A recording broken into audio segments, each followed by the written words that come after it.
Obunu gini kama chozunu Imana chukwa kosi womo Onyele miu Nyelu yumi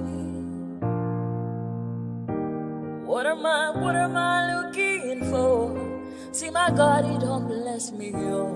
He give me you. Obunu kife la chasha so. Obunu kife me chasha me. My baby, you know, say you go love for me.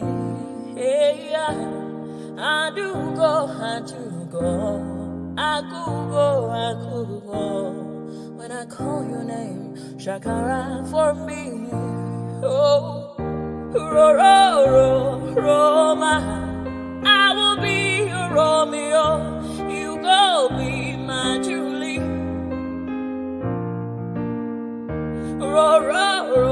Roma, I will be your Romeo. You go be my Julia. Oh, give me your love and I'll go run away. Show me your love and I'll go use you play. Carry me, go me, I go follow you way. Follow you, they go. Maka Munagi, me and you. Okwa Munagi, my baby, and me and you. Me and you. Okwa Munagi, my baby, Obuzi kife la chasha so. Obuni kife la chasha me, my baby, you know, say you go love me. I do go. I could go. When I call your name, Shakara for me. Oh, Roma, I will be your Romeo. You go be my Julie. Yeah. Roma, I will be your Romeo. You will be my Julia. Oh, Roma, I will be your Romeo. You will be my Julia.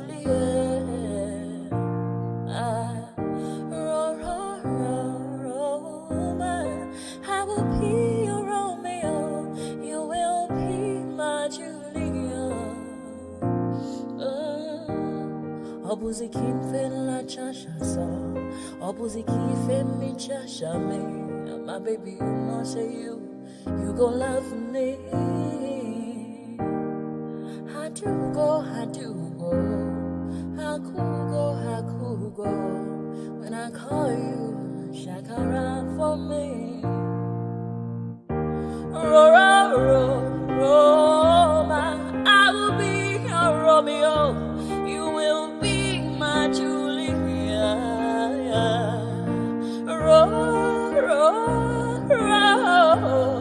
I will be your Romeo.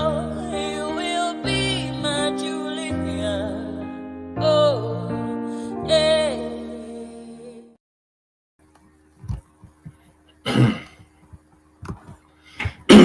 And there it is right there. So there it is right there. So we have we have probably one of the biggest guests that we've yet had joining us imminently, Professor Chidi Odinkalu. I've advertised it long enough, so we wait in anticipation. The professor should be ready for us, but for those of you who may not be aware of him, a little bit of an introduction to who he is. So, Professor Chidi Odinkalu, he's a Nigerian human rights activist, a lawyer, a professor, and a writer.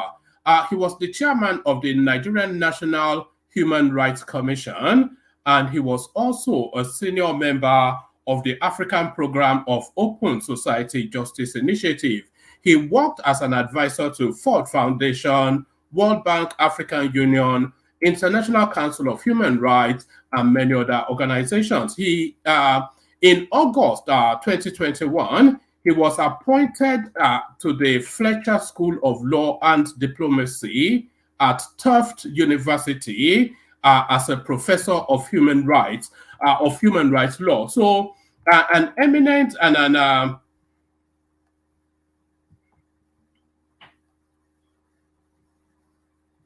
an eminent and imminent guest. So let me play you a little bit more music as I resolve the entry of our guest in the background. But let me play you a bit of music as our guest waits to join us. Let me play you.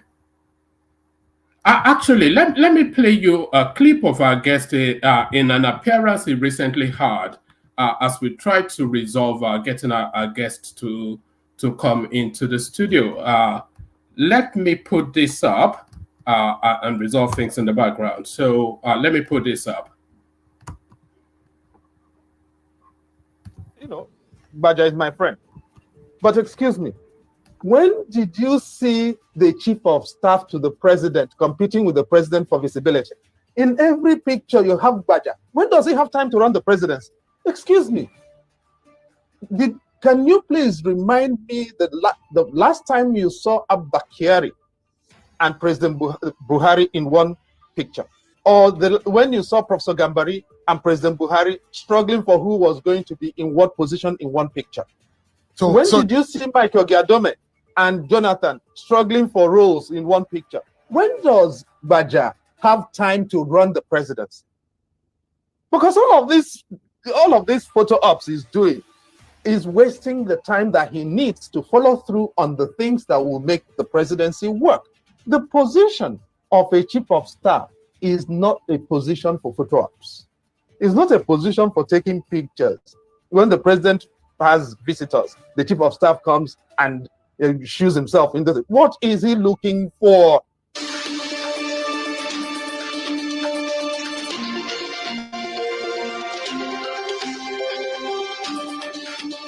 Now let me ask you, and Baja is my friend, but excuse me, when did you see the chief of staff to the president for visibility? In every picture you have Baja. When does he have time to run the president?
Ladies and gentlemen, sometimes you just have to act like you are drunk, like you are crazy. Confuse your enemies, confuse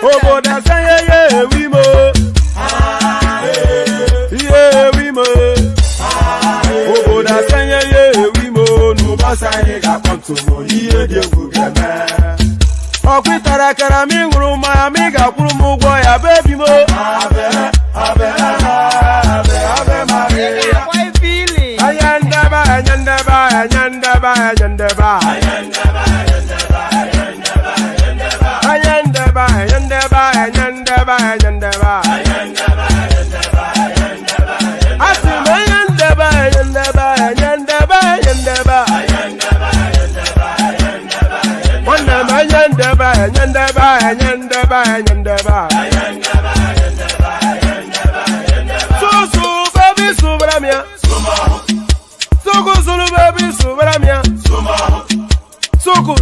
baby, Subaramia.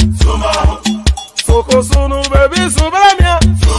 After for your brand yourself when I knew since I was born, but now I am getting youth. Hakuna motangu, hakuna toga book.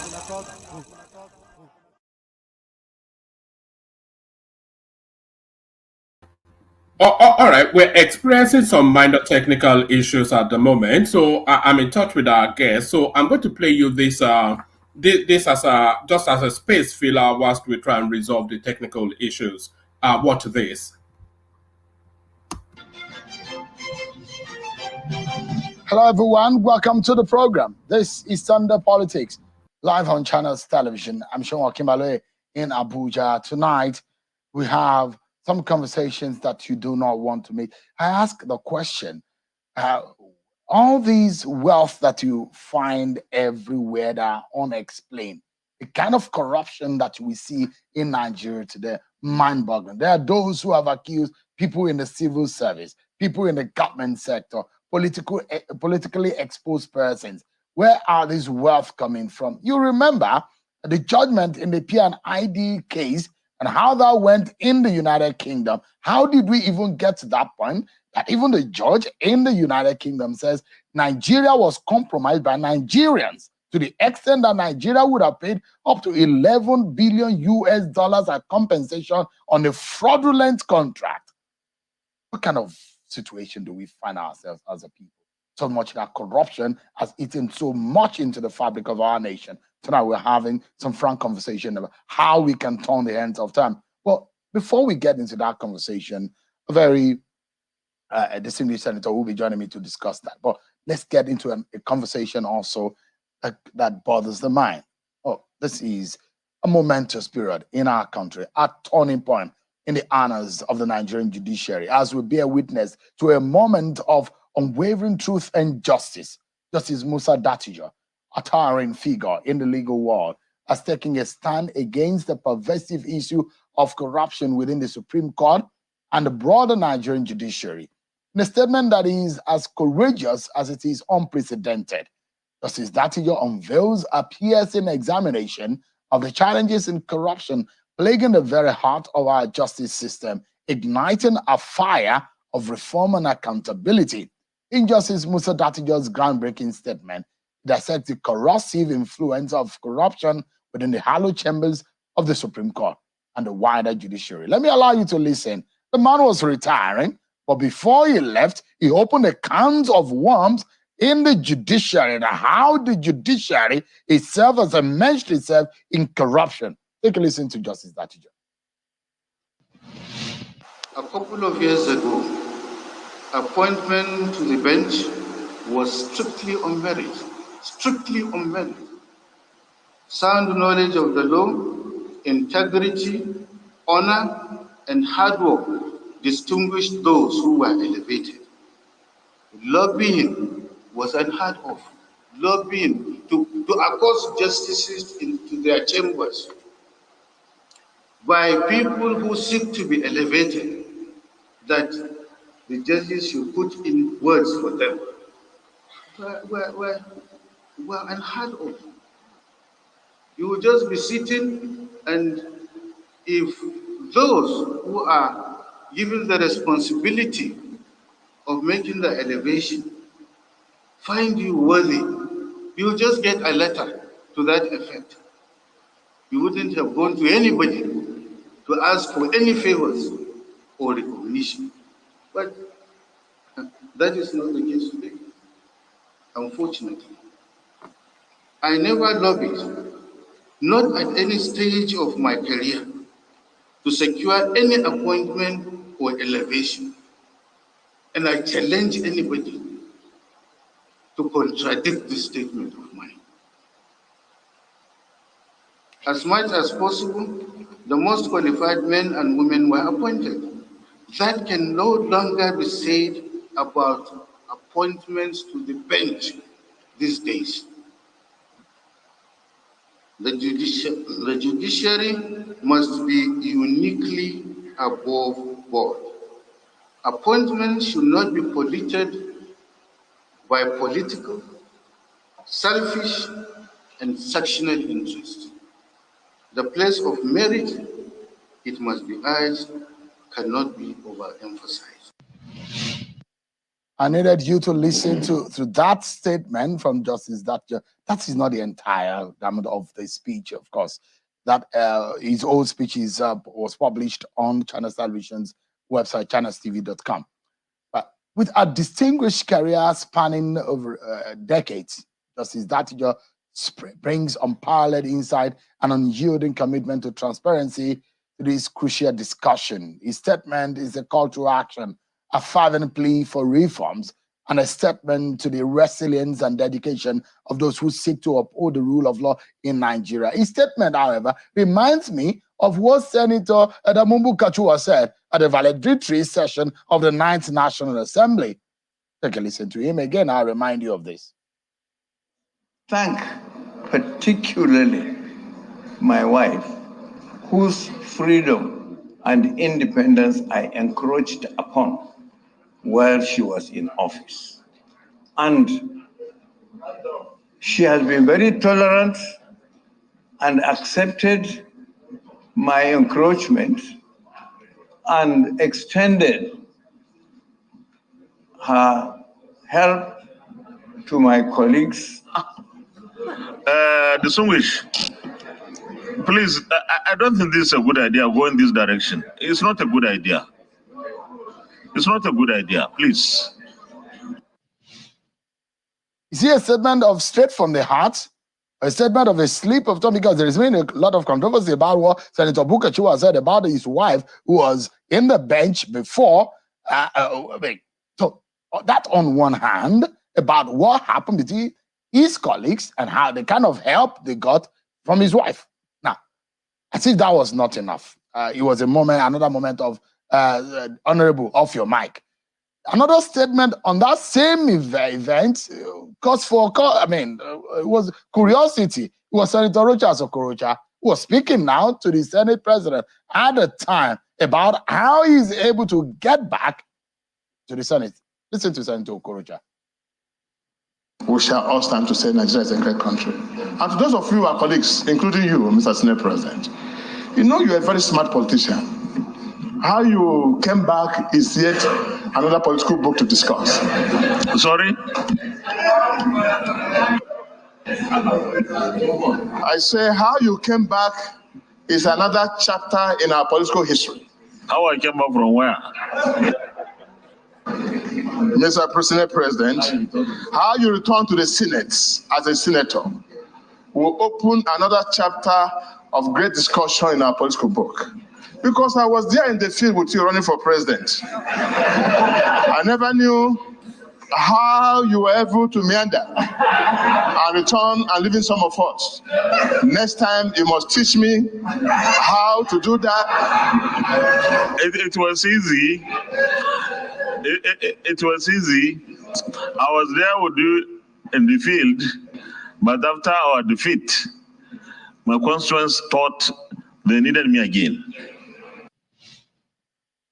Justice Thatcher did not go out of service without mentioning some of those cases he felt were cause for, some scrutiny. But join us tonight, first and foremost. Let's deal with that before we get into our main conversation tonight, as we delve into the profound implications of this statement, one that aims to reshape the future of the judiciary, ensuring that it stands as a beacon of impartiality and integrity for all Nigerians. I have tonight joining me a former chairman of the National Human Rights Commission, Professor Chidi Odinkalu, joins us virtually. Thank you so much, Prof, for joining us tonight. I don't want to be told that. Thank you for having me, sir. I don't want to be told. The other day that I was cautioning you about the way you spoke and on the issue of corruption in the judiciary, and I have a feeling that when I speak it tonight, you will be laughing at me. You were grinning when I called you earlier to invite you on this program about what you said, and I was cautioning you. But because you're a member of the bar, you probably understand how far-reaching some of these issues are.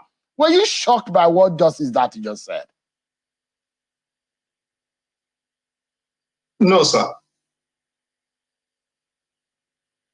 So in all what Justice Thatcher just said, How bad do you think? Was he able to speak to the extent of the kind of corruption you think exists in the judiciary? I mean, if there is corruption in the judiciary, thinking that it's even at the highest level of the holiest of the holies of Nigerian judiciary, the apex court, the Supreme Court, where we all bow to as the last hope of the masses.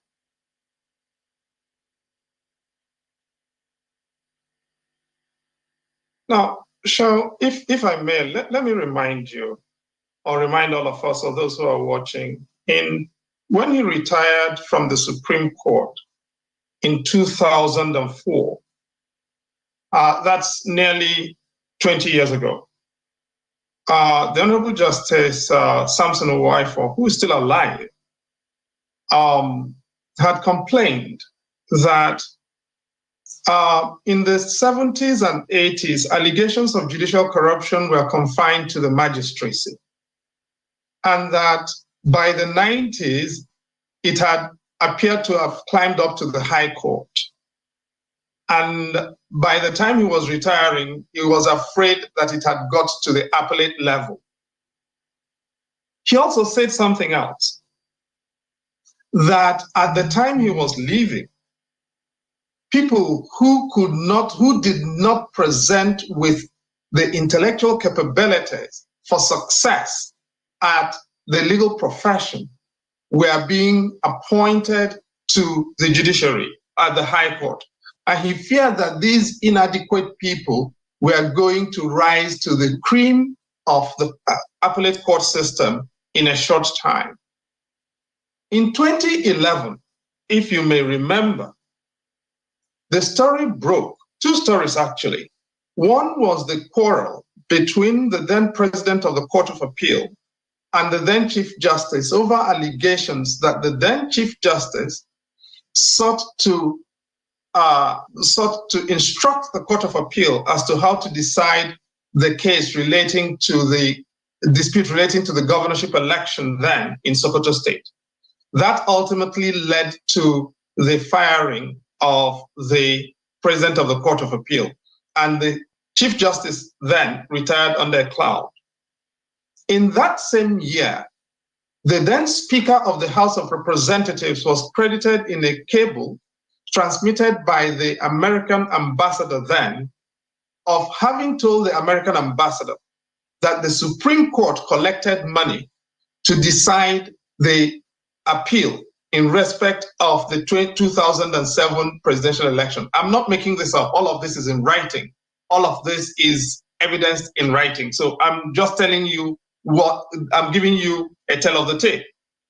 And so what the Honorable Justice Datijo Muhammad talked about basically reflects a trend that has itself been fully documented, and the timeline has been reflected in the history of remarks by retiring justices of the Supreme Court over the past 20 years.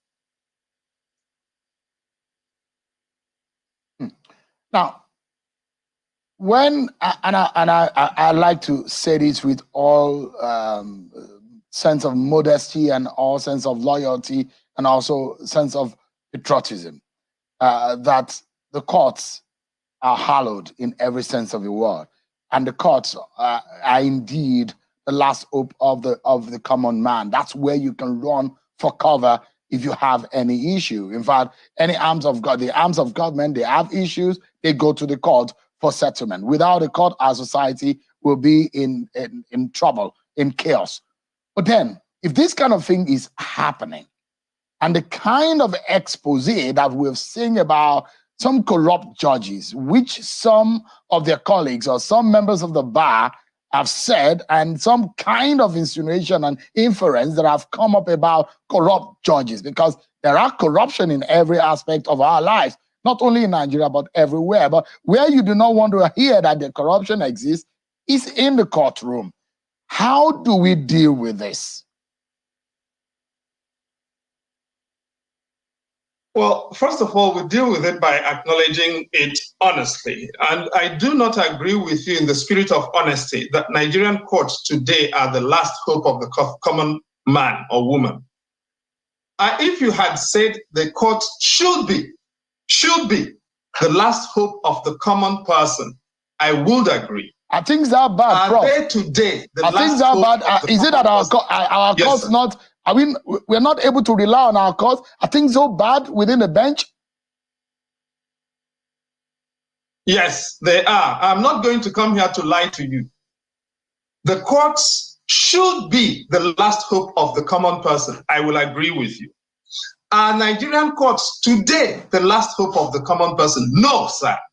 We cannot be honest with ourselves if we cannot admit that the Chief Justice swearing in his son as High Court, appointing his son and swearing him in is a problem.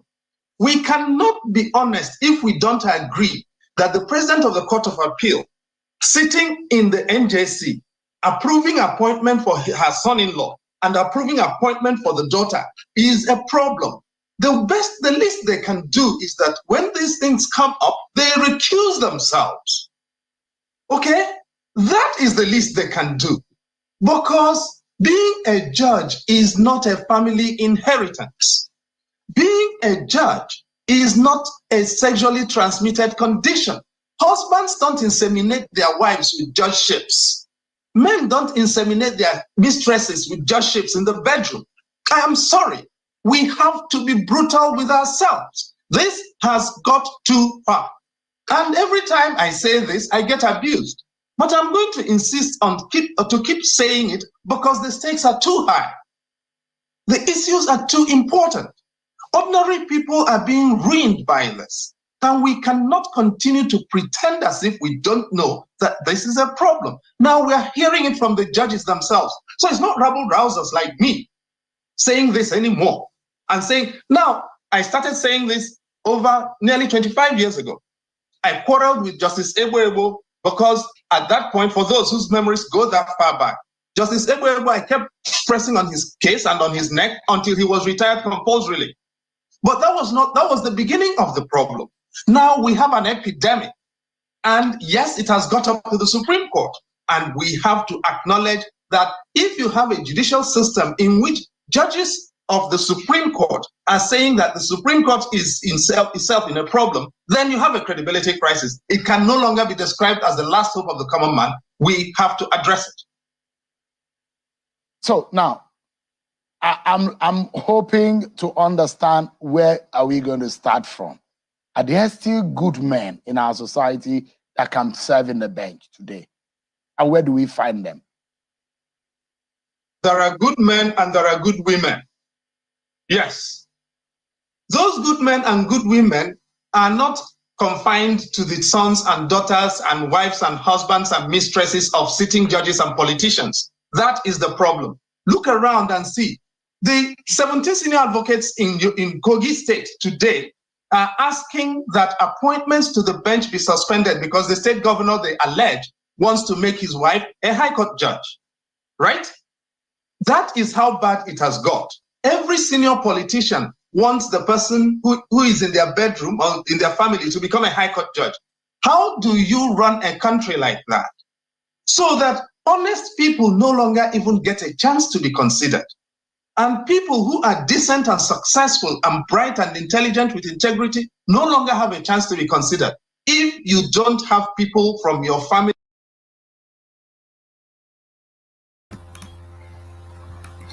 All right. So everyone, we're still trying to get our guest in. A bit of teething problems with the way things are set up. Anyone that's turning up, I probably require that you do have your camera on. Ribadu, it's been a while since we saw you. So we needed to bring the professor before you come join us again. Ribadu, are you there? Ekene? Hello, okay. Yeah, Ribadu, how are you? Yeah, yeah, I'm good. Is it Happy New Year? It's been that long since we last saw you. Well, I have tried some few weeks ago to come on, but I don't know. My schedule is just crazy, man. How are you doing? How is everybody? How is Jan Lekoko? In fact, I miss all of you guys. Yes. They were just asking about you yesterday. was it Bishop? He was saying, we've not seen Roberto in a while. I say, I'm in regular contact with you, but our work and life, all of that. Yeah. Yes. So we have this big guest. I take it you do know Professor Chidi Odinkalu. Yes. Yeah. It's like his network is freezing or something like that. No. It's just a bit of his network is not freezing, but we're trying to resolve how he's able to access the studio. But I think we may have resolved it now. I'm just waiting for him to to confirm that the solution I sent has worked. Right. So how are things in Maiduguri? Where are you now? Man, things are fine. I'm just going in between Taraba, Adamawa, Meduguri, and hopefully maybe by end of the month I'm traveling out of the country again. It's just that I don't know. My schedule is just Nigeria is becoming very tough now. Everybody is trying to look for visa and leave the country. I'm telling you, I don't know. It's just so harsh, the conditions. Oh, I think we have the professor now. So thank you, gentlemen. So thank you, gentlemen. Stay with us. Anyone that wants to join, please make sure you have your cameras turned on, so that the professor can see you. At last we've been able to resolve. So as I said, you need to have been you needed to have been living under a rock and not to know who our eminent guest is. Is a real coup that he's been able to find time in his never-ending busy schedule to fit us in. So, no further ado, here he is right here, Professor Chidi Odinkalu. Good to see you, Prof. Same here, my brother. How are you doing? I'm good. I'm good. Good to have you here. Sorry for all of this, all of the No, it's fine. It's a real treat to have you here. We live stream political discussions on a daily basis, and you are one of the reference names that somebody will cite something from you in the course of whatever session we have. So now it's almost like meeting Michael Jackson, somewhat, Professor. But there it is. Good to be in your company. So let's kick off the conversation, and we can only really kick off the conversation going to the future tomorrow. So a big game for Nigeria tomorrow, Professor, as I'm sure you're aware. And I think you've written about this actually, the making of a spectacle. So I read that piece that you wrote when you went on a nostalgic journey to Father Tico and the rest of them, and you were speaking commentaries on how the team performed then, because there was a good infusion of homegrown talent. So do you think that is still the way of the future? Or do you think what they call now the in-it boys, because there's a good complement of British-based Nigerians in the Super Eagles team now, so they call them the in-it boys. So do you think we still need a bigger complement of homegrown talent, or do you think we need now that mesh of these internationalized players and the homegrown ones? So your thoughts about what is to come tomorrow, Professor? Well, no, thanks a lot for having me. It's a very solid place to start. Tomorrow's match, obviously, I wish the country the best. I think you have to go back to 1990, isn't it, to find something similar. I think in 1990, wasn't it, in Algiers, when Algeria first won the African Cup of Nations. They were in the same group with Nigeria. They beat Nigeria 4-0 in the first group match, and everybody was howling. Nigeria eventually ended up in the finals where we lost 0-1 to Algeria. I think that was 1990 or 1992. And obviously, we're here again. Cote d'Ivoire lost to Nigeria, got drubbed by Equatorial Guinea. Barely managed to scrape through, and here they are in the finals against one of the teams that beat them. So we'll see what happens tomorrow. And they're the hosts, of course, which makes it a little more difficult because Nigeria will be playing against 12 men, the legendary 12 men, mythical 12 men.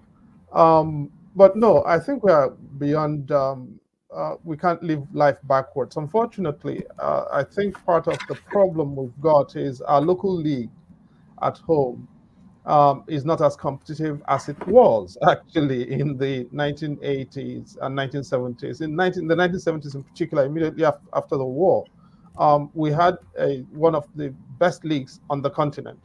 And that enabled us to build a very solid foundation for a national team. But it also enabled us to negotiate our way through the difficulties of the post-war period. And so, you had Raka Rovers in Kano, Mighty Jets in Jos, Sharks in Port Harcourt, Calabar Rovers, IICC Shooting Stars in Ibadan, stationery stores and ACB in Lagos, Bendel Insurance, New Nigerian Bank in Benin. You had Vasco da Gama and the Enugu Rangers in Enugu, Iwayawu National or Spartans, as they were called in Owerri. All over the country, Niger Tornadoes, of course. All over the country, you had teams that were very formidable. And even into the 80s, Abiola Babes came into the picture.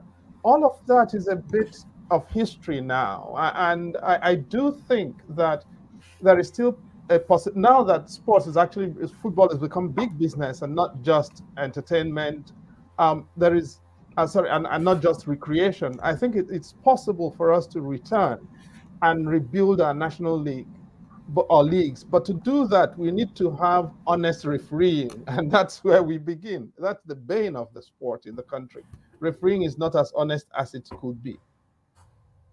Yeah, but honesty really is the bane of everything in Nigeria. You probably want to extend to, Professor. But so yes. Do you want to give predictions before we go into the meat and drink of politics? Do you want to give predictions for what is to come tomorrow?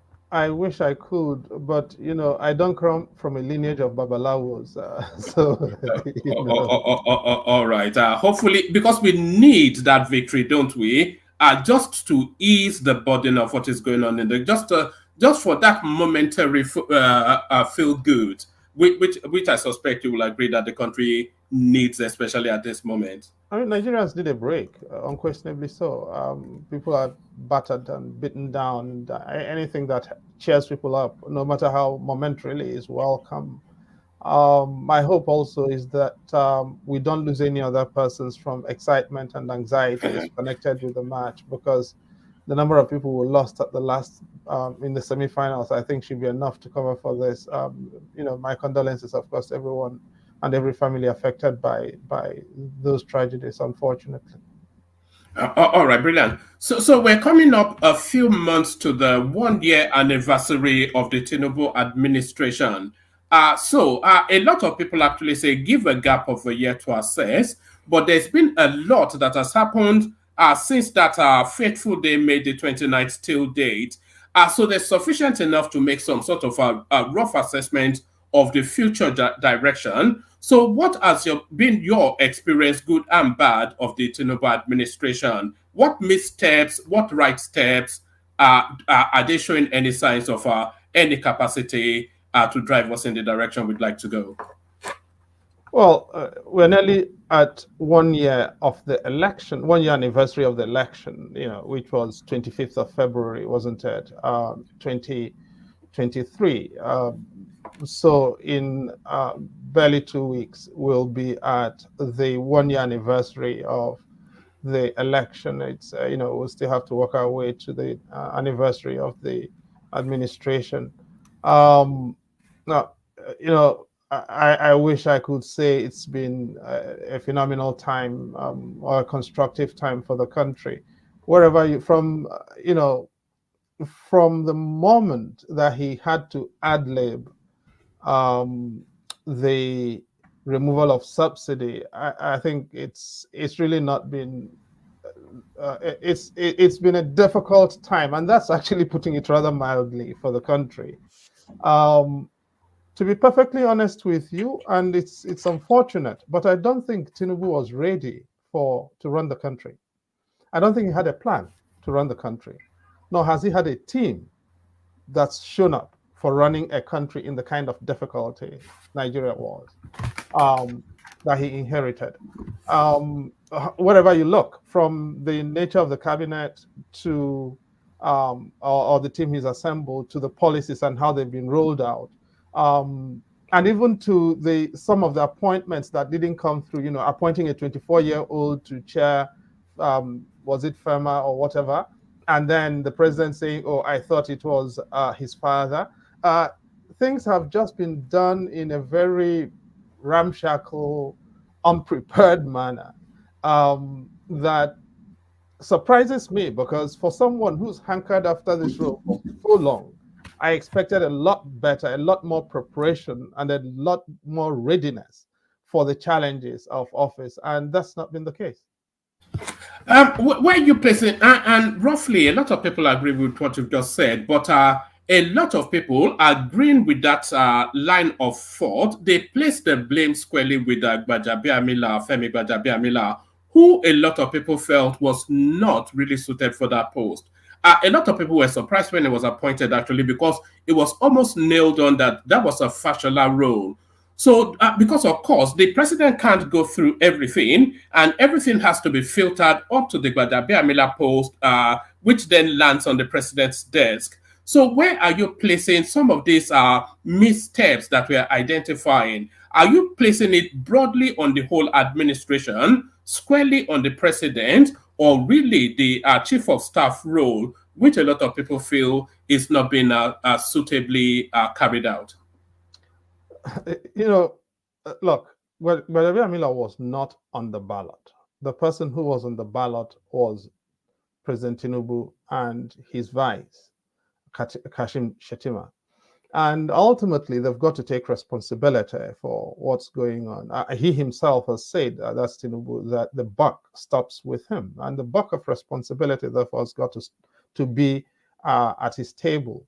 Now, that's not to say that Gbajabiamila does not have his own responsibility. I've been on record to have said that at the moment, it does not appear as if he has anything to do as chief of staff, because he seems to be chasing photo ops too much, really. Every picture in the presidency, he has his face on it, and he is there looking for the best angle with which to show us his very handsome face and his great-looking features. Unfortunately, the position of the chief of staff is not exactly one that is tailor-made for photo ops. Actually, the most effective chiefs of staff are behind the cameras, not in front of the cameras. They're actually not in the room where the pictures are being taken, because they've got so many things to do. My fear is that Gbaja is so committed to being in every picture, he doesn't actually find the time to do the work that the chief of staff has got to do. There are lots of other allegations flying around, which I'm not sure that, I don't want to use this forum for. But ultimately, the chief of staff is the president's appointment, and therefore the president has got to take responsibility for even the failings of that position, because at the end of the day, there is only one president, and everybody who works in the presidency is responsible to that one president.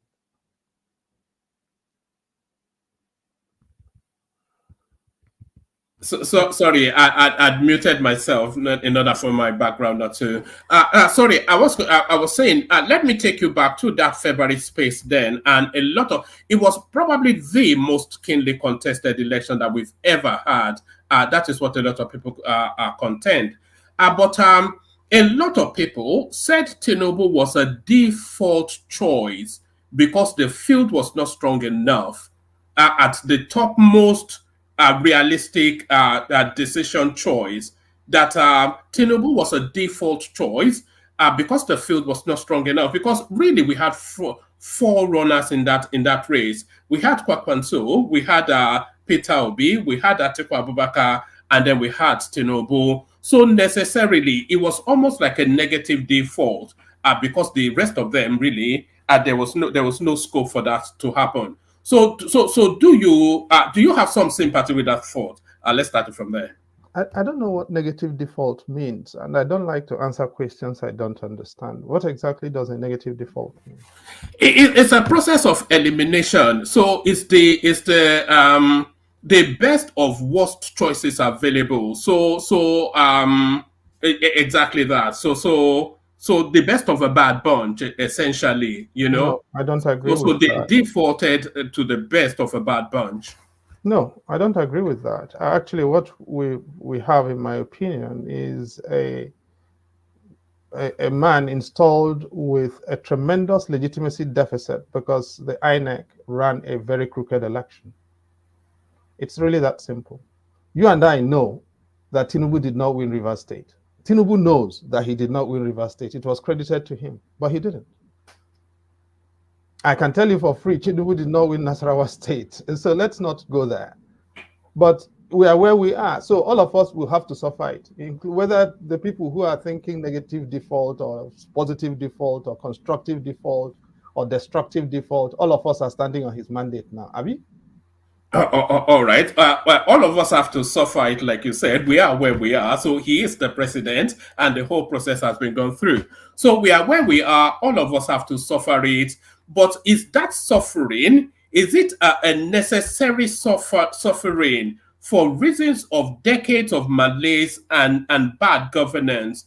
A lot of people argue. There's a contention that what we're going through under this particular administration is all of those bad checks that we have been signing for decades and decades, bad checks in terms of corruption, maladministration, misadministration, brutish administration, administration that did not even administer, all of it cascading over decades. So all of those are chickens come home to roost, and all of those checks now are being cashed. So the first subsidy, the removal of the arbitrage in the foreign currency, essentially to save a financial crisis looming. Is Tinubu is it somewhat a victim of previous malaise that had accumulated up to this point? Now, okay, let's start with fuel subsidy, right? Let's assume for present purposes that the right policy is remove fuel subsidy. I'm not saying I necessarily agree, okay? But let us assume that that is the right policy. How do you roll it out? Now, do you realize that removal of fuel subsidy was not in the president's address, inaugural address? He actually added it on orally. That's what an ad lib means. It was not in the text. Now, you see, when you are rolling out that kind of serious policy, the least you can do is be serious about it. Okay? Now, and that is really what is missing. The idea, the sense that policy making is a serious enterprise, and you come to it with seriousness and preparation. So let's take fuel subsidy. If you were going to remove it, now, for a country that is still importing gasoline, you had to have had a plan for when you're going to begin to substitute importation so that we will not have as much of foreign exchange exposure to that as we're having. You would have had to have a plan for your mitigations and how they were going to work. You would have had to have a plan for your productivity rollout to see that the productivity deficits that have put us in the challenge that we've got with reference to Forex are addressed so that we can then begin to get some imports and therefore we'll begin to earn. Now, so all of this we are not getting. And what are we getting? Oh, we're doing fantastic policy rollout. You cannot, on the one hand, have done fuel subsidy removal and then at the same time floated the naira without being able to produce gasoline, because what we have right now is the subsidy has returned. Why has subsidy returned? Because we are still importing gasoline and we have no control over those prices, nor do we have any control over the landing price. Therefore, it means that there is almost invariably a margin between the landing price and the exchange rate, and the market price. And somebody has got to pay for that. And that is, somebody has got to bear that, because if you increase petrol by any more, the country is going to go up in flames. Therefore, subsidy is back. The idea that there is no subsidy is nonsensical. You and I know that. No, there's been that argument, Professor, that It's not an argument, it's a fact.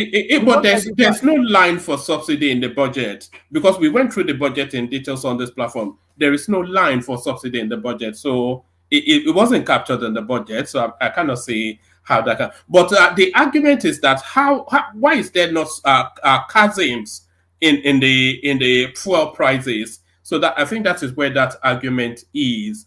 But what about the arbitrage in the exchange rate? Do you think that is something that he necessarily had to do because essentially the naira, as I said, decades of rot, the naira has always been a subsidized currency, and somebody profits off that. So is it not right then to throw the naira into the free market, let it establish its own value, and then that is what the value is? There are no free markets. It's as simple. There are no free markets. The idea of a free market in the kind of economy that you run in Nigeria is nonsensical. The question, and it's not just that, across the world, actually, governments decide what the state subsidizes. That is a question that reflects the strategic self-interest of every country. So, for instance, if you go to the United States, grain production is subsidized and continues to be. Agriculture is subsidized in the Northern Hemisphere, and you and I know that. And so now, the problem, by the way, if you go through all of the official literature and the investigations and everything, the problem with subsidy was not the idea, it was the administration. The problem was that it was said to be corrupt. The Nigerian elite were unwilling to address the corruption, and if you ask me, all that's happened is what? We removed subsidies so that we can fund the elite properly. So now, at this time, this is the time when Nigeria has for the past decade and more had its leanest moment, right? And at no time since 1999 have we bought four-wheel drives for legislators. So we remove subsidy, correct? And we go and buy Prados at 160 million, at 160 million, was that correct?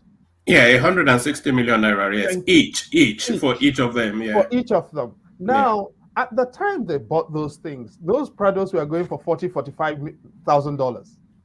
And how much did they buy them for? Close to $160,000. That was the cost of each of those Prados. And you're telling me that this is a serious proposition. There is a serious policy proposition with subsidy. It doesn't make sense. What is happening is that we have said, sod the poor people, okay? And instead, let us just focus on helping ourselves and know that that is what government is about. And so dudes are helping themselves, and poor people are trekking to work.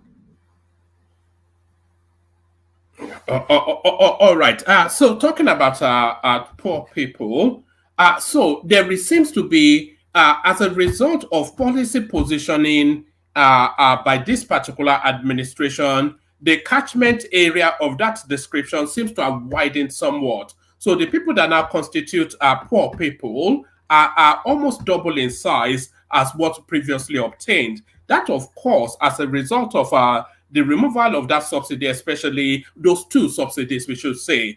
So what should the government be doing to ameliorate that sort of where the Nigerians are actually starving? And I cannot recall in my senses whenever Nigerians have ever starved. So we've never reached this low. So a lot of people actually feel that it's a bridging period between this pain period that the country necessarily has to go through before policies and actions of the government starts to come into effect. But people are suggesting that there should be mass importation of food into the country. Are you on board with that thought? Now, look, you're talking about mass importation of food. Nigerians are not going to their farms. Why? Because there's insecurity, whether it's in Plateau State or in Niger State or in Borno State. And now, the three biggest states in Nigeria are Niger State, Borno State, and Taraba State, in that order, right? 76,000 plus square kilometers, 70,800 square kilometers, about 58,000 square kilometers each. Now, in those states, people can no longer go to their farms. Why? Insecurity. Even in small states, people are, whether you're talking about Lagos State, which is 3,777 square kilometers, Anambra State, 4,880 square kilometers, or something like that. Now, people are struggling with insecurity. So, okay, so let's take it that the fuel subsidy is rocket science, and so is exchange monetary policy management. What about what about insecurity? Now, instead of telling people, you do massive importation, and by the way, in all of this stuff with deepening problems of survival and immiseration, the incidence of taxation, the tax burdens on people are rising exponentially, across all heads: electricity, personal income tax, public utilities, you name it. Everything is rising. Now, amidst all of that, people cannot find food to eat. And I'm talking about local food. Because if you're importing in a situation where the exchange rate is escalating, you've still got to subsidize food, right? So if you're saying you're doing away with subsidies, what about making it possible for poor people to go to their farms without having to suffer the fear of being abducted or that kind of challenge? That, I think, is the real problem. That the government, as I said at the beginning, when we started this conversation, there is no plan. You do not see that there is actually a strategy that's been thought through with a team that is dedicated, to realizing that strategy. That really is the problem I see here. All right, brilliant. Well, okay, actually, let me take you to another space. I was going to ask a follow-on question there, but there are people waiting to come and speak with you as well. So let me take you to another space. Let me take you to the Nnamdi Kanu narrative. So Nnamdi Kanu, of course, rendition from Kenya to Nigeria, still going through the judicial process. A lot of people feel that Nnamdi Kanu's solution essentially has to be political. So it has to be some sort of political pardon or political bargaining. And a lot of people feel that Nnamdi Kanu should be held in situation till he can be politicked into the Eastern politics. And a lot of people feel that a lot of that is going on. So what is your reading of the Nnamdi Kanu narrative? And you might want to add a little bit of a soupçon of Simon Ekpa to that as well. Prof. I don't know about. I don't know what Nnamdi Kanu narrative has got to do with what we're talking about. Look, no person should be above the law, but nobody should also be beneath the law. As you know, no Nigerian citizen should be above the law. I hold that view very strongly. No Nigerian citizen should be beneath the law. I also hold that view very strongly. My problem is not whether or not you want to solve a Nnamdi Kanu problem, whatever that is supposed to mean, politically or judicially or chemically or catastrophically. No. Now, my problem is quite simple. If you say you want to try a man, don't put them in limbo. Nnamdi Kanu has been in the criminal justice system for since 2017 with the interregnum of when he was out of the country and then the rendition, which clearly was unlawful, just as a straightforward matter of law. And I don't think that the Supreme Court did not dispute that at all. But having then brought him back, now, in all of this period, there has been no evidence led against him. The charges have not stood up. The charges have been struck down left, right, center.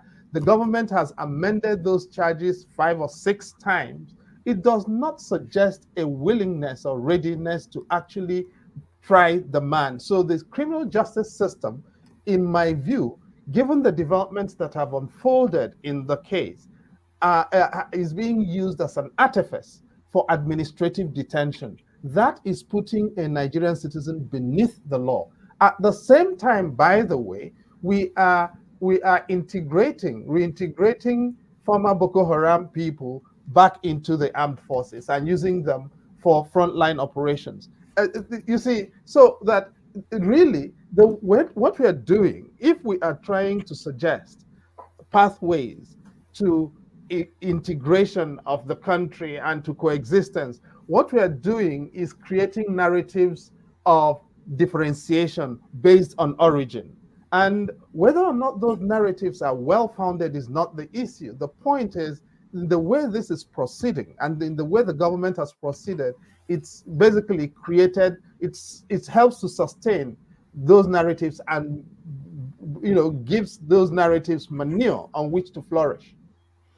All right, brilliant. Professor, I'll ask you one more question, then I'll bring the panel in because I'm sure they're keen to put questions to you as well. I was reading your piece because, of course, you have your strongest opinions often wrap around the Nigerian judicial system and how it's been structured and how it's been run. So I was reading, and apologies, I've been trying to practice this gentleman's name for a good while, but you probably correct me. But I was reading your piece on Nganjiwa, a George from Borno who finds himself in Abakaliki. But from what I gleaned from your piece, it should not really be on a bench in Abakaliki. It should be in a space in a Kuje prison. So use that then as the tool to just give us just your feel of the Nigerian judicial system, the rot, and what needs to be improved.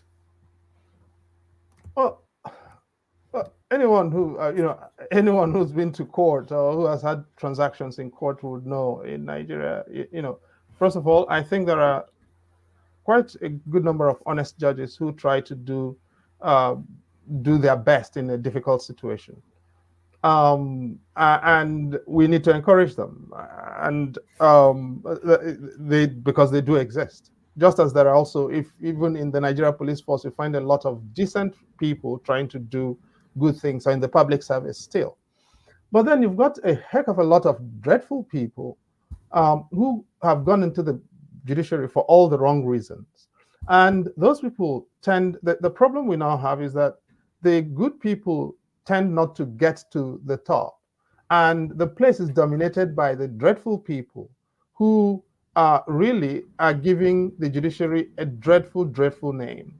And Hailazira Nganjiwa is really one of them. And you see, if a judge who cannot even defend themselves against the kinds of allegations that I wrote about is not fit to be on the bench. Look, in Nigeria, in my own lifetime, Justice Anyebe in Benue State was tried for murder, right? And ultimately acquitted. In Old Bendel State in 1986, Justice Ikomi was tried for the murder of his ADC. He was acquitted. In this Nigeria now, under the jurisprudence that the Supreme Court has laid out, those trials would not have taken place. And so what you would have had would be judges suspected of murder sitting down and trying murderers. Okay? And trying suspects for murder. It is the same thing here. This guy we're not even saying he's suspected. The reports of the EFCC are damning beyond belief that this guy basically was losing him money from sources that are unknown and undisclosed. Rather than clear his name, he's saying he's entitled to impunity. Any other person, not a judge, with that record would probably have ended up in jail. Now he is there judging and creating mayhem all over the place. And he's not the only person. And right up to the Supreme Court, this business of the Chief Justice and the people whom he loves, filling the judiciary with their sons, their daughters-in-law, people nominating their mistresses or toy boys to become judges because those people provide them with genital appurtenances. All of that really makes the Nigerian judiciary laughingstock. And you see it in the jurisprudence that's produced. The decisions cannot be cited or relied on by anybody because they do not make sense. Judging is not rocket science.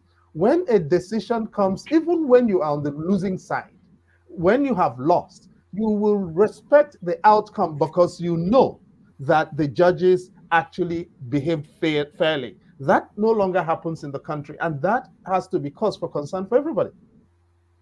Yes, I read your piece as well on the Chief Justice of the country, Olukayode Ariola, who recently made his son, a judge, I think, Abuja, within Federal High Court. Yes, and your contention in that piece was that his son did not have sufficient enough grounding within the legal profession to even be a magistrate judge, never mind a high court judge. I saw that piece, Professor. But Professor, as you speak to that, let me start to bring on the panel, who I think are keen to speak with you now. And everyone can, as many of you have your cameras on as possible, so that the professor can actually make eye contact with whoever is speaking with. So Baba joins us. So as you come on, you put your question. I'll call you to my turn. Then you introduce yourself to the professor. Tell him where you're joining from, and put a position to him. So Baba joins us. Good to have you, Baba. Prince Daddy joins us. Good to have you, Prince Daddy. Kulata is here. Good to have you, Kulata. Ajanle Koko is here. Good to have you, Ajanle Koko. And Ekene is here as well. So good to have you, Ekene. So let's kick the conversation off, and we kick it off with you. Let's kick it off with Kulata. Let's do it in that order. Kulata. Let me just get my notebook so that just give me a second. But I'll hear you. So please feel free to speak. Let me get my notebook. All right. All right. Good evening, Prof. My name is Kulata. I'm in the United States. I've read a lot about your work. I've seen you speak on Rudolph's platform. You have a very interesting background, and you're doing a tremendous work for Nigeria. So we're at a crossroads in Nigeria. We're going through difficulties. There are some necessary reforms, albeit the implementation may not be the greatest, but there's some necessary reforms. But there's one area that if we don't get right, we're never ever going to get any progress. And that, in my opinion, is insecurity. This is one thing slowing down our productivity. In my opinion, I think it ties both the fiscal and monetary policy together, because with increased productivity, our inflation will go down. The food inflation will go down. Government will have more people to tax. If they're going to tax more people, at least there'll be funds flowing. So I need you to answer me this question. What are the solutions the government should implement in the short term, in the medium term, and the long term, barring our constitutional handicap that we have? So I would like an answer to that question. Thank you. Thank you very much, sir. You'll probably find my answer very disappointing. The biggest single, you see, on the insecurity thing, and it's something on which I've spent quite a bit of time, I think our central problem is that we treat insecurity as a tactical issue.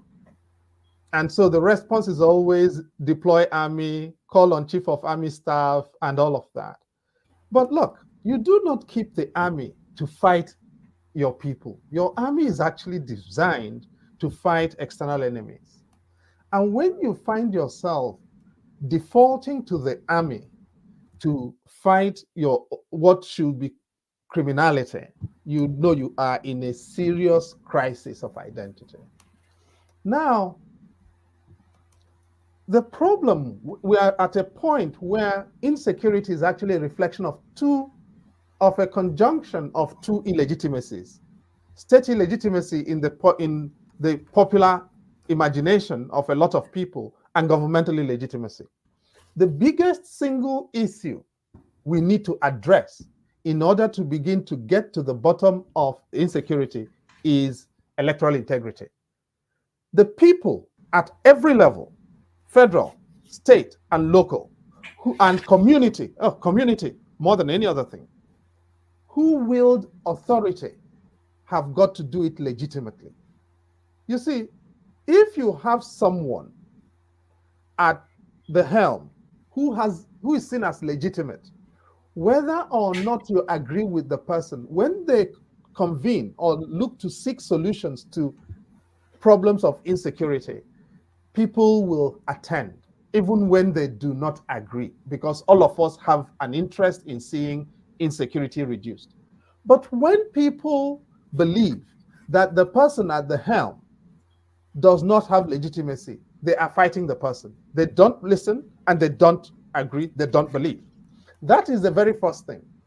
If I were this president, the first thing I would do in terms of addressing insecurity, I'll fire the INEC chairman and I will address Nigerians and tell them what? We are going to get to the bottom of this insecurity problem, but I need you to come with me on a journey. And this journey is going to be challenging, but we need our communities to work. Look, a lot of people think insecurity is Boko Haram and IPOB, and the biggest sources of insecurity in Nigeria are not those.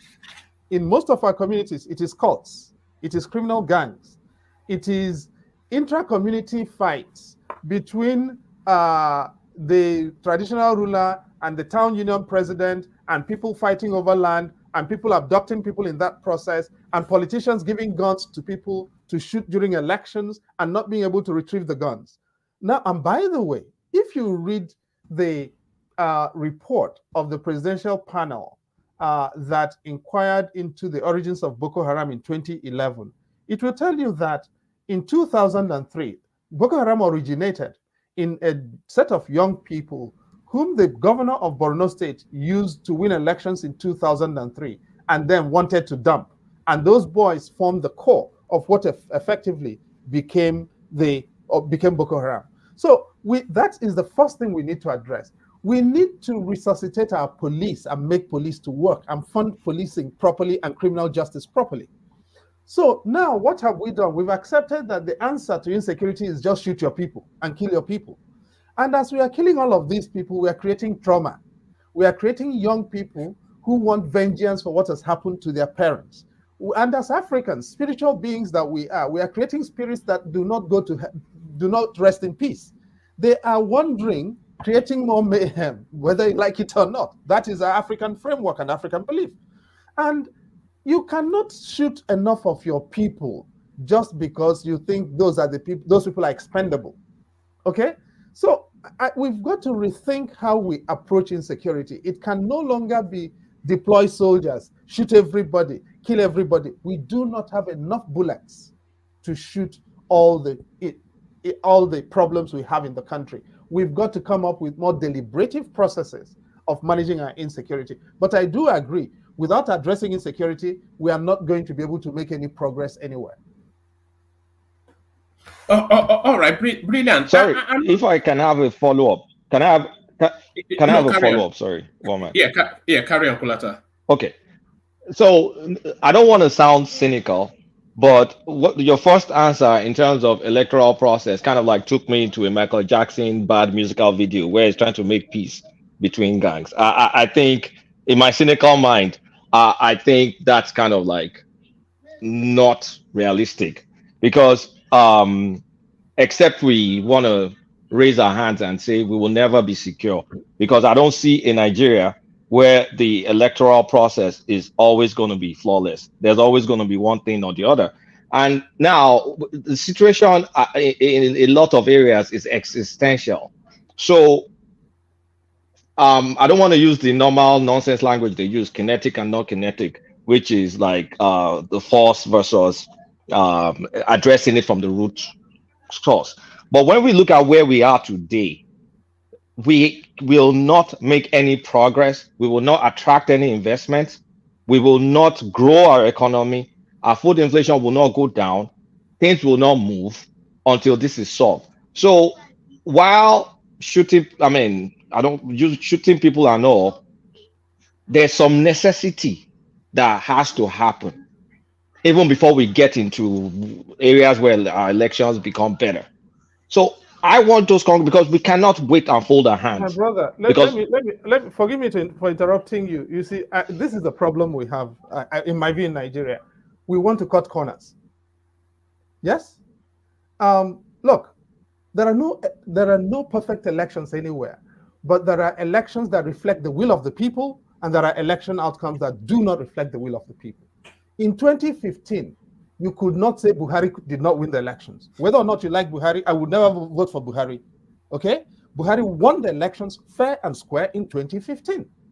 And if you were going to deny him in 2015, you were going to cause a crisis. In 2019, Hope Uzodinma lost the election in Imo State in 2019. And you cannot understand the problems in Imo State without going back to what happened in the installation of Hope Uzodinma. You cannot understand Boko Haram without going back to what happened in the installation or in 2003 and its aftermath in Borno State. And in a lot of our states, we have, and insecurity is a local issue in every situation. It varies from place to place. The pathologies are different. Now, you cannot solve that problem by saying, oh, you know what, we will never be able to install legitimate government. Then you are not prepared to address it. If you are not prepared to admit that illegitimacy is fundamental to the pathology of insecurity in Nigeria, then I'm sorry. Once we begin to understand where the rain started beating us, you can then begin to calibrate short-term measures that tactically buy you space to negotiate your way to a durable solution. But if we are not even prepared to do that, then there is a problem. Give me the theater in Nigeria. Now, if you go to Plateau State, in Plateau State, the longest period of peace, of durable peace, was after Plateau resolves in 2004-2005, when all of Plateau State came together, all the communities, and agreed a set of measures. It was the failure to respect the resolution in Plateau resolves that created problems in 2010. And this is my point. Go back, and Plateau State actually gives us a model to work with. If you look at what happened pre-Plateau resolves and post-Plateau resolves and the collapse in Dogonahawa in 2010, you will understand what I'm saying. But the idea that, oh, you know, we can wish our way out of this and come up with magical solutions, there are none. Not like coming up with... sorry, Kulata. Professor, is it not just a simple matter of being under-personneled in our security apparatus? It might well be just as basic as that. We have a complement of the totality of our less than 600,000 right across all the security structures to manage 200 million people and the vast expanse of our country. So is that not really where the problem is, that we're just under-personneled? What does under-personneled mean? We don't have sufficient in numbers in armies, police, not even anywhere close. We should have a 1 million-man strong army for the vast terrain that is Nigeria. We should have 2-3 times the number of the police force that we have. So we don't have the personnel numbers is really where a lot of people feel the problem is. Who are you fighting with 1 million soldiers? Well, the insurgencies, as a bold face to external aggression, you don't keep armies to fight your people. This is the problem with that. You see, we are committing strategic blunders in order to imagine answers to satiating people's fantasies. You do not keep armies to fight your people. What you need to address your problem is an internal security infrastructure, right? That is not an army. An army exists for what armies exist to do. Now, what have we done? We have balkanized the police since 1977. The military destroyed the police, starting with the destruction of the police signaling capabilities, because they did not want the police signaling capabilities to be used for coup plotting. And then we created the NSO from the police, which became the SSS, right? NDLEA is police. Name all of the, what do you call it? EFCC is police. NSCDC is doing policing work. Now, we've balkanized police, and we didn't just do that. We robbed the Nigeria police of confidence as an institution and professionalism as an institution. And because of that, we are suffering consequences. And what do we now want to do? Oh, create state police. You want me to agree to give Wike police for himself. I will not. I oppose state police with a very clear eye. In the Nigeria that we are, to talk about state police is madness. In the Nigeria where governors do the kinds of things that they do, to talk about state police is absolute madness. Now, we went through processes of discussing police reform. I was involved in the 3 presidential commissions on police reform, 2006, 2008, 2012. Muhammad Ahmad DIG chaired the 2006 one. MD Yusuf chaired the 2008 one. Pari Asayande chaired the 2012 Presidential Commission on Police Reform. Justice Uwaisi's panel in 2008 had a substantial part on policing. Now, all of those agreed on one thing: we needed to decentralize police.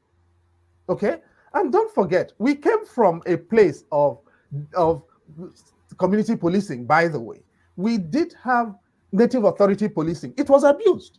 Native authority policing was abused completely, which was why policing had to be federalized. Okay, now nobody remembers that because all of us are in the Twitter generation. Okay, and now everybody wants state police, state police. Every governor wants their police to be able to deal with their opponents in their territories. But meanwhile, most states at the turn of the millennium created vigilantes, because the Nigeria police may be a federal institution, but policing and security is actually not on the exclusive legislative list.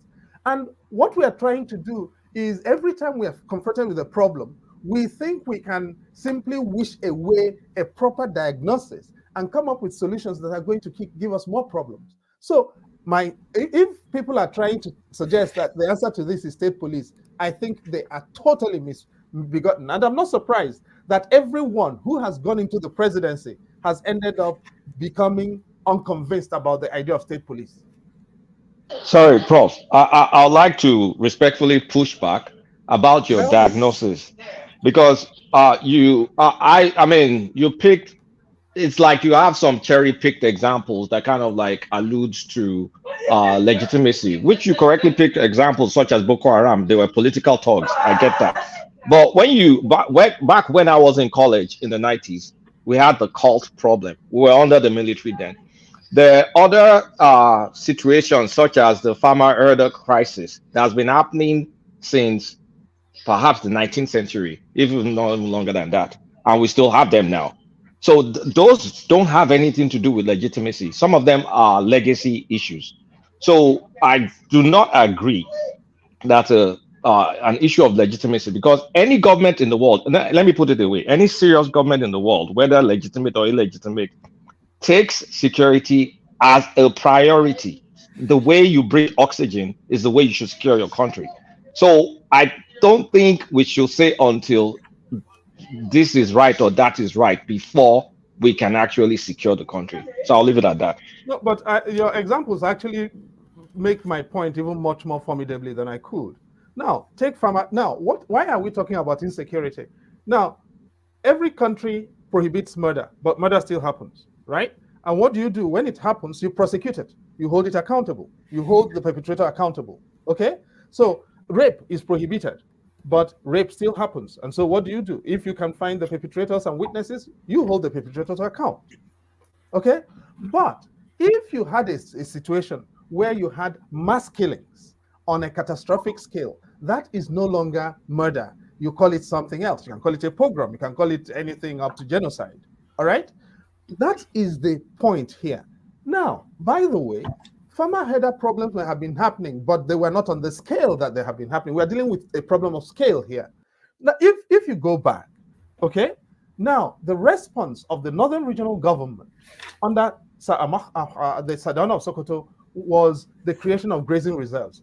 And there was a great investment in grazing reserves in the north, and the preservation of mechanisms for making sure that the transhuman pastoralism was managed in a way that was conducive to coexistence, and by and large that worked. So you can date what you're calling the crisis of pastoralism, or what you're calling legacy issues in northern Nigeria, is recent. The first major problem in Jos was 1994.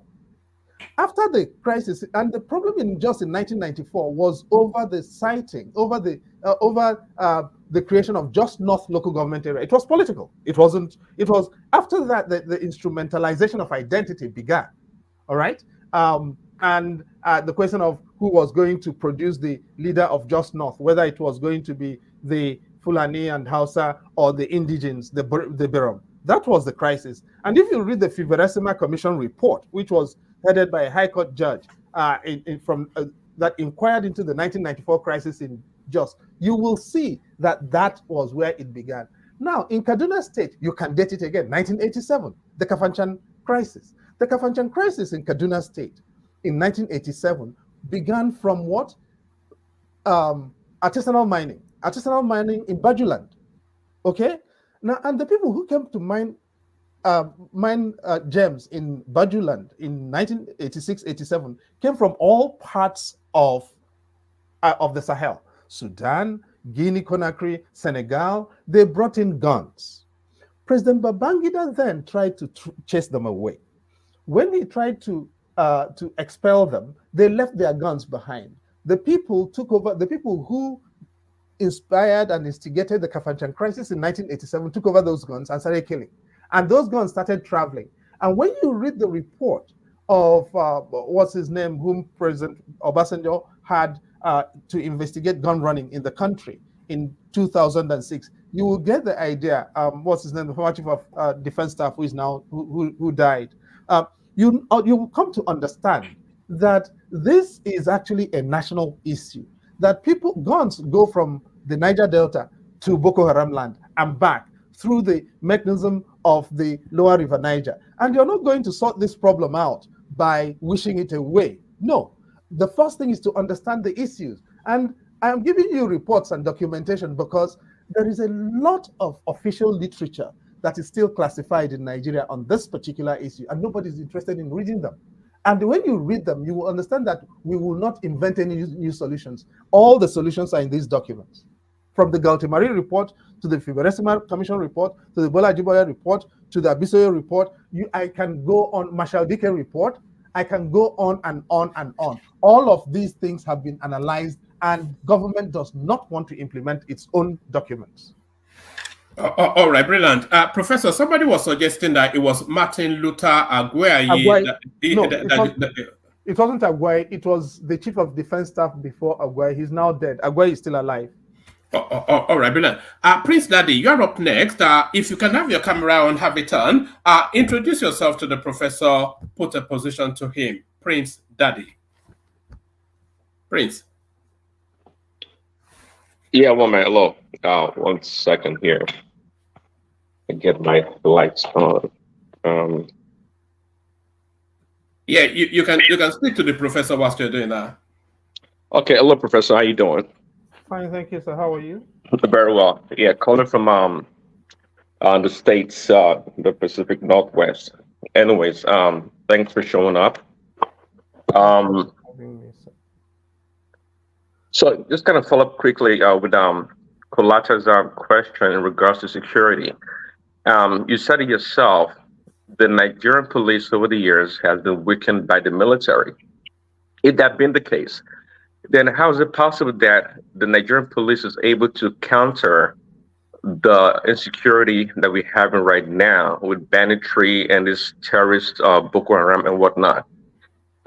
Obviously, I would say in the past, they've always been like a community policing engagement and not necessarily full-blown policing by the Nigerian police. So how are they able to, with their lack of weapons or assets, be able to counter the insurgency? Is at that point in time, it makes it counterintuitive.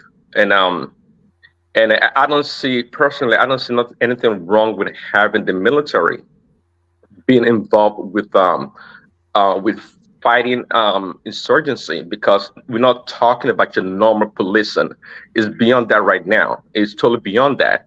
And I hear your argument when it comes to being able to, or you don't support, you say you do not support, what do you call it, state policing because of the abuse of the governors, which I agree with you. And I think on this show we've been able to have discussion around that, but there has to be a way to redesign and incorporate state policing in Nigeria. There has to be a way. It's not sufficient, just like right now, to have a centralized policing to deal with our issues. Every region state has their own unique way of approaching insecurity. And it's quite clear. It's proven in the West and perhaps other parts of the world that you have to localize policing.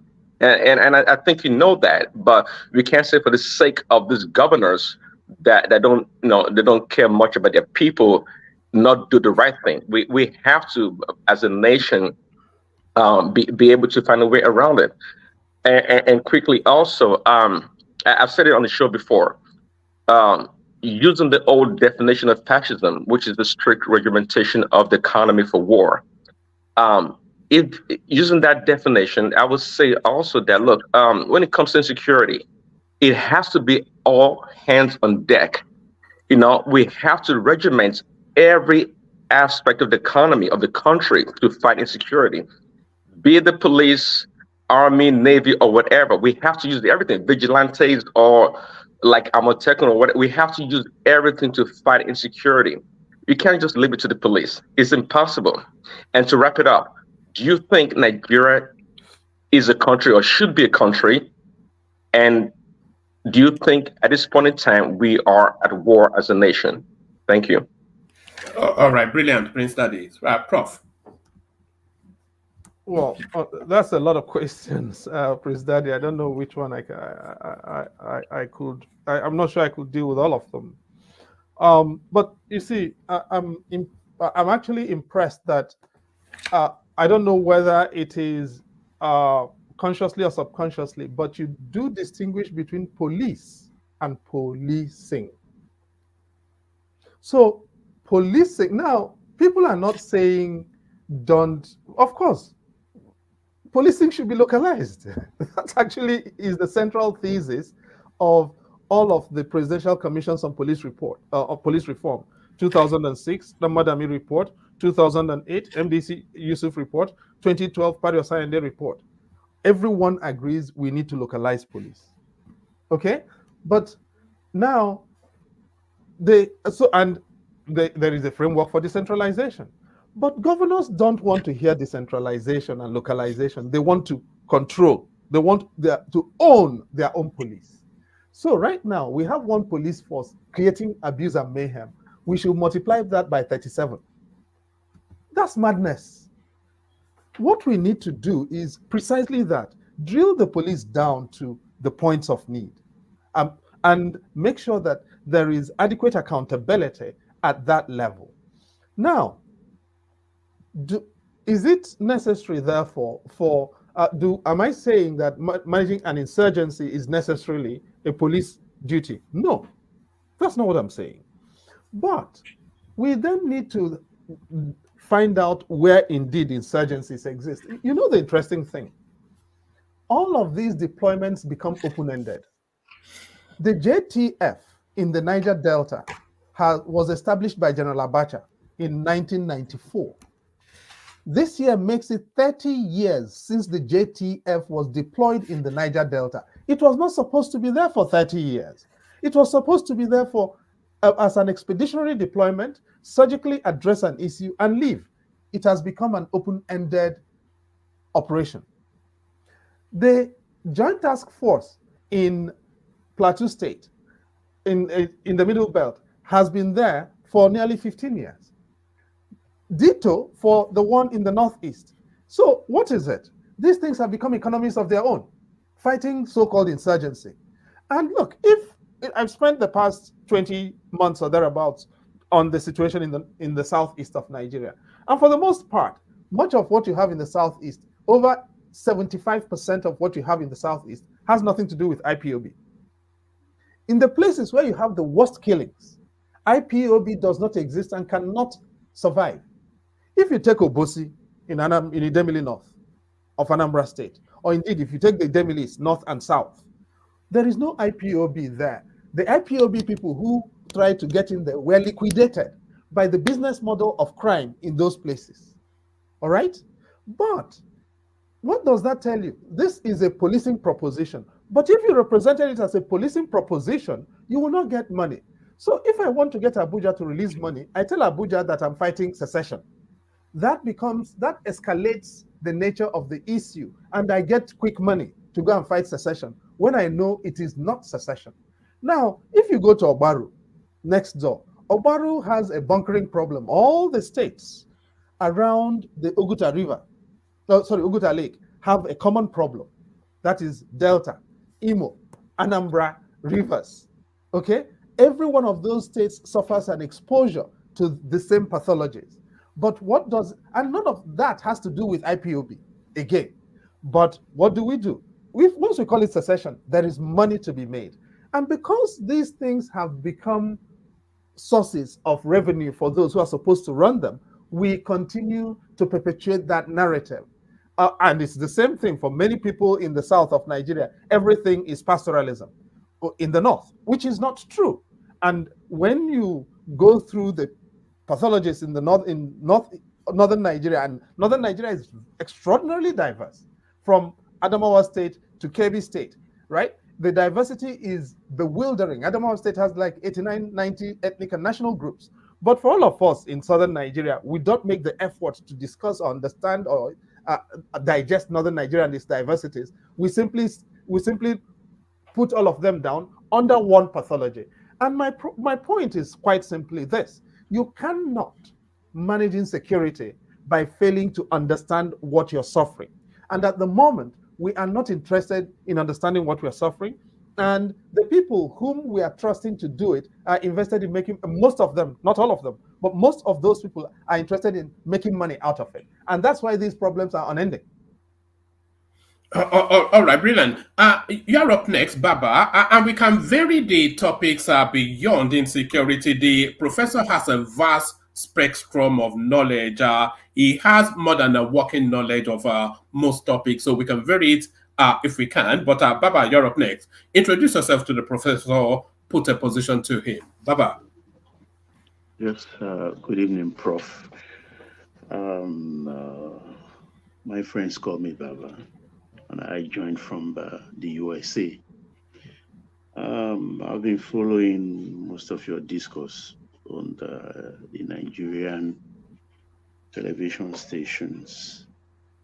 And firstly, most importantly, one man, please pardon me. Your platform is not a funeral home, but I think I will crave your indulgence if we can observe a 30-minute silence. 30 minutes? I mean 30 seconds. I'm right. very sorry. I respect industry, more so great industry. They are talking about the passing of Herbert Wigwe, the wife and the son, and the Ogunbanjo helicopter crash. May God rest their soul. Amen. It's a big Amen. loss to the country. Absolutely. If we can observe just 30 seconds silence, I will appreciate that. All right. With the professor's permission, we can do exactly that. Yes. So I'll play this.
All right, may their soul rest in peace. I wasn't aware of the personality, so you have to tell me a bit more about them later, Baba.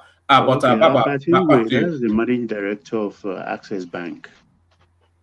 He's well known in that industry, The and they just co-founder established. of Access Bank, actually. Yeah, and also he has a university in River State, a very beautiful one, and is just a baby one, just starting. I wish he had lived to nurture that university to the height of his dreams. Yes, Professor, my time is short. I have house guests. I just sneak to make this. Do you think, in your considered opinion, that Nigeria is on the brink? That is one. And two, do you think Peter Obi will have been a better president than Asiwaju Bola Ahmed Tinubu? Thank you, Prof. No, thank you, Baba. So sorry, on the brink of what? Expand on that so that the professor has the fullness of what you mean. Total collapse, going asunder to your tent, to Israel. Okay. No, thank you very much, sir, and thank you also for reminding us of our shared and collective humanities, with the memories of compatriots whom we lost in this crash on the borders of California and Nevada. I actually like to marry up your question, and apologies to Prince Daddy because I missed I didn't respond to his question on whether Nigeria should be one country, because I see a relationship between the two questions. In the wider scheme of things, actually, there is nothing spectacular about Nigeria, right? In terms of just there should be no exceptionalism about Nigeria. Nigeria is 923,000, just under 924,000 square kilometers. In Africa, that's relatively small. It's 32 or so million people. That's less than Pakistan. And now, in terms of land mass, it's relatively small, actually, in the African sweepstakes. It's smaller than Niger, it's smaller than Mali, DRC, Algeria, Tunisia, I could go on, Mauritania, Angola, South Africa. Now, in terms of diversity, I'm not even going to talk about India or China or any of those. Now, I don't think there is any problem that Nigeria has that cannot be solved with half-decent leadership, which sadly we've not been blessed with. It looks like Providence blessed us with so much. It decided, you know what, we were going to be too arrogant and ungrateful, and they needed to teach us a lesson. So they made sure we have this process of producing terrible leaders. With the exception of those, the lot who led the country at independence, but even they had their challenges, which is why we ended up with a coup and a civil war. Now, is the country on the brink? I don't know. What I know is that the current trajectory is not sustainable. That means the country needs a course correction. How we arrive at that course correction, I cannot tell you I have any immediate recommendations for. Quite clearly, the electoral process should enable the country to course correct. So you can suffer for 4 years. But if you have the assurance, if the people have the assurance that their votes can count and will be counted, and that whatever that outcome is, irrespective of whoever emerges on the basis of honest count of the votes, the person should wield the reins of power. That, I think, will give us the basis for course correcting. But at the moment, that's not what we've got. At least not since 2019, I'd suggest. And if you look at the numbers, my own proxy for credible election is the proportion of contests that end up in court. Okay? In 2007, 86.35% of the offices contested ended up in court. By 2011, 51% ended up in court. We've cut it down by 35%. 2015, 45% just under 45% ended up in court. That's way less than half of the offices contested ended up in court. That meant that even the candidates who lost, in most cases, agreed that they had lost, so they didn't go to court, including at the presidential level. Then it started climbing up again. In 2019, 54%, just under 55% ended up in court. As we speak, in 2025, 81% of the offices contested have ended up in court. That for me tells you a story. That as long as and when you look at the correlation, public dissatisfaction correlates very easily with these numbers I've given out here. This tells you something. When people believe that the government they've instituted represents them, they are willing to forbear. That's not the case. Would Peter Obi have made a better president? I don't know. That's a hypothetical that only God or Babalawos can answer. As I said at the beginning, we're where we are, and we've got to stand on your mandate, or on his mandate. All right. Brilliant. Excellently put, Professor. Ekene, you're up next. On mute. Introduce yourself to the professor and put a position to him. Ekene, you're up next. Yeah, one man. Thank you for the great show you are showing. Yeah, your great work in building Nigeria. So I thank you very much. Prof, welcome to the One Man platform. Thank you. One of the best. Yeah. Thank you very much for one of the. Are you sure you want to rephrase that? One of the. Oh, okay, still. Sorry, I'm only joking. Put a position to the professor. Yeah, Prof, welcome very much. I appreciate your sincerity. I've been following you a lot. So when I heard you are coming, I said I must be here tonight to interact with you. So, but my question is just simple. Yeah, I'm just giving a background of the security issues, the history of it, and all that, which is very understandable. But as a Nigeria, my name is Ekene, speaking from Lagos. So, living in Nigeria for the past few years, and what is going on in Nigeria, for somebody like me, I think we don't have serious governance and serious people to pilot the affairs of this nation. Do you think Nigeria is more of theory than practical? Because sometimes their argument and their explanation to matters weaken somebody like me. So how do you think that Nigeria talk too much instead of reacting to issue? Especially the kind of explanation you have given to the issue of security that is happening in our country. And it seems what I see is that your perspective is very different from that of our governance. Our president, our governors, what you just said tonight is very far different from their thinking. They don't think towards that direction. It's just as if the citizens know more than the governor, the people that is governing us. So why is it like that? Why is the mind of our leaders very far from the issue on ground? And a lot of Nigerians help them to remain. All right. Let me push a bit, yeah, to manage the time. Yeah. Yeah, Professor. Why is it like that? Thank you. I don't know. I'm not in public office at the moment, and I'm obviously not running for office either. But I'll answer your question. I'll try and respond to you denotatively. Let's take Abuja as it is now. Anyone who's lived in Abuja for the past decade would know that the insecurity situation in Abuja, the landscape was getting quite complex, and the likelihood of insecurity creeping to the center of Abuja was very high.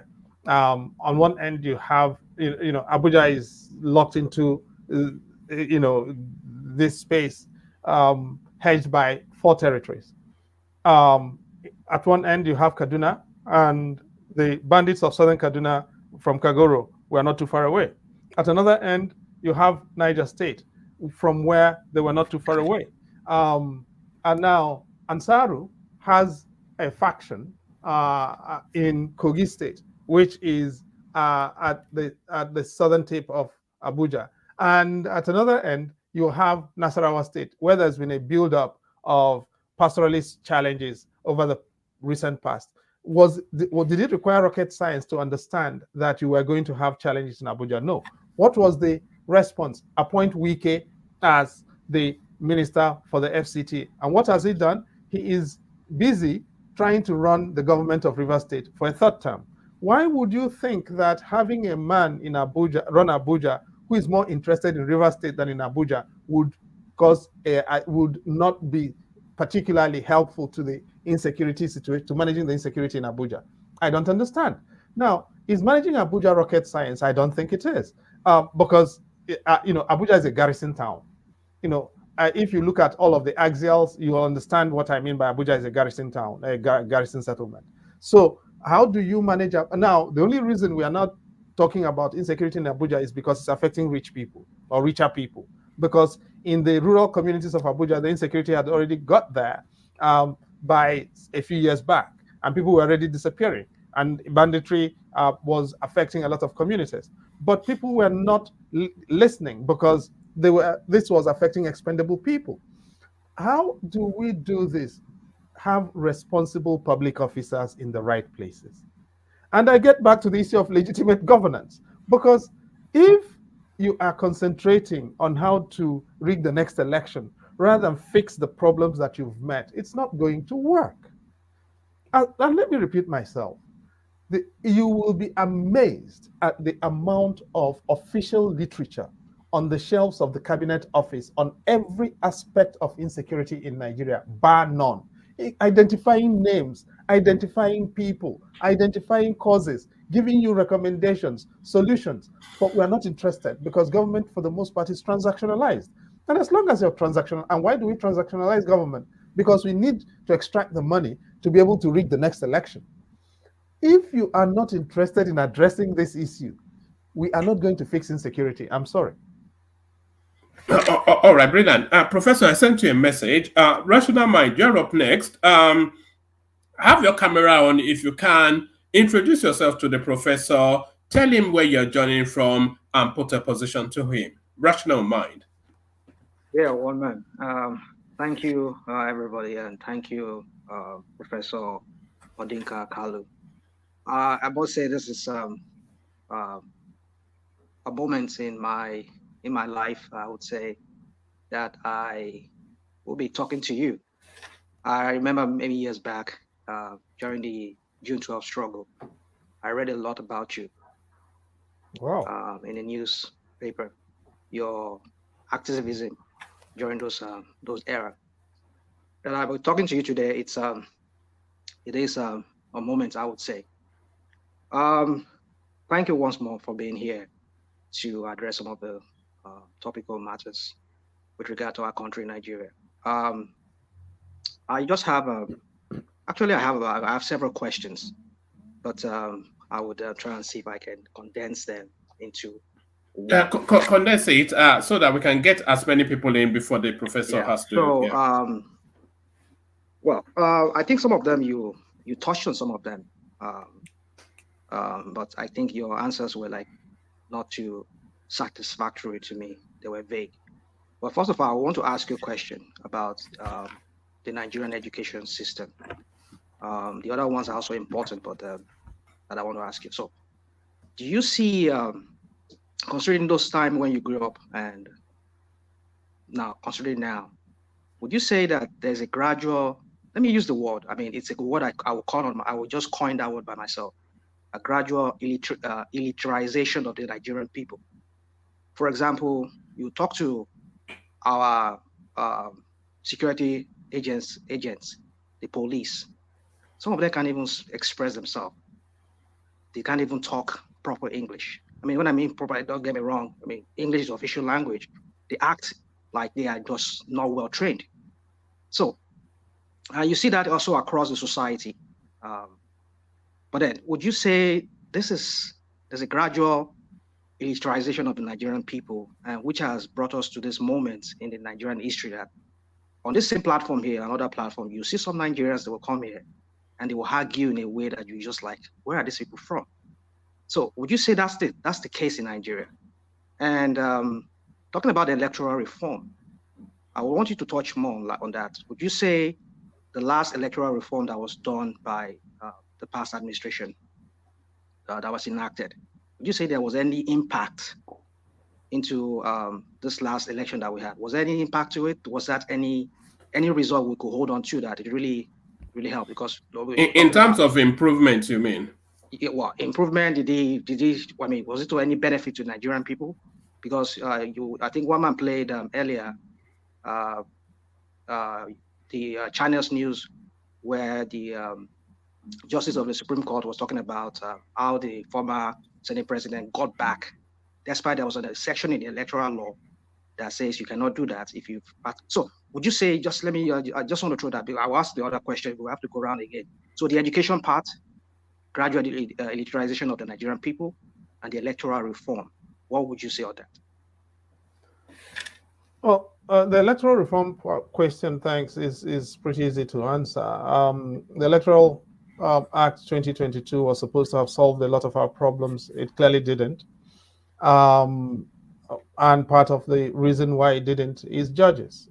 Judges simply subverted the law entirely, which is why we have my good friend and classmate Godswill Akpabio as Senate president. He didn't run, but the judges gave him a seat. That's why we have Lawan in the Supreme Court. In the Senate. He could as well have been in the Supreme Court when you think about it. He didn't run. The Supreme Court gave a very disgraceful judgment in his case, returning him to effectively returning him to the Senate. David Umahi in Ebonyi State was running like Akpabio and Lawan for other seats. The judges methodically subverted every piece of reform. And that's why I'm a skeptic about investing in electoral reform. You cannot invest in electoral reform when the system is run by crooks who are entirely unprepared to basically respect the rules.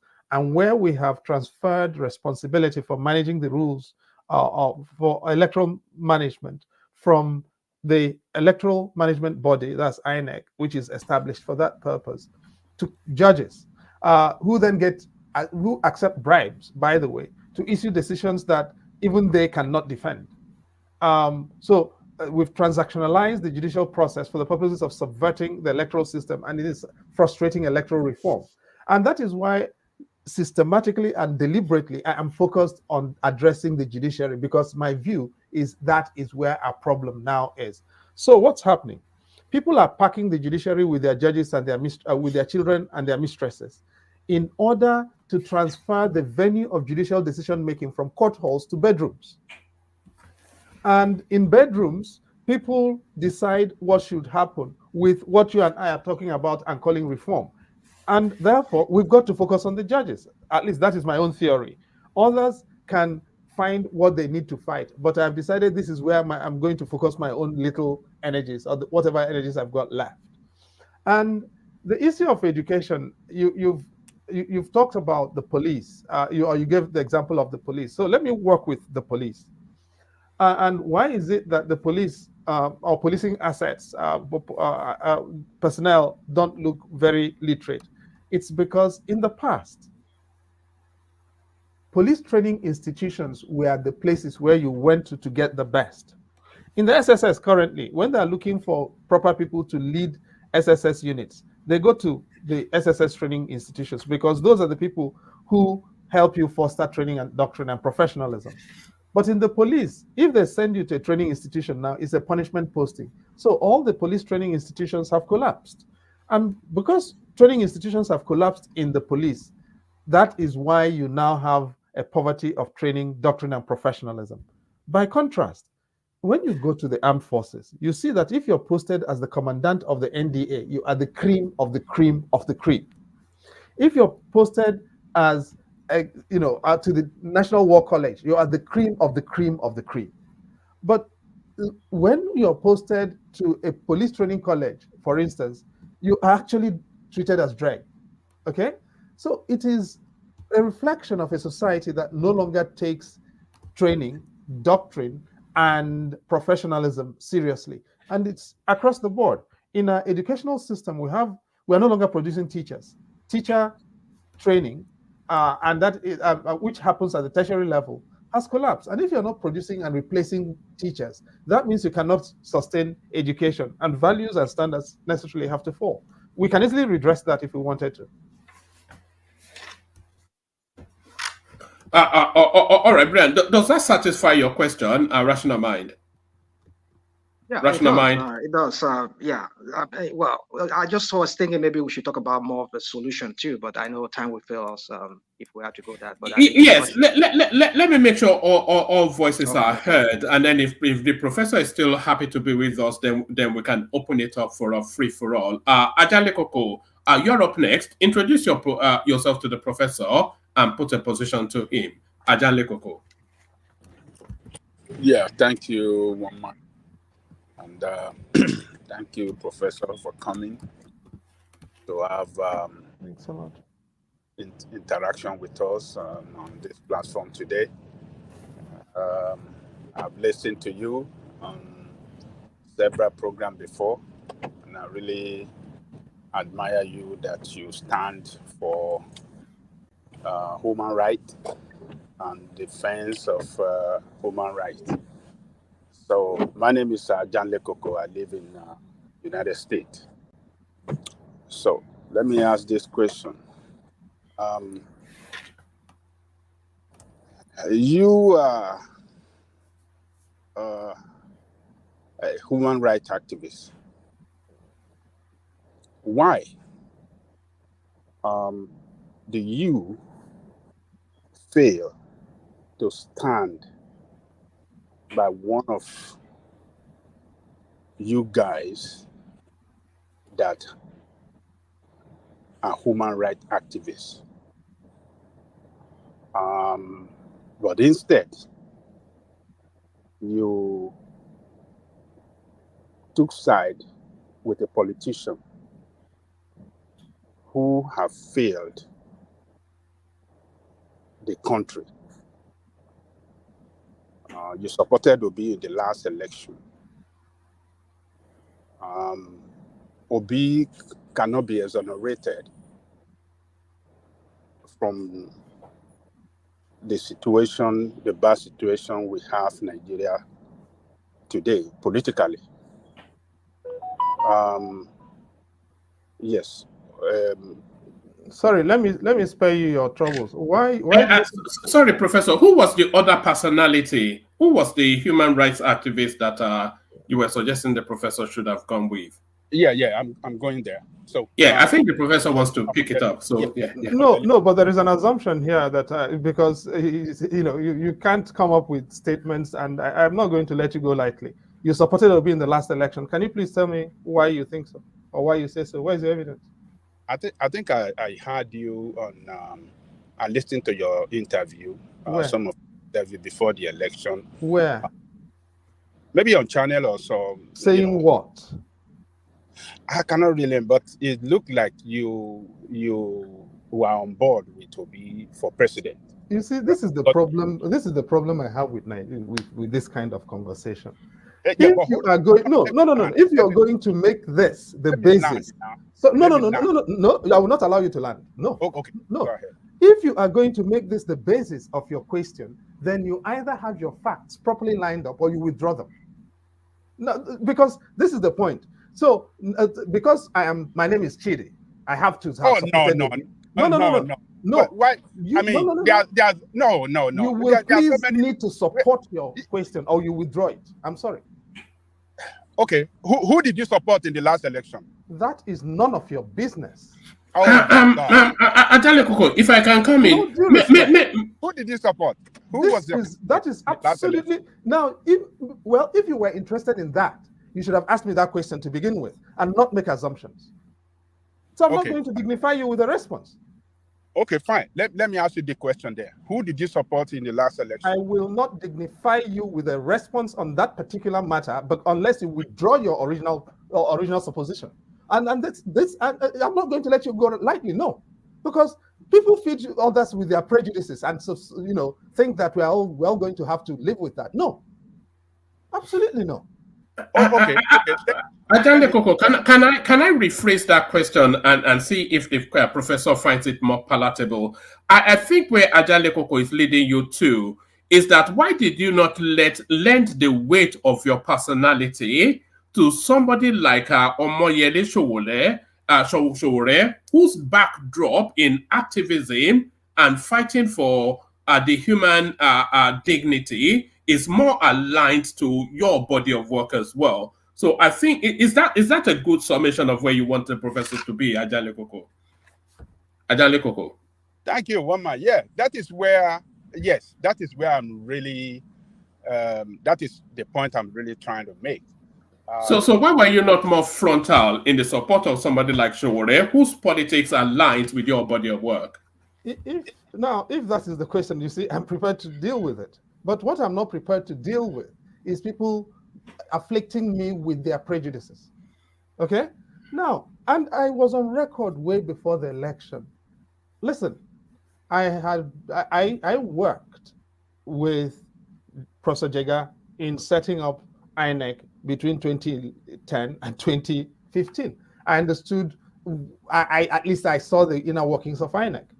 I saw the current chairman of INEC and I left him because I did not believe that he has got the core of what it takes to organize a credible election.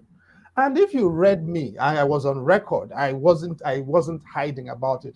My view in writing persistently, repeatedly, was that the 2023 election was going to be a joke. I actually wrote a particular piece that outlined 5 particular issues that were going to control the 2023 elections. All of those things came through. So, knowing that the elections were going to be a joke, I wasn't going to be interested in wasting my emotions or sentiments in investing in an election that was predetermined. If you read me, Ajanle Koko, you would not have said what you said, and that is why I didn't want to let you go lightly. Omoyele Sowore himself, that you speak of, who is my brother, himself would say exactly what I have told you, that the elections were primed and programmed to be a joke, and they turned out to be a joke.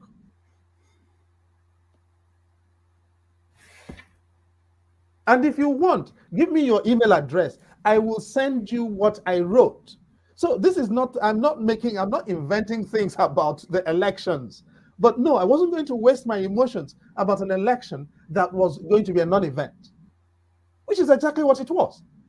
Sowore himself says so, acknowledges so, knows so. Why was I going to disturb myself?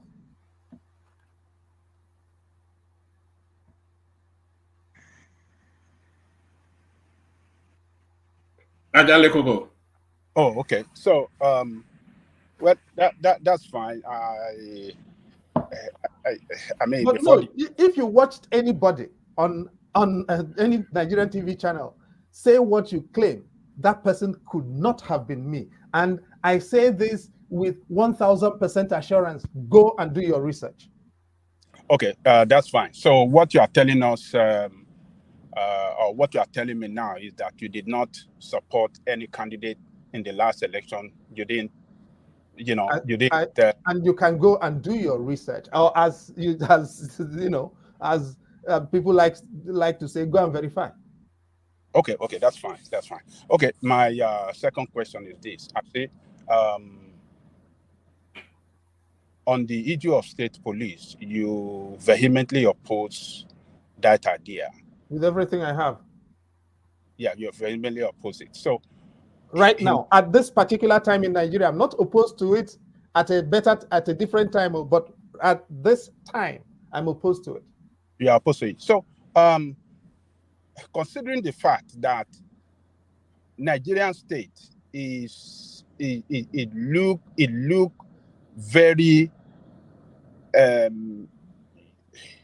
it look like Nigerian state is very, very incapable to secure the country now, considering the level of insecurity we have around the country.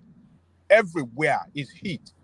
There's no part of the country that is spared with this insecurity that we have. So what is your own solution to this problem? Because Nigerian police look very, very incapable. They lack the capacity now. They cannot do the job. So what is the way out right now? That's what Professor, with your permission, I think you've spoken widely on that, but I'm keen to get one more personality in at least, and then we'll see how you're still feeling. Let me go, Ajale Koko, with your permission. I'm sorry, I didn't hear you say. I think the first phase of when the professor came, he spoke widely on insecurity, the panaceas to it, where the country is getting it wrong, and all of that. So he was quite extensive. And another thing, he said, he opposed your suggestion that we don't have to have a 1 million strong army to secure the country. The border is porous, particularly in the north, wide open. And with the problem from the Sahel region, criminals pouring into the country, occupying our bush, our forests. In every part of the country, we have all these criminals there that are not even, we all in the south, Fulani. Yes, I'm not saying that we don't have some Nigerian Fulani that, are criminal as we have some in Yorubas and Igbos that are in other parts. But most of these criminal Fulanis are not Nigerian-born Fulani. They are Fulani criminals coming from Sahel region into Nigeria. And you are saying we don't need a 1 million strong army to secure that country in such a way that we can have a better security in the country. So I don't know why you are so. Professor, do you want to hold your thoughts on that in abeyance? Let me bring another personality in, and then you have a real catchment of a man of prestige. Introduce yourself to the professor, because I'm keen to have everybody on the screen speak until the professor tells us he's had enough. So maybe we take everybody on the screen because I've got to run off shortly. Yes, I know. That's why I'm trying to push the conversation. So man of prestige. Tag on to what Ajale Koko said so that the professor can have introduce yourself and put a position. Okay, thank you, one man, for presenting Dr. Chidi today. Dr. Chidi, it's honored to have you on this platform. Professor, it's honored to have you on this platform. Please, okay, having said that, I know you want to leave us, because you've been here for a long time. I don't know how long you've been here, so I'm gonna make my story short.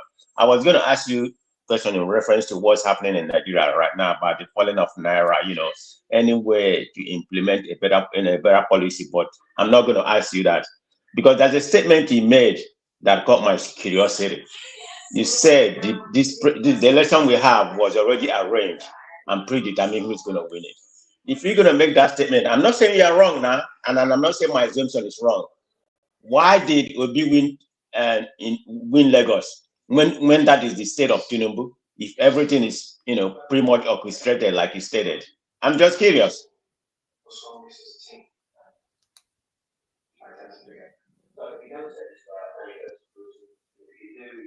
Can you hear me? I hear you very well.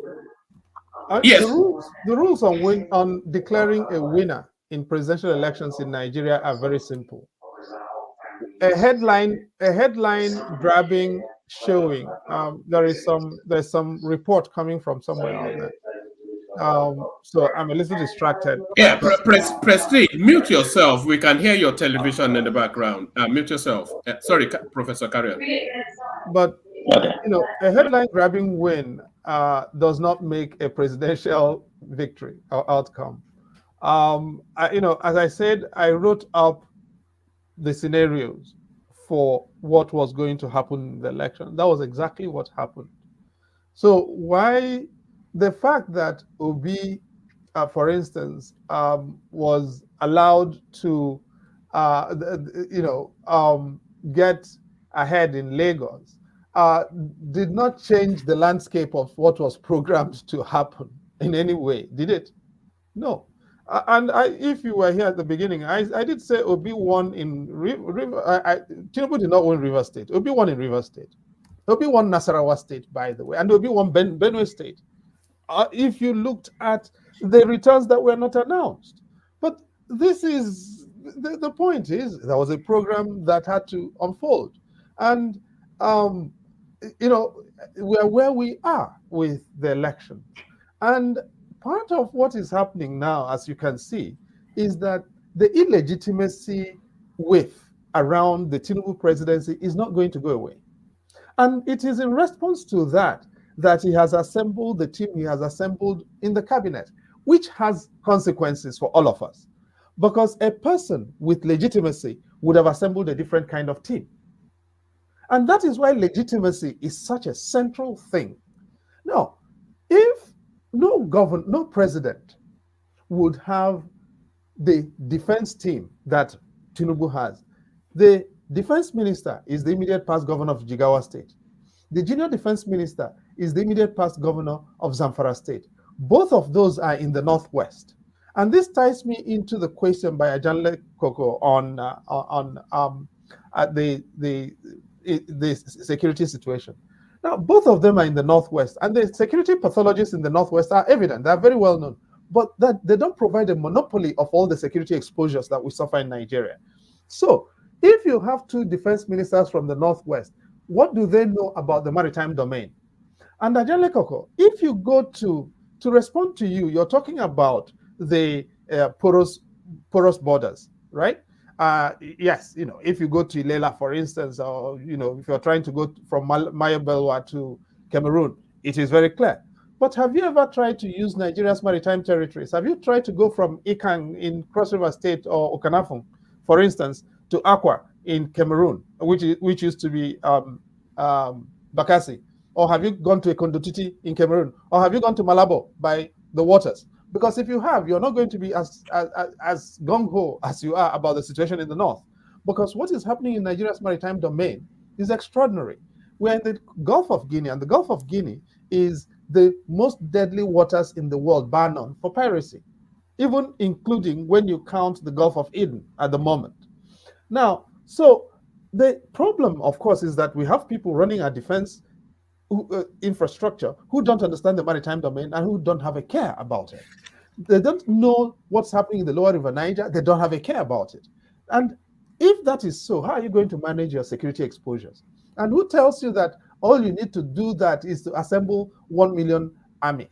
Because now you have a situation in which the army is running its own air operations. Air Force is running its own air operations. There's no coordination, and we're bombing our people and killing our people with mistargeting decisions. So I think we need to be a little more careful and thoughtful in how we move from point A to point Z without traveling through point B to begin with.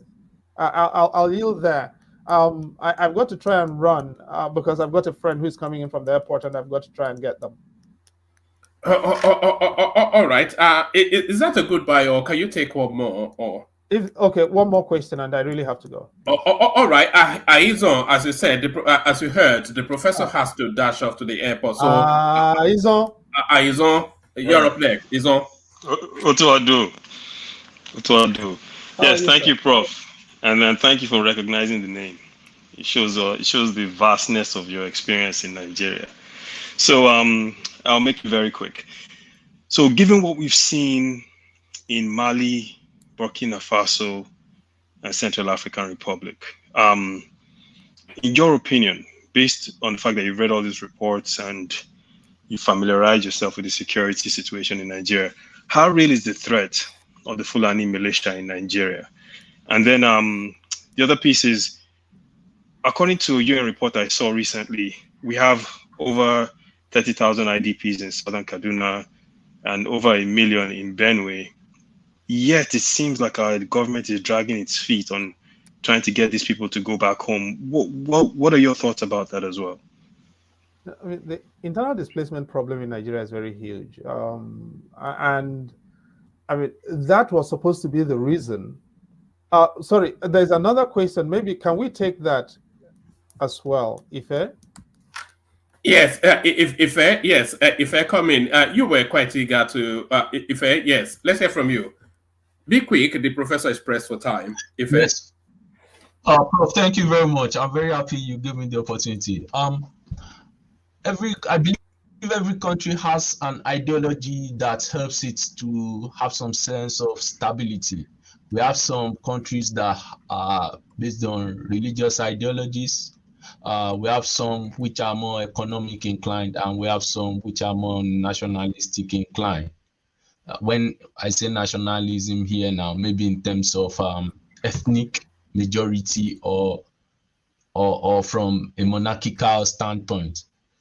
Looking at Nigeria, we don't have any of these, and I want to believe these are part of the problems we have. Do you think, since we don't have a fundamental ideology helping us to have a sense of nationhood, do you think any a leader or president for any part of the country can really unite us, looking at our economic woes, our security woes, and historically you find out that when we have a southern president, they fix the economy. When it goes to the north, everything go into comatose. So that's just my question for you, Prof. Thank you very much for allowing me again. Thank you. I really appreciate it. No, thanks. And that would probably be a fantastic place actually to adjourn for the day. But let me get back to Aizon and the question about IDPs. The IDP problem in Nigeria is vast, and there are different sources, from conflict in the north to inundation and then ecological situations in the south.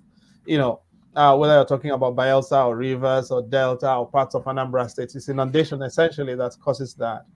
Conflict in Benue State, lots of parts of Benue State, including parts of Greater Makurdi, for instance, have been wiped out, and settlements, people massively displaced as a result of the activities of these armed header militias.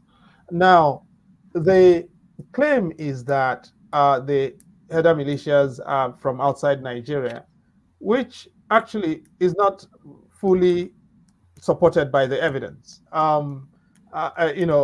Yes, of course, there is a vast pastoralist community in West Africa, as a matter of fact, stretching from Morocco down to as far as Gabon, as a matter of fact, on the west coast of the Sahel, of the Atlantic and into the Sahel. But the fact of the matter is that a country that is interested in containing transboundary movements of these populations would absolutely do that. The evidence is, in many cases, certainly for electoral advantage, some senior politicians did import militias for political purposes. Those senior politicians are known to the security agencies. They won through and then won immunity, and as a result, we are where we are. I don't want to get into this place and start naming names, but we know who they are. The security agencies know who they are. They know what transpired. And if you read the Vanguard last weekend, you would have seen the story. The front page story of Vanguard last weekend was that a senior politician was being tracked by the security services for being implicated in banditry in the northwest of Nigeria. We know who that person is. Now, the point is, it suits politicians in many cases to be able to, or security agencies in many cases, to be able to protect these people. And sometimes, if you speak to the managers of the defense and security uniformed services, they will tell you that when they want to do things to interdict these people, the politicians themselves stop them. The politicians exercise constitutional authority because they're occupying office to say you cannot do that.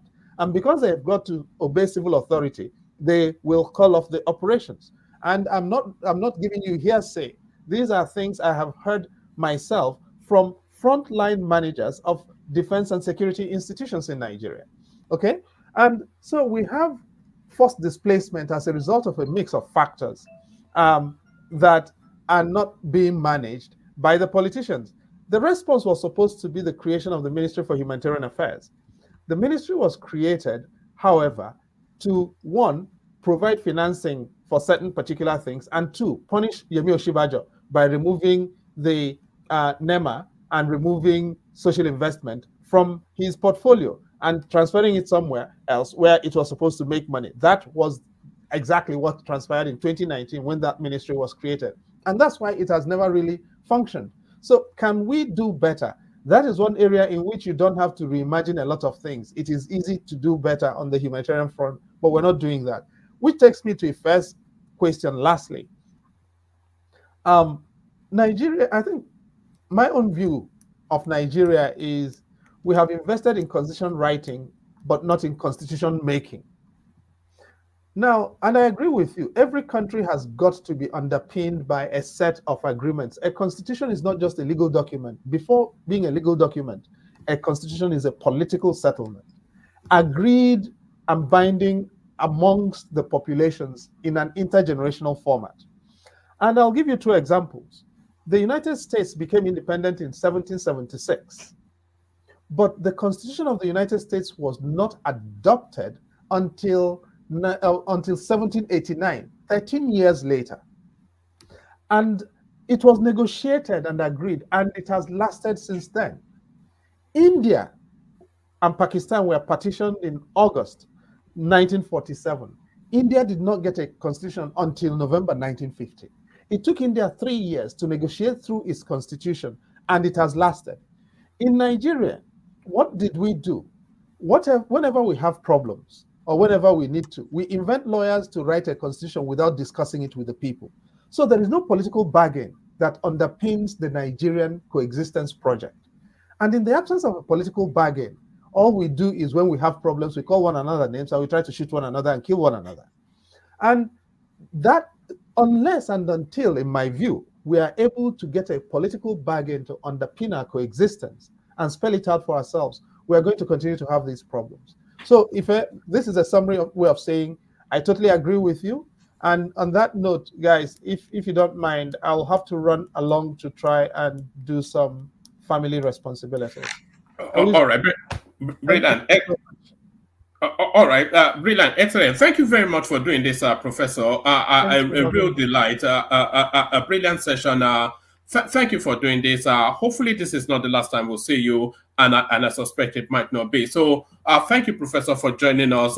Have a good rest of the day, and have a good night. So that was Professor Chidi. And beware of spinners. I'm really sorry we couldn't get to you, but I hope. No, you got to him. It was Rational Mind. It was the one asking you about education and whatnot. Okay, guys. Thanks so much.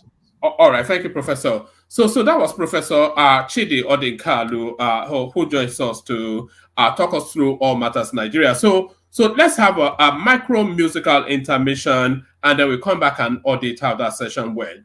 But of course, first, the K guides. Only water, only water, where is Sima? Water, water, water, water, water, water, water, water, water, water. Only water, where is Sima? Hapa o naido.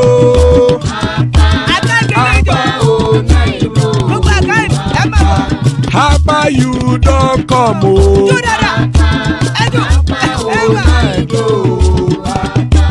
Hapa o naido.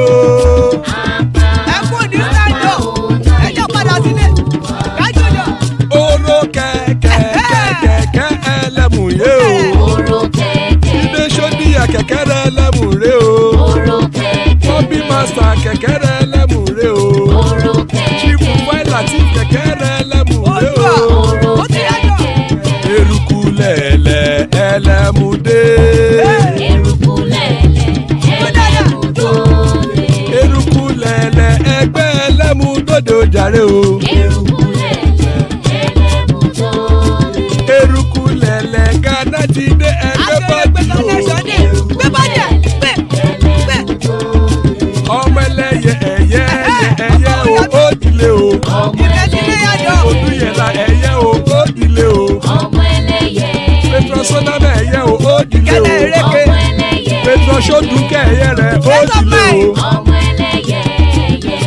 àkùkọ ọ̀run mú ìní o. Ó lè yò. Yò. Yò dára.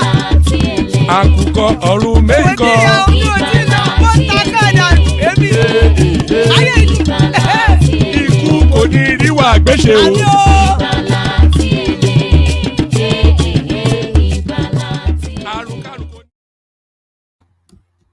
And there it is right there. May death have nothing to do with us. So there it is. That was the excellent Professor Chidi and Slam Odinkalu, who came to regale us with the vastness of his knowledge and experience. So thank you to the professor.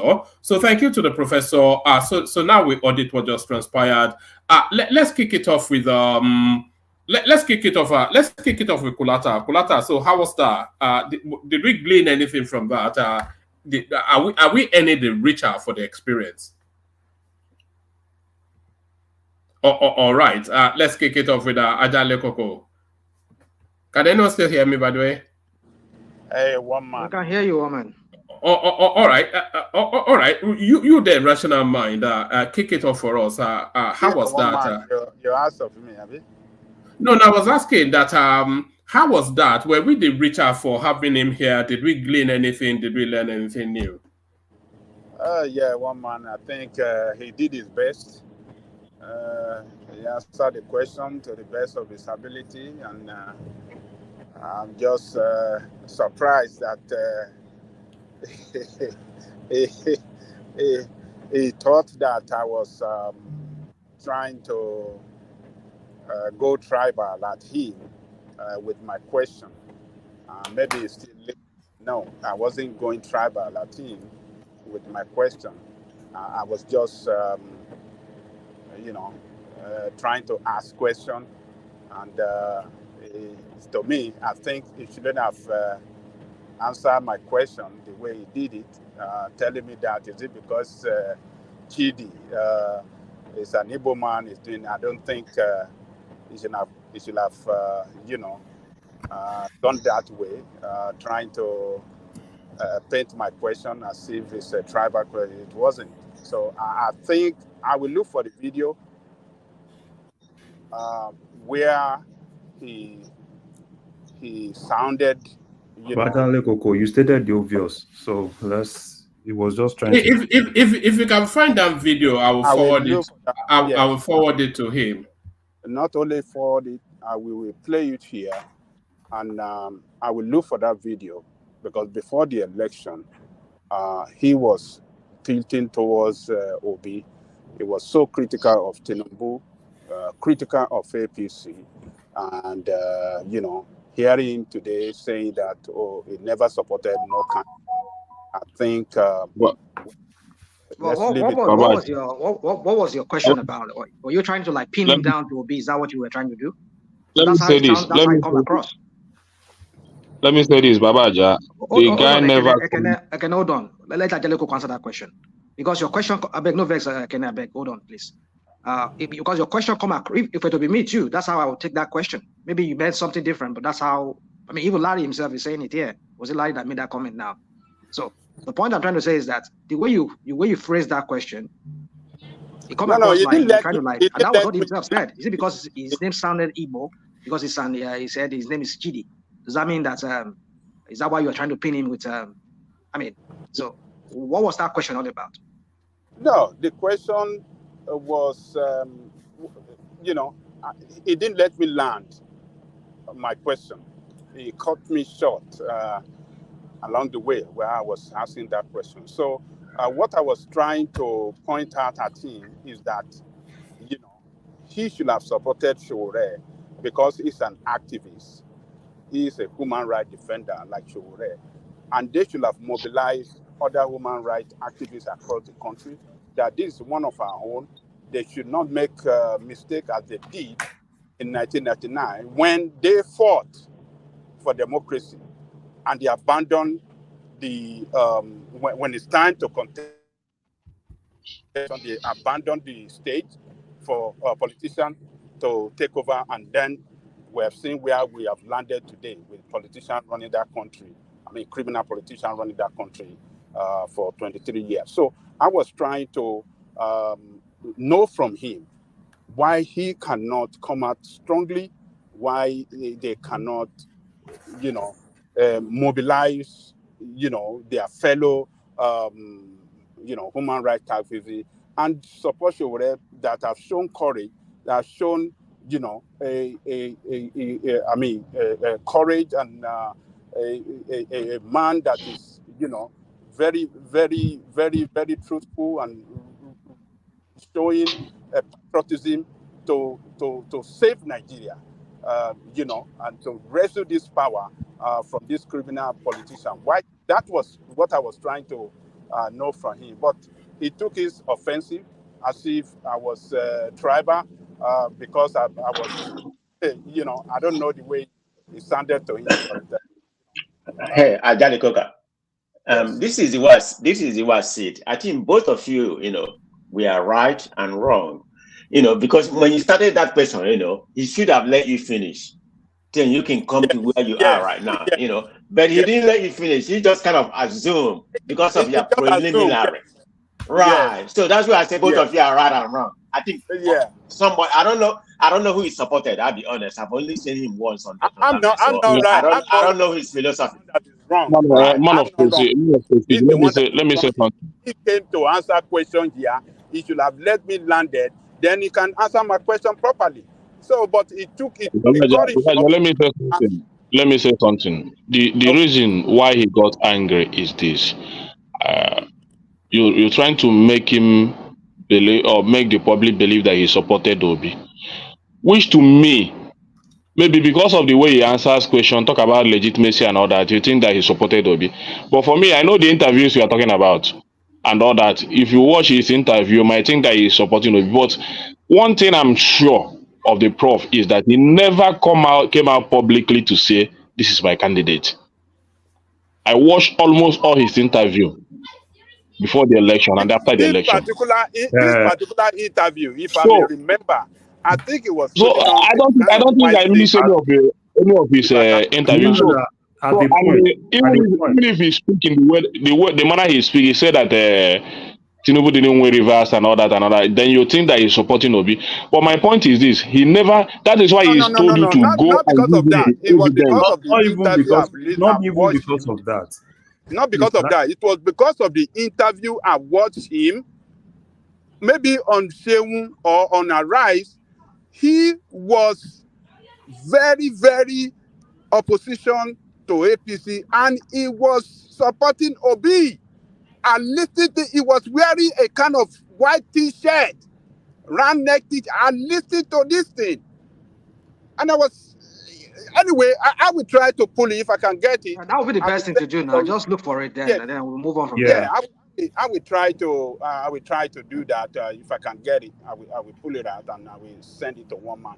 But other than that, there are so many things he said that I cannot agree. He doesn't want us to have more military personnel, to defend the territorial integrity of the country. It doesn't want us to have a state. Well, you understand? No. Well, he gave a reason. But he's talking about electoral integrity being the panacea to insecurity. Yeah. And I wasn't sure that I was 100% with that. But with him. I will not agree that with him. I won't even agree with that. There are two separate things. Security matter is different from electioneering matter. So we cannot model things up for us and think that we just take it like that and it can go easy away like that. No, they are two different things, and we can't model them together. So that's the way. I think I disagree with him totally on that his position, and I believe a lot of people will disagree with him as well. So, but other than that, one man, I think I will commend you for bringing him, and I will thank him as well for coming to spend some few hours with us here, and I hope he will come back next time to have fun again on this platform. So that's my position. Thank you, woman. All right, brilliant. Let's hear from Tony. So, Tony, you heard from the professor. What did you make of it? Tony Africa. Tony. All right. Rational mind. Okay. I think we rational. Okay. There he is. Can I go? Yeah, you can go. I think rational mind. Your device is not connecting properly. Mute and unmute. So Hughes. Yes, let's hear from you. Feedback. Prestige. Yeah, thank you very much. So I don't have that much feedback because actually, when you first saw me, that's that I just logged in because I've been done. But having said that, I feel that he didn't answer my question because I wanted him to go in deep. I'm not saying he's wrong. I'm right. If you're gonna go in deep that the election was framed, I wanted you to answer me. How come did they just apportion Lagos to make it seem like I'm ring the other side? I don't know. I'm just saying he didn't answer my question. That's the only thing I'm gonna say. The question that I asked him. So I'm not privy to some other things you all discussed. So I don't have that much comment. I mean, he's a good guest to have, but I have an issue because he didn't answer my question properly, in my own opinion. All right, brilliant. How expansive was he in terms of what you wanted him to speak to? Did he satisfy your question? Ife? Yes, he satisfied my question, and another thing for me is, it seems everybody knows the problem of Nigeria having a foundational problem, but we just like to beat around the bush, trying to think that we'll get everything right, not fixing the foundation. If the foundation of Nigeria is not well defined, it will not give us a sense of direction, and that's why what the sense of security is to Mr. A is another thing to Mr. B. How the economy should run in the north is different from how we feel it should be in the south. What's it called? Rational might talk about education. The way we see education in the south will be different from how we see education in the north. I'm telling you, maybe in the south, Adanle Koko could be right, southwest could be right that we need a state police. That's why we have Amotekun. That could be right in their own sense that they don't need it based on what's happening in their own political climate, because he was using the example of is it Hopu Uzodinma and Hopu Uzodinma on one person based on how they have used the security forces in their domain. Cite example of the state governors. So it's sad that the foundation of that country is not defined. And unfortunately, if we look at all the countries doing well around the world, they have a foundation, that they have an ideological foundation, they base their state or their nationhood on. Nigeria does not have a foundation. We don't have a religious foundation. We don't have a statehood, state or ethnic base or royal monarchical based foundation. Neither do we have even an economic based foundation. We did way back in the 50s. The founding constitution that brought Nigeria about, when we had the regional system, the founding fathers understood those differences. That was why they had it the way they had it. It's just like Yoruba people will say, so Nigeria is going on a decline because of that foundation. So if we had gone he was not willing to commit to. I'm not sure that he committed, the professor, that he believes that Nigeria will survive as an ongoing entity. I think a lot of people try to. Yeah. Okay, go on, please. Go on. One man, what I believe is, if he further answer that question, he will more. I don't know his worldview of Nigeria itself. Maybe we should remain as one, or we should fix the foundational problem. The problem about fixing the foundational problem is, you raise a question: are we going back to the regional system, or should everybody divide? If you raise a foundational problem, because virtually every region in that country has a divergent ideological worldview, you find that the best answer to that question is everybody go to your tent, O Israel. That's the best answer.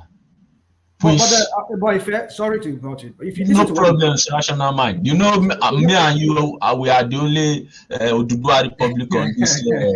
Yeah, but my point is that if you listen to what he said, I mean, sometimes, he answers questions, but sometimes if you don't really sit down to listen to him very well, that's why I said sometimes his answer seems like too vague, too general. But if you look at what he said, you listen to what he said what do you think when you have people who draft your constitution are just lawyers who don't even take into cognizance the other ethnic factors that are around it? They just sit down, just cook up a book. They didn't consult with other people, like besides their own professions. I don't know if you people catch that when he was saying that. So that's the problem. You just make up constitution that we don't even know. Some people just sit down somewhere, they write it without even consulting with the people who are the owners of that country. I agree that these people too, these lawyers that drafted the constitution or that wrote the constitution that we now have, the 1999 constitution, they are all lawyers. But the thing is, you need to also consulted people that will put their own input into it, like the traditionalists, the people there. I mean, the founding, the monarchs and everything. Just consult them. So exactly. That's the ideology of what do we want. This is ideology we want to have as a country. But Nigeria does not have any idea. Can anybody tell us on this platform, economically, like somebody, like the first said when he was trying to put the question, economically, nationally, or even technologically, what ideology do we have? If not just like a criminal enterprise by some few guys, a few people to continue. That's just the ideology of Nigeria. I'm laughing, but it's something that I always, whenever I sleep, is something that normally rings my like. And that's why I find that irrespective of our talent, we're always scattered about. Everybody's looking for a country or a space that suits where he can work best. If somebody does not go to America, you go to Russia. If you don't go to Russia, some go to Iran, some go to Sudan, because we don't have an ideology. But you understand that the founding fathers, they understood this and they had an ideology. I don't know if you've listened to Tafawa Balewa when he visited was it during the Tafawa Balewa has an Islamic ideology. When he came to America here, he visited America and he came and then he was speaking. I don't know if anybody, Woma, can you dig out that video when he came to America here in the but rational mind. Even though they had an ideology, it was not so widely accepted. What do you think? Well, because they did not support us at large. You see, Nigeria was still in its nascent. It was still in it was still a fledgling country then. I mean, in the sense that when I'm not talking about the pre-colonial, I'm talking about the post-colonial now. When the Nigerians themselves, they were the one who were the head of their government. So how many years? I mean, it didn't even last up to like 6 or 7, 8 years before they had to scatter the whole thing. If they are allowed it to flesh out, to evolve on its own. But my point is this. There at that point, these founding fathers, they had an ideology. The ideology is that we would run the system as an ethnic base. Everybody, in your own region, develop your own region. And everybody was competing at that time. A lot of the people today, all these people that talk crappy, that comes and support some criminals on TV, a lot of them, they got education back then. I was also myself, towards the latter part of it, I was educated through the, what's it called? The Awolowo kind of education. I got it too. So my point is this, is that is it. Because the whole thing was that people-centric. We want to develop our own people. Everybody was competing. The Eastern wants to overtake. So my point is this, that this is the kind of ideology, and Nigeria was progressing. So, but then when they got to abandon that entirely now, look at how we declined. So if we don't go back to this, I mean, I'm not saying we should go back to a regional system. If we don't not sit down and renegotiate the whole thing in that country, forget it. Anything we talk here is just meaningless. You cannot start saying you want to heal a sickness by just healing the sick. I mean, you need to go to the very foundation of what is really causing that sickness. So that's what I just see. I mean, he answered some of the question, but sometimes his question, his answers were just like more general, more not too clear, not too vague, just kind of vague, So for me, that's what I would say. He did very well. He answered the questions the way I think to his own ability. That's his style of conversation, though. In none of the interviews that I've ever seen with him, it is never really full frontal. Because he's an academic as well, so he always speaks in broad strokes. But let's bring in voices that we've not yet heard from. So the star. Hopefully you listened to our interaction with the professor. What did you make of it, this star? The star. Oh, all right, let's go to Mike if the star is not ready. Mike, are you there? Yeah. Hold on. How much of it did you catch our interaction with Professor Odinkalu? I missed most part of it. When I came in was towards the end. I think when Charlie Gogo was asking a question. That's the part I woke up in. He always wrestles them to the ground. Look at my guy. Yeah, when Ajali Gogo went to stereotype him. Yeah, I would have honestly. Ajali Gogo was going to ask a very good question. Why it is supposed to show? I would have liked to hear that. Well, unfortunately, Ajali Gogo should have gone straight to say accusing was supposed to be, because honestly, the guy never publicly supported anyone. I know that for sure. I never seen him come out to say I'm obedient or anything. That's why he was offended. But I think one might trying to rescue Ajani could go quick by saying, "Oh no," and he gave Ajani a chance to mention the name of that person. Like to say that name. Sure. Yes. Yeah. If he had led the show, the guy Exactly. he would have digested it better. But that would have been a very good question. Because he likes to slap them a little bit first before. Yeah, it would have been a good question, because I wanted to see why he didn't jump behind Sowore, because the guy should have. People like him should have been behind Sowore and things like that, or at least, if because that's your line, you're an activist, yeah. So, all right. If no one else wants to speak on that, I want to play this little clip. This one of the most viral clips today. I want to play this little clip, and then maybe Prince Daddy can lead on it if it's there. If it's not, then anybody that wants to can lead on it. Does anyone still want to comment on our interaction with Professor Chidi? Yeah, I want to. All right, go on. Let's hear from you, Larry. So yeah, I think he actually tried, but there are some things he said that I do not agree with. Number one, when he was talking about the issue of illegitimacy as the reason why we have security issue, I do not agree with that, because the security issue we have is not politically motivated, and it's not one of the backdrop of the election. So I do not agree with that. Number one. Another thing he said I do not agree with was when he said Wike was not a good choice for Abuja. I do not agree with that, because before coming to the US, I've lived a decade of my life in Abuja, and almost everything I have today is in Abuja. And if you ask me, I've seen El Rufai, I've seen Bala Mohammed, I've seen this other guy, right? Presently, if you ask people that live in Abuja, they will definitely tell you that Wike is a very good choice for Abuja. I don't know what he has with Wike. Now, the security in Abuja, the security issue in Abuja, this is not the first time that we're having security issue in Abuja. If you remember, even during Jonathan, there was a whole lot of security issue that almost everywhere. It was worse then. That was the worst that Abuja went through. Almost every road in Abuja, you always see, where they had to close one part of the road and make everybody use the other side. So for me, for him to have said that, I don't know what he has with Wike. Wike can actually have one or two issues with rivers and everything. But for me, right, being someone that have my business in Abuja and I pay taxes in Abuja, Wike is one of the best things that has actually happened to Abuja. And I'm happy that Wike is actually there. And with what he's doing, I can tell you, if I had to Can you tell us why Wike is the best? Okay. In terms of infrastructure, I can tell you that ever since Wike got there, every abandoned infrastructure in Abuja has been reopened, and most of them are almost done. If you go to Abuja, reopened and done as well. What do you mean by reopened? Yeah, almost. If you see, there are in Abuja, there's a lot of roads that were kind of half done, and ever since Wike got there, number one, Wike didn't bring new projects. All he just kept doing was to continue doing some of those projects and finishing some of those projects. And he's done a lot. There are several roads that Wike has actually opened.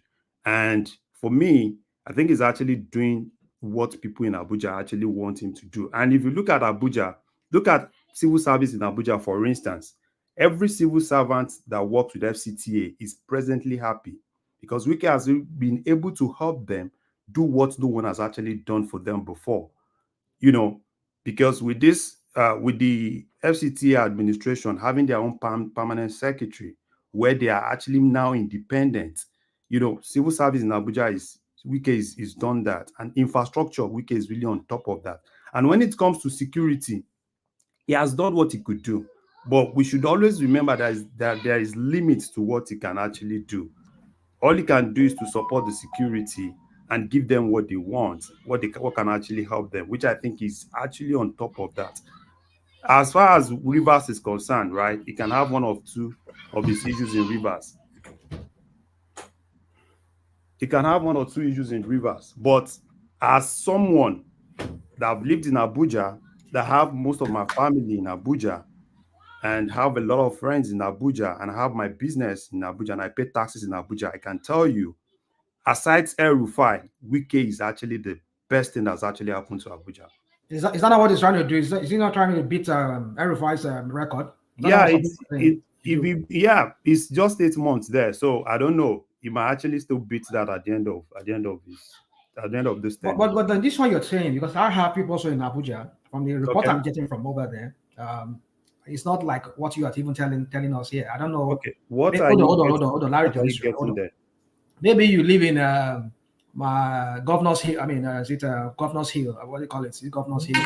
Asoko area, those areas. You live in those high posh areas, Gariki and all of those areas.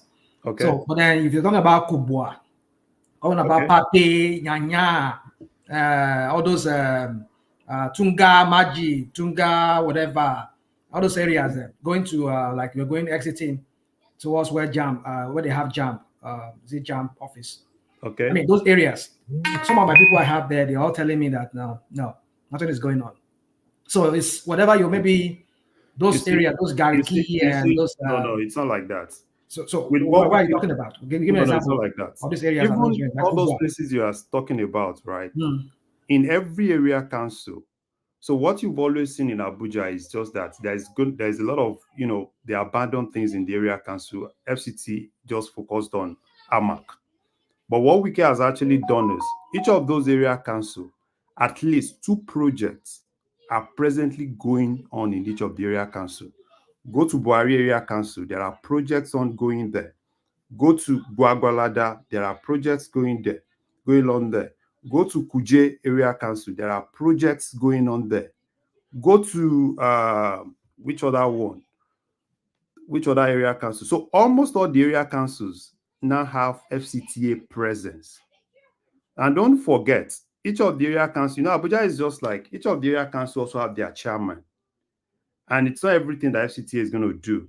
Each of the chairman also have to do 1 or 2 things. But ever since Wike has actually gone there, was it not last week? Wike was in Kuje last week to flag off projects in Kuje. He's done the same thing in Gwagwalada. He's done the same thing in Buhari area council. So when people say Wike has not, because that's why I said, as far as infrastructure is concerned, he has done what El-Rufai was the last person that actually did that. The other guys, from Bala Mohammed to this other guy, the only thing they were interested in was land. They were not really interested in infrastructure. They were just interested in land racketeering. So, and ever since Wike has actually gone there, I can tell you that Wike has done a lot. Wike, and if you look at financing of projects, IGR in FCT, everybody is willing, right, to even pay taxes in FCT. Like my properties in FCT, it was really, me paying ground rent, and several other people that have neglected, not paid ground rent for years.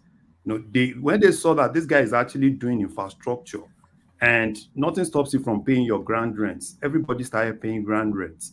So I don't know, when people say probably he has not done, because all those places you're actually calling are basically places that fall within the area councils, and each of those area councils also have their chairman. So there you go. So hold on, Larry. Yeah. I'm speaking like somebody who lived in Abuja. Yeah. Who used to live in Abuja. Yeah. You see, in Kubwa there. Yeah. Across from Kubwa there, is it Dutse? Now, where now? Hold on now. I have that conversation and then we move on because a lot of us don't actually live in Abuja. So yeah, I know. We don't live in Abuja, right? So, my point is this: you see, when El-Rufai was there, Yeah. El-Rufai was making a huge stride in Kubwa there, in Kubwa. He was, there's a pipeline there. I mean, this guy was, he was bringing sanity to that area. But now you're telling me that because he was developing Gariki, what is it called? Asokoro, those areas. Then it means that he's working. No, that's not what I said. Everybody was working everywhere. That's not what I said. If you go to Kubwa, even that. That's what you said. You said they're under councils. No, that's not what I said. You were talking about. You're not even talking about just Kubwa. That Kubwa that you said. If you go to Kubwa today, there are several projects going on from FHA coming down to this new place that is close to Duse Alaji. There are several infrastructure going there. That is why you see that land in that place now. A lot of people are buying land in that place because there are a lot of infrastructure going on there now. Even if you go to that area where this military housing, you see a lot of infrastructure presently going on there. I can tell you that, like, presently for you to get the land, 600 square meter in that place now, it's nothing less than 19 million, 20 million. And why are people really rushing to those places? Is because of the infrastructure that is currently going on there. So that's just it. All right. Let me play this clip. This was one of the most viral clips coming out today. So watch this, and then if Prince Dad is there, I want him to lead on it. If it's not, then whoever wants to pick it up, pick it up. But guys, watch this. Then it's time for us to just put the imperial hat back on to say, we're going to govern those countries if you're incapable of governing yourselves, because enough is enough. We're done being invaded. Because our own national security risk is at stake. Exactly. National security interests are at stake. You can say that about pretty much all of Africa. They're incapable of governing themselves and benefiting their citizens because the governments there are all about looting and pillaging and lining their pockets and going shopping in Paris instead of actually hold on a second. Hold on. People on the left are going to watch this. They're going to say, wait a minute, Eric Prince is talking about being a colonialist again. Absolutely. Yes.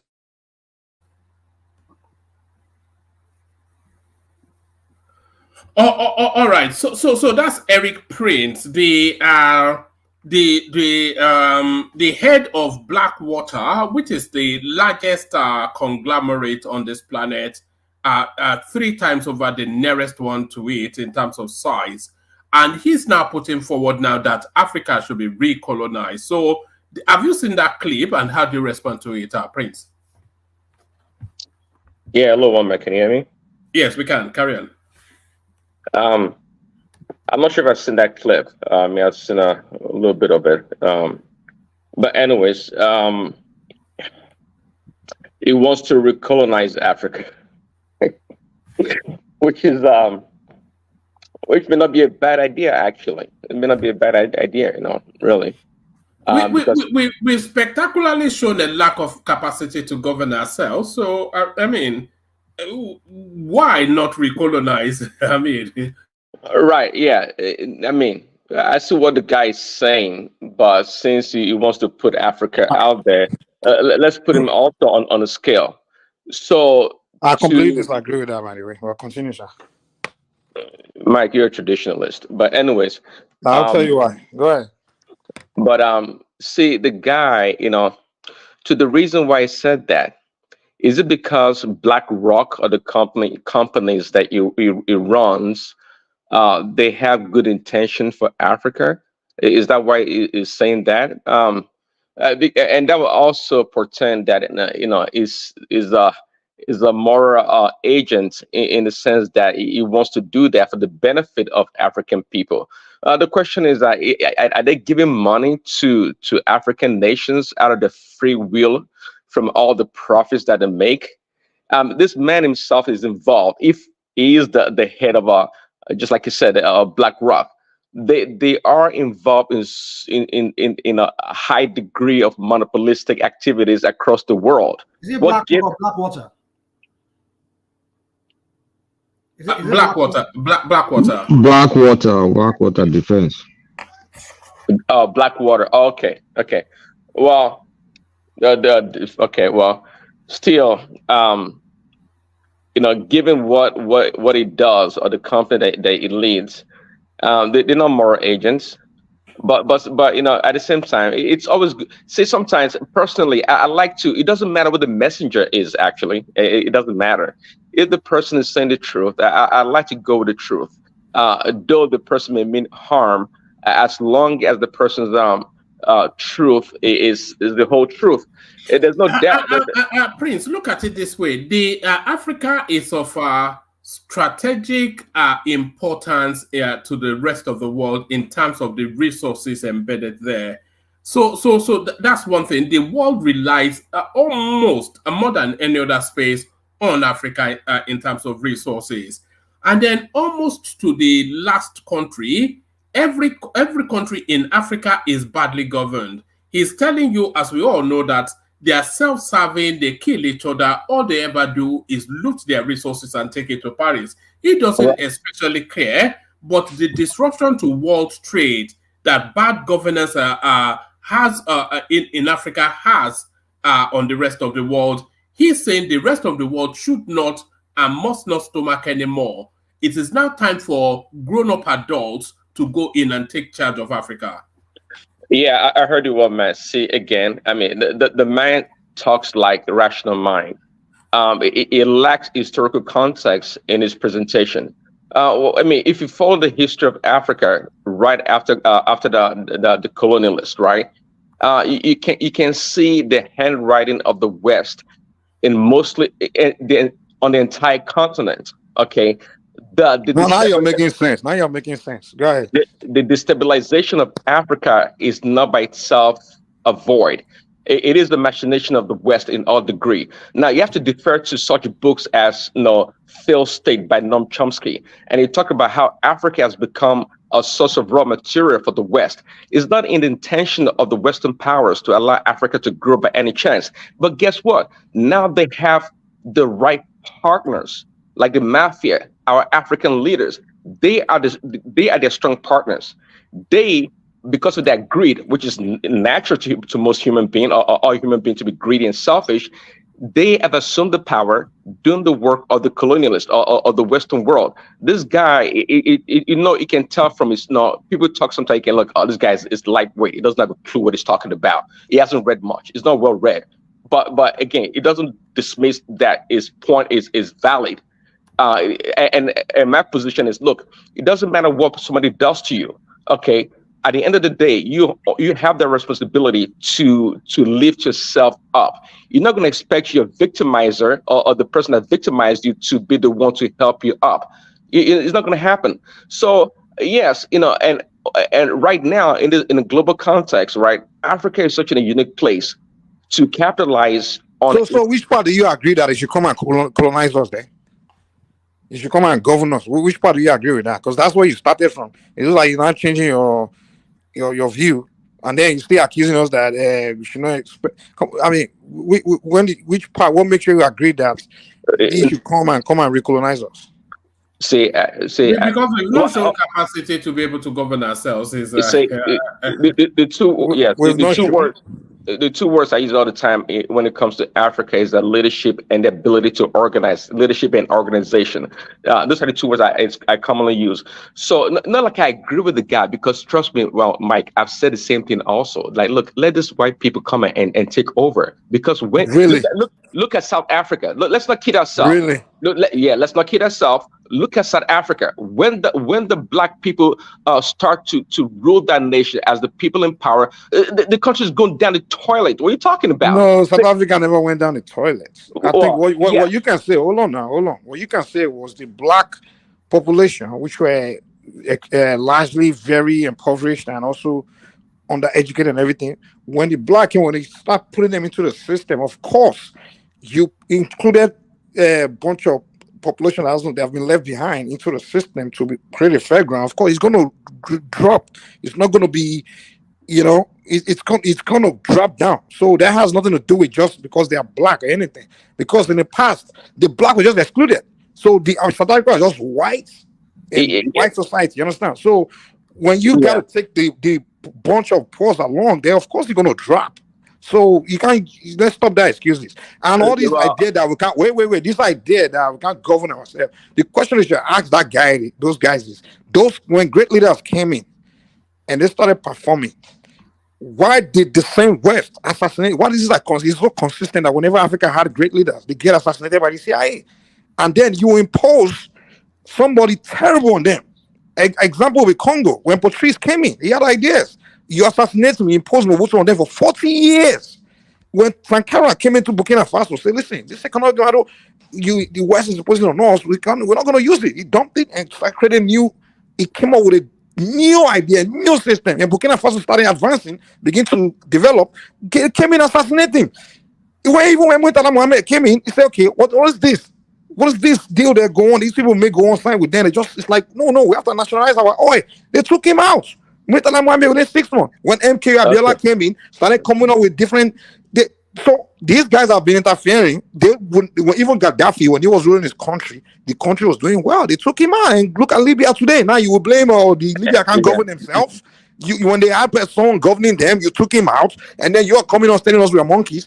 When brilliant economists approach African leaders and say, listen, the economic model we are using is not going to work for us in the long term. This is just a slave system where the West designed for you. It's just to help the Western countries advance. That's all it is. Any lead person that wants to interfere with that, they take them out. So this idea, the same people will come to you because you're so ignorant of the facts and tell you that, look, you can't govern yourself. Look at you. And then they come back in and take it and govern you again. And you say, yes, so yes. Come on. Yes. Okay, Mike. So everything you said, I do agree with. That's why I said that man lacks historical context when it comes to Africa, and should defer to people like Noam Chomsky and others to learn more. But again, it doesn't dispute the fact that, look, in the early stage, right after most African countries obtained their independence, yes, we had like strong opposition when they truly wanted to be independent. Such people like Kwame Nkrumah was at the forefront of such liberation, being a Pan-Africanist. But again, time has passed, and you see, I said it earlier, you can't expect. Time has passed, isn't it still going on? Are you kidding me? Well, time has passed, just like I said. How long ago they took out Gaddafi? Time has passed. Was it during Nkrumah time? Are you kidding me? My point here is that, look, if you know your challenges, if you recognize what your problems are, it's incumbent upon you to design solutions to fix that problem. But part of the solution is not for the white man to come and govern us. Come on now. Well, your solution is that the white man should come and take over and govern us again. Mike, take us back 1,000 steps, 1,000 years back. Come on now. No, Mike, my issue with you is not that you say we shouldn't solve our problem. My issue is that you want the white man to come and solve it. Let me dig us back in the hole. Come on now. That's a stretch. See, that's a stretch. I don't entirely believe that. But given the way things are, we might as well say that, but I don't entirely believe. I don't believe that. You should never say that.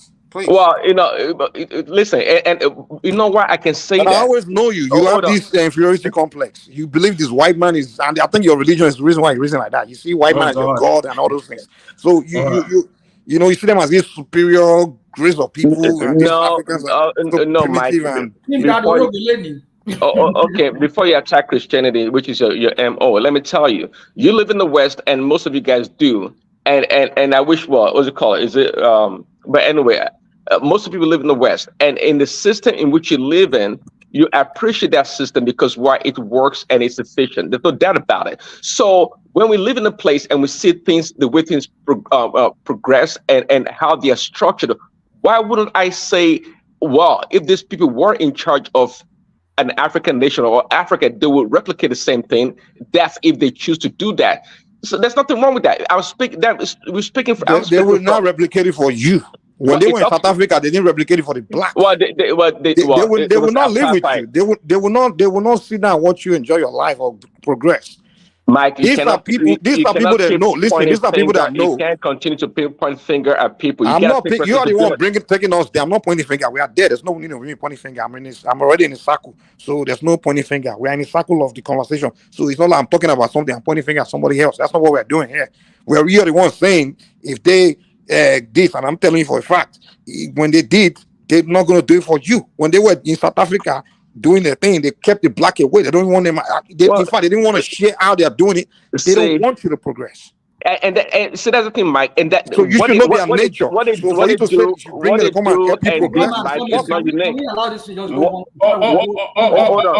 all right. Yes. Make that point, Prince Daddy, and then after that, let's bring Ogbeni's voice into the conversation. Back to you, Prince. Thanks. What the white men did or are doing is nothing. Is not unique, and it's not unique to Africa or Black people. They've done it around the world. The same thing is done or replicated in South America, in Eastern Europe. Also, the same thing happened. See, the need to marginalize other people, okay, is nothing unique. Anyone with power would do that. Okay, it's incumbent upon us to negotiate or find ways to go about it. And I'm saying that, for example, when the rise of China, the rise of China should have been a golden opportunity for African nations to have partnered with Chinese, okay, the Chinese people, and leverage their strength for China's appetite for natural resources to elevate themselves. But guess what? Our leaders are not doing it. Just like I said, they want to point finger at what the white people do. Well, Mugabe tried it. There are people that have tried it. Even there are leaders that have tried it. They were taken out. I've told you that already. All right, let's bring Ogbeni in. Ogbeni, you're a little bit late. Our guest just left, Professor Odinkalu. I was thinking he's right up your street. You've been a law lecturer like him, but did you catch any of our conversation with him? And if you did not, what would you have liked to have asked him? Well, first and foremost, I don't know where he lectures. I know they call him Oh, professor. I think it's at a Tufts University, something like that, isn't it? What? I don't know. Don't let me confirm what I don't know. I don't know. I don't know where he lectures, and I'm not sure I've really seen any of his publication before in the academia. But that's by the way. I'm so sorry. I didn't see your sticker on time. I would have probably tried to delay my journey a bit before going to take my flight. Yeah, I greet everybody. Good morning from Scotland. Mike, I can hear you there. I think Rational Mind is still in the studio, and everybody, Kulata and other. Yes, I've listened partly to what Professor Odinkalu said. I'm fine, but by the I recently, don't let me say recently, I think for a while now, I've seen Professor Odinkalu as I put him in the same bracket now with people like Aisha Yesufu, Dele Farotimi, and others. They lament about Nigerian problem. They are part of the Nigerian problem. Let me start with that. They are part of the Nigerian problem.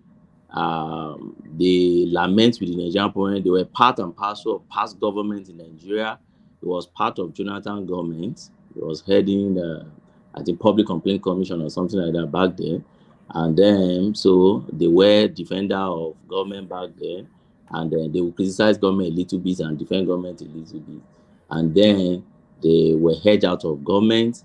And then they move on the side of the critic, on opposition to government, and now they lament about the governance. The question I like asking people like that, if I've been in the studio, is when you were there, just give me one landmark achievement that you made that today people can point to and say, oh, when Professor Odinkalu was here, he did this. You see, I seen a Nigerian problem recently now as problem complaining about problem. I was in Nigeria, was in November. I was in the okay, I won't mention the person's name, but a public office and a top public officer in Nigeria. And so one of my friends, a senior advocate, who just became a senior advocate, took me there and we're gisting. We're talking about Nigeria. And the public officer, he was also lamenting about Nigeria and lamenting about, and I reminded him that, but you're a public officer, you are there. If you are lamenting about Nigeria, then you should resign and leave this place now. Because I won't expect you to be lamenting about Nigeria. You already have the machinery of governance. So what are you complaining about? And for me, if you've been part of government before, or you public officer at a point in time, and then you had every opportunity also to make your own, little impact in the society, and I can't see any, then you just keep quiet and stop lamenting. That's the way I see it for my own angle. He mentioned one or two things which I would have asked him. One of it is this: he believed, which I saw Kulata trying to, take me into that angle, but he believed that until we get our electoral system and electoral system in Nigeria right perfectly, without any question of legitimacy, therefore, nothing will really run in Nigeria. Particularly, it narrows it on insecurity. that the insecurity in Nigeria will continue.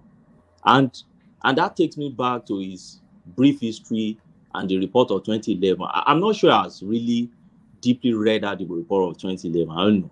And reports that have come before 2011. Boko Haram report didn't start with 2011. Boko Haram was not 2011 thing. It started long before then. You should recall those sect of guys from the Sahel coming down and later form an alliance to become Boko Haram along that Borno side. I think you need to go and read a bit further about origins of Boko Haram. It didn't just start in Nigeria. They migrated down, but they found during our not First Republic, now the Third Republic, they found a fertile situation on ground to veg on, and that was what allowed them to be able to settle down. And because of the complacence of our government back then, they were able to fester on. And today, and then the politicians was able also to use them to achieve their own purpose or goal. And ever since then, we've been battling with that trouble today. And it baffles me also how he felt Boko Haram and this kidnapping and others are not the major problem we have in Nigeria.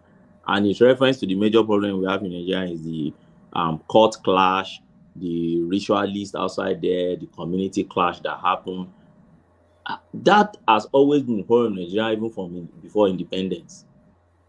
That is not the insecurity we're talking about there. We're talking about insecurity that has element of terrorism in it. You can't be comparing it to court that is doing court clash and all these things. We're talking about crime at the level of terrorism, comparing it to. So for me, I think it's comparing what is not comparable at all. And but it was cherry picking. Yes, and to now say illegitimacy. Is there any election in the world? And I keep asking, I don't know. Even in the UK where I am, you see those MPs that lost the last time in the SNP guys, few of them that lost in Scotland, to date, when they do what they call monthly surgery, you see them still coming out to tell you they lost the election because someone cheated them, and human beings would naturally complain. So out of 200 million plus Nigeria, until the entire 200 million plus say, oh yes, this man they voted for. And he made reference to 2015 and said, Buhari actually won scarcely in 2015. And I just laughed because I knew what was his reaction to 2015 election. So now he woke up how many years after to say, oh, Buhari actually won. See how our leaders could be. And then I wanted to ask him, okay, if Buhari actually won in 2015, then what about 2011? Did Jonathan win? Okay, Jonathan won in 2011. Then why was insecurity after 2011? Till that 2015 was the height of insecurity in Nigeria. Boko Haram was bombing them. Abuja was completely ungovernable or unhabitable for us. I was in Abuja. You go to church, you go to mosque, you go to police station, you go to mall, you go to everywhere. You see they will barricade everywhere because bomb can blow anywhere. They went to Inspector General office, blew bomb there. They went to UN house, blew bomb there. They went to Yanya bomb blast, blew, and so. But Jonathan won 2011 because nobody can challenge that 2011. Jonathan actually won scarcely. There was no issue of legitimacy. But Buhari was everywhere around, crying around that he lost because they rigged him out. Yet, so what's the connection between that legitimate government that Jonathan had in 2011 and the insecurity? So for me, I see it as a reductionist approach. When you are too simplistic. Do you Ajale Kuko somewhat accused him of being unobedient, and it looks as though from the thrust of your submission so far, it looks as though you lean in sympathy towards Ajale Kuko. When I started, I said I put him in the bracket of the likes of Aisha Yesufu, Dele Faro, Timi, all those gangs that lament only about Nigerian trouble. If you ask them to provide solution, they won't tell you about solution. They will still go back to that problem and be talking about our problem. Recently, I've removed Patutomi from that gang. But when you look at what Patricia have been doing recently, he will criticize government and profile his solution. He will tell you, this is what I think should be the solution. This is what I think they should be doing now. And he will even tell you the little gains they've been making. But these are a set of guys that will never come, in their sadistic approach, they will never tell you, oh, these are the gains they've made so far. Because I remember you were asking him that, were these things not accumulated issues of misgovernance over past that now cascaded into, oh, they will just find a way to just, they were explaining it away as if, oh, the problem started yesterday, we were in heaven before. The government of the day just brought hellfire upon us. Well, hold on. You said you knew his reaction in 2015. What was his reaction in 2015 when Jonathan lost? His reaction in 2015 was against Buhari's government. So what was the evidence for that? Okay, I will go online and pick one and send to you. Okay, send to us and let's see. Okay, so maybe you'll be okay with that. Throughout, let's see it. Let me give you another example. Throughout El-Rufai time in Kaduna, Professor Odinkalu was one of the ones that fought El-Rufai to a standstill. And then I asked a question. There was insecurity in Kaduna. El-Rufai won scarcely in Kaduna. There was no doubt he won that election. 2015 election I'm talking about, he won that election. Now, my question now is that, so what's the connection between the Kaduna insecurity and the legitimacy of El-Rufai? It has no connection. The insecurity in Kaduna predated El-Rufai's regime, but El-Rufai did not undo it well because El-Rufai started playing extreme religion politics and everything with the thing, and then the Fulani thing with the thing, and that escalated. But Benny, you are saying something that we did not hear here. I mean, where are you getting all this thing? We are all here. We heard what this guy said. Why are you bringing all this? Because the only time you used the word illegitimacy was with regard to Tinubu's presidency, and he proposed a solution as to how he could have even gone about it. If no, you don't. Let's assume that. Rational man, you don't get what I'm saying.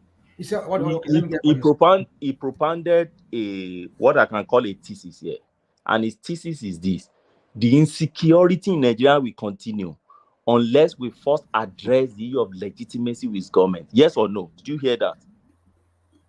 I didn't catch that. Oh, you didn't catch it. That was my question. That's what he said. And I was telling him that, I mean, other countries, irrespective of the kind of government, legitimate or not, insecurity is not an option. They fix it.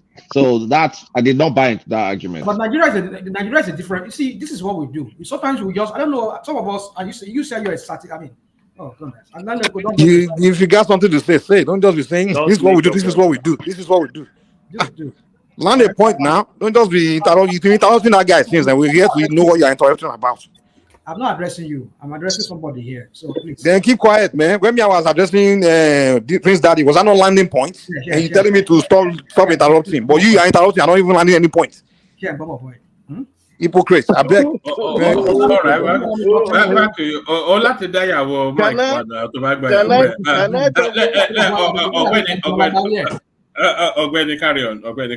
I'm not landed now. Look at it. Land. You will never land, man. Just let's move on. No. Let rational mind land. Then when he can. Oh, good luck. Let's see him land.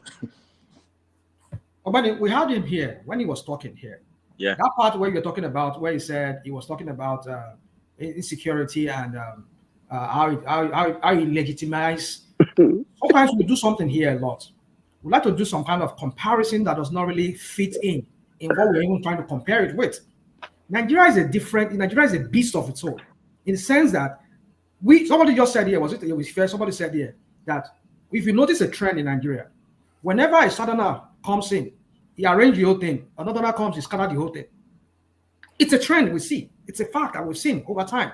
Especially we come starting from the 1999 democracy we've been practicing.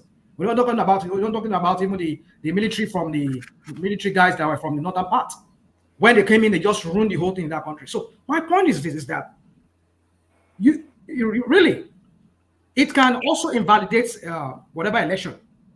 Normally, it should not be. I agree that it should not be. It should not be a yardstick in legitimizing or illegitimizing an administration that comes in. But in the Nigerian kind of context, that is how it has been. So rational mind, you didn't get my problem where You didn't get my point well. See my point. He made the point. The point is very clear. There's no way you can argue against his cold fact. He made the point. Let me tell you, he said insecurity in Nigeria is local. I don't know if you heard that. And he also went further to cite example of Uzodinma and use Uzodinma as a litmus test to tell you why insecurity and issues they have in Imo State will be difficult to resolve, because the legitimacy of Uzodinma on its own is an issue. I don't know if you heard about that. Then he used example of Buhari 2015 to tell you can't question legitimacy of Buhari in 2015. Now he narrow it now to the present government, which he said he believed did not win that election, and he cited the example of only Rivers and Nasarawa, and to him he concluded he did not win that election. Now, when you put all these things together, I don't know the way you put things together.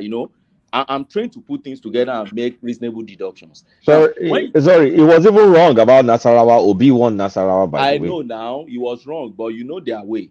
Now, when you put all these things together, the thesis, don't let me say thesis now, the theory he has brought out, or the hypothesis he has brought out is simple. His hypothesis is this: the main reason why we have insecurity in Nigeria is because our government that have been trying to address insecurity in Nigeria has been rooted in illegitimacy. So for them to approach people to resolve the issue of security, it will be very difficult for them because they are not accepted by the people. That's the meaning of legitimacy, whether you are accepted by the people. And I'm saying that theory is wrong. That theory is just coming from the statistic approach of the obedience that professor belongs to. Is wrong. Oh. And I'm giving you guys are just brilliantly said. You're taking it out of context.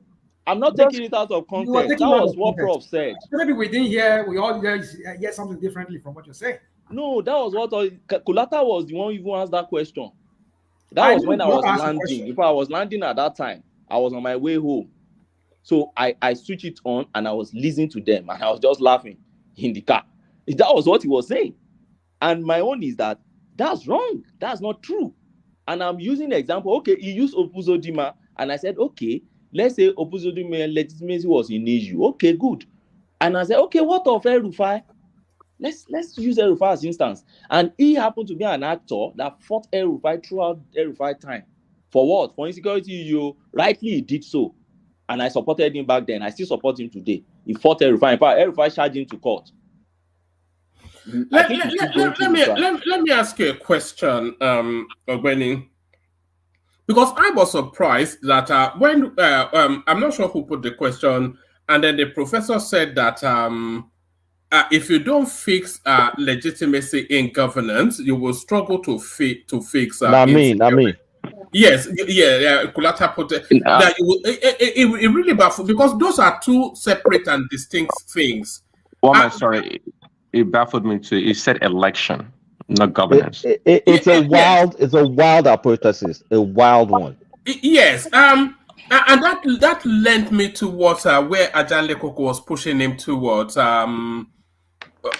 What did you make of that? Is there a is not good governance, but legitimacy? Is there a governance between the electioneering process?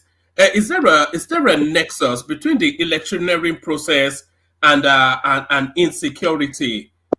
I couldn't quite wrap my head around what you were saying there. Do you get my question now, Benny? Yes, I understand, and you are still that your question is what my answer is bringing out my answer again. My answer is that they are of what do you call this thing?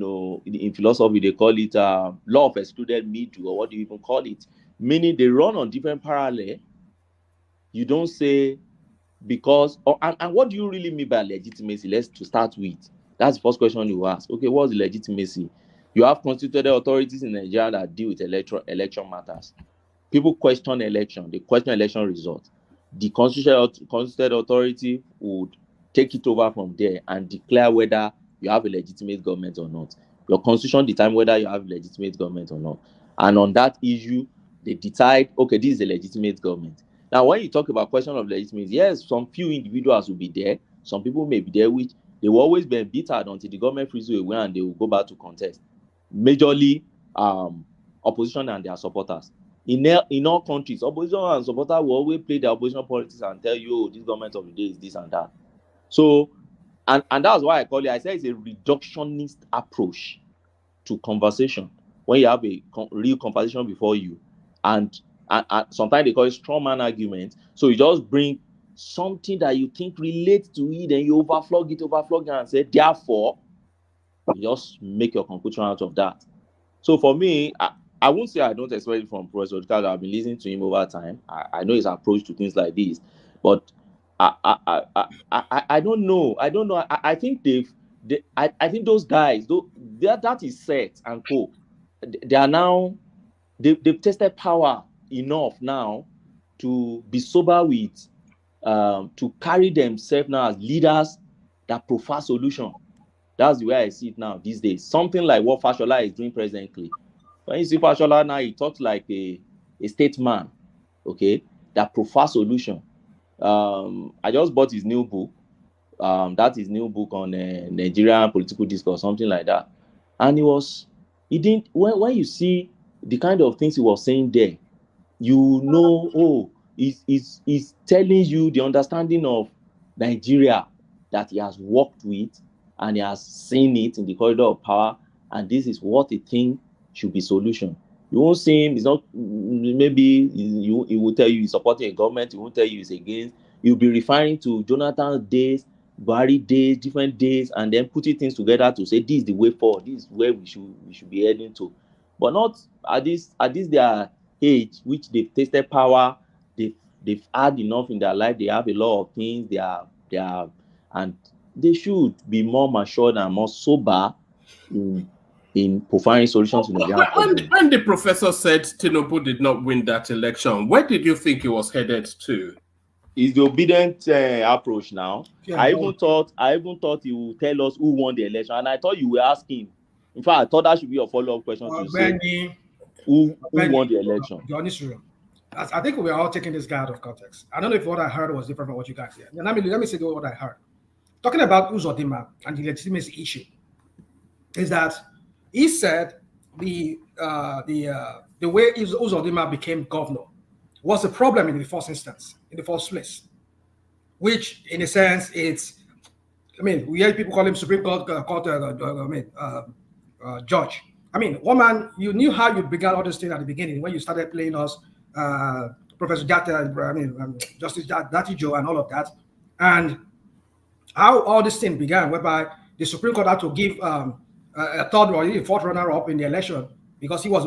Let's just not leave that. I don't want to. My point is this: he said, when you give such a person to handle a state police, that becomes a problem because he will use it against all his adversaries.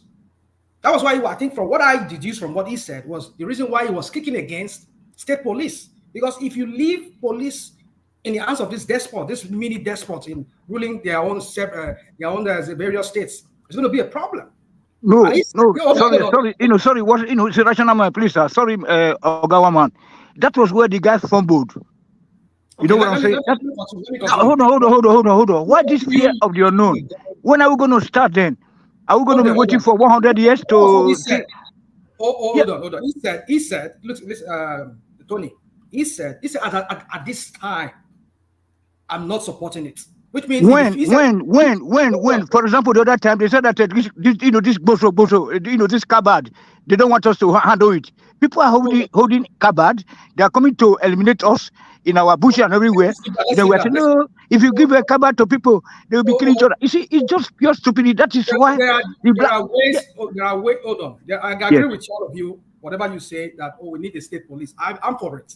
But I see with this point that at this time in Nigerian history, in that country's history, we cannot afford to have these mini despots. That is the starting point. Because when you have the state police, which the governors will be under, and every other civil servant, I'm not making myself. I don't know if I'm not coming. Tony, I'm trying to say something to you. It's like you're not even listening to what I'm saying. I'm not saying state police we're not right for state police. But he said at this point in time in the Nigerian history, That is the that's the bone of contention now. That is when is it going to take place? We have to set up those things immediately.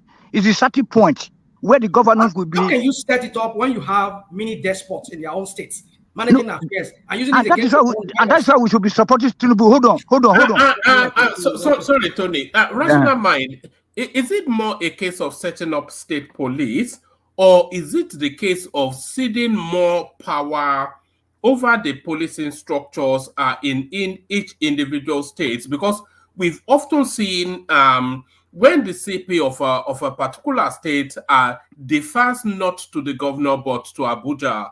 So is it more a matter of amending the constitution to give the state more powers over policing rather than having state police? Let me answer the question real quick. So, you see, I believe there are many ways to. Some people don't like me using that word because they love their pets.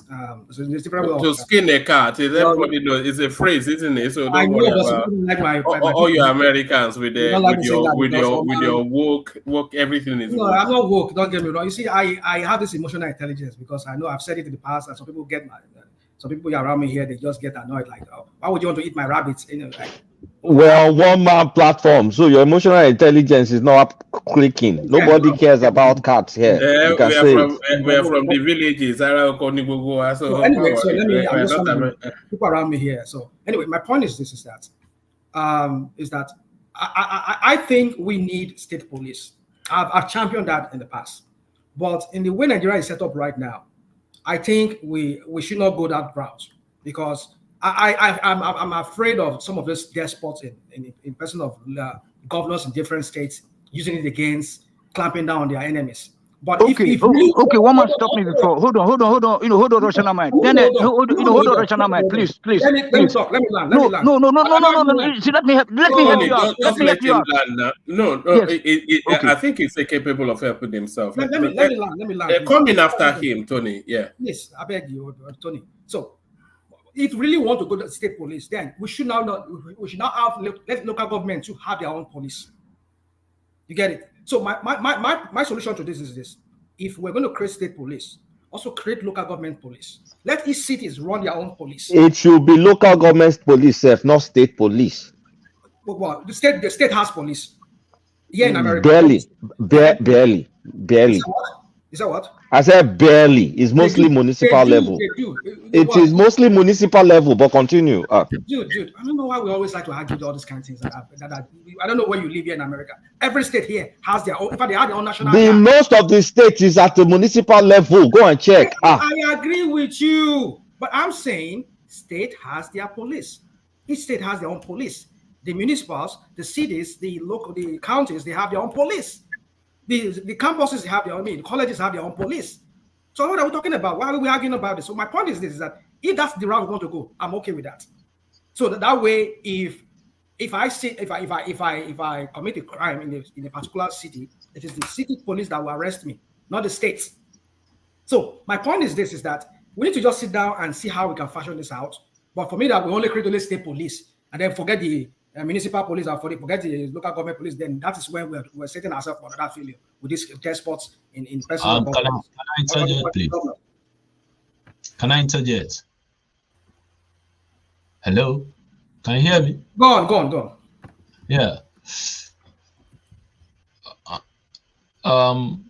You see, the truth is, no matter how we want to go back to all these state police, it will still lead back to this constitutional review or how we really want to govern ourselves in that I always talk about.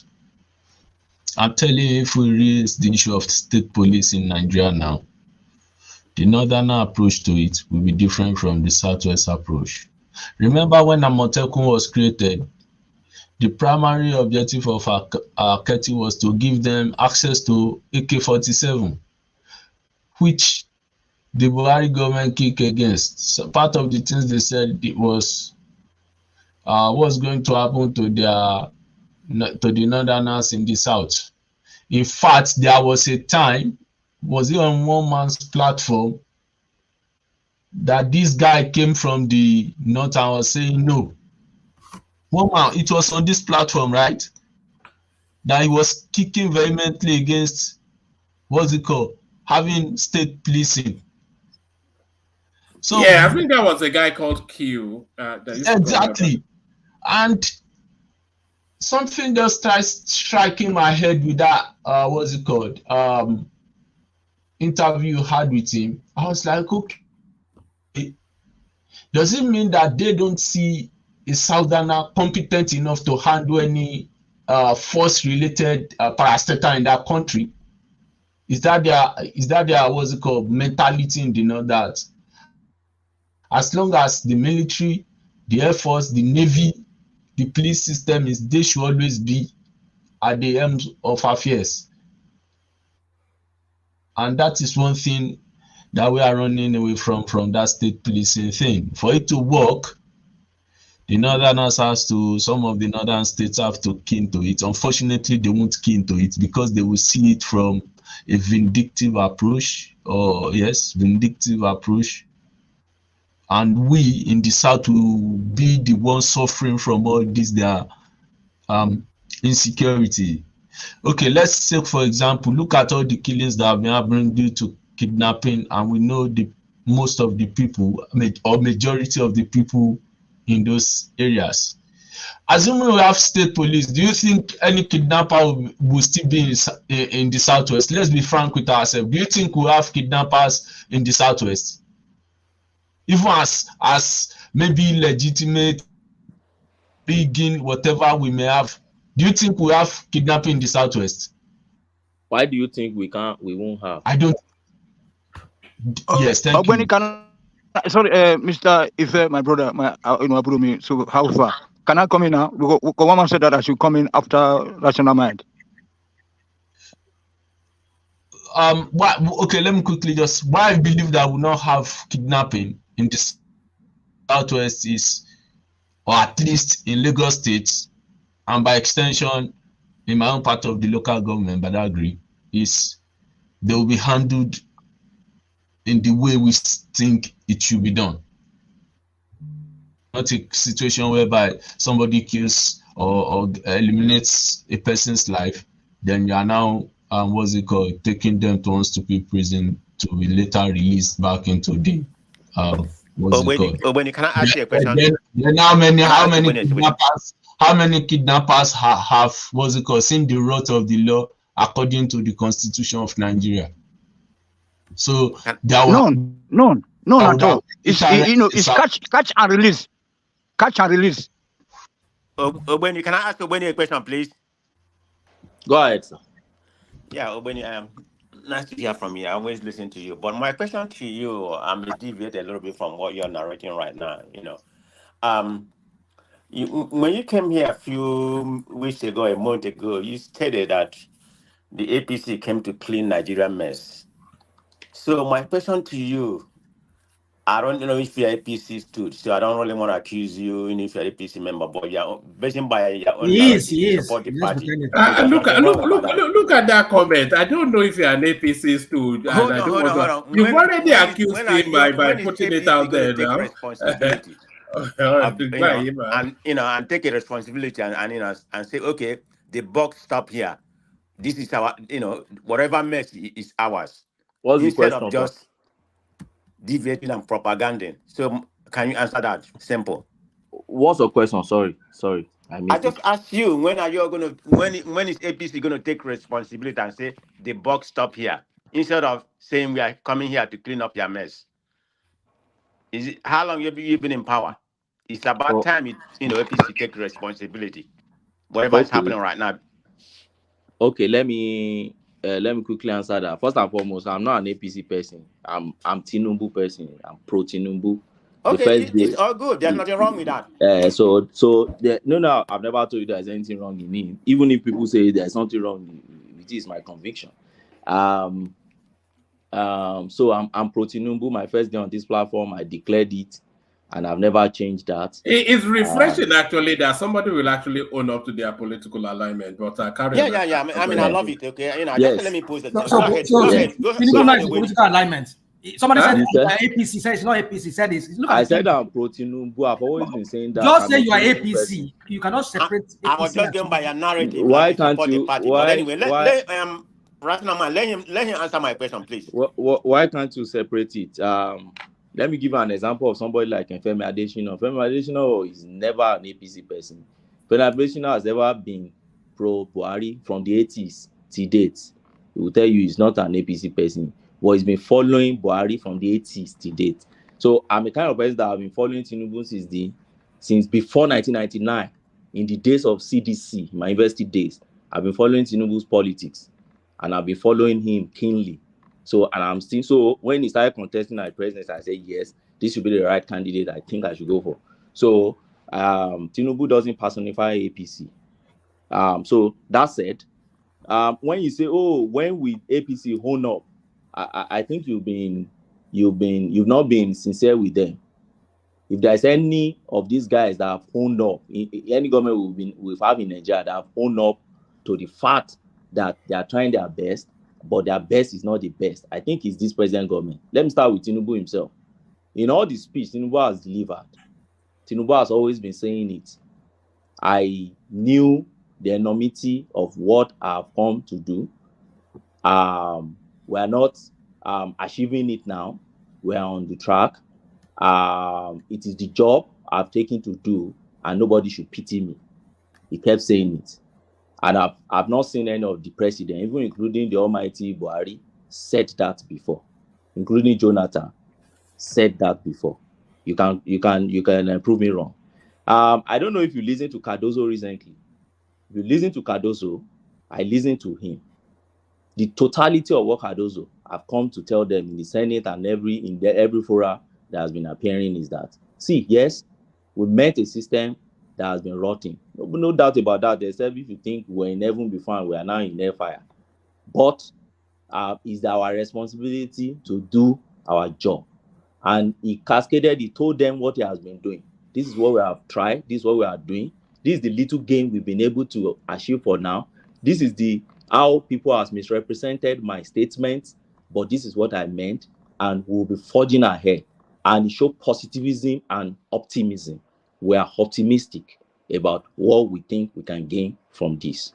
I don't also know whether you have listened to Edun before or Wike. You listen to Wike, let me come to Wike's side. This is also the message Wike has been passing. I listened to Wike recently, went to a place, some traditional rulers went to give them cars and security on issue of insecurity there. And I listened to his speech. What he has been saying is that, look, this government has come to tackle whatever is the mess on ground or whatever they are doing, but they are trying their best to do what they are doing. But this is not the best we have gotten so far, because this is not the best the government wants. So if there's anything you want them to do, maybe they should cut their head because they met a mess and then they're trying to clean the mess. Then they should say, oh, we did not meet the mess, so we met heaven, we turned it to hellfire. Or I'm trying to understand what exactly you need from them. If the president himself could come out to say, it is my job, don't abuse anybody, don't pity anybody, whoever abused me is right to abuse me because it is my job. And I've said I will do it, and I'm trying my best, and I think I will achieve that. What else do you expect if there's no negativity in us assessing a leader talking? I've seen leaders in the Western world. That's the way they address their citizens, to tell them things are not right now, but we are trying our best. So I don't know what you expect me to do, to now say, Tinubu, you're a madman. I expect you to turn the whole country to heaven within how many years of mess of how many years ago? And that's why I love the two major questions one man asked Professor Odinkalu today: removal of subsidy, and then floating of naira. He asked me specifically, what's your take on it? Do you think they shouldn't have done it?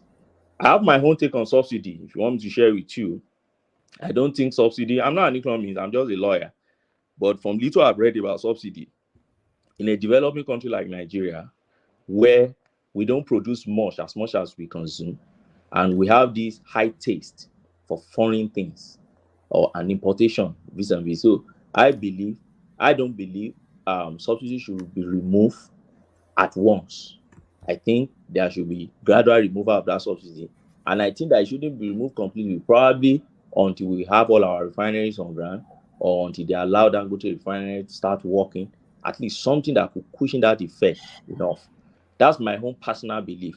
But if you now compare to Tinubu, I tell people, first and foremost, I keep saying it, Tinubu was not the one who removed subsidy. He re-echoed it. And for somebody like Professor Odinkalu to say, oh, the way he said he wasn't part of his statement, which all of them were always a written statement, as if they had access to his written statement, as if they were the one even wrote it. But he just added it to it, and the way he even say it. So the way somebody said something is what we call the effect. Where did they study their own economics? So if the principle is demand and supply principle, then the way I come out to express it is what will determine the demand and supply pool. Or I don't get, people canvass that argument, but the argument seems to be too simplistic for me that the way he just came out and said subsidy now removed. That is the issue. But you're leaving out a part what he said. So again, this is context again in what he said. You only just want to pick one part of what he said. I can't see all what he said now. Okay, what he said was that Tinubu, you assume that Tinubu was prepared. This is a guy who said he has been prepared. He has been prepared for this. That he has all the economic team and everything. In fact, he was even talking about, okay, let's assume that this illegitimacy issue is a problem for you. Look at the kind of people that he brought to work with him. Like who and who? But you left that part. Is that what? Mention some that you think is not fit. Ogbeni, I'm not in the Tinubu camp. I won't tell him how to rule. Shebi they say he's a master strategist. He knows what he's doing. They need his brain. And then keep quiet and let him do it. Look at, you said what? You don't think you should keep quiet if you know you can contribute to assess his government. Then it's time for you to just keep quiet and let him. But I won't give him the answer to his because he said he's ready. He's ready. That's what when he said, you don't have answers, Rational Mind. Just want to complain. You don't have. Because I'll never give you answers. Even if I have but a simple sadistic approach. You see, do you know the way sadists think? Let me tell you the way sadists think. You see, sadists think they know all, but they must not say it so that you don't steal their idea. No, what is the idea? Can we clarify something with please, can I clarify something? Can I clarify something with Rational Mind, please? So you're saying that for the love of country, even if you have the answer to the question, hold on, please. Can you hold on, please? Can you hold on? You were saying now that if from your own mouth, even if you know the answer to the question, you will not tell Tinubu because you claim to be expected. That's what you say. Like you will not help your own country because you don't have your own person in power. Just to clarify, you won't box me into one corner with this or that. I'm just clarifying. I'm not boxing you. You are boxing me into kind of questions. Listen, this is how I want to answer that question. Let me just quickly address Ogbeni on what you say. You were saying that he just went on talking about subsidy removal. He says, it was not part. Yeah, he said all of this. But what he was saying was that he said that you assume this guy was ready because he came in. We know what. Let me just leave all those part. Let me not bore us with that. But you assuming he was ready, that he has all the things figured out because he said he's the most prepared among all the candidates. That he came in and look at the kind of people that he's giving us to work with him. And now you're asking me to provide you a solution how he's going to do it. Even if I have it, am I going to give it to him so that he can go and work it and then start claiming to be his idea? What have we not said on this platform before? What happened? Some few days ago we were talking about patriotism. The next day, what am I hearing from your president? He was reading your national anthem to the whole public, which means they come here, they listen to us. We don't just only come here and criticize. You won't say because I'm answering your question, Babati. You will not tell me when to provide a solution. You won't tell me because I will have to. If I want to do that, I will do that. So many things we've said on this platform. These people, they come. I know they have their moles they send here. Maybe some of us here on the screen, some of us are their moles who work. Maybe someone like Kolata, I'm sure, because he went to Nigeria recently. Rational Mind is a mole now.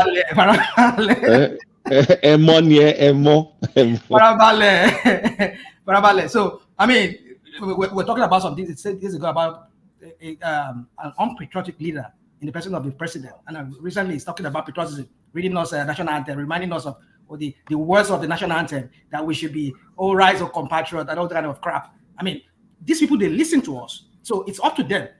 If people like myself, other people come here, you, Babati, every other person, we provide solution here. I will, you not tell me when to provide solution to them. I would do that when I deem it fit. So my point is this: is that you won't box me into one corner with that. I would provide solution when I deem it fit, and I know they've been listening to us, because some of the things we say here, we'll hear them the next day in their in their whatever from Aso Rock. So, Benny, let's also put context to everything we say here. Don't just rational mind. If you trace it back to where I was before, I did not ask you to provide solution. Why? Because no, I'm not saying you, but about team. Okay. So then what I was saying is this. I won't repeat all what Professor Odinkalu said now. That would be too. I don't even think I have that intellectual capacity to pick all what he said and be regurgitating it word for word. I can't do that. I don't have the capacity. But I'm just picking the major ones I listen to, and I'm trying to let us understand what I find faulty. There were points he also made which I agree with too now. So it's not all the points. And that's why, if you observe me, my approach to assessing things is nothing is totally bad, nothing is totally good. You pick the one that is good, you leave the one that is not good. And that's why when you see them coming out and say, but Tinubu said he's prepared. And then I ask the question, what's your definition of being prepared? So your definition of being prepared is less than a year, you should turn a giant to heaven? Or your definition of being prepared is that less than a year, then we should price of petrol should be £50, $50, 50 naira? Or what's your? I like asking that question. I would have asked him today. So, what's your understanding of him being prepared? What do you think he would have done differently? He assuming he's prepared. So then tell me any president in Nigeria that you can say he was prepared. Was it Obasanjo who that can you really say he's prepared?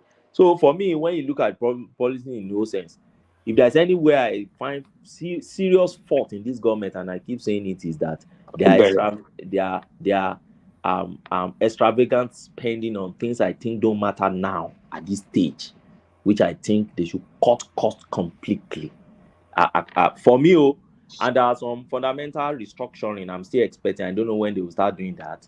If after 1 year plus I see them not doing it, then I see the direction this government is going. Then for me, I start saying that I don't think they will do it. Restructuring. For me, let me tell you, and I think I've expressed that here. I'm going to sorry before I go further, if you don't mind. Just to ask, so do you think these people, which I think they probably disingenuous for the most part, by the way, do you not think that they're expecting Tinubu to hit the ground running is enshrined in his 30 years in governance or in power or in politics? And he's been campaigning to be the president for such a long time that they think it's incumbent upon him to hit the ground running. Let him do in 6 months. But I thought I asked that. But that's naturally impossible. I agree. That it's naturally impossible. I like using when Fashola said something in that his book, Nigerian Public Discourse. He said there's something he called the challenge of unfair comparison. There's a chapter he titled Challenge of Unfair Comparison. And I think my reasoning resonates with him too. That okay, we should stop comparing ourselves with some areas of space that are very incomparable. We should look back in our history and see what exactly is wrong with us. What can we find in our system that is not in another system before we start comparing our system with another system? So these days, I don't like really comparing directly. But when you look at it objectively, you realize that I don't see any government that would, with the level at which, with the kind of rot we have in our government, as at the time Tinubu took over this government, I don't expect any government within 6 months. And I remember when one man asked us after the election that what's your expectation, what's your time? I don't know the way he put it, like the time you start seeing whether this government is really doing what they are doing or not. And I said, for me, it's 1 year plus, and there are some areas I am looking at. One of the areas I'm looking at is this restructuring thing. Now, my own definition of restructuring may not be the same with others, because I know everybody has his own definition to some, they believe restructuring is to dismantle the own country and let everybody go home. Well, do you know that the National Assembly has started sorry, rational mind. Let me bail. I'll hand over to Mike so I can shuffle Babati in, who dipped and came back. Crown, Ayo, and Prince. So thank you to all those. So thank you to all those. Thank you everyone, and especially Professor Chidi Odinkalu. So thank you everyone. See you tomorrow. Mike, over to you. Sorry, carry on. Yeah. You guys continue now, right? I think I was trying to put a position. Yes. I forgot what I was. Rational man, let me tell you what has always been in my mind about restructuring. One of the major things. I just remember now talking about restructuring. Are you aware that they said the National Assembly has started constitutional reform, right? Yeah. Yes, but you know now, rational mind, many Nigerians, or don't let me say many, and there are so many Nigerians that believe that it's not to reform the constitution, it's not to amend it, it's to dismantle it and start a new constitution all over. I don't believe in that. I believe we should be working more on what we have. And I believe that electoral act, they should put that electronic transmission. It is time now they should be thinking of it and ingrain it in the electoral act very early enough, so that by 2027 we won't stick to, people will not be crying about it again, and they will tell you technical glitch, and there is nothing the world. Actually, Ogbeni, I disagree. It's not electronic transmission that is the cocoa. That is the it problem. Is the collation that is the cocoa.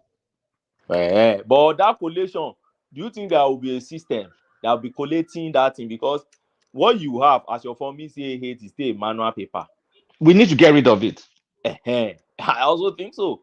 Immediately you are pressing that thing and you are thumb printing, then you should be converting it to data directly. Exactly, converting data and collating automatically. Collating. That's what I also think. So that's the only way, because if you have that thing, there's no way you will snap that thing and then to convert it to data. I don't know, the IT guys will know that, but is it not prone to hacking? They can hack it. Everything has risk and pros and cons. Have its own risk. But let me tell you what I think about our system. See, but then with a ballot paper, my idea may sound very radical. First and foremost, I don't think we need that National Assembly building in Abuja. I keep saying it in every program I find myself. I don't think we need it. For me, I think every senator and representative must be mandatorily live in your constituency. It must be mandatorily. You must have office in your constituency, and you must be living among your people. That's the first way I think insecurity will be reduced in Nigeria. So how do they tie in? How would they appear for speaker? So for me, their voting should be done electronically. Everything about them should be done electronically. And now, if you have to now move, you shift base. You move from base to base. That is when you are debating probably some constitutional and major issues. Why am I saying this? Now, they come home during election. They distribute rice and blah, blah, blah, and everything. Then the moment the election results is being announced, they are back in Abuja for the next 4 years. You don't smell them around. You don't see them around. They take governance completely away from people.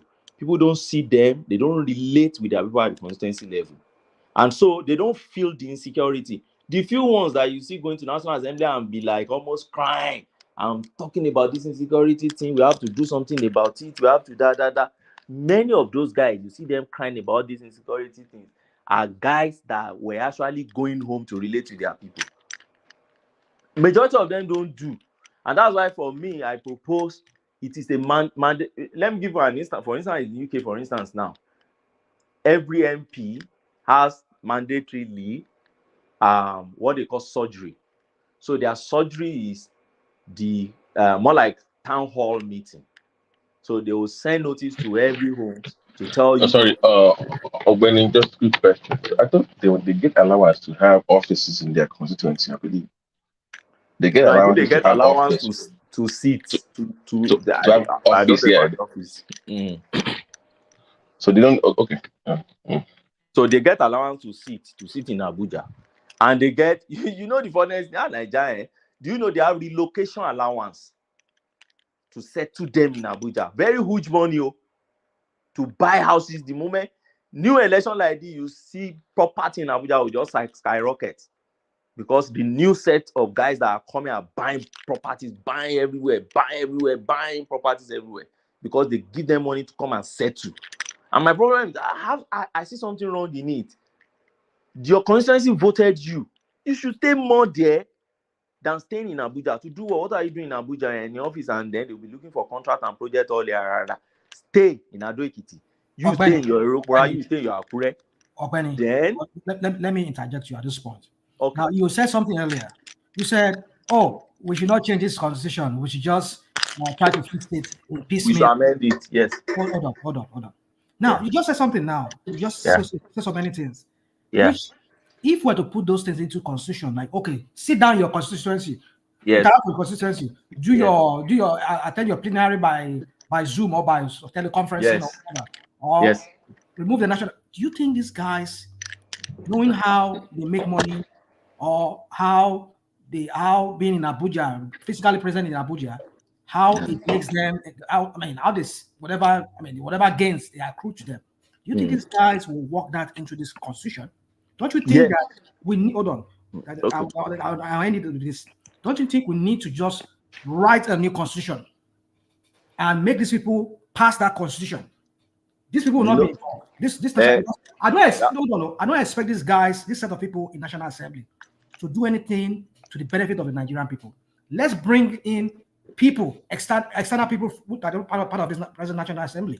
Let them write so you're proposing a sovereign. So you're proposing a sovereign national conference. Sovereign national conference, yeah. Okay. I'm sorry, but that's a waste of time. You know, it's a waste of time. But then in piecemeal that he's talking about, this piecemeal. Change this today. 2 years after that, we need intentionality. We need piecemeal to allow us to think through what we're doing. It will not work. We'll continue in this. It will work. That's how other people. Hold on, guys. I think the point. No. I think the point that they're making is that even in America, you always propose amendments down the road. So if you need to keep amending and keep improving whatever amending you have. These guys amended. You are expected to amend something. Well, if you can that's a different rational mind. Yeah. We have been amending over time. If you follow Nigerian constitutional, if you follow Nigerian, our journey from 1999. I understand. I think we are on the 7th alteration now. We are altering our constitution, I think, for the 7th or 8th. And how has that impacted the country? That's the question. Yes, it has impacted. You see, in a good way. Let me tell you. Yeah, in many ways.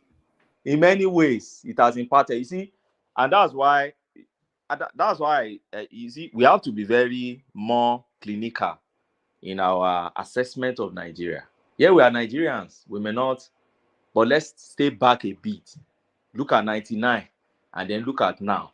And look at our constitutional journey and say, have we really, yes, we are not where we are. There's no country in the world that will tell you this is where we want to be. Everybody still wants to project further. But have we taken a step out? Yeah, the answer will tell you yes. There are a lot of steps so it now takes you back to what have we amended? Do you understand now? So when we go more specific on what have we amended, then what are the impact that they have made? There are so many that we have amended that have made an impact. Do you get what I'm saying? So, but what's the issue here, and what am I canvassing? Don't forget, the Constitution is a big document. It's not a document that contains just one thing. It's a lot of things that is in the Constitution. So if you say we dismantle the entire Constitution, we start writing it again. For me, I keep saying it's a call for anarchy.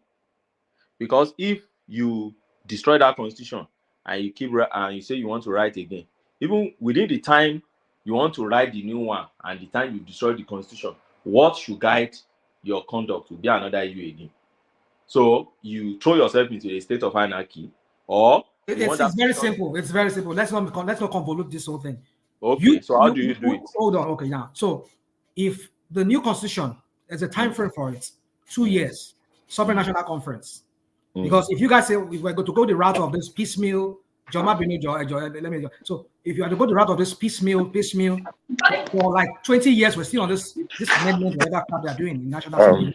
So my point is, let us use. I'm still talking now, please. So If we use the let them use the current one for now, pending when they will finish that sovereign national conference, they write the new constitution, and then after that we enact it into law, and that one, the former one, the 1999 become obsolete.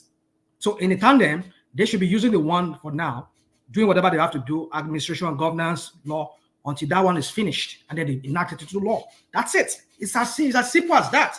It's a waste of time. So, before you answer, can I put in a question? Okay, yeah. It's good evening, everybody. It's I don't know. We are really more confused now. How do we? I want to direct this question to Rashanamai, sincerely. How do we select? Let's assume that you are right. We want to dismantle this constitution, which I don't think is practicable. How do we select those that are going to represent us? Is somebody just going to handpick them? Are we going to vote them in? What constitution will be enabling that action itself?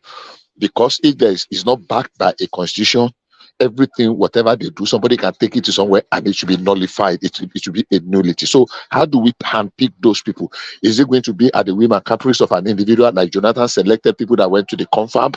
How do we start it? And you say sovereign national conference. What is sovereign within a sovereignty? How can we get sovereign with it? So who is going to be the member of this sovereign national conference? Who is going to constitute it? On what basis? Where will they derive their powers from?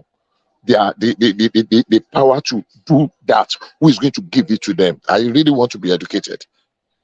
It's an act of parliament, sir. So there will be a motion in the House. Somebody has to move that motion for that. So the motion will be to dissolve the previous constitution, and as at that time there will be no law in the land, right? No, there will still be the act of parliament can be charged to court to test its constitutionality, because the real answer is they have to amend this current constitution to say that you can do a national sovereign conference. We are still going back to amendment. We are still going back to the amendment we are talking about. That's why I said it's a waste of time. So the idea that, look, we don't have a constitution, the constitution is this, is piece of paper, we just disband it and throw it away and have a new one. I want to link those two. How do we disband it and have a new one? Where is that new one coming from? If it is not premised, the power is not from this constitution that we have so ridiculed, and so everybody that the thing does not seem to go their way. Sometimes they will just say, oh, we don't have a constitution, the military gave us, blah, blah, blah, blah. So how clinically do we go about it? How are we going to select or elect the people? Say that again. Can I answer your question? Can I answer your question, Bishop? Yeah, I'm muted myself already. I said go ahead. I'm muted myself already. All right. So my point is this. You see, we're making this look as if it's so hard for us to really get this done. If we want to do it, if there's a will, there's a way. And there's a way, there's a will, as they say. That's not answering the question. That's just like balderdash. Somebody asked me a question. Let me answer the question. This is my own, how I see it. Now, the point is this. Amend the current constitution. So we're going to put we're going to adopt a national sovereign conference where we're going to select people. Now, yes, the question is, how do we select these people? It's a very difficult question. And I know I cannot give you right off the bat here that, oh, this is how we're going to select the people, because I cannot tell you how. But I know if there's a will, there's a way out of this. Now, this is how in my own opinion, how it should be done. We would involve monarchs from. The way I feel we should do it is this: identify those ethnic groups and very possibly sub-ethnic groups within the Nigerian space. Let them nominate within them. Ask them, each of them, let them go to their respective areas and go and deliberate. Pick one person or two person. I would suggest they bring in both an expert and a monarch or a traditionalist from that place. An expert would be somebody who is maybe a lawyer, or it could be whatever field that person is. Let them bring him or her to join. If possible, let them be three each from each subgroup. Let them come and talk about their own part of how they see, why they want to become part of this new arrangement. So, like I said, I cannot give you, because it's a question you just asked me right here, I wasn't really prepared for it. But what I'm trying to say is that it can be done if they want to do it. Can I Okay, add let me one second, please. Can I One also second, add please. to Bishop before you just go cap it ahead? up. Let me cap it up this way. Let me cap it up real quick. I know some other people want to talk. Put an amendment in this current constitution. It's going to be a national sovereign conference that would bring about a new constitution. Let everybody vote on it. Now, send those people back to their respective community, sub-nationals, whatever. Let them constitute people within there that will nominate three people. So let them decide, however they want to decide it. And let us now start a national conference. That way. Why can't that sovereign conference present amendments and then we go amend? You see, you cannot. Do you know? You cannot. Okay, let me even push back. Let me push back at rational mind. Rational mind. Now you have actually started the solution by first compounding the problem we have. Let's go to the question of subnational group, or what do you call them, ethnic nationality that you mentioned. I will just give 2 examples. If every ethnic nationality is going to bring 3 people, so let's take, for example, the Yorubas. Say they are going to bring 3 persons. So Yoruba bring 3 persons. No. That's how it is. Egba, hold on. Egba bring 3. Ijebu bring 3. That's what I'm. Well, this is of Yoruba. Hold on. Okay. How many are we? So identify those sub-Yoruba groups. I understand you perfectly. How many are we? So let's go to the north. Don't go to the north. Let's stay in that southwest. Let's take Lagos as instance. Okay. Lagos. So in Lagos, we have 4 or 5 national ethnic group, right? I mean, I'm asking basically about 3 of them. There are more than 8. I don't know the 8 people we're talking about. I only know of 3. So I don't. You see, let's see. You see the complexity now. We are going. No. You gotta know. You see, this is what you are trying to do. You just try to make. Hold on. We are having a conversation. Bishop, wait. Hold on. Bishop, wait. National mind. We are talking to these people on this platform. You gotta understand that there was Obia cabals on this show. In their mind, there's only 4 ethnic groups in Nigeria. Everybody. So just be careful when you deal with them. In their mind, they only have the big 4. Everybody else can go kick rock. So when you just have that at the back of your mind when you discuss it, have the discussion with them, they will never be for some national conference because they have this dominant act that it's a Wazobian country and everybody else. That's the way it's supposed to be. Babati, I don't even understand what you just said there. I don't even understand. Honestly speaking. My point is, when I'm advocating for a sovereign national conference, is to address the issues of smaller tribes, more ethnic groups, to have a say in whatever. You can always have amendment down the road, but the initial, whatever you have at the start, they have a say in it. Now, what happens is, minority groups, when they speak by themselves, one like that. But if you have a sovereign national conference and they come together, they have power. Okay, so if you have an Ibibio person and a Igbo person form a block within that space of the sovereign national conference, now they have a say in what you have to do in shaping whatever you have as a constitution. Now, the main part of the whole argument is the sovereignty of that conference. And legally speaking, I'm not a lawyer, but I know you require an act of parliament to enact that.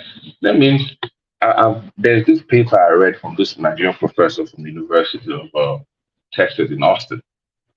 I did a breakdown of what it should look like. And he talks about even the House of Rep and they will also be involved. They will have rep in this conference. It will not be outside of the preview of what we have right now. They will also be involved. The old idea is to address the concerns of everybody that calls itself Nigerians to have a say in whatever you design as a constitution. That's the whole point. But I've noticed something that when people talk about the need for a conference or the attempt to be very dismissive of this sovereign conference, there's this undertone of this being dismissive from the Wazobia perspective Nigeria is not a Wazobia country. I keep saying that. And if you want to have a true country, you must have the smaller groups together, must have the say in whatever you have at the initiative as the constitution. You can always add to it later, but that initial document has to truly reflect the will of the people. So when you say we the people, it must be from the Fulani guy from the north to the guy in the west. That is the true constitution. It's not the government itself. It's about everybody feeling a sense of belonging in the country. That is the whole thing.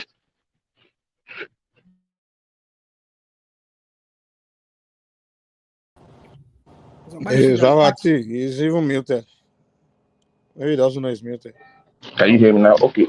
Did you hear? So I was. So the whole time I heard you though. Okay, but that's my point. It's a sense of belonging in the country. Okay. But that's not how we feel here. How I personally feel is there was a conference in 2014. Can't we use that? No, it was. Once again, hold on. The sovereignty part of what was missing. It wasn't legally banned. There was no act of parliament. That is what you need to make it legally binding. Somebody has to move a motion in the house to say this is legally binding. So whatever you discuss there will be upheld by the court because it was moved by a motion. So if you want a true sovereign national conference, it has to be through the act of parliament. That's how it works. For a true sovereign. So I'm discussing the sovereignty of that constitution. Okay? Not forget the last thing, there was no sovereignty, it was just a political jamboree. But if you want a true sovereign conference, it has to be to act of parliament. That way, everybody that comes in Nigeria will know. Okay, when we formed this document, even my uncle, my rep in my own area had a say.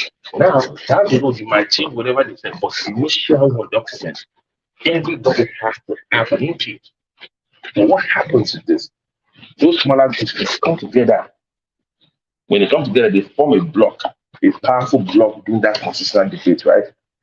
So they are able to challenge your big boys, the bars of Fulani outside.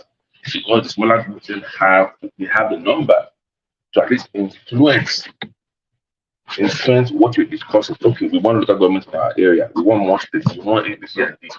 And you start deliberating to start having that conversation. Can I ask Ogbeni a question? Does the Constitution permit whatever Babati is saying? No. And it doesn't right now. The Constitution doesn't permit anything sovereignty outside the National Assembly. So Babati saw then. Can they walk it into it? Can they amend it? Amend the section? You have to amend the Constitution. Okay, so that's what I'm saying. Please. I was off. So now, not that. Look, these people that are you guys are saying that they always come during the election exercise and then they go back only to see them again once in a blue moon. It's just same people that these legislators that are looking at the money that you expect them to do the right thing for us to be talking about conference, whatever. The best thing, look, we haven't got time for this kind of rational mind suggestion that we should start to talk together again. No more to talk. The time is over. The game is over. Let us go our separate ways, and then the portions that will come out of all those this nigger area should be governed by our respective local people. Then where we know each other.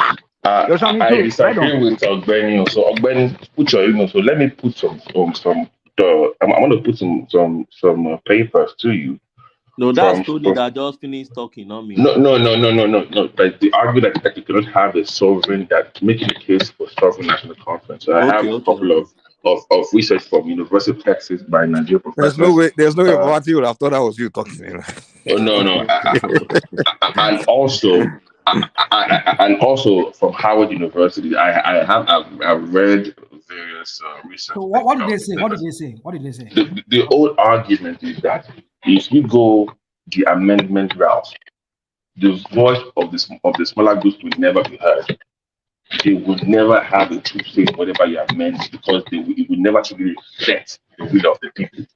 It will reflect the will of the majority, but the minority will always be in the shadow. That is the whole point. So if you do, the whole point is the sense of belonging from the start, from the get-go. Then we can add, then we go down later the road. But the initial document has to reflect. So when you say we the people, you will truly know yes, documents. Because in America, when they did the we the people, they've had they've had over 18 right? Okay. They've had many amendments. So that initial document is what still keeps them together. That is what you need for it to have a true country. So I will just leave your email down the road. I will send it to you because they are lawyers like you, they are professors as well. So you can see the arguments where they're coming from, and they're making the case for a sovereign conference. Babati. So to have a true country, yeah. Babati, when anytime we talk about redoing this constitution, people always throw in spanner in the wheel just to bring this. What about this? What about this? You see, I believe if there's a will, there's a way. If we do really have that will to want to effect a change in that country, we will rational mind. The reason you get those kind of reaction is because within the confines of the constitution, what you're saying is simply not possible. I understand. No, okay. No. Okay. No, listen to I beg of you. Okay, you don't listen to what he's saying. Within the confines of what you are complaining about, it's like somebody defending the Bible with the Bible. Like if you already had an issue with the document, you can't defend that document with that same document. If I had an issue with it, you can't defend that book with the same. Hold on, Babati. That's the point. Babati, you have to agree to jettison that document, and the fastest way to do that is to call the military to cancel the whole thing. No. So you can do this stuff. No. I'm not doing that route. No, don't that. Come on, just come on. No, come on now. Don't go. Nobody's doing military. Let me flesh out this thing. I don't know if maybe I like Mike will say, I don't ever land, but let me just say something. I know I land, but yeah. You see, but what I'm trying to say is this: is that okay, fine. If you people want to put that spanner in the wheel, that you cannot jettison this constitution, it's still there, it's still a sovereign one and on its own. It was yeah, I agree. Okay, why don't you amend a portion of that or put something work something into that current constitution that say by the act of the parliament or this so date, we are constituting a sovereign national conference, and let Tinubu or whoever is the president at that time, let him be on board with it. And sign it into law. When they amend that part, hold on. They sign it into law that yes, the National Sovereign Conference will be through the act of this parliament or this day, we are setting up a National Sovereign Conference that will bring about a new constitution. Hold on, just let me. I want to just do something. I'm sure you will not mind. Look, that word itself is defective from the beginning. You cannot have. Let me finish. You cannot have sovereignty within sovereignty. Look, if you have one sovereignty we give way. Sovereignty over sovereignty. What does that even mean? I don't you know said you don't know what sovereignty means. I know what it means, but I don't even know how you are even using it. So you are saying that the parliament and act of parliament will pass into law a sovereign national an act to convey a sovereign national conference. It's not something that can be done. That can be done as well. If a constituent, hold on, if a constituent assembly says on this day we agree that a new constitution will be drafted by a sovereign national conference, and the old parliament agrees on it, the president signs up on it, and then they constitute it based on whatever they've worked out. Okay. And they bring about a new constitution. Okay, just hold on. Pause for a second. So it simply means if the parliament empowers that sovereign national conference that you call sovereign national conference that is supposed to be independent and all powerful, but somewhere along the line, the National Assembly is no longer happy with what they are doing and now say, okay, look, even though we gave you the power of sovereignty, we are taking that power away from you. So what happened to that sovereignty? They are still part of it. No. Please, let me do this way. Let me send that document to you guys so you can read up on the framework of it. Maybe you don't know. But what Bishop is describing is never done anywhere. You can't sign something in the law and you say, we are not agreeing again. So what is the hold on. What is the Ajale Koko? Stop now. Stop now. Hold on. Let me hold on. We have had several sessions of the National Assembly of our Constitution. What do they call it, when they want to make amendment? What did they do to the former one? That's the defunct. This 1990 alteration. Alteration. So you can't say, we are not doing again. If they want to amend, it's a different ball game. I don't understand. Can I ask Ogbeni a question? Can I ask Ogbeni a question? Law. Oh, we don't want that law again. It's not done. Amendment. Amendment go through some kind of process. But let me question. Okay. Go ahead. Yeah. Can't we have an amendment that is a major rewrite? Does the amendment have to be just this section? Because I can say, I want to amend multiple pages in the Constitution. Am I not allowed to do that? You're allowed to do that now. So why are we wasting time? So the issue is this. So what are the areas you think should be amended majorly? Exactly. And and who will be writing? No. Just guys, stay with me. And also speak to who are the people that will sit down to write? Because don't forget would they be part of whatever you want to alter? Don't forget that you take it around all the House of Assembly, all the states, and for ratification. I get that. I am with you on that. That's you're missing my the whole point. Now you can write. What I'm saying is that the people that will be involved in writing that will be people that are really all parts of Nigeria, as opposed to just having some people to sit down to even talk about. Who are the people that write the current amendments today?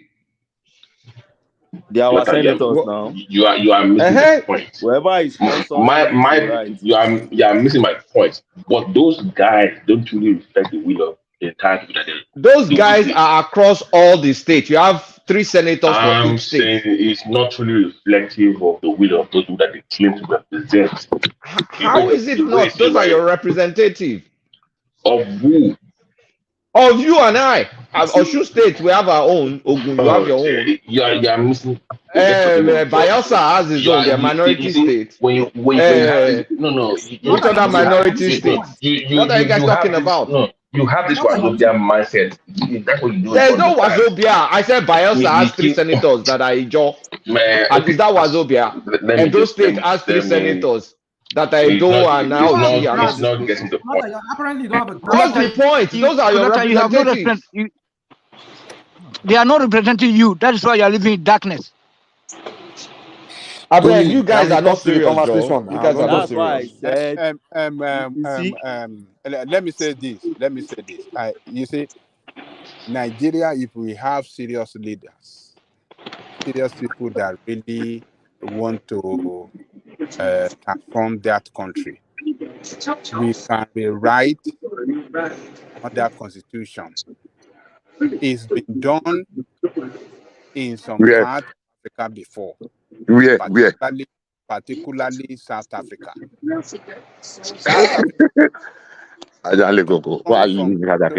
Hold on now, let me land. They transformed from Pretoria way of governance into constitutional, constitutional authority that we have today, and we brought about regional government in that country today, the same that we used to have in the First Republic. So South Africa have done it. Pretoria had a constitution. They were running that country then. They transformed into that to what they have today. They broke up the region into, I don't know, maybe they had like 6 regions, or maybe 3 or 4. I can't remember, maybe 6. And each region are running their own, the way we used to have in the First Republic. And when they were writing this constitution, the Pretoria, what do you call it? The Pretoria constitution was in place, was still running. And when they completed writing that constitution, they wrote the date is going to take effect. And since that day that the new constitution took effect, the Pretoria constitution died. So we can do the same. Don't go too far. Don't go too far. So we can do the same with this constitution. If we constitute constitutional drafting committee and they wrote this constitution, they are going to put the date, and the National Assembly agreed to that constitution. There's going to be a date that this new constitution will take effect. Exactly. And the old one will cease to operate. let me correct something here. Yes, sir. First and foremost, South Africa did not have sovereign national assembly or sovereign national conference. There I'm was not talking about no. sovereign. Forget about that word. That's where I'm Sovereign, starting from. sovereign. I'm coming, But Babajale Koko. yes. Just give me 1 or 2 minutes to just run this through. Okay. First and foremost, South Africa did not have sovereign conference like Nigerians crave for or they talk about. What South No. Africa? You What? see that sovereign, the word sovereign is Yes. contestable. People can define it in different ways. Don't let It's us even even go to difficult. sovereign. It's a call. Ogbeni, what is more important is to write a new. Don't let us go about I'm coming, suffering or Babajale no Koko. suffering. I think I get Adale Koko's point. What he's trying to say is they wrote a constitution that carried everybody along. Everybody along. That is So what I don't care about let me suffering. explain how What is it suffering happened got to now. do in this? Can I explain how it happens? See, Okay, say see, it, when you say Ogbeni. something carry everything everybody along, is the narrative of those one that they carried along. To date, some people are still complaining in that same South Africa, and that's where I'm going. What South Africa simply did was that they had what they call constitutional assembly. So the constitutional assembly has a tenure of 2 years to work on and to draft a constitution for the country. We've had something like that also before. If you study our constitutional development too, we've had constitutional assembly that drafted, in fact, we call our own constitutional drafting assembly that drafted our constitution 1979, and we have constitutional review committee also that actually reviewed our constitution before it became our constitution. We've done that also before. Don't forget, South Africa coming from the apartheid regime, which was a foreign regime on them. So they were able to change their constitution. And what did they do? They had a constitutional assembly. So those constitutional assembly are selected members in the society that they put together, and they are majorly elites putting together to draft. They drafted for the country.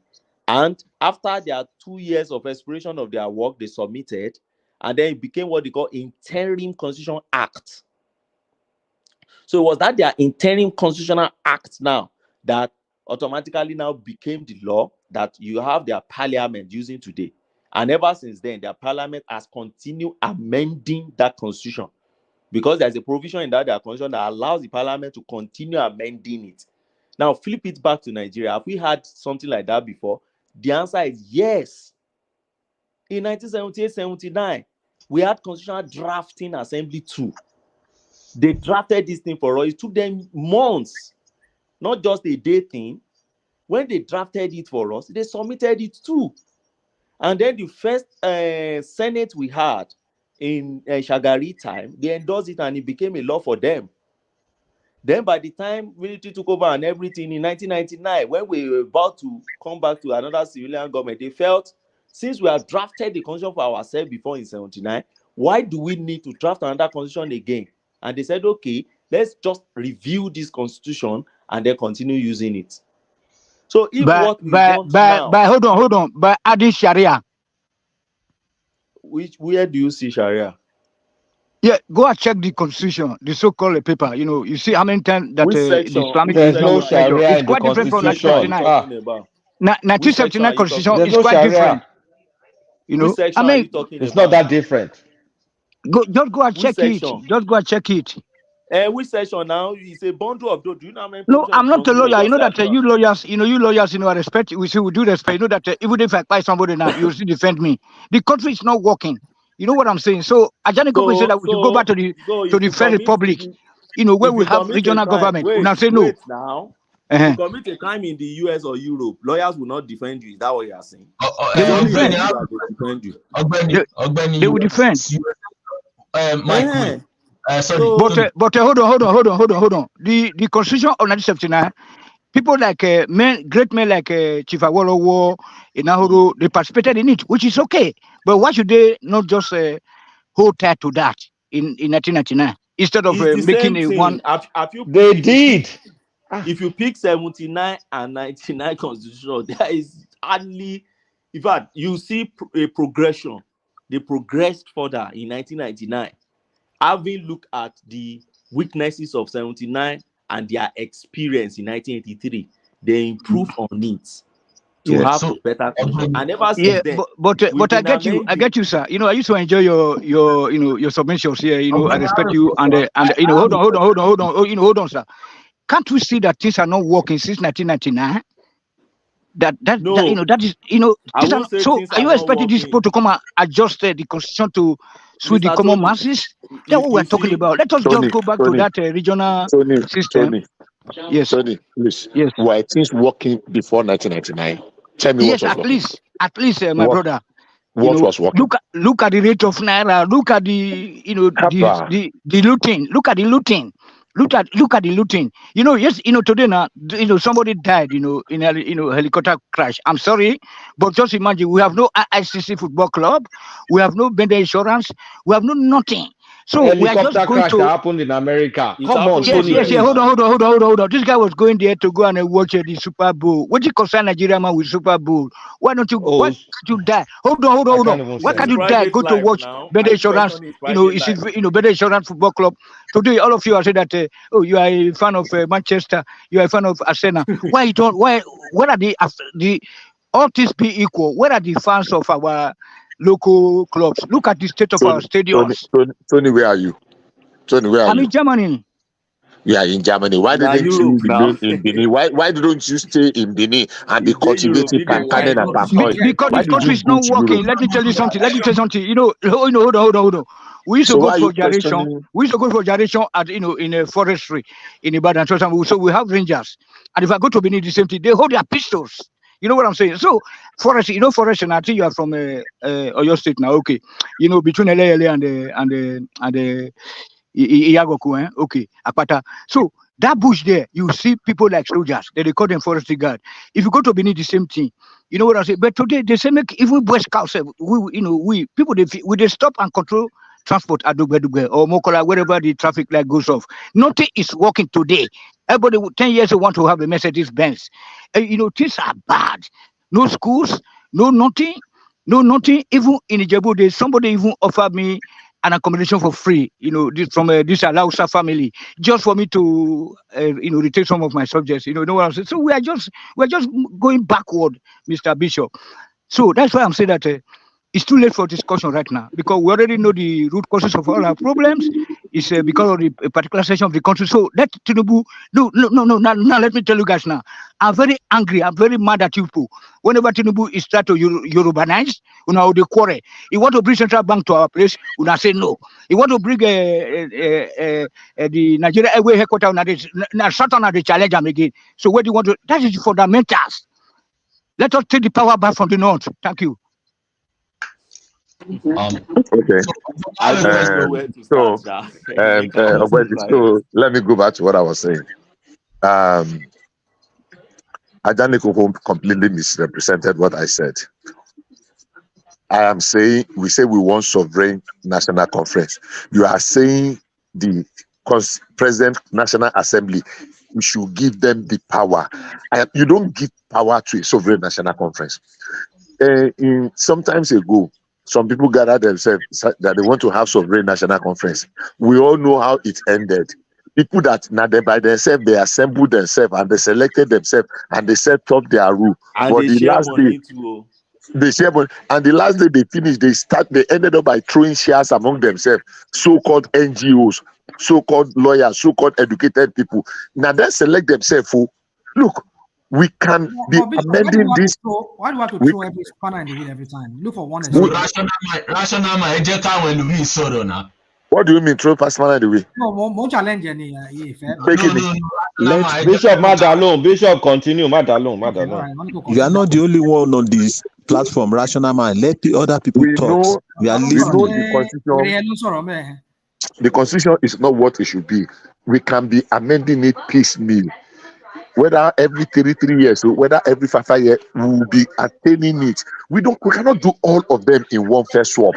If we amend a small portion today, tomorrow the critical one, we keep amending until America is still amending their constitution today. Bishop, I have a question for you. You are Ogbeni, and I just want to know your view of how Nigeria. I just want to know how do you think it will be progressive for Nigeria to be ruled? Is it this form of governance system that we have, or a more of an regional system, a more of an ethnic identity based system? I just want to know your view about how governance can be in Nigeria so that we can move forward or better than what we have. Okay, let me go first as an amateur before Ogbeni, who is a professional, will round it up. You see, I am a little bit broad-minded, more broad-minded. And I will tell you for a fact, there are very few sections of this country that when we regionalize, that will survive easily. Let's take South-South, for example. If we regionalize South-South, and they say, oh, South-South, go and, like, even have a country of your own, we are going to have civil war in a matter of years, 3-5 years. They did it in Sudan. They thought that it's going to be like it's a silver bullet that's going to cure. Country now. Not the Benin Kingdom. Not the Benin Kingdom. We own the country today. We own the country. Hold on now. Because you are saying it's region. Let me land now. They are saying in the region there will be domination of other smaller minority ethnic groups. And that is where the conflagration will start from. Other little groups will spring up and they will say, look, this other one is bullying us. They are dominating us. They are riding us. They are monopolizing us. Before you go to further, Bishop, before you go to further, let me say this to you. You see, I want to say two things. National Bishop No. I have a point. Okay, all right. I want to go. Go ahead. Put the position. I will answer it. Now, Joe, if you're John, this is I have a point about the other guys. Anyway, so we don't talk about the Mark. Which other guy? You don't. You never talk sense at all. Rational mind. So you're just like let me talk, please. Please let us ask this question, please. Go ahead. We have the McPherson constitution. We have so many other constitutions before the one that was enacted that brought about the regional system. Now, where was the sovereign? I mean, there was a government, there was a constitutional assembly, but they found a way to enact this law. I mean, to enact a new constitution. So let us not use this. We have a parliament that is subsisting, so we cannot bring another. It's doable. No, hold on. Before that constitution, hold on. Okay. You continue. You wrap it up. Now, talking about the one you just talked about now. Yeah, I just forgot. Go on, please. Just go on. There's something I want to say. You said we have constitutions that were handed over to us. Okay. That Nigeria was moved. Now, so, before we started self-governance, before independence, exactly. Before the independence, we now wrote a constitution of our own. That is the basis. 1963. We wrote 63. Exactly. Now, we have been moving from one to another. Every constitution has been an amendment of the previous one. 1963, they just changed some part of it. I remember when we came into 1978 Constitutional Assembly, it was still based on that constitution. We just changed. The only thing, one of the major things, 1989, exactly. One of the major things. Let me finish. Let me land, please. In 1960, the independent constitution, we became Republican, about a republic in 1963. That was the major shift. In 1978 Constitutional Assembly, Obasanjo petitions the parliamentary system and imported the presidential system from America. That was the significant change in 1979 Constitution and the federal system and the federal system. So now that constitution now took us into the civilian and the Shagari. After Shagari, first and second term, and the toppled, we went ahead to 1989. We have another Constituent Assembly in 1989. Then that Constituent Assembly, Mago, we went through, which was an amendment of the 1979 Constitution, which some people are praising. But go and put the 79 and the 99 Constitution side by side. They are just, it's significant, but it is just amendment, tickling here and there. Is it tickling now? Here and there. That gave us the 1999 Constitution. 19 states to 36 states. Exactly. Just a few items in the exclusive list. In 1999, you say what? How has it benefited the common man on the street? 19 states, 37 states, whatever. I mean, how has that Okay, hold on. The Jonathan Constitution. You have asked the question. Repeating it does not make it. I've had. Let me answer. No, you say how has it affected the common man? I want to answer you. Now I want to answer you. In 1990, no, not 1994 now, 2014, Jonathan constitutional amendment actually suggested additional 8, how many states when he helped me? They actually suggested additional states. Almost every influencer person that went there got people to approve a state for him. Yes. There are almost everybody. We're going to have other 16 or 18 additional states. I'm telling you, we're going to have additional 18 or 9 something states. For me, when I know that the states we have presently cannot even survive on their own, they just created the states to just please some people. 1 second. They just create some. Yes, please. Please go. I think you've what's it called? Dion out rational minds question. Like, I want to know your worldview. Sorry, how do you view Nigeria should be run? Like, I'm just interested. If you permit me, I'll use 5 seconds to answer that question quickly. I'm still waiting to answer that question too. I think Nigeria can never be aligned on a religious ideology basis. I think our best shot is based on economic ideology. Okay. How about Bishop? Yes. So if what you're asking is what system of government can help us, and you realize that, look, if people are prosperous, if people prosper in their economic endeavors, many people are not interested in whatever you are doing with political power. If things are working, and we can put our thinking cap on and get our system and our country to be working. And we dot the I's and cross the T's in certain significant area. We missed it. We have missed it, and we have not only missed it in governance alone, even individually as Nigerians, we have missed it a lot. Religious wise, a lot of us have been brainwashed. We are now in second slavery with what religion has done and is still doing to us. I mean, people will have different opinion, but that's my view. So yeah, irrespective of what kind of government, if people prosper, they are not interested. And we make, whether it is regional, whether it is the state, but when people are satisfied, our demands are not really too many. People will not care what system of government you are running. You are very right. You are very right. Because many countries don't even need a piece of paper called constitution to run their things. It's just a culture of love for one own country. I want to know your own viewpoint too. So see, this is my viewpoint, and I would like to go a bit historical before I narrow it on it, because my own is not going to be based on one parameter. So look at it from this angle. 1960 Constitution came. Before 1960 Constitution, there have been constitution. 1960 Constitution was not the first constitution we've ever had. We've had 1914 Constitution, which you can call Constitution, but it's not Constitution. They call it amalgamation legislation 1914. Then after that, we had 1922, we had 1930 something, we had 1945. Those are popular ones: Richard Constitution, Lytton Constitution, Clifford Constitution, Macpherson Constitution, 50 something. Then, so down towards that 40s, Awolowo started talking about federal, because and what was the reason? Because they realized that the protectorate or the regional system we've been using was not really working fine, because the interest of the minority groups, the minority ethnic groups, were not taken into consideration in those spaces.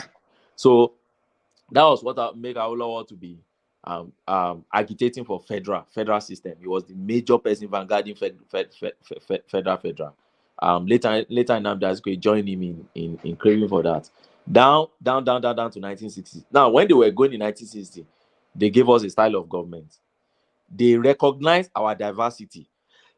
So within that our diversity, they gave us parliamentary system, and then they gave us the regional system with parliamentary system. So we're running it. You can't say we're running it fine, because It was a collapse of that led to 1966 issue.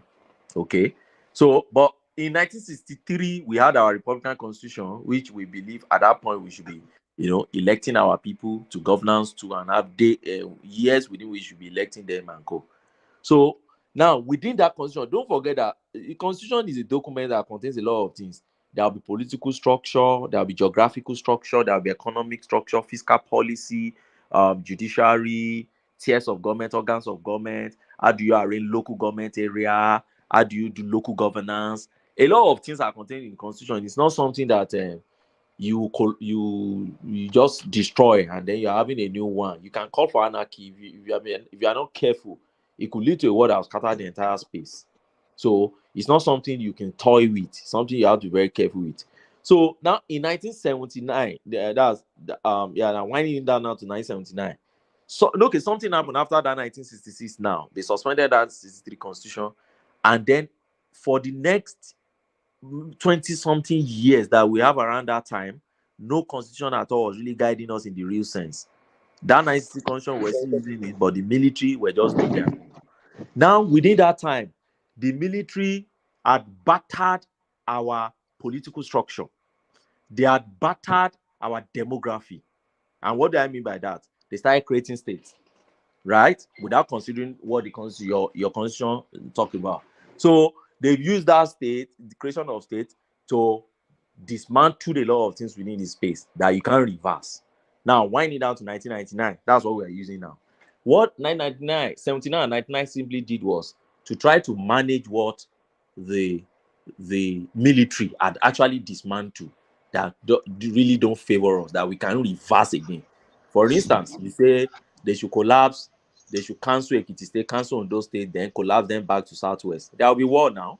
My people will not. Ekiti will tell you that why do you want to take us back to Oyo and Ibadan? Are we in Ekiti Parapor time?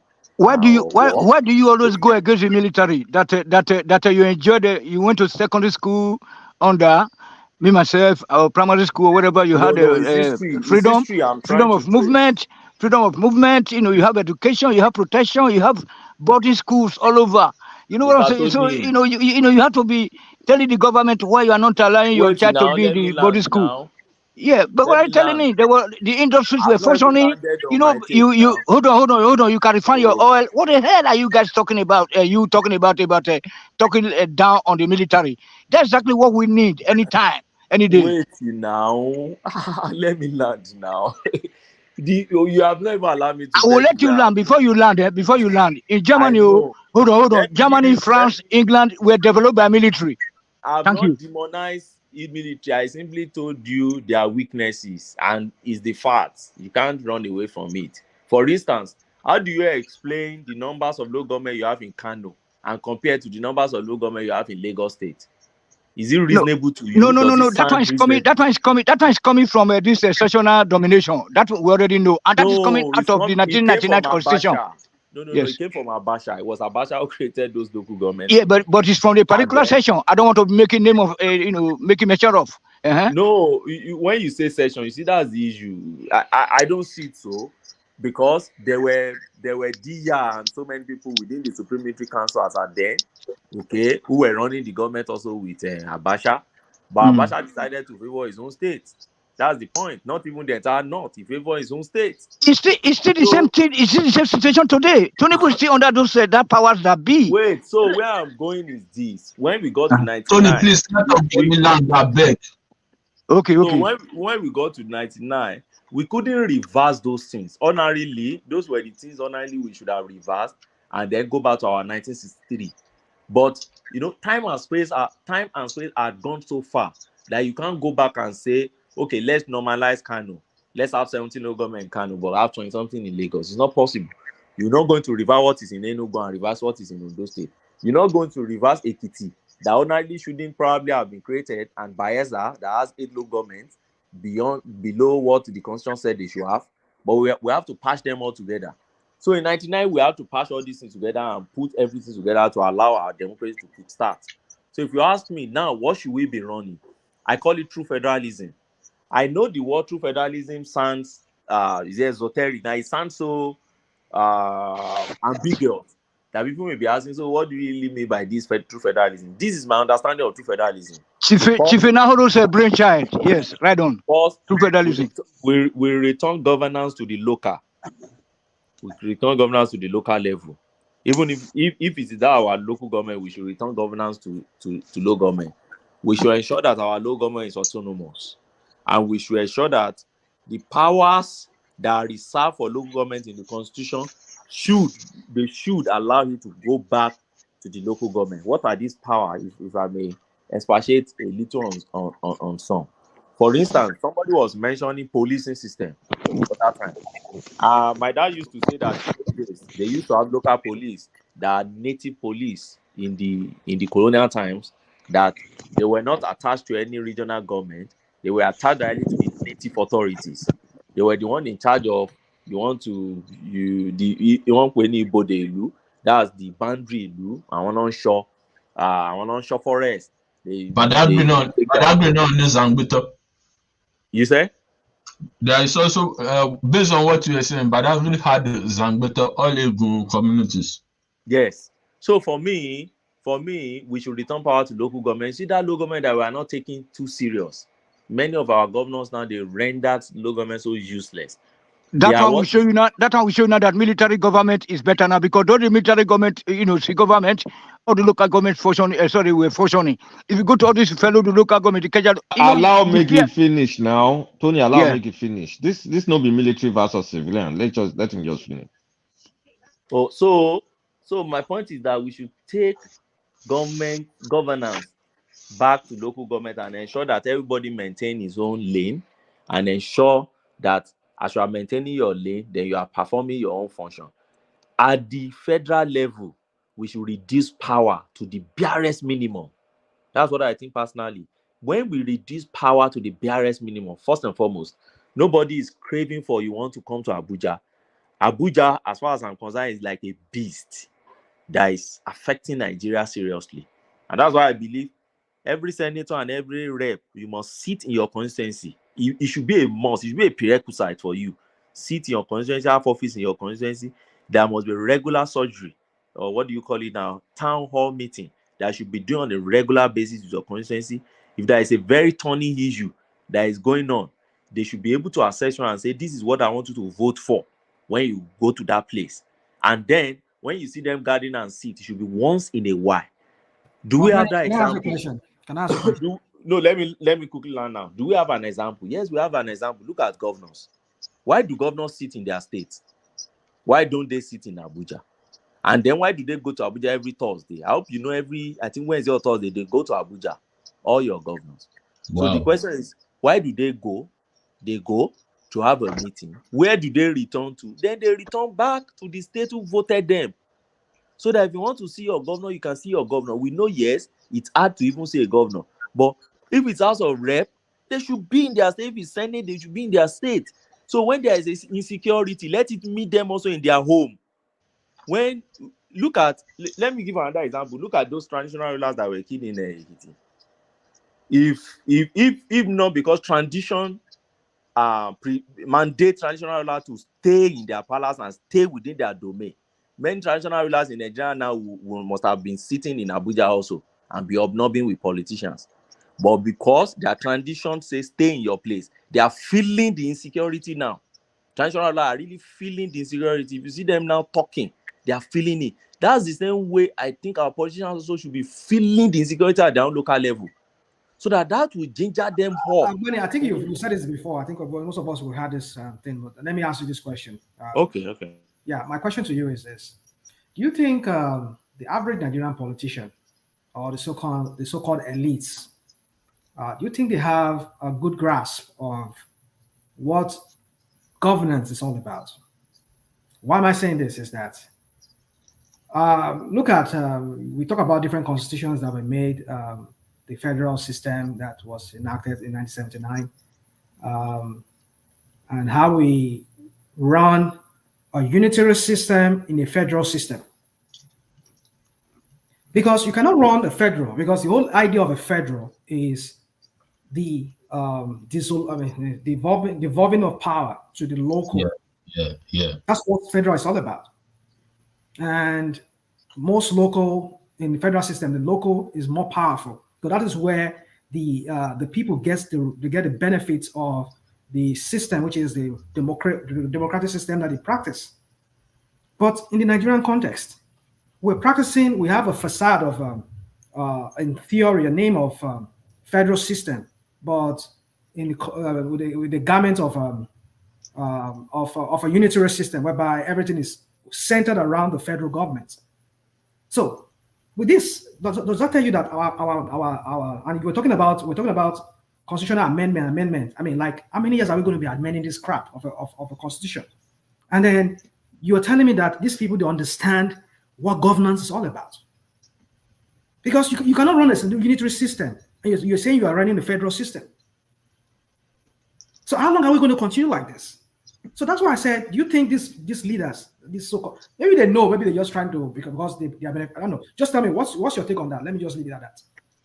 So this is my take on that. If you see the amendment we have been doing in Nigeria over time, you realize that we've been devolving power to the unity, the kind of unitary in quotes now, because we don't run unitary system in Nigeria really, but unitary system in quotes now that we had in 1999 is not the same style, the same type we have now. We have moved a bit from it by amendment that we have done. But I agree with you that our parliamentarians are not, they are not moving at the pace that they should be moving. If they really understand what they are doing, we should by now have moved further. And what are the areas I'm talking about? First and foremost, local government governance. By now, instead of, if you remember Buhari struggled seriously to get autonomy for local government. If as bad and as bad and the state government fought against it. That's what Malami told us now. We don't know how true that is. Malami said it. I know Malami said it, but we don't know how true that is. Can you tell us how true is that? No, there was they were expecting them to do that through constitutional amendment. They didn't do it. They didn't include it in the amendment they did under his governance. And then he made an executive order. You forgot? I can't remember executive. What Buhari wanted to do was he wanted to give the local government autonomy such that when there's general election, will hold local government elections simultaneously, and they will start collecting their own allocation directly. And that would have made them independent of those governors. Yes, so it will not be what's it called? APC will win Lagos State, the APC will win the whole of the local government in Lagos State. So there will be diversity in the political. Exactly. That's not even the main reason. The main reason is that they want to control the state. They want to control every resources. For example, look at Lagos State. Everything is Sanwo-Olu's. The tenement rate, everything is Sanwo-Olu is collecting everything. The advertisement is why would Sanwo-Olu not give it to? Look at Anambra. Look at Anambra State. From 2006 to 2014, no single local government election. Rational mind. If there is a state, Tony, I beg, Mike. Rational mind. If there is a state that local government is functioning in Nigeria today, it is Lagos State. With Lagos, let's talk facts. You just make everything. If there is a state, during this time, I did not live during when the military era, when what was his name was there. We are not talking of military era. We are talking of where they function under military era. I know what the local government looks like. Even under a military administration of what's his name? Go on. I knew how it is. Telling me how it looks like, how it feels like to live under. Hello, Koshofe local government. Hello, hold on. Koshofe local government is building houses, estates, and rented it for people. Koshofe local government. Okay. If you don't know, you keep on talking nonsense. Rational mind. I'm from Badagry local government. I would attest to that I think what's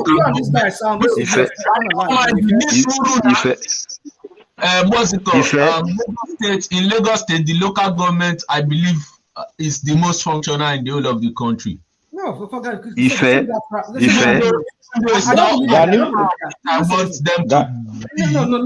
If I hold on. Gani, you mabu rational mind. We just keep it on. No, the Mo. Ife.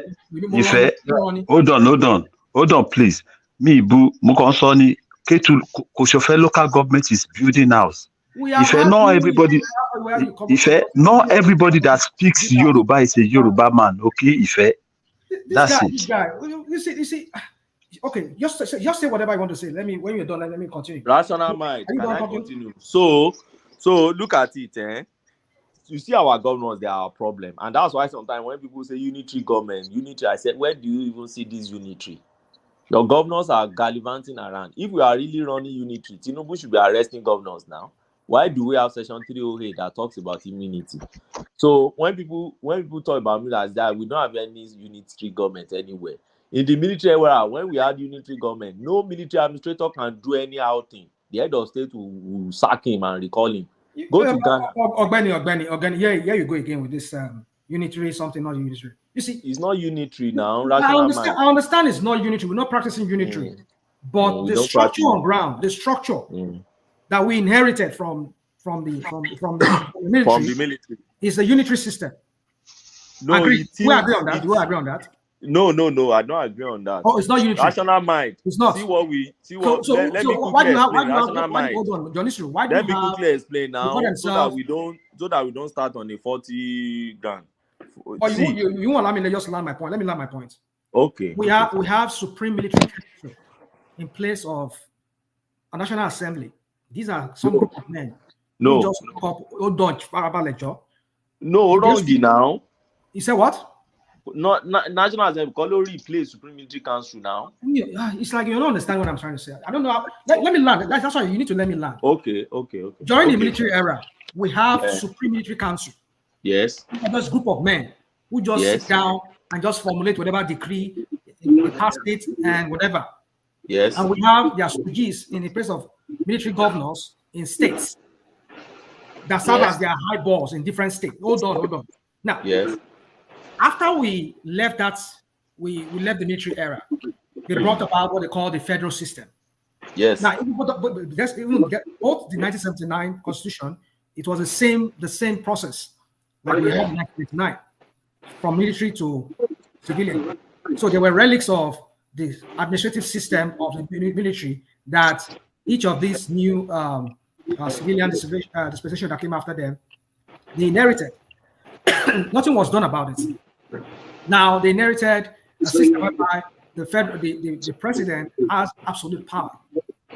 He controls energy, he controls military, he controls everything that normally should go to states and local government. So my point is this, that these guys who came after them, the civilians, they never did anything about it, like you yourself you said. So how do you expect us to have a system that really works for people when they do nothing about this administrative style that they inherited from the military, which is the unitary system with the facade of a federal system under the civilian rule? So you get my drift now. Do you understand what I'm trying to say? Yes, but let me answer that. You are not completely right. You missed some points along the line. So now this is the way I see it. Okay, the power given to the federal government, yes, I believe it is enormous, but I believe over time it's been welding. It's been how do I put it now? There are some powers that have been actually shared with the state government. Now, when you look at those three tiers, the one that suffers most is local government. The state government still reserve so many powers, Tony, but they've been so very useless and docile over the years. And because of the kind of citizens standing on, they don't put them on their toes. And that's why I agree with somebody who said that Lagos is still the only state that is really, really working in Nigeria. And when we are citing bad example, we shouldn't be citing Lagos. We should look elsewhere. I agree with those guys, because when you go back to that same constitution, you see the powers. Hello, Bishop. Mike, can you? Okay, let me see if I can. Okay. So when you go back to our constitution, you see exclusive power, you see concurrent power, and you see residual power. The exclusive power is the one, legislative power is the one exclusively for federal government. And when you say federal government, sometimes I also look at it. What do you mean by federal? Those powers are reserved for the National Assembly. Who are the people in the National Assembly? They are still the people that came from the state and local government and all these areas to come and make laws. Okay? Now, they reserve some powers as concurrent. Concurrent simply means that state can do it, federal can do it. Part of it is education. And that's why you have state government running their own secondary school, federal runs his own. State government runs their own university, federal runs their own. Health is also part of it.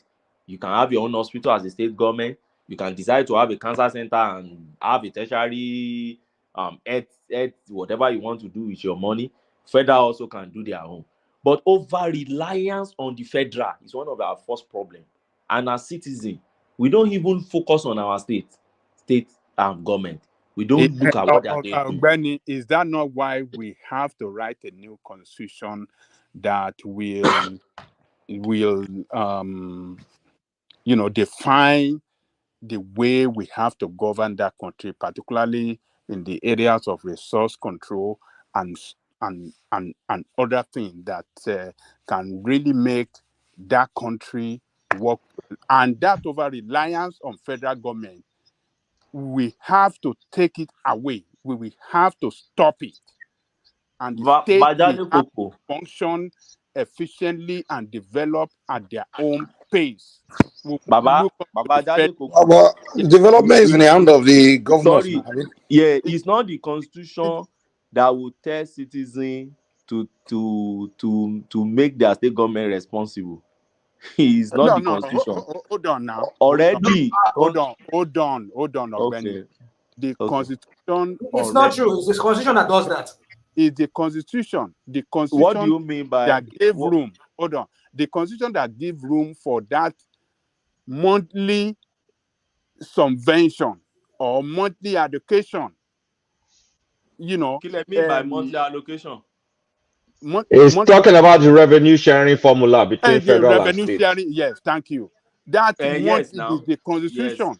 Yes. If we have to take that away, if we don't take that, then you will not see people holding their governor responsible. Why do you want it to be taken away? What do you say? Why do you want it to be taken away, Babajare Koko? Yes, it has to be taken away so that every state, every state of the federation can, develop a system of their financial sustainability on their own and not depend on federal government allocation. Well, Lagos. Yes. Yeah, but Ajale Koko, sorry, we don't need a rewrite for that now. We just go to the exclusive list. No, we need a constitution that will define that. So until they take away the allocation before those take it's part of the items. It's part of the items on that exclusive list. What you want now? I come and modify it, last only. Look, there are so many other things there that doesn't give a clear term on how that country can really be governed well, and the states can really function well on their own. There are a lot of things holding that country back. Let me give you a good example of what happened recently, and I was criticizing, and people say, why should I be criticizing? The governor in Abia State. You know, as that governor is landing in office, that governor has not spent how many months in office. Oti dismantled local government council. Do you know who he appointed? He appointed mayors. Oti. He dismantled what? He appointed mayors to the local government council now, mayors. And I said, what's mayor again? Hold on, Benny, let me understand. Look, so he changed their name from local government chairman to mayor. Mayor, no, Jensen. Exactly, that's what they call them now. America wonder. No, normally mayors they come back with one. Okay, you can call them managers. Some people don't use mayor. Constitution, one man, rational mind. Why must it be it's not a constitution? It's not there. That is not. We don't use mayor in local government chairman. So what did they call them? Local government chairman. They are local government chairmen, and they can't even appoint chairmen. They elect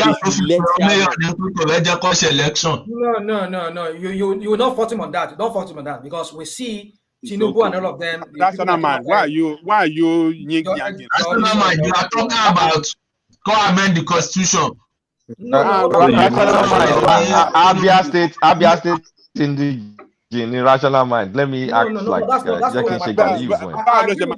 Major, when the constitution does not give you that, I agree with you on that. I agree with you on that. But you cannot appoint.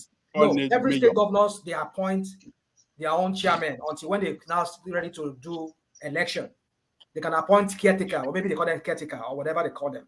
They can appoint them. Sometimes they call it sole administrator. Hello, Ogbeni. Constitution. All those nonsense. Hello, Ogbeni.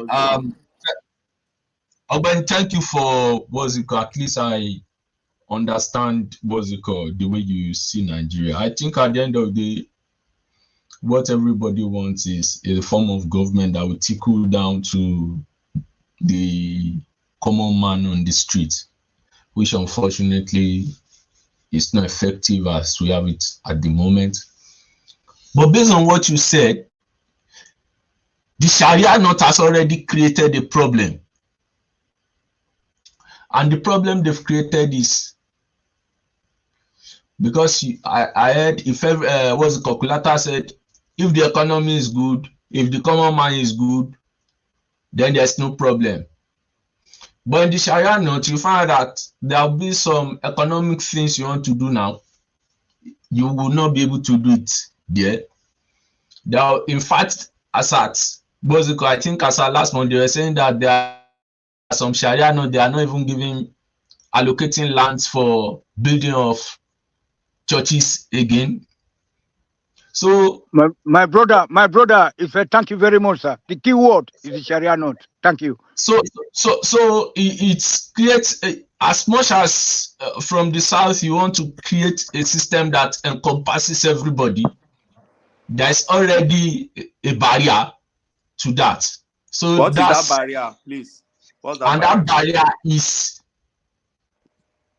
putting a form of theocracy in the state governance system, where you have some Sharia police, the normal police. And let her land. All these traitors. Okay, land now. So the Sharia police, the normal police, and in fact, it's affecting. If you meet people in what's it called this Sharia state, it is even affecting the Christian population there, whereby they cannot access university education easily again. I have a friend here now, he's doing his PhD. He said that at this time he was living, there's no Christian student that has been admitted to study medicine in one of those Sharia states. Now, all those Christians will need to go and be studying something like biology, biological science related courses. So putting a form of theocracy into the system creates its own problem. So that's why I was asking, do we want a state that is based on a religious ideology, ethnic based ideology, or a commercial system, where in the south we tend to be more commercial? That's why we don't see ourselves from the paradigm of religion. There's still some form of ethnicity, because at the end of the day, you hear something like Southwest local,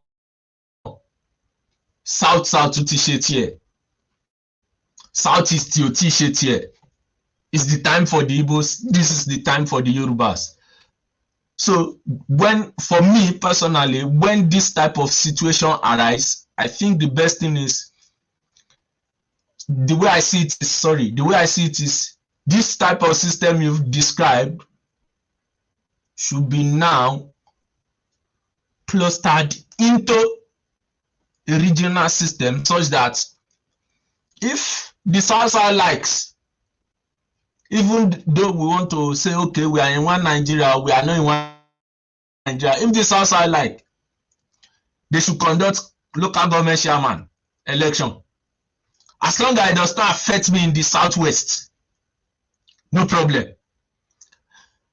And if my output, based on the type of system that I've adopted, is going well for me, my tax should not go to another part of the country, because they also see that I'm progressing, but maybe because of their selfishness or myopic way of thinking, which is a general thing to the African leaders or the African system, it should not affect everybody, because you now find out that, okay, for example, US, from what we're seeing in Tinubu's government now, a section of the country believe that they are trying to rule the country. They mismanage the finances of the system. Now, instead of the next person who is coming from the south to move forward, he needs to go back to fix all those messes before moving forward. Before you know everything, 7 years has passed. Then we keep on moving the same cycle over and over and over again. Why not confine me in my Southwest? Let me deal with my problems. Confine the South in the South. Let them deal with their system. The Sharia not, let them deal with their system. Let them deal with their system. Please, let me interject you very briefly, please. You see, sometimes it is easier said. When you take a step, you discover some other challenges and progress. I'll give you a good example. Awolowo started free education in 1957. Bishop, sorry, before you continue, I want to give you a system that's running that type of system. Russia Federation is bigger than Nigeria. They have the Dagestan province that runs a Sharia system, and it's still under the same Russian Federation. So Nigeria Russia is not a democracy. Russia is not. So let's just move. Let me give this. Yeah, in Chechnya, Chechnya. But it's still under Russia Federation. Let me give you what I wanted to say. Yes. You see, in Nigeria, if you can surmount all our problems, Nigeria will be a very big place, but we have challenges we must overcome. I'll give you one example. Oh, regionalism is good. Regionalism is good. Oh, each region can grow their own. In 1955, Awolowo started free education in the Southwest.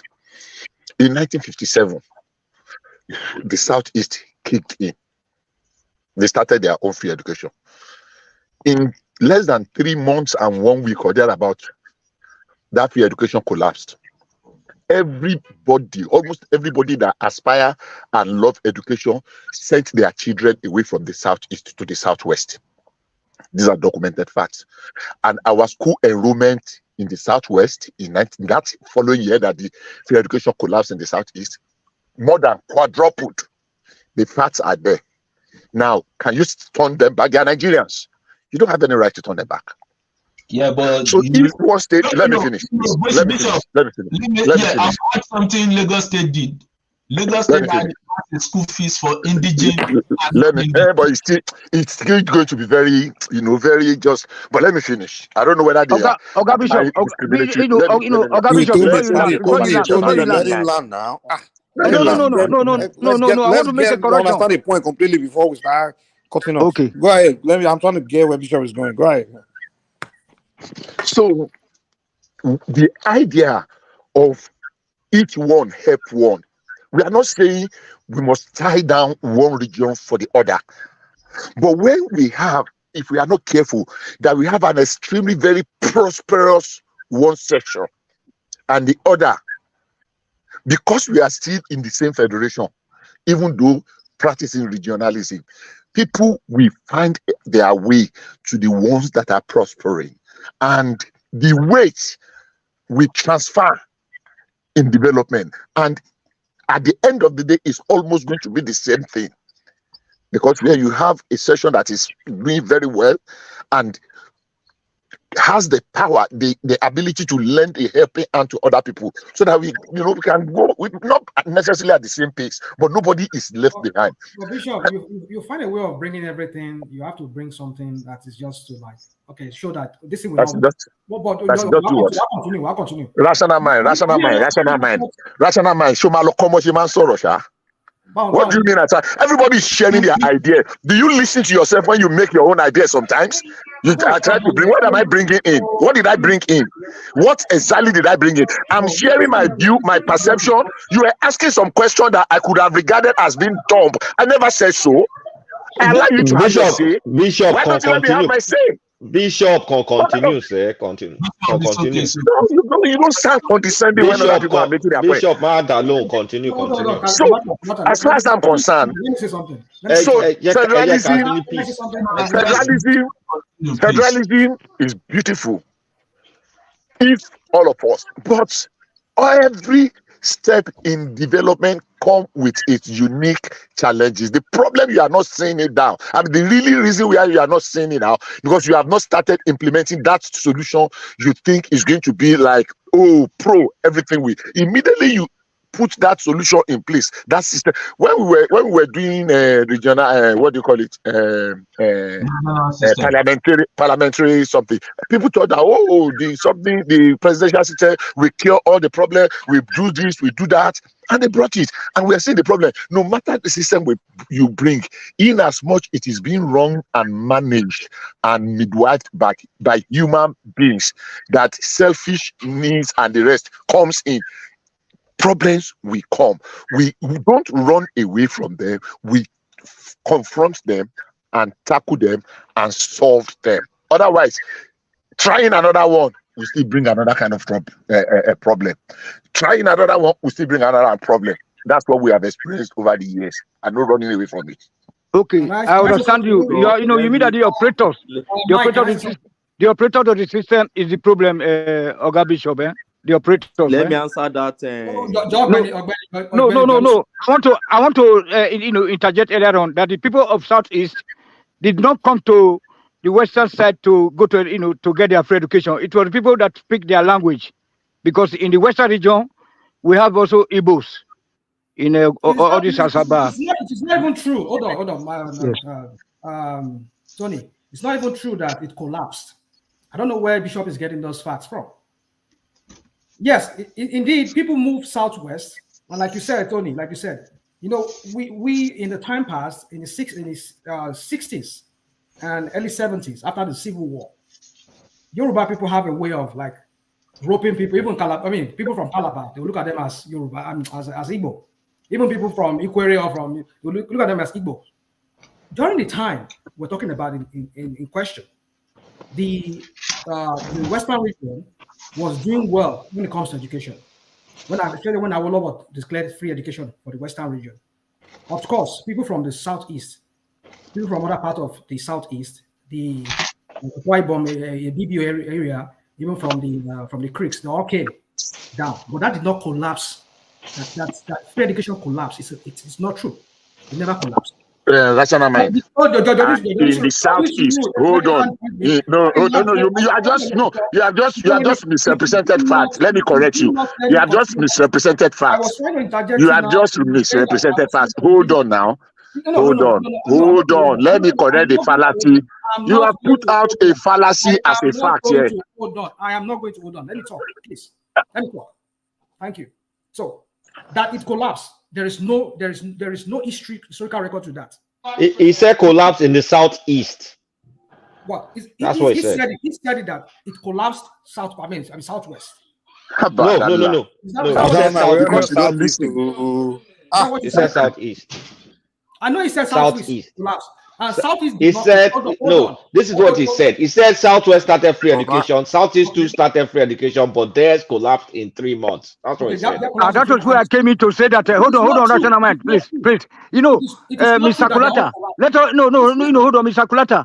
The people of Southeast, they did not come over to our place because we have the Igbo speaking part of our Western region. So that is who these guys refer to as a collapse system, and then they cross over to us. These people are Westerners.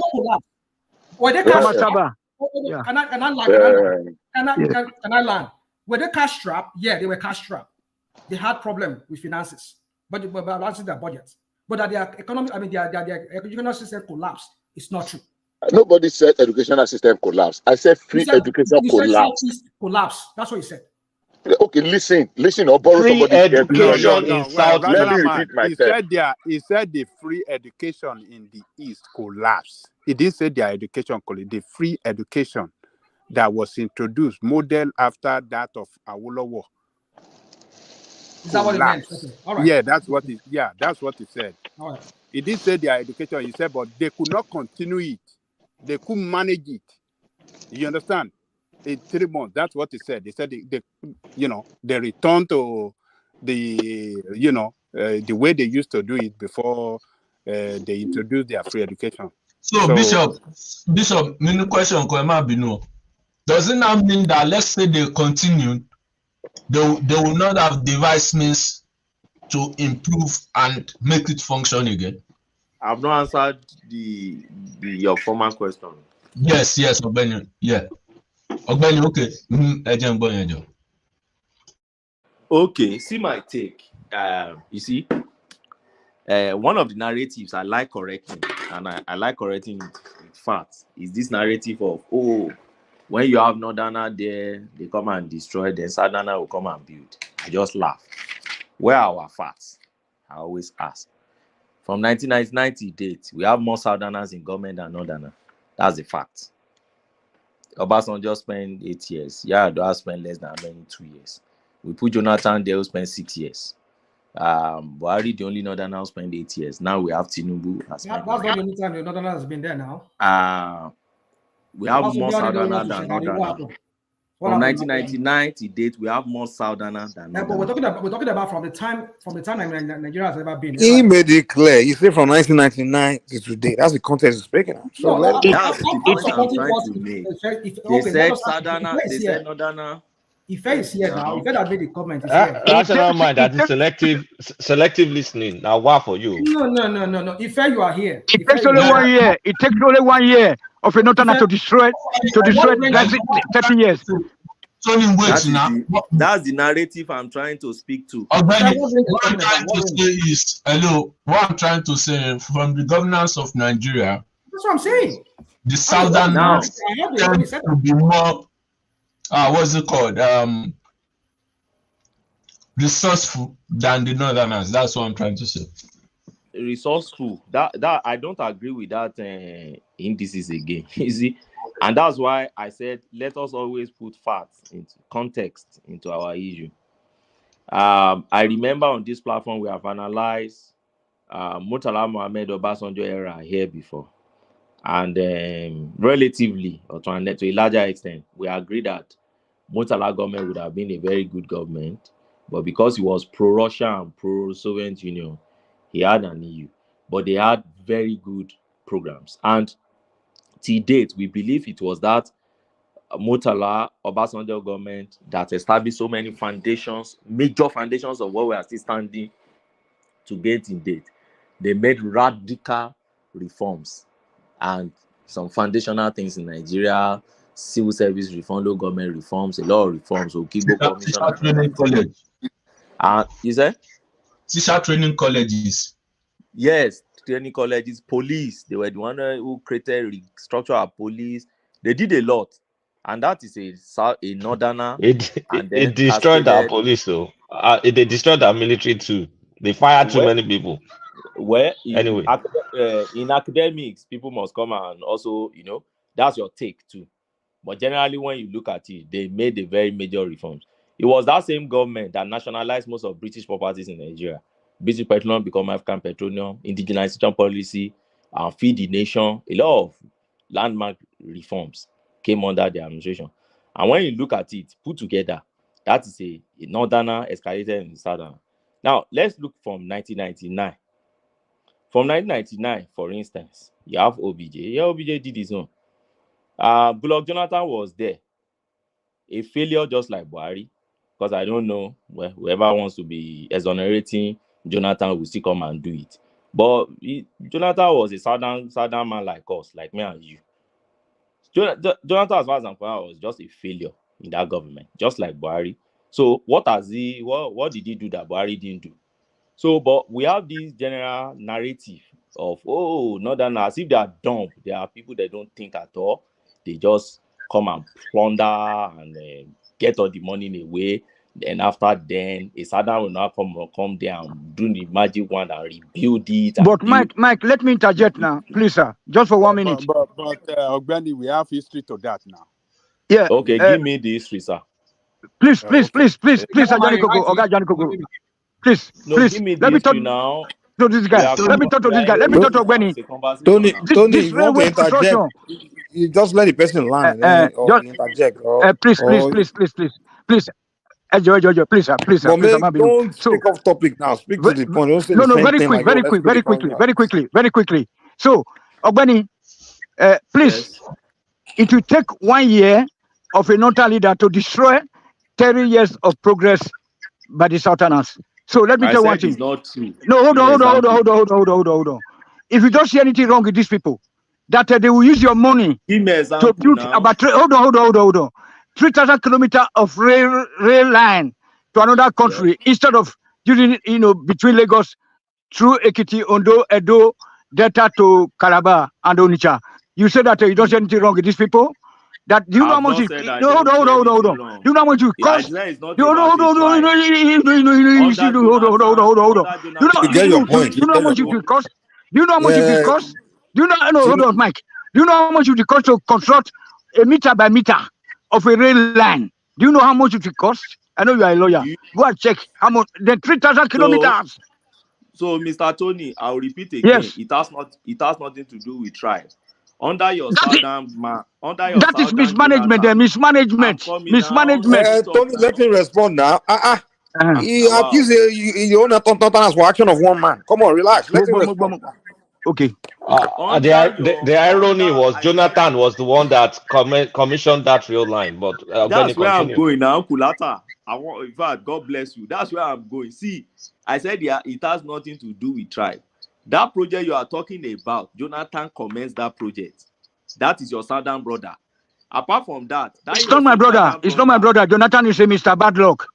Okay. Let Tony calm down. Okay, sorry. It's but let me brother. put history to what we are talking about. That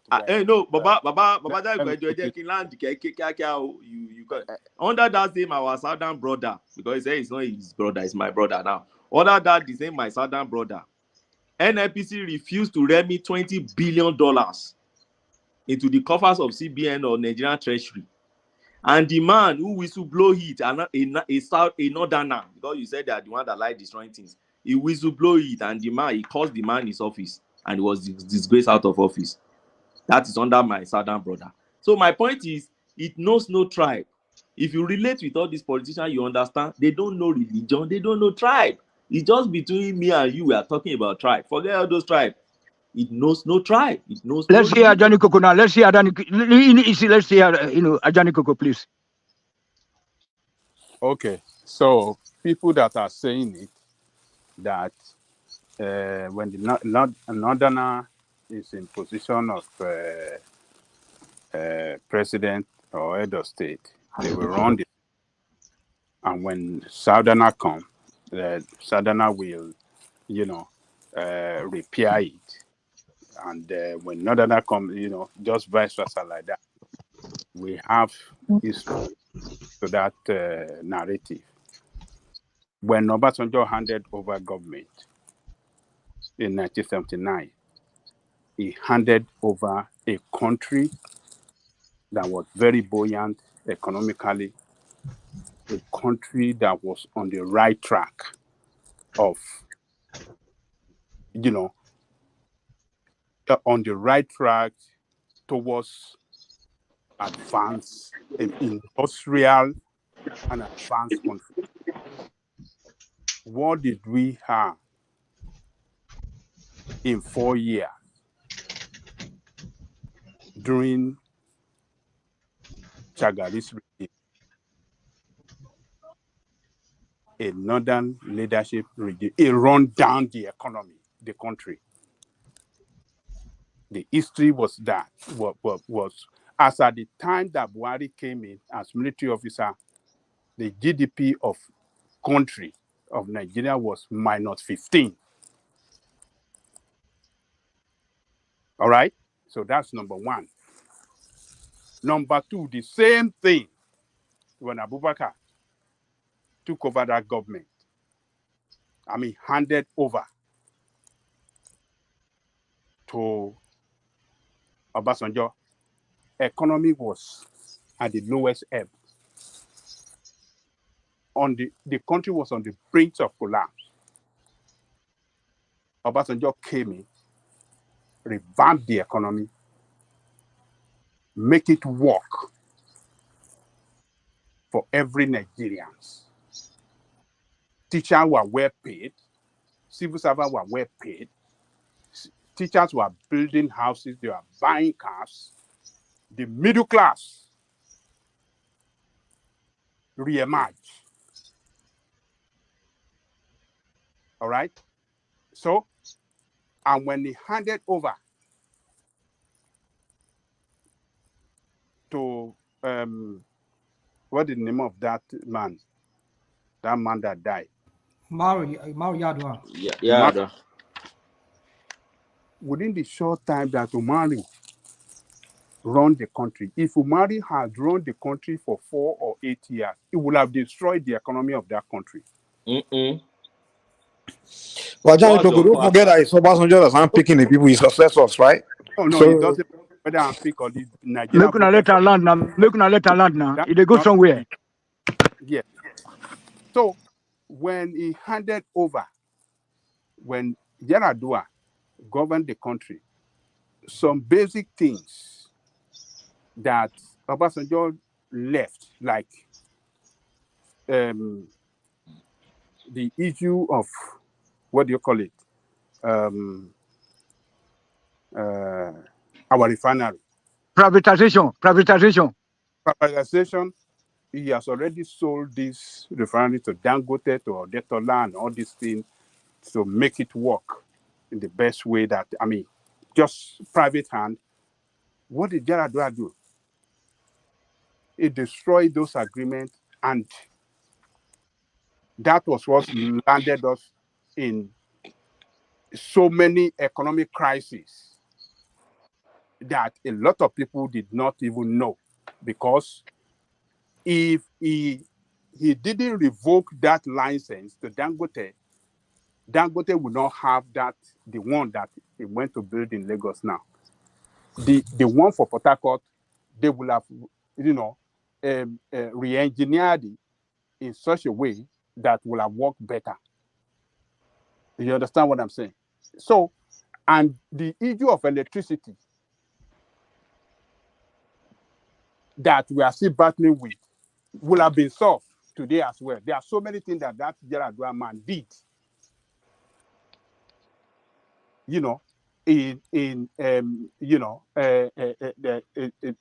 are so many things that he did that the council he revoked that affected the economy.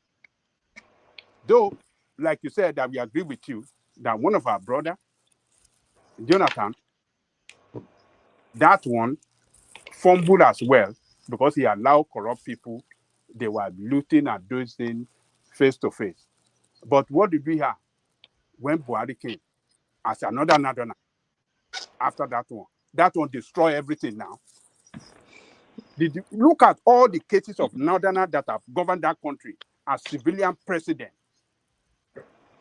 and even the military? Who among them have done better? Both the military Northerner and the civilian Northerner. Who among them have done good and built the economy in such a way that we can that is on record that the economy was on the right track, that the economy was very buoyant. Ajaniku, can I interject you? Can I interject you? None. So we people that are saying it, Ogbeni, they are not on the they are not saying it out of fallacy. The history and facts are there to that effect. Ajaniku, can I interject you? Yes. Okay. Let's start from where you just stopped. There is no historical fact. It's just fallacy. And because it's been repeated severally, of course, we Didn't begin you to didn't watch you it. listen to me, Bishop? I So you listened did to not you very listen well. to all those. I So listened. all those ones is fallacy. Let's take them one after All the I other. said was a If you fallacy. allow me, There's no let's historical let fact. No, let's did you take them disagree? one No, after hold the on. other Did you now. disagree? Don't hold on. Don't say it's or everything I said. Don't describe it. If you disagree with I me did not say what on you said. Shagari, hold on. If you disagree with me that Shagari did not run down the economy of that country, did not brought in crisis, You see, Baba Dale competence, Koko, But let him Ajani, allow him engage to you say something now. competence, first now. and He every hasn't one of even. them competence, that I mentioned, if they didn't bring competence, in crisis, and then mention it. Don't Baba say I'm Dale everything coming. is Let me Koko, fallacy. But land. Ajani, at least allow him to respond first before you know what you let will him respond to. respond now. Exactly. He's telling you it's You not see, about I'm tribe. saying it's not about ethnic or It's tribe, not but you have tribe. created some things that are not correct. Let's go back to where you started from. Muritala Obasanjo. Obasanjo left a very buoyant and economy to the military and the rest. That's not true. Look, the challenges of those days are not the same challenges we are facing today. We knew when Obasanjo left, some things were in place. We had the opportunities, but Obasanjo had 3 major carryovers, and I will mention some of them just because of this other conversation. The challenge of Aida report, civil service reform, that Muritala laid off hundreds of thousands of people. The challenge of that nationalization of British assets were there. One thing was that he did right was that he handed over, and we were looking forward to a prosperous nation. The Nigerian army, I cannot quote the figure now, of people they laid out after the Civil War ended in 1970. 1973, they laid off hundreds of thousands. And the people that fought in the Biafran War, criminality quadrupled.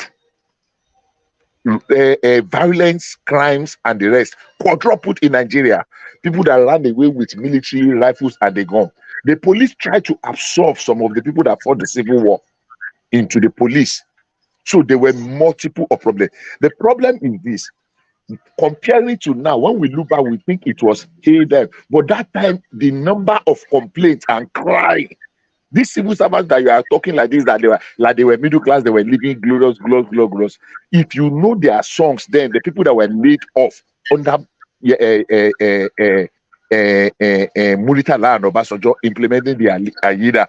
So, but of course, it got worse in 1980 when civilian came, and we always know that there is a distinct difference between military and civilian regime.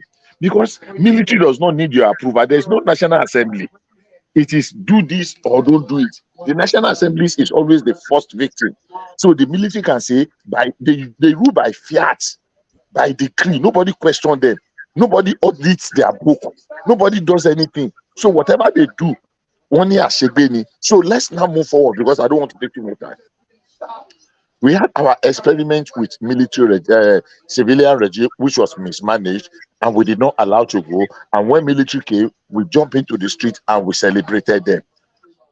My point is this: people have had opportunity to rule Nigeria. Many have messed up. That Babangida that you are pointing at as a military regime, which I did not like, even though naively, out of Navy being naive, I celebrated his coming in 1980. No, I did not like his coup. It was Buhari I celebrated in 1983. I remember I celebrated Buhari because, of course, some of us saw what Shagari and his cohort has become. And especially in the Southwest, we kind of have this disaffection for MPN. And you will see what happened in Ondo State, with Akiamo Boriowo, and what happened in Oyo State when they manipulated and won with Omolulolu Noyo and Akiamo Boriowo in Ondo State. So fast forward to what happened. Sorry, somebody has his mic on. I'm hearing myself back. Can you help me mute your mic, please? I don't know who that is. Please help me. If let me mute you. Okay. So now, fast forward Thank you very much. So fast forward again to what we were saying. Whether it is what's his name now that you mentioned, Yaradua. When Yaradua became president of Nigeria, the socialists in our midst, in quote, the civil society organization, the Nigerian Labour Congress, they were the one that were shouting, Obasanjo sold all these things to his crony. Three major things that I still keep saying that I regretted that Yaradua did was, number one, the reversal of the price of petroleum, because Obasanjo put in place a mechanism to deregulate the petroleum sector gradually, and he increased the price that it should be continued. Before they shouted, oh, Yaradua reversed it. Obasanjo increased VAT. Oh, the civil society and the NGOs, championed by the Southwest press media. I want to emphasize that. Championed by the Southwest media, dominated media, shouted, oh, they made Yaradua. Their opinion was, oh, everything Obasanjo did, oh, because of the hatred and the rest. He reversed the sale of the refinery. They said, oh, he sold it to his cronies. Every time you open the radio, television, every time you open radio, they are always talking about, oh, Obasanjo, oh, he sold it to his cronies. He sold it to his cronies. Hey, oh, they have to reverse it. Nigerian Labour Congress went on strike. He has to reverse it. He reversed it. He listened to the voice of the people. And he did a popular thing. Because as at that time, the popular thing was that reverse the sale. I challenge anybody to bring contrary evidence to that. The same thing happened to Niger. Oh, he sold it to his crony. He did it, blah, blah, blah, blah. He reversed the sale of, he reversed the VAT. Well, Obasanjo increased VAT to 10%. This one that we are now trying to increase to 7.5, that is costing so much. Obasanjo, I mean, so Yaradua reversed it. Yaradua reversed the sale of petroleum products. And some people still salute him today. Oh, he's one of the best in Nigeria. And I tell people, it's one of the dumbest. The sale of Niger.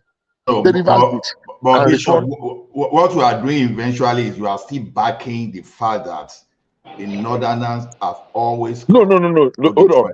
I said something. I laid a foundation. I laid a foundation at the beginning. I said it is not a tribe or ethnic thing. No, we are talking of the leadership. We are talking about leadership. That is what I know now. Yeah, but sorry, guys. I would like to put another narrative here. I think people are focused on personality, but in a lot of times, Nigeria's economy is based on the price of oil. For example, during Shagari's government, remember we had someone needs to mute.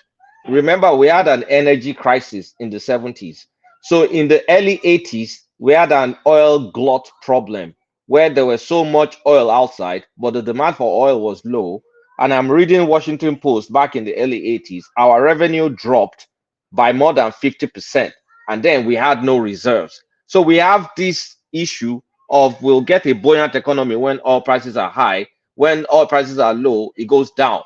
So to a large extent, it's not even the president that controls our fate from an economic perspective. Yes, better management is always good, but a lot of our fate is tied down to the price of crude oil, because that's 80% of our foreign revenue source. So Shagari had bad timing. Yeah, you are very correct. Coming from an oil boom. We came from an oil boom, so our budget was messed up in the early 80s. Was completely messed up. The treasury. Because during that, hold on. When the Middle East had the war, where they refused to sell oil to America, hold on. Let me finish my statement. So the two people I can genuinely blame for mismanagement is one, Babangida during the Gulf War oil boom. Where did that money go? Next one is Jonathan and Yaradua, because they mismanaged oil boom too. So Buhari came in an unfortunate time, but it's still messed up. No, Kulata. Wait, let me finish first. Let me finish first. You have to let me finish. Let him land, man. So a lot of times when you look at how our economy performs, like 2015, that was the shale oil crisis. when Saudi Arabia was trying to drive American shale oil production to the ground, which they successfully did. They drove the price of oil. It reached like $30. And it created a lot of budget issues for us. So our economic fate is tied down to crude oil. But I will blame leaders that mismanaged crude oil boom. Buhari mismanaged the boom during the what's it called, this war. Babangida mismanaged his own. Jonathan too mismanaged his own. So that's how I look at it, not by personality. Okay, Kulata, let me quickly say something. No, Bishop, just a minute. I will leave the stage for you. Sorry. Kulata, see, you oversimplify it as if the oil is the only thing that controls the economy. You look at it from the fiscal side, revenue side. What about the monetary side? It affects it now because it affects it. You have, I mean, inflation and all that stuff will happen when hold on.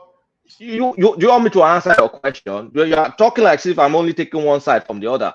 They affect each other because when we have, I mean, we're talking about our reserves at this point in time crashing, our foreign reserves, and when our foreign reserves are crash, then we have to devalue our currency. That's a lot of what happened in the 80s.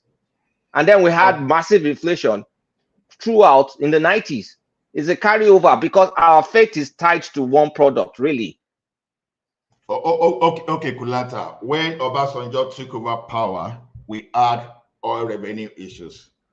Remember when it destroyed the toll gate and started increasing pump price gradually? You understand? His first year, yeah, his first 2 years, his first year, yes, the oil price was low. It rose by the second, it started rising by the second year. So he started doing his own policy to the point that he even raised enough funds to even pay our debt up to give us credibility, to reposition us so that Nigerian businessmen they could do better with the international. That was an extraordinary period because we were just leaving military government. We were just opening up our economy again. We were under sanctions, and then so a lot of goodwill and dollars were pouring in, and we also had debt forgiveness, and then we also had a revolution of telecommunication. So there was a good timing, and there was also the fact that we were just moving from military to civilian, and goodwill coming from a lot of countries. See, very easy to explain away. You tactically ignore the banking reform. Things were not that easy initially under Obasanjo. It was even the second term that things started moving very well. You underplay. I was in Nigeria back in 1999. Ola. I was in Nigeria. Things were tough. Things were tough in 1999.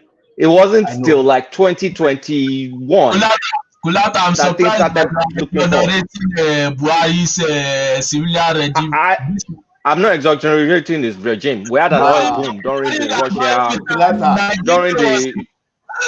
Ukraine war.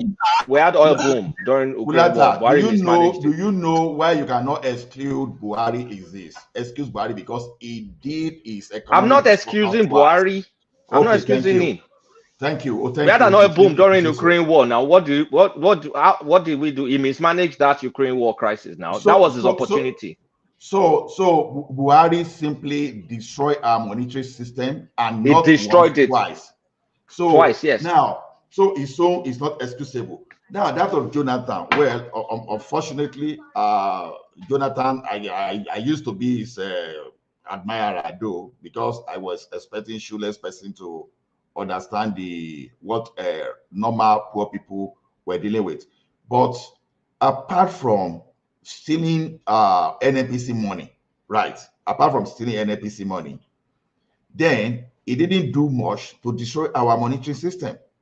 He didn't do much to destroy that. He was even the one that brought some of the projects that this Yadua that these Buhari people used to destroy our economy. Because I know the issue of rail then, when we pay our debt, it was under this MD of Railways Corporation, Chief, is it Prince, is this Chief or Shiduade or what's the name? Not the about, but that MD of Railway Corporation. It was during that time we were looking into this Chinese loan to redevelop, and to the point that they made the they made a strategy in place that at least 60%, maybe 60 or 70% local content. That okay, part of it was to develop Ajaokuta and to fast track everything so that local resources we're going to get from that place will be used to develop our race system, just to build our economy and to make sure we reduce our exposure to whatever we're going to get from outside. Yar'Adua reversed everything. Everything was almost as 0 grant. That even when they were supposed to extend this a wrong way, that we ignore PWD and some people that have some kind of expertise in handling those things, that were awarding contract of 19 billion to Julius Berger for over 70 billion. So when you look at the thing in totality, when people are saying the Northerners, they are there to destroy our economy, fact and figure, they are there to back it up. Obasanjo left the Nigerian shipping system. By the time he came back, it was destroyed. Nigeria Airways, it was destroyed. Obasanjo started Ajaokuta under the northern people. The northern people, Ajaokuta was nowhere to be found. He repaired our debt. Look at the debt we are into in Nigeria today. Naira stabilized under Obasanjo. Let me help you out. I just posted something in the comment section, private comment section. It is reported there by Business Daily that in 1979, when Obasanjo left, he left with the public debt profile of $3.7 billion. By the time this guy was evicted by his brother in 1983, he left Nigeria with over $20 billion. $20 billion in how many years? Just imagine. From 3.7. Did you hear that, Rational Man? Did you hear that? Hold on, I hear your story about it's not story. Did you hear that our revenue dropped in the early 80s by over 50%? I remember Obasanjo left a huge amount of money in the treasury. Hold on. That's $3 billion is what he left. How much? How much? You just said it, didn't you? No. I said no. He left a debt of $3.7 billion. But this guy ballooned it to over $20 billion. Because we had deficits. Because did you hear? Let me agree with you. Yeah. The only thing I agree with you is that is it true that our revenue was what they shortfall now? Yeah, there could be. Do me one favor. Google oil. Google oil. No, Google oil glut. Early 80s oil glut problem. Kulata, somebody said something that I want to correct. Please. I don't know who it was. Rational Man has said it. That Obasanjo started the Ajaokuta steel rolling mill. That's a lie. That's not correct. I didn't say that. No, somebody. I don't know who said it. Baba is not a lie. Even though he kickstarted fully under Shagari, it was initiative for Obasanjo. No.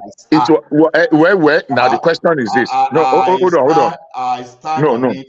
No, not who. No. Who started it?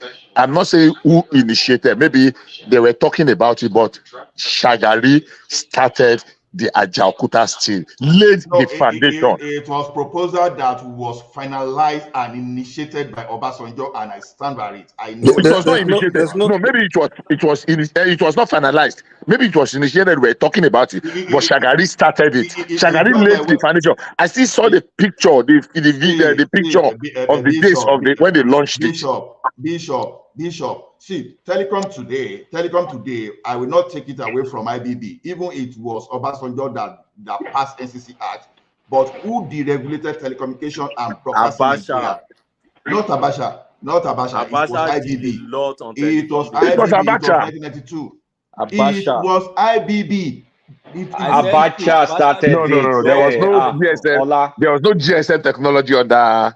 That's not what I'm saying. Who deregulated telecommunication sector in 1992? So let's see. We have this simplistic way of looking at this. Who started this? Who started that? This Ajaokuta feasibility study started in 1967.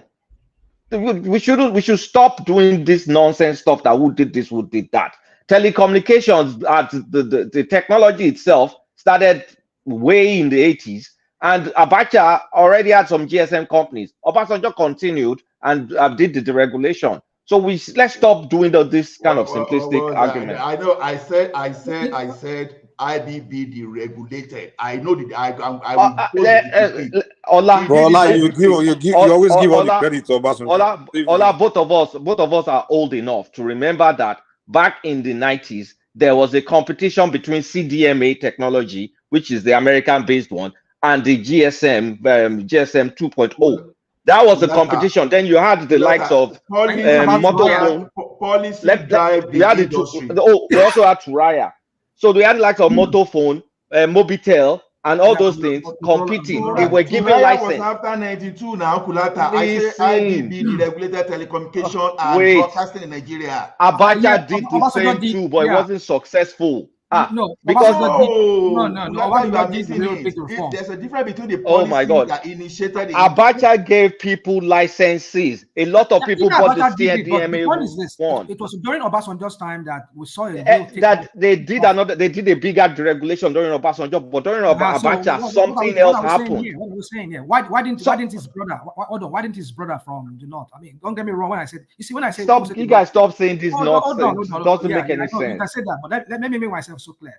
When I say the north, I'm not by the north. It's not about tribe. Can I hold on? Just let me say something. When I say the north, I'm not talking about people from the north. I'm talking about those elites that are criminals among them. They're not good managers of a country. They are very good in their whatever shenanigan politics they play. So the criminal elite from the south, are they good managers? Yeah, we do have criminals too. They too. Yeah, so why are you making it about north or south? We just have criminal elites in Nigeria. That's it. Mike. I'm talking about the two most reckless presidents we've had in this country is Jonathan and Buhari. Both of them are north and south. Hold on. The pattern we're talking about here, we've seen a pattern over the years, over the time that country has existed, that most of those northerners, when they come into power, like we started examples of them that Ajay Koko gave us a history. God bless you. We've seen just made my point. There's a pattern here that they always run down the economy. So if they are not good at that, so they should not be there. That's what we're saying. They set us back 30 years back. Let's stop all this emotional arguments and look at things rationally. Come on, dude, don't do this for me. Southerners run down the economy. Northerners run down the economy. That's our record. We're talking about facts here. Fact that is there in the public domain that we saw. So when those that did wrong is because they are from the north. How many Southerners have come out openly to tell that they owe the country, that they were born to rule, to rule? Hold on. Stop all this pedestrian nonsense, George. No. These people, they cannot run the things, but they claim to owe the country. They tell that the oil in Edo State belongs to them. They tell that that they have got the population to decide to do and not do. They come out to tell that every Fulani from anywhere in the world are Nigerians. And today now they say that now foreigner they come take over. I beg you. So Kulata, my point is that how can you substantiate the reason behind $3.7 billion in 1979 within a period of about 4 or 5 years? You ballooned it to like 20 billion. And this one I just left you. Because we could not sell oil in the early 80s. Nobody was buying oil. You see, we can make this argument. If nobody buys our oil, where are we going to get money from? You could manage the economy. You could manage the economy whereby you will not incur more debt. Oh, the way we're managing it now with small oil that we're getting, look at how effed up we are. Look, we're too dependent on one product. That is, if either you realize it or not, it's up to you. We shall all be here. You can say I don't like the I don't like the ethnicizing it. You can say an individual is a bad manager, but you can't just say this is that. Don't misread my word. Don't put more meaning to what I've not said. I've just said these leaders from the north. By leaders from, I'm not talking about the generality of the northerners. They are leaders who come among them. They are not good managers of resources. What about the south? Example, outside of Obasanjo, what about the south? Apart from Obasanjo, what about the south? With the exception of Obasanjo, what about the south? Bad managers too. And besides Lagos State governor, how many southern governors are really performing? Are really good leaders like that? Now what? What did you say? Besides Lagos State governor, how many southern governors are really great leaders like that? The problem we have monopoly of greatness and leadership. Monopoly of greatness. Guys, you need to stop it, really. No, don't stop it. It's something we need to tell people out there so that they read pattern. The problem we have here is rational mind. Just a second. The problem we have here, how we try to simplify things when we try to identify a problem. and you will just introduce some kind of interference and some kind of noise and you shift in a way. We are talking of major policy. When you see something that destroys things in a country, it's not just because of that. The general policy is what you look into. But when we now say, okay, this country, this client is not okay, you will now go and look at a extreme case, outlier, and you say, okay, what about this? This is not about what the policy is about. You look at the distribution. You look at distribution. You take 10 things out of 10, and you see that, okay, a particular region, they're responsible for the 7. Oh, you go and look, what about that half? A particular region, a region is responsible. Entire region is responsible for action of individuals from there. Really? Ola, let's remove military from it. Let's remove military from it. No, Kulata. Do you know things when we're talking about policy? The thing I will not accept is just because you and I, we came from electrical engineering background. And I'm telling you how this your degree, I need to see it, to be honest. Like, I mean, go ahead, Sha. Okay. You know that, Kulata, you know me and you, we didn't go to school. We did radionic. Brosheim radionic. If that radionic, Mike Happy. You went to Chicago. I mean, one thing you learn buy from certificate. Yes, I went to Chicago to buy certificate. Exactly. If you Mike Happy. I mean, when you major in science, one thing you learn is how to think. I managed to know about broadcasting and the regulations of telecommunication just while I was going through school. That's how I managed. I was still in school when Ray Power came and all those stuff. The thing is, that singular policy, when they deregulated, that was what brought Ray Power in that time. Obasanjo used decree number 38. That's what we say. Then there's another decree again, decree 62. Or I'm trying to know the number. That one was the one that deregulated telecommunication in Nigeria at that time. It deregulated it completely. That was after they tried to privatize NITED. They tried to give it to Pentascope and some foreign organization to manage. And they remember that company, Pentascope? Shit. Of course, I will remember now. So they try all the best. That's how IBB Kuku deregulated everything. But in 1993, it was toward the election, 1993. So the guy was away, and Abacha that was supposed to continue, he was going to use that as political tools to transition, to transit himself from the military administration into the civilian. But unfortunately, a pie along the line. And the first thing, what's the name of this? Absalam Abkaka, just put that one aside. Instead of him focusing on telecom, that's what they call the Nigeria Automated Clearing System.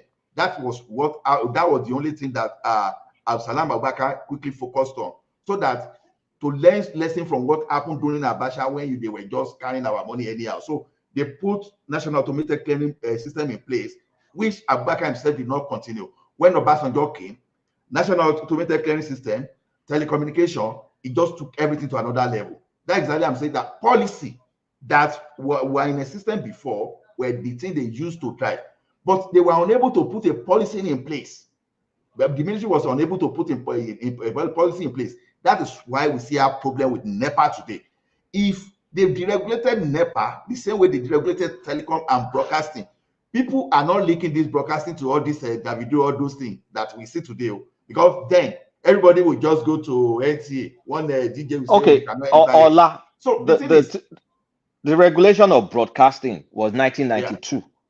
The regulation of telecommunications was 1993-94. That's the CDMA GSM. Furtherance of let me continue. Furtherance of it was Obasanjo further deregulated in 99 based on prior work. It just didn't roll in to the country and just deregulated just like that in months. I say it was work already in place by the military government, and it started in 93-94. And I'm giving you the history with CDMA and GSM. It's not like Obasanjo just woke up and deregulated overnight. This was something that was ongoing before him. That is what we are saying. It was ongoing. So you cannot say South. That came from a northerner. Let's stop all this. That's what I'm saying. I gave the credit to IBB. That's what I'm saying. So I gave the credit to IBB. what Tulata has just said now, and you have just said now, has made my point. I'm Which is sorry, that Ogbeni. it has destroyed that hypothesis that Northerners come, they destroy, Southerners come, they build. It's a very, very false hypothesis. Very Ogbeni, poor. you But moved on Ogbeni, to that side. I Very was poor, going very I sorry. was going to ask some few questions, if you don't mind, please. I was going to ask some few questions. Now, we talk about legacy and landmark achievement. I want somebody to remind me. NAFCON, National Fertilizer Company, that was cited somewhere in River State on whose idea was it? What's the name? The Aluminium Smelter Company, ASCON, whose idea was it? Third Mainland Bridge, whose idea was it?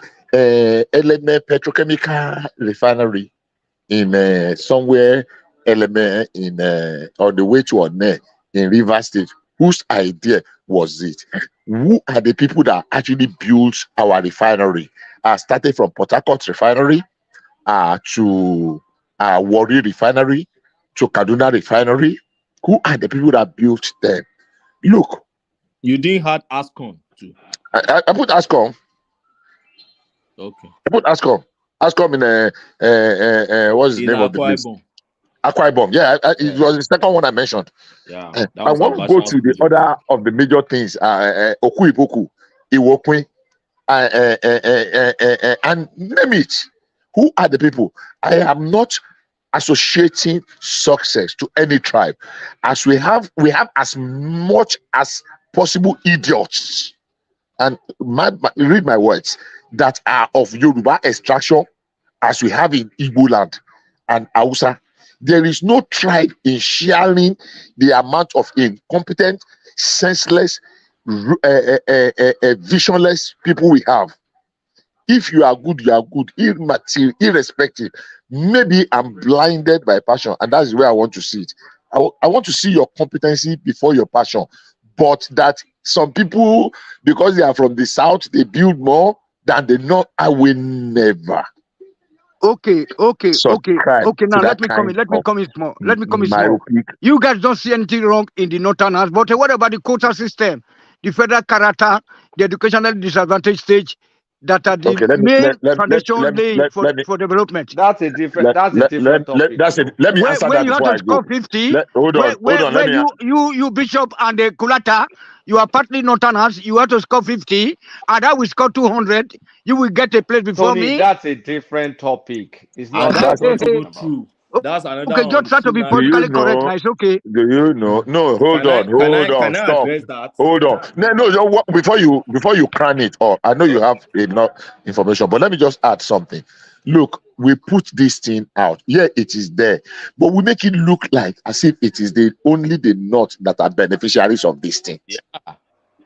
I mean, it's so sickening. Look, go and check your record. Except they removed the River State. It's among educationally disadvantaged states in Nigeria. Go and check your fact. Akwa Ibom State. Bayelsa was part of them, and they give them preference in this thing. Every time you talk of Sokoto, you talk of Kebbi. The same advantage that Kebbi is enjoying, River State was enjoying it.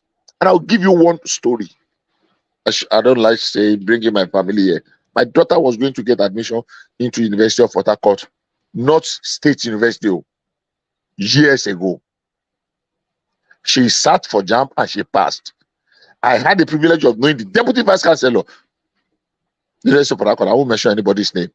And they said, look, my state is not a catchment area. I was mad. I said, what do you mean? I've lived here for how many years? I've lived there since 1994, 1993. And I'm here, and my daughter, he said, well, let's see how it goes. My daughter studied very well, even in the post-UME. They did not give her, because they said from Oyo State, Oyo State is not a catchment area, but University of Ibadan is a catchment area for every state in Nigeria. University of Ife. So the federal universities in my own state is cabinet area for every state across Nigeria, both in the north and the south east and the south south. But my own children cannot go to federal universities in those states because it's not cabinet area. I'm not telling you story of another person. I'm telling you of my own daughter. What are we talking about? So yeah, they put those things in place so that we will have a kind of a balance. I wanted to go to the academy. I know what I scored. I'm not going to share it here many years ago.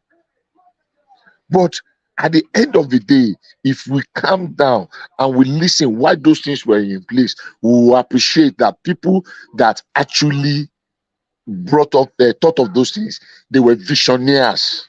So that we will not have a completely, because look, if you say, oh, we want 100 best candidates to be the one that will go into the army today, you just wake up one day and you discover that the first 100 best, whether they get there by merit or by mago, are from Delta State. Do you want a situation where you have a generation of army generals that are just from Delta State?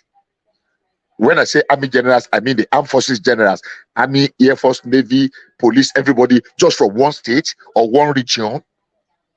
Are you asking me? Are you asking me? Are you asking me that question? It's rhetorical because you don't have an answer to it. It's a rhetorical question. I have an answer. Short one. Are this army not be dominated by the Northerners today? No, it is not. It is your warped and illogical sensationalism that makes it lower. Yeah, there are certain imbalances everywhere, but it depends on who is at the helm of the affair. There are people that have been in the south and we know how the distribution had been. None of them. I will not spare my Yoruba brothers. Not one. Not Obasanjo or any other person. And I cried here on this platform about some of Tinubu's appointment. If you can go back to the records, I'm sure one or two persons, apart from people that are just, we attest to that fact. I don't see anything wrong. I don't see anything wrong in his Yorubanization policy. I don't see anything wrong in it at all. Everything is wrong. Every damn thing. Because let me tell you this. If you blame the North from doing it, and you are not blaming Yoruba man from doing it, then you are a hypocrite. No, I'm not a hypocrite because I think it is how the country. Hold on, Benny. It is how the country is structured. Hold on. It is how the country is structured. So if you don't take chance of your, if you don't take up the chance of your own turn, then it's sorry. Because the country at the end of the day is not one after all. After all. So once you get your turn, you have to make sure that you use that turn so that you can be able to attract development to our, to our area, at least Western Nigeria. So because if you look at the Northern today, they have European standard roads and then a rail connection, rail connections. You can travel just like you are in Germany. You can move from Hamburg to Berlin to all this. So the same thing, you can move from Sokoto to Abuja to Jos to all those places. But look at the Southern Nigeria. It's a public toilet. Now, can I quickly address that? You see, sometimes there are some popular narratives in Nigeria that are not that are outright falsehood.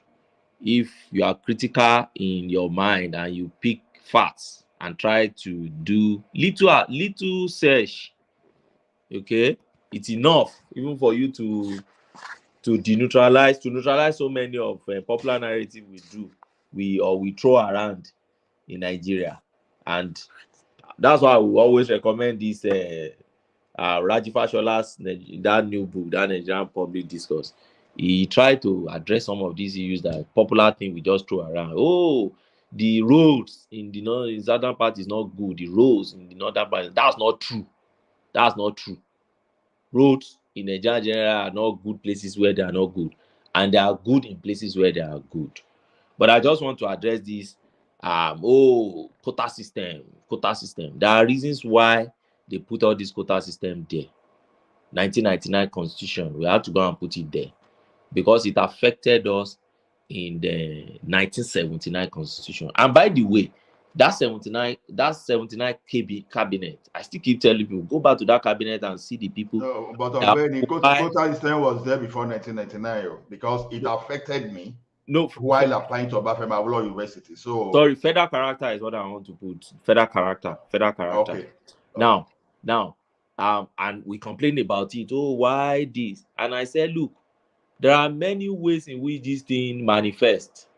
You have your quota system, you have catchment area, you have all these things there. And let me give you a simple example that, sometimes we don't pick our own mirror and check ourselves before we are criticizing something we see afar off. And I always use Obafemi Awolowo University, for instance, as example for people. When you get to Obafemi Awolowo University today, the majority of workers you see in that school, they are Yorubas. Majority you see in that school are Yorubas. And when it comes to admission of students too, there are states they call catchment areas. And those states, those catchment area is different from educational less privileged states. The catchment area are states that are neighboring states to Osun State. My home state falls within catchment area. And one of the reasons why I was able to get admission was because of Ekiti and my catchment area.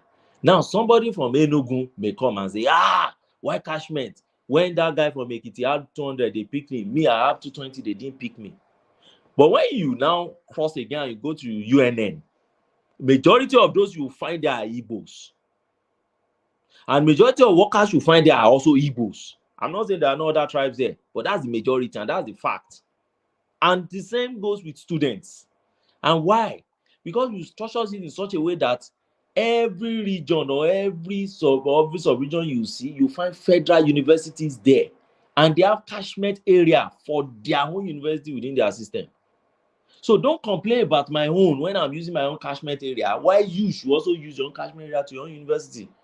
So don't look at Usman Danfodio University in Sokoto because he's getting his own catchment and he putting it as 140 for his own people.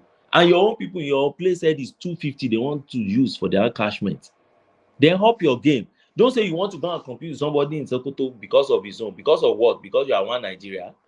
Then stick to yours within your own space. Or you raise your ladder higher there in order to be able to beat the ones that are there. That is about university and my own take.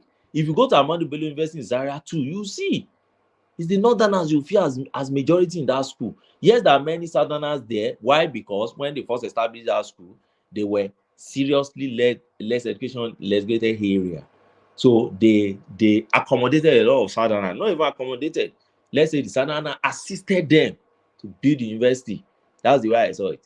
But over time, they have to take up their space because it's within that area, and there's the reason why they created those universities. And by the way, for instance, somebody was complaining about Bafemalo University. One, they have so many Yoruba. Look at it. I said, do you know that university they used Western budget to build it?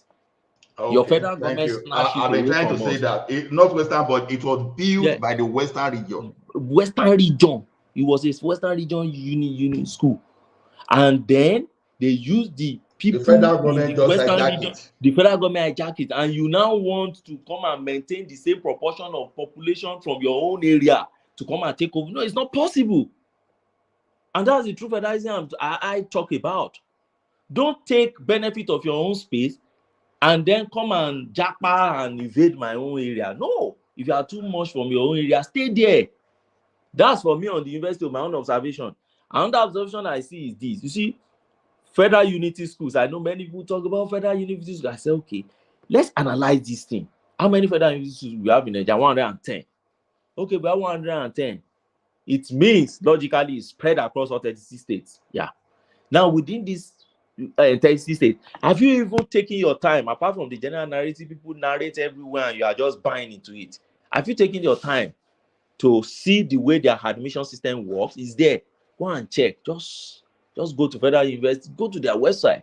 You see the way they pick pupil students. They have it. They have catchment area. They have the host states. So if you have federal government college, federal government that is in Ekiti, for instance, in Ado Ekiti, for instance, they have what they will take from Ekiti indigenes. That's where the one hosting that state. In your own state too, They are hosting you, they are getting indigenous for you hosting them too. So don't say because within my own space, they are getting people from me or in NASA, the one they put in NASA or in Lafia now, they are getting people from Lafia. You are now saying, but you are from Imo or you are from Ekiti. No. There's a way we structure this thing. And they have to follow it. Because they spread it across. And you have your own catchment. And at the same time, you have your own quota that you have to fill. If you fully fill your own, they have to look for other states to fill theirs. If it remains, then they give it to you. And educational less privilege is the last one I need to address. Now, when they said educational less, unfortunately, when I look at that, less developed, is it less privilege or less developed? Less developed areas.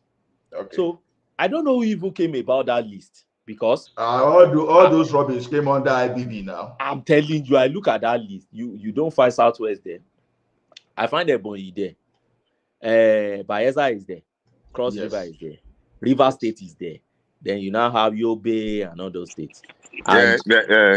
You see, what led to it? I'm not in support. Does not mean I like it. You said you don't know how it came.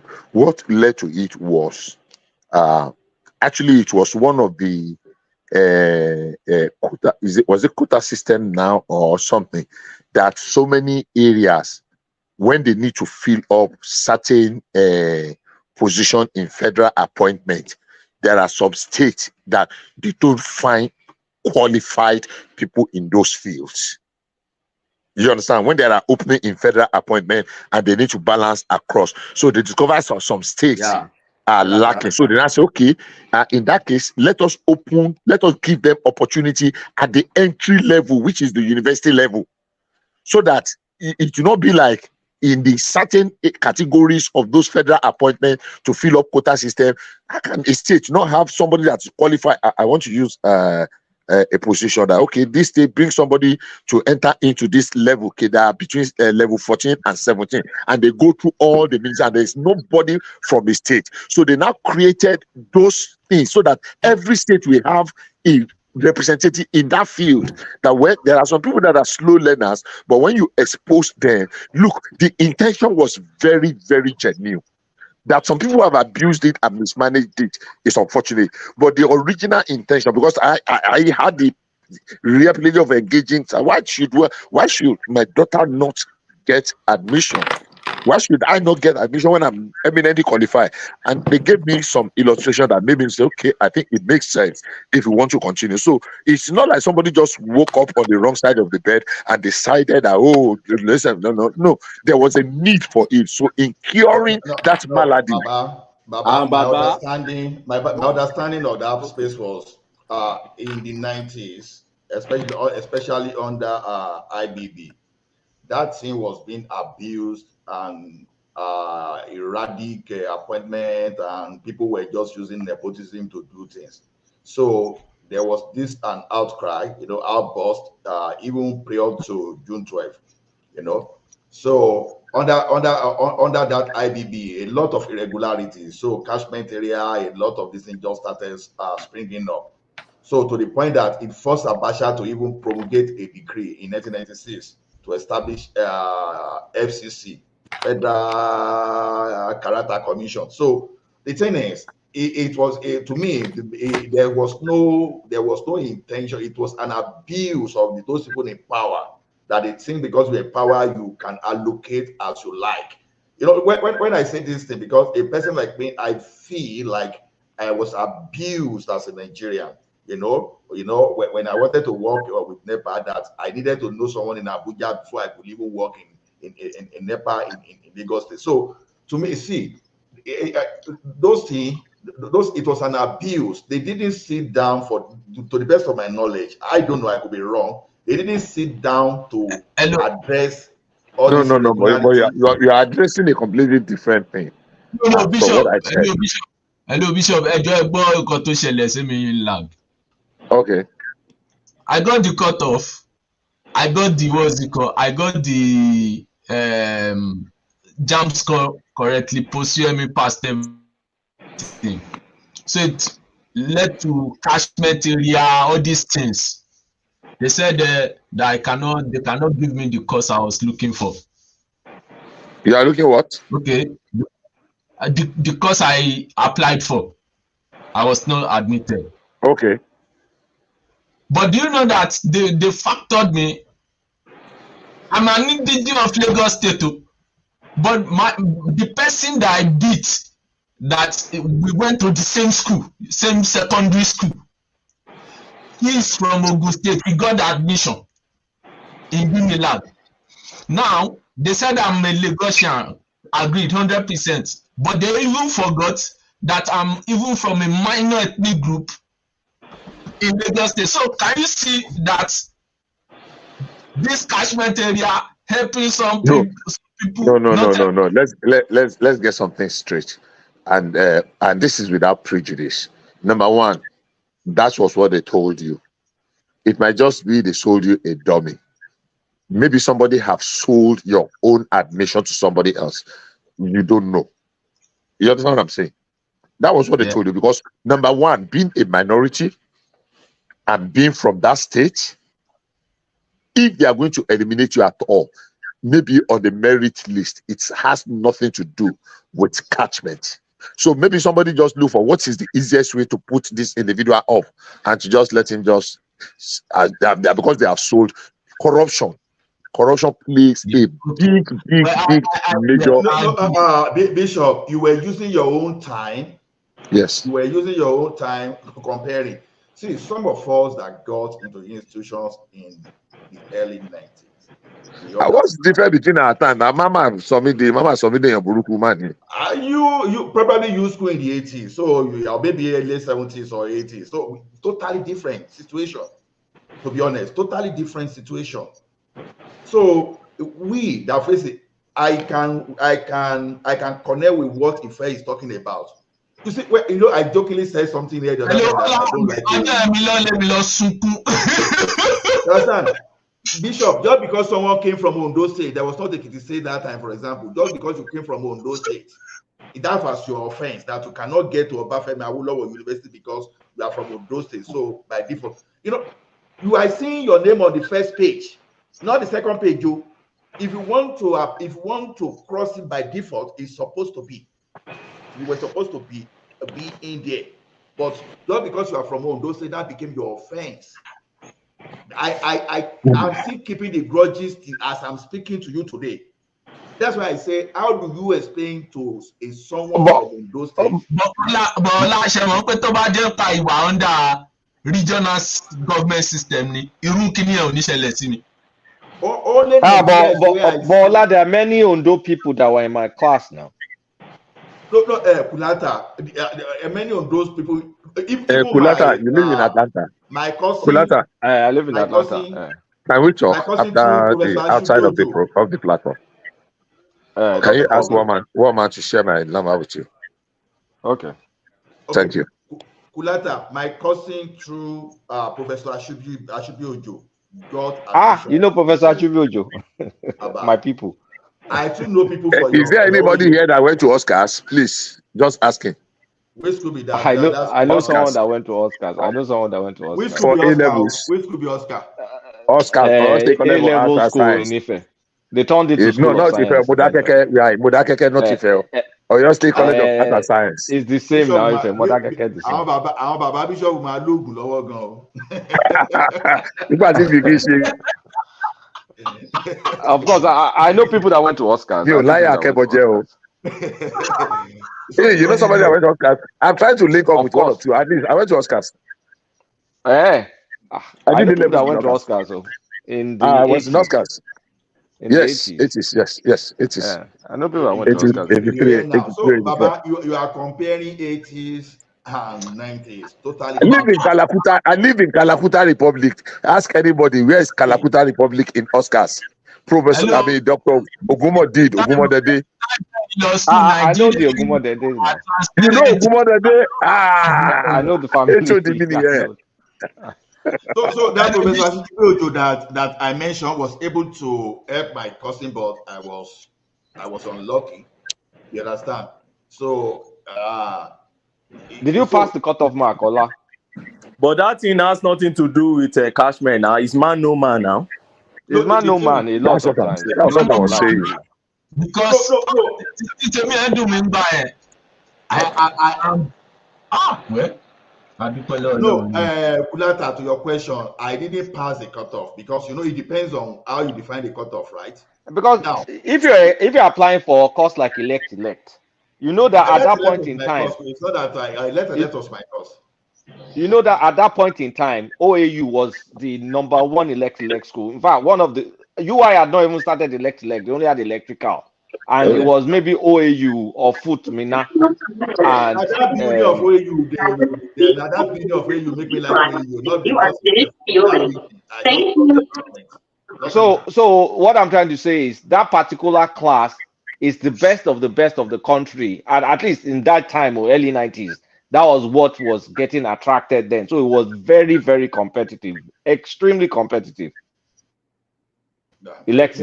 Now, mistake I made. I should have stayed with Osu Agege that time instead of because Futa 2 was good. Futa Lautech, Futa Lautech. I'm not sure if Ilorin had it. For Futo had it. I mean, Foot Mina had it. Foot Oweri, I think, had it. Those were your choices. I know you was number one then. Later, I was obsessed. With OAU. That's the problem. You understand? Don't be obsessed. They will have frustrated your life. Maybe we'll have been in the same class, Seth. I will have known the physical. Maybe you would have ended up with physics. Physics? No. You know the way my mind works is this. If I don't get something that I need, sometimes you will need a psychologist to sit me down because I'll be troubled because I will say why, but Albany, I have a question. Do you think physics is physics or elect? Which one is tougher? In Ife? No. In any this is White House. Kulata. I went to White House like 3 weeks ago now. I was there. My friend is the HOD now. Follow White House, Nife. Lions Den, My background was in physics, so. Physics was tough. My uncle is a professor. Why would you go and do physics now? Let me banter you guys. I never went to Ifeo, but being in Oscars, I can tell you very confidently. I even know Ife more than some Ife students. I would drop a hint here. Anybody that can get the hint. Moza, Nachineke bring us here. Namoza bring us here. Omi tuntun. Oscars no longer exists. No, they changed it to science school. They changed it to School of Science now. School of Science, yes. Oh, but I dropped a hint. Modakeke. No, Odo Road, Modakeke. It used to be Oyo State College of Art and Science. I know it. Yeah, it's Oscars. So we were very prominent we were a little bit famous in Ife because it's a gateway to coming to Ife. If you do your A-levels and you get some good points, and then some of us saw Wole Soyinka in his active days as a lecturer, what is offending the ground and what have you. Yeah. But then it is always what it is. was in religious studies. Yeah. Soyinka.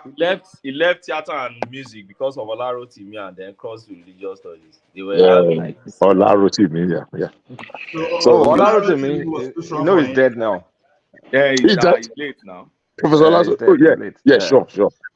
I was taking up. Olarotimi, the gods are not to blame, right? So focus for the first Rex. I know Peter Fatom Lola now. I know his son. That man was his boss. He was the one that brought him into the theater world. Yeah. Peter Fatom Lola is still alive. Still alive. Yes, sir. That one is not. Peter Fatom Lola is not professor by letters. No, it's not. He's not even a doctor. He's not even a doctor. I don't think he had a PhD or anything. No, he doesn't. No, he doesn't. He was a museum curator or something like that, and then find himself in theater. Yeah, he has his origin. You know, it's just just like was, it's just like, Baba, this one is late now. Lamidi Fakeye too, Professor. oh, Professor Yeah, Fade, Lamidi Fakeye. Professor Fakeye. Fakeye is a professor now. No, He's a he wasn't a professor. professor by letter. He had some interesting Hello, carvings. Yeah. Ogbeni, have you seen the Yeah. reason why I would have preferred your own form of what's it called governance system, whereby somebody is not using because they are educationally less privileged in another area to affect Become a professor. the progression of people who their own government is moving forward in their own region, you know. So, well, as long as we are still running this type of one Nigeria system, this type of situation will normally happen. And is that the Who is speaking, please? Ife. Okay, Mr. Ife, how are you, sir? I'm fine, sir. So, Okay. so for me, is that the right way to go if we want to move forward? Because now what you now see is the people that are not given the opportunity to strive in that country, other countries will come and snatch them out in form of all these scholarships, which I benefited from. I also benefited from scholarships. That's why I could leave Nigeria, you know. No. See. Let me say this before Ogbeni claps it up because it's respected. You see, we need to change our. I don't want to use the word orientation.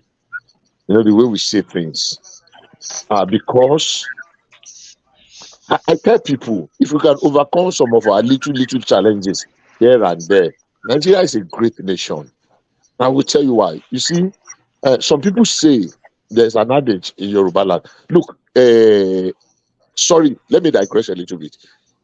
Earlier today, I was alone and I was kind of, I don't want to use the word meditating. I don't want you to sound religious or philosophical. I was just looking at, I have had, I've not been able to do. I wanted to go back and again, you know what dundun is? That kind of, that drum. Drum, yeah. And go. Now, ask an average person, what is the difference between dundun and gogo? I'm not adding bata and obele and the rest. But go and do your research. Tell me which drum is sweeter than dundun. Don't tell me it's because I'm Yoruba. That when you use the real ole, you know, when if anybody knows what ole is, to create your dundun, not just gogo. Gogo is beautiful, but to create your dundun, the ole awo ole.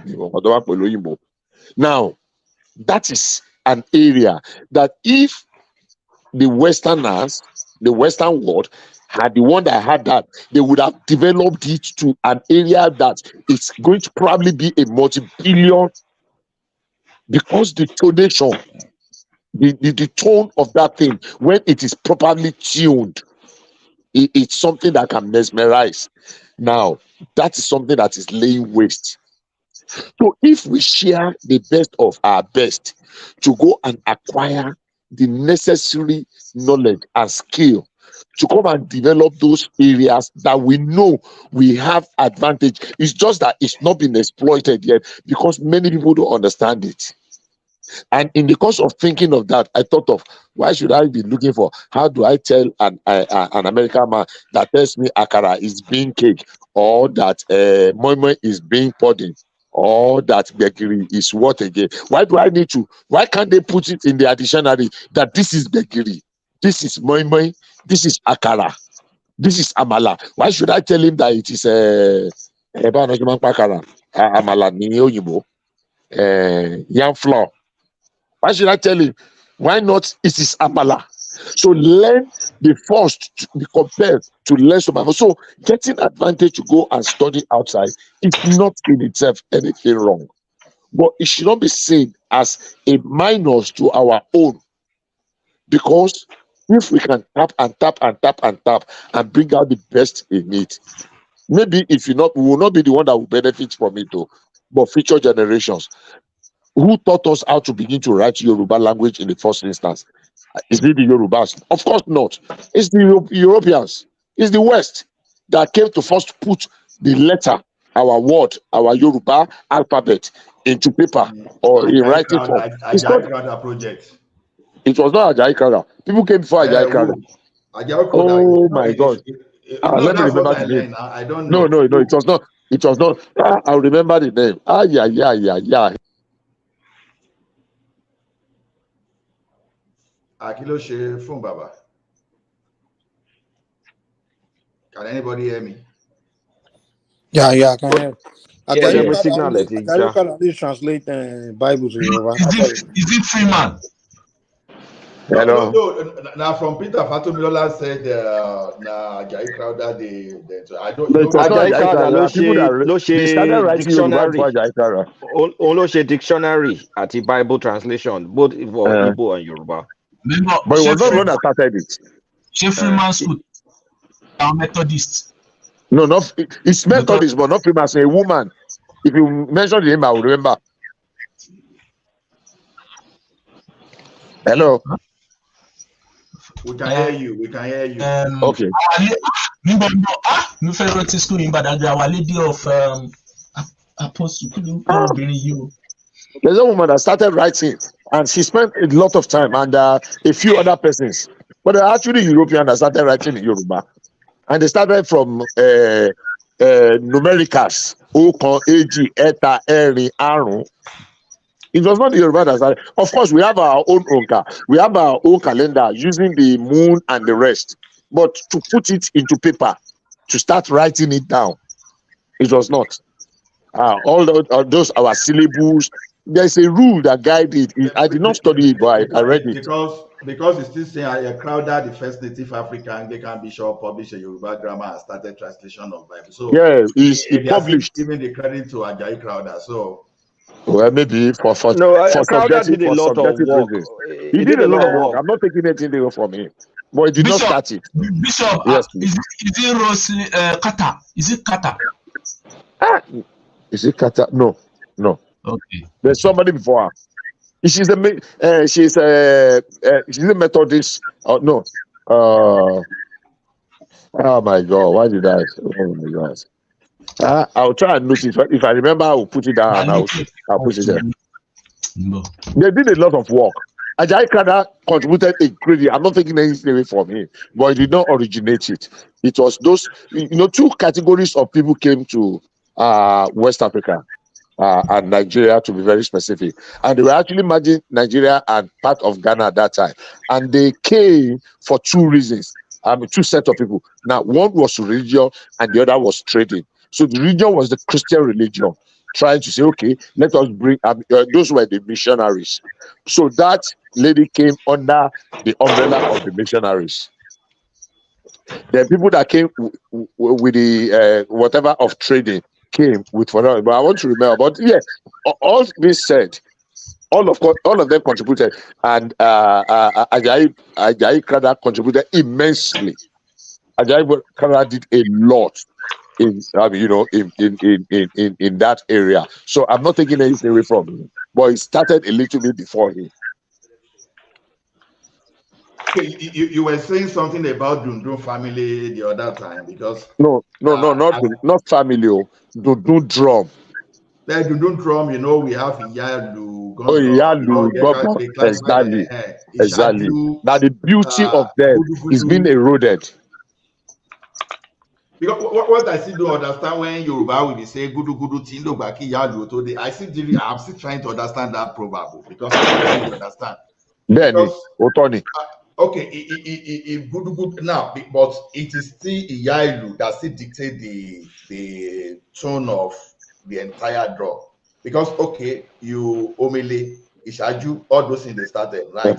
But now by the time it depends on the set of drummers, right? Because some drummers they will start with Gongon irrespective of how you made the proverb.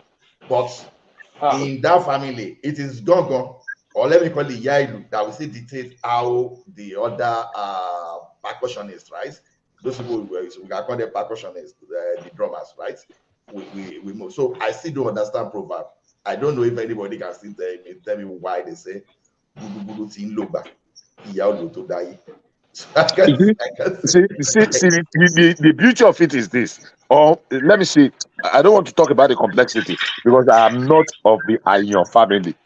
I just love how some of our let me borrow the word loosely, progenitors, people that started in that area. Now, see, Dudu is a combination of several of those drums. Yes. Now, the only thing that makes a difference is your competence or your how craft in tuning them.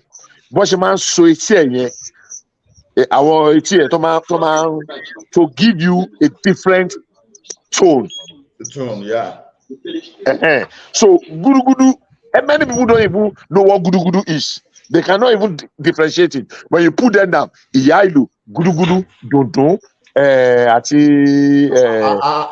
know Iyailu, Shawuru, that Shawuru on the hedge is it makes it that's Shawuru. Exactly. Yeah, the size, yeah. And now, that one have do you know why they call it Iyailu? I don't know. Because it's the mother of all of them. It dictated the tune, right? Because it speaks distinctively. So ọ̀rọ̀ ẹ̀ máa ń jágara gúdúgúdú tí ń lògbà kí ìyá àlùtọ́ ráyé, but is the mother of them all. That were they existing before Ìyá Ìlú? Yes, but when Ìyá Ìlú came, the competence, the efficacy and efficiency of Ìyá Ìlú drowned the rest of them. That is the Ìyá Ìlú does not mean it's the first one. If you are setting it that way, I'm not from Ayon family, but I know some Ayon that can do both of us. The Ayon I know are from the Oyo part, Okeogun, Ògbómọ̀ṣọ́, àwọn Aláyọ̀dé, àwọn Àyàngalú, àwọn Àyàngbárò. These are, I mean, I had my early start in the Baptist, so we have them. Oh God!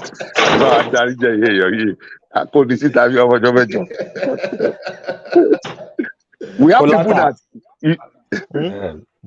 Bishop, please. Yes, excuse me. Yeah, Mr. Ife. Is Mr. Ife still there? I think he's still in the background. Maybe he's still there. Okay. No, I'm here. Okay, I'm here. Okay, Mr. Ife.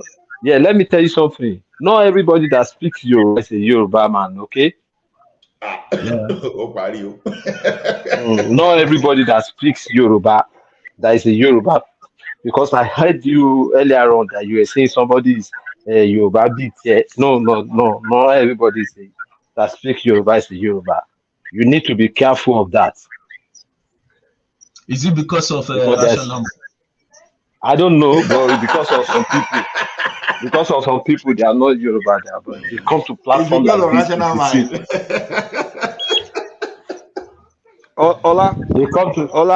They come to this platform to deceive a lot of people. You understand? So just be careful of them. Thank you. Ola, did you work in Access Bank? Yeah, when I was in Intercontinental Bank, then Access Bank. You heard about Albert Wigwe. Yeah. Very unfortunate, man. Very unfortunate. Very unfortunate. Yes, in fact, I didn't get myself when I heard about Nigeria just lost one of the best so far in that country.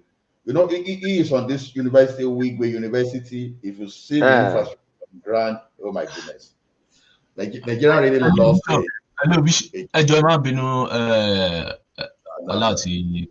Bishop, ṣe máa ń pọ̀rọ̀ lùtẹ́ǹsọ yìí sí ẹ̀ àwọn generation gbogbo nǹkan tẹ́ǹsọ ẹ̀ mi ìtẹ̀mọ́ rárá. Speak English, Oife. Okay. Now, what I'm trying to say is this, you are now describing the types of percussion instruments in the Southwest, Yoruba Axis precisely. How many Yoruba children now can even the depth at which you are explaining these things can talk about it? I was lost in the conversation, even though it was interesting to me. You know, Okay. Let me say this for many Yorubas who cannot even speak the language, and they are living in that same southwest as we are speaking now. Okay, let me start by saying, number one, those a good number of those drums, some other countries have lost them, but when they were traced, we discovered that those drums, Dudu, Iyailu, Shawuru, and Shawarede, and a number of them cut across a major of the West African sub-region. In fact, it gets as far as the Ashanti. That is how far the old Oyo Empire spread. The Oyo Empire get to the edge of the Kanem Borno Empire, subsume the entire of the middle belt of Nigeria. So, but let's move from there. Now, Etilu, Oyato Lulu. Some people have ears for drum, but we have lost a generation of people that actually know the origin, the tuning of those drums. And we are losing a greater part of our heritage. And I will tell you how we lost them. Okay, you want to hear me? Yes, we lost them due to religious idiosyncrasies. Because some people came to brainwash us that our practice is demonic. They told us that Bata is for demons to worship Shango and Oya and the rest, and we neglected and abandoned them. So all the people that were drumming those drums in those days left them, go to Igbojaye, go to Komu, go to Okeogo. When I say Okeogo, I'm talking of places like Shaki, Shepeteri, Agwamodu, Tegde, Agurege, Okeho. Name them. There are brilliant people that were originally they inherited drums, and anywhere they will always they will always, but they abandoned them and entered the Baptist of this world. And when they told them that no, stop, drop down your drum, come and learn how to play accordion, and come and learn how to play keyboard, come and learn how to play jazz. That is the demise of a lot and great deal of our traditional inheritance. We have lost more than 50-60% of them, and we can never recover them. But the remaining one, can we salvage them? It depends on you and I, if you are a true born Yoruba man. Well, yeah. You see, one thing is this, since last year, I've been expecting Gorgon Pie specifically because you said the person should not send me that you send me because of the Woro Woro, that the Shawuri there around that and so. One thing is this: if we promote our culture, one thing I've learned about Gorgon is this: you can learn Gorgon even faster than you learn keyboard. One good thing is if you listen to, I'm an analog music person in the sense that I listen to more analog than digital. Okay. When I say analog, you see me, just imagine now, see me where I am now, be playing Alabi Ogundepo, be playing be playing Odulaki Aremu, be playing Olariwaju Adepoju, Olatubosun, Then when I want to do something again, you will see me be playing Sunny Ade, Obe, all those. So because I'm an analog person, so I can listen to all those, so I can. You have a partner here in Mio. From the days of I'm telling you, I tell you the number of Yeshua Olatunde I've listened to today. Aruna Shola, Esaka, Bigali Mugaiba, Ayinde Bakari.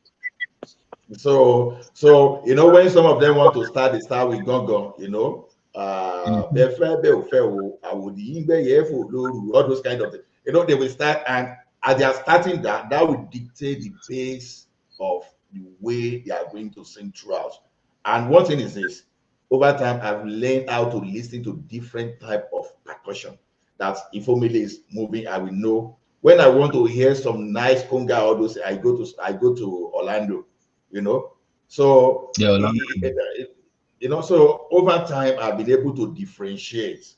And I tell you, if you see, if you see the type of musical instrument I have at home, I mean not instrument, I mean like the hi-fi, the sound system that I have. Yeah. You know, so over time I've learned to the point that I want to buy gongon. You understand? I'm seeing gongon on Etsy. They sell it on Etsy and Amazon now. Gongo. Exactly.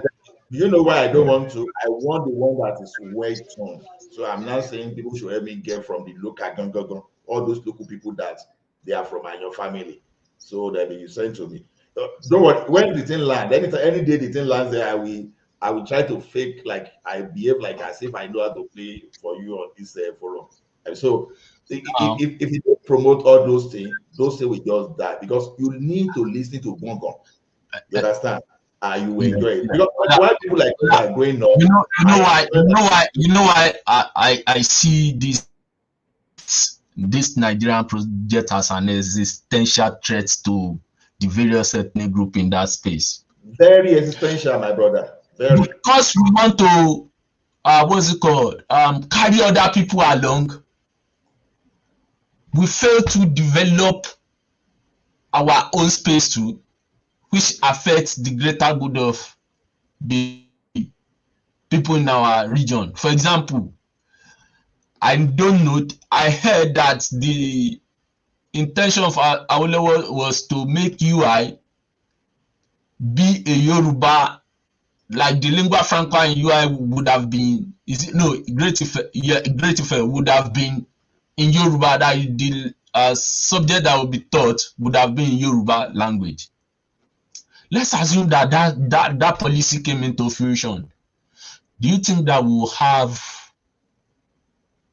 illiterates or literates or illiterates in Southwest? Assuming that is Yoruba. If I let me tell you something, and this is without prejudice. Yes, sir. Of where I am from. The Southwest had made the greatest sacrifice for Nigeria. People will not like it, but it's a fact in every ramification. Left alone, somebody said something, I read an article many years ago, and people have reiterated it, that in the 1960s, late 50s, when we were clamoring for the independence, the Southwest was already living 30 years ahead. And because the facts are there, the first television station, do you know we have television station in Ibadan, even ahead of some Western nations, European nations in the world? That's a fact. Do you know we had skyscrapers ahead of some of them? Those are facts. These are not things that we... Do you know when Awolowo was thinking of free education in 1955? Some people I'm not mentioning any. So, but their idea thing is that, okay, are we better together if we can actually try and carry others along? But we have made bigger and better. Look, I went to the UCH in 2000, when UCH was 50 years. I took some pictures. I still have those pictures. And I went to the history, but that was dead. And I saw, and the idea that came to my mind that Awolowo, the Southwest, he built UCH in 1957. Let us think. And King of Saudi used to come to UCH. Not just only the King of Saudi, a lot of the Commonwealth leaders were coming because University of UCH Ibadan was one of the best. Alexander Brown Hall was one of the best, not in Nigeria, obviously the best in Nigeria, obviously the best in West Africa and Africa, but one of the best in the Commonwealth. So that Commonwealth includes Australia, include Canada, include India. Those are the Commonwealth states. So when I went to the UCH, and I saw those things, I took pictures there and I cried. And the question is, why are we so cost? Look, that Queen Elizabeth Road is a dual carriageway. Go and check their records. When Queen Elizabeth was coming to commission that place as a young girl in 1957. That was the first dual carriageway in the entire of West Africa. That was the first dual carriageway. Anybody that goes to Ibadan from that sample. Guys, Southwest had lost its advantages. I mean, it's losing its advantages real fast, especially for states like Oyo State and even Osun State. There's now a crop of Southwesterners that are almost like Northerners. They don't go to school. They just follow Elekeu. It's not nice, man. It's not nice. And the earlier we realize, we have just old rustic towns. We don't go back to develop our towns. Things have, I mean. That's the reason I say we should embrace the principle. We know we cannot regionalize like it used to be before. But that principle of regionalization, all those good things there, we should take it. Let me give an example. Now, if someone, there is an elderly person, the person is like 8 years older than myself. Okay. One day I was on phone with that person. So I was now referring to they call it Onaide in Yoruba. I heard that thing from Oyedepo, Alabi Ogundepo. As I was saying all those things, just to make some analogy, the man just switched off his phone. I go, but I was talking to you. Why did he say I was making incantation? I said, like, seriously? Making incantation?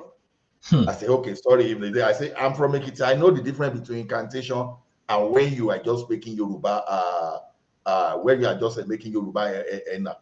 Now, what am I saying is this. How did I learn all those stuff? We used to have different Asha Ati Orisha Yoruba. How did I learn my proverb? Apart from one I heard from the elders. You know, there was a book. I'm trying to remember the author. If I say the author, honestly, I will send it there. You know, I was reading the history behind so many of Yoruba proverbs.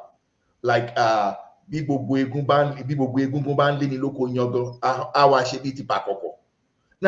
the reason is this, pakoko, that we are talking about now, is a type of masquerade. But what does it feed on? Just corn, you call maize, agbado, right? But now, when they were now saying, okay, there was an issue now that, okay, people should not go to the farm, and who did they ask to enforce that declaration, you know, promulgation? It's for pakoko. Okay, they are not saying, okay, even if they made this proverb, even if they made this law that they should not share, the people should not be going to the farm again. When we say now, corn you they eat. Now you call it chase us away from that place. So there's a way that Yoruba brought their proverb from some kind of event, and the way, you know, you know, so many things. They will just give the entire story. So why am I saying this is this? All those Yoruba proverbs, there are some kind of story that when I was reading all those proverbs those days, in fact, if it would take me 3 days, I will spend those 3 days and I will enjoy everything because they used to come with us their own stories. Understand? That's why I so much love proverbs. That was where I developed my skill in proverbs. But you'll be surprised that some of those people that are even elders that, you know, maybe like even 20, 30 years older than people, person like us, they can't even make good proverb in Yoruba. Although no, because you know,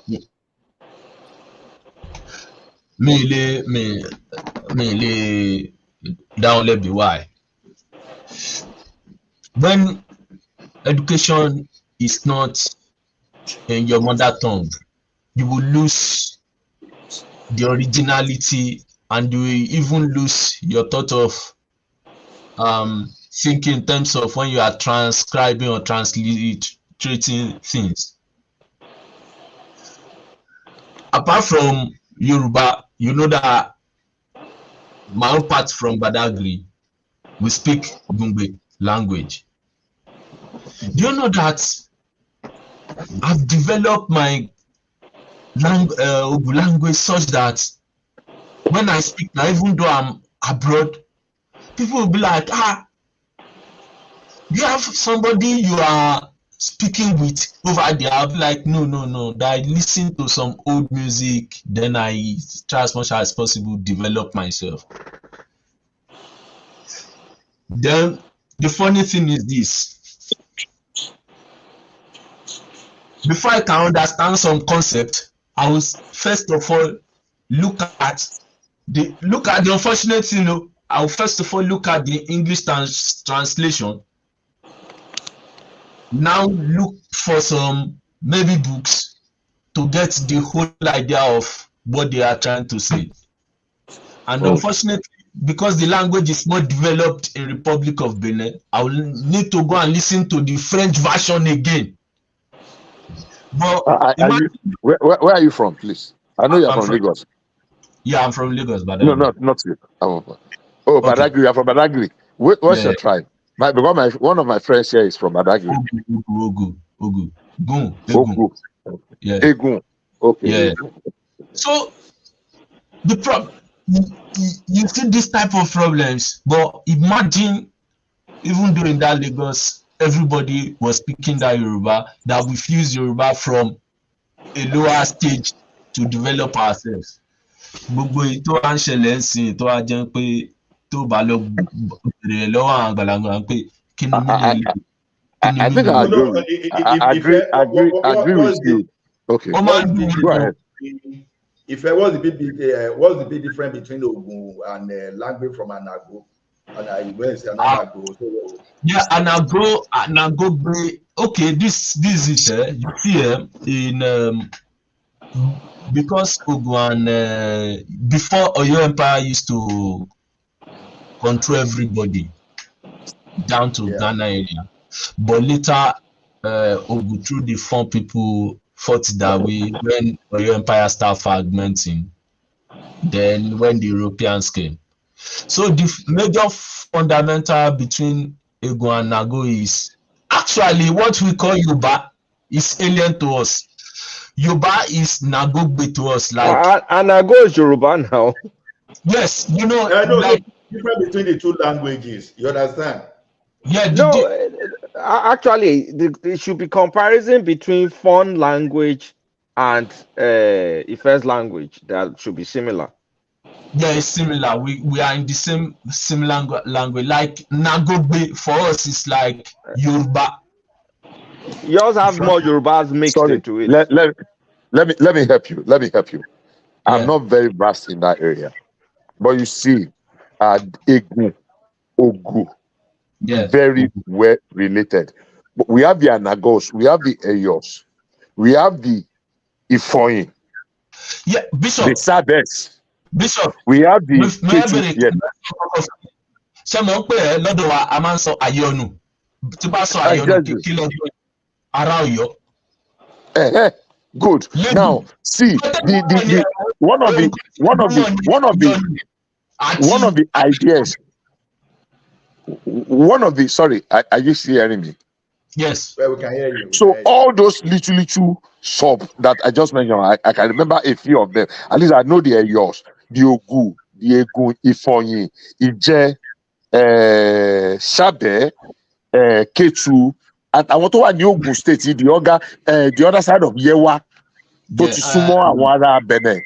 There's this language to speak there. So another one you see now. No, let me just land. Let me just land this thought. Sorry, just 1 second before I forget. Now, one thing that our education did after some study was to unite us and make us all to speak one unified Yoruba. Exactly. It has advantage and disadvantage. The advantage is this: everybody was now studying ABD,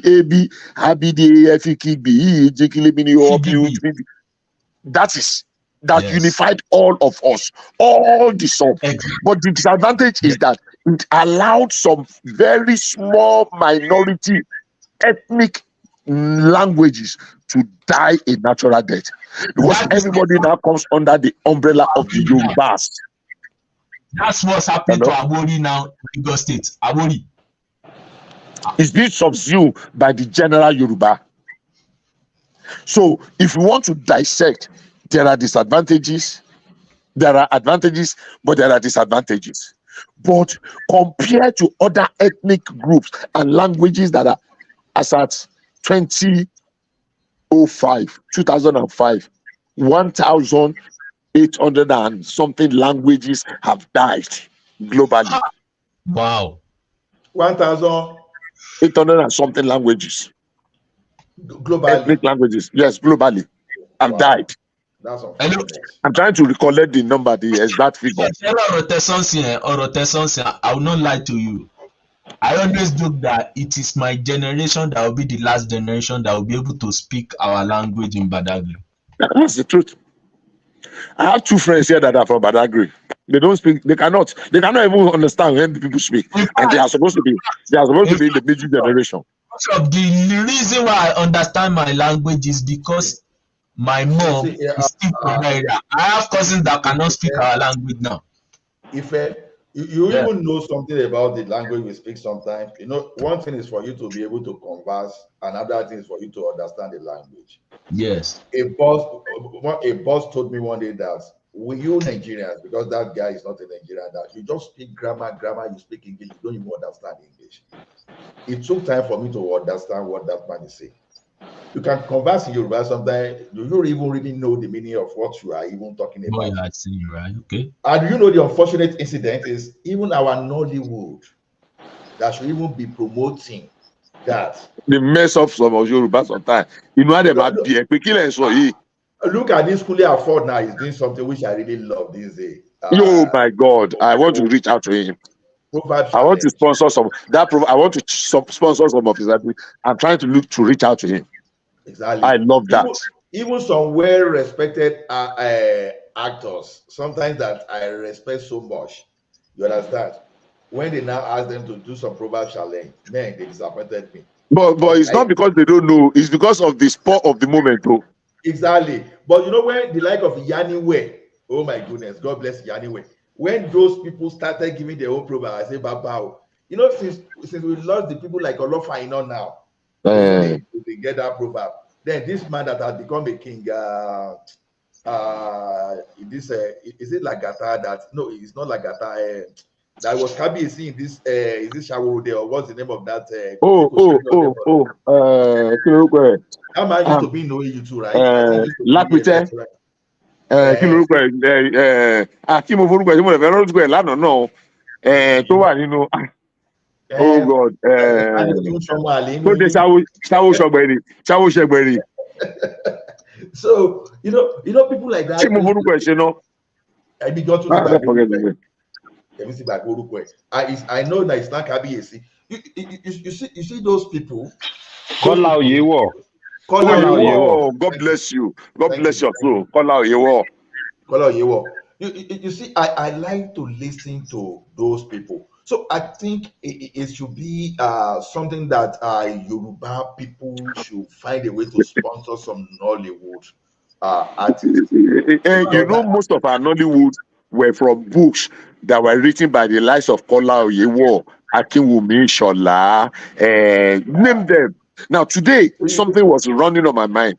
You know what this author that wrote Ajaloleru, àgbàlagbà kan àwọn yẹn ti pẹ́ kí lórúkọ ẹ̀ àwọn kí lórúkọ máa nìyí àbá àwọn anyhow you know something was running on my mind. Ladejo Okediji, yeah. Okediji, no, you remember Ayoka, the one that we used to read on radio.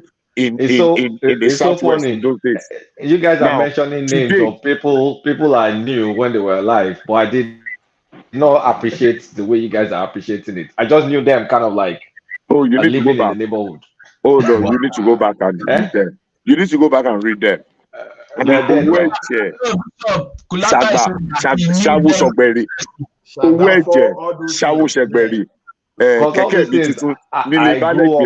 grew up with all this and I didn't know anything about it. Oh my God, you missed.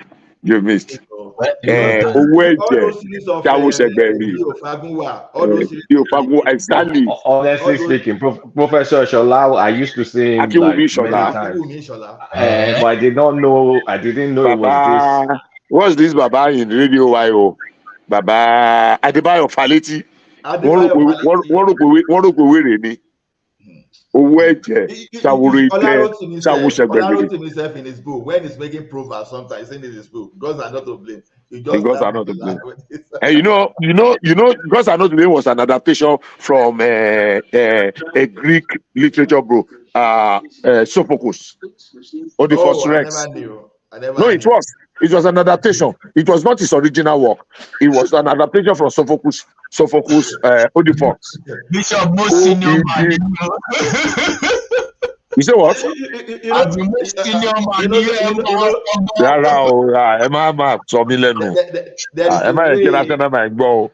But meanwhile, something crossed my mind today. Please let me say this. Something crossed my mind. Something crossed my mind. You know, when Olarotimi was trying to say Arigi Sheki Toba he used one kind of English to translate. Yeah. When Wole Soyinka said, what exactly is offending the ground? And people thought it was crazy, but hey, he did send some message. That was back in his days in Ife. Who can tell us Kilo Shele? How does it relate to what is offending the ground? Because when we want to speak, okay, now I was thinking in my head today, and I swear to Almighty God, this is genuine. I was thinking in Yoruba, and I said, bo to feed, bo ewure, to worship ewure, to bo, at least to boy. Yes. So, what was that one? I got 5. Bo to feed, bo to boy, bo to worship. What again? There are 2 other words, and there is a way. You know the accent. The accent is the way we know. All those are do re mi, right? Do re mi. That's the only reason. That's how we can separate all those things. Bo, all those stuff, right? Bo. That one thing about Yoruba. And you know, when someone was teaching me gongo, you know, funny enough, that's what they used to drum gongo, do re mi. Yeah. Oh, that's what they used to be gongo, do re mi. Those Yoruba accents. When you say if any do me do.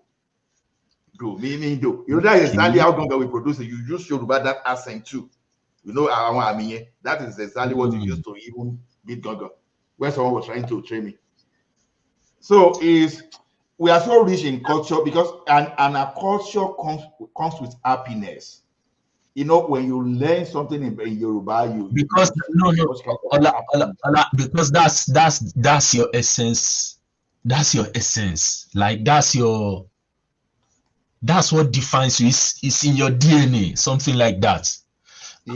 And you find out that all this, unfortunately, because of history, what happened in some time, I'm always not happy. When you see all these people from the Caribbean islands and they come for all these traditional distant times, you find out that they will tell you, I'm happy I'm in the motherland. I'm happy I'm in the motherland. At times too, when we stay here, when we go back to Nigeria, at times we'll be very happy. I want to believe it's spiritual somehow. I don't know. No, if our situation is like, say, you never cherish what you have until you no longer have those things. That's exactly what is happening to us. Let me tell you one thing. Chinese will come to Nigeria tomorrow to come and teach Yoruba, some Yoruba people how to speak Yoruba, and they are going to pay through their nose if care is not taken. Because the only way to salvage now is a suggestion. Guys, Yoruba is not one of the threatened languages. Yoruba is thriving. It's thriving. No, Kulata, Yoruba you are talking about, I see Yoruba. There are some languages that are thriving now. Yoruba is thriving, though. No, I know. I get what Kulata is talking about. See, maybe thriving in literal, what's it called, literary text. But in terms of literal is what he's talking about, but not as when you are talking of the contextual and deep Yoruba. Ola, is that Ola or Benny? Now that you won't understand. Is it Ola or Benny speaking now? No, this Ola. Okay, Ola, let me tell you something. Let me tell you one very strange thing. Do you know there is a Yoruba class that is starting somewhere in the diaspora? in America, somewhere in Atlanta. Do you know the number of non-Yorubas that have signed up? It's mind-boggling. Baba, Why are you we do that interested? we do Even that local Caucasians, Nigeria. that want to come and learn Yoruba. Did you guys see the Yemoja festival in Brazil last week? The number of people I that were missed it. there. No, I missed that. Mind-boggling. I think in the diaspora they are still holding as to the traditional beliefs that even we are from Southwest and what's it called, West Africa generally, they hold more to the traditional beliefs than those of us back home. Well, a lot of them embrace this. I agree with you to that extent. Yeah, they hold fast to, because okay, for example, you see the Yoruba we are losing is just that you can't easily make proverb in Yoruba now and a Yoruba child will understand. They don't know. For example, now I just say I feel like Ebosi. You understand?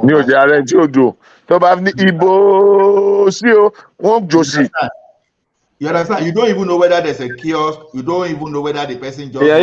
You see what you just said. For someone like me, I don't understand. My Yoruba is not deep at all.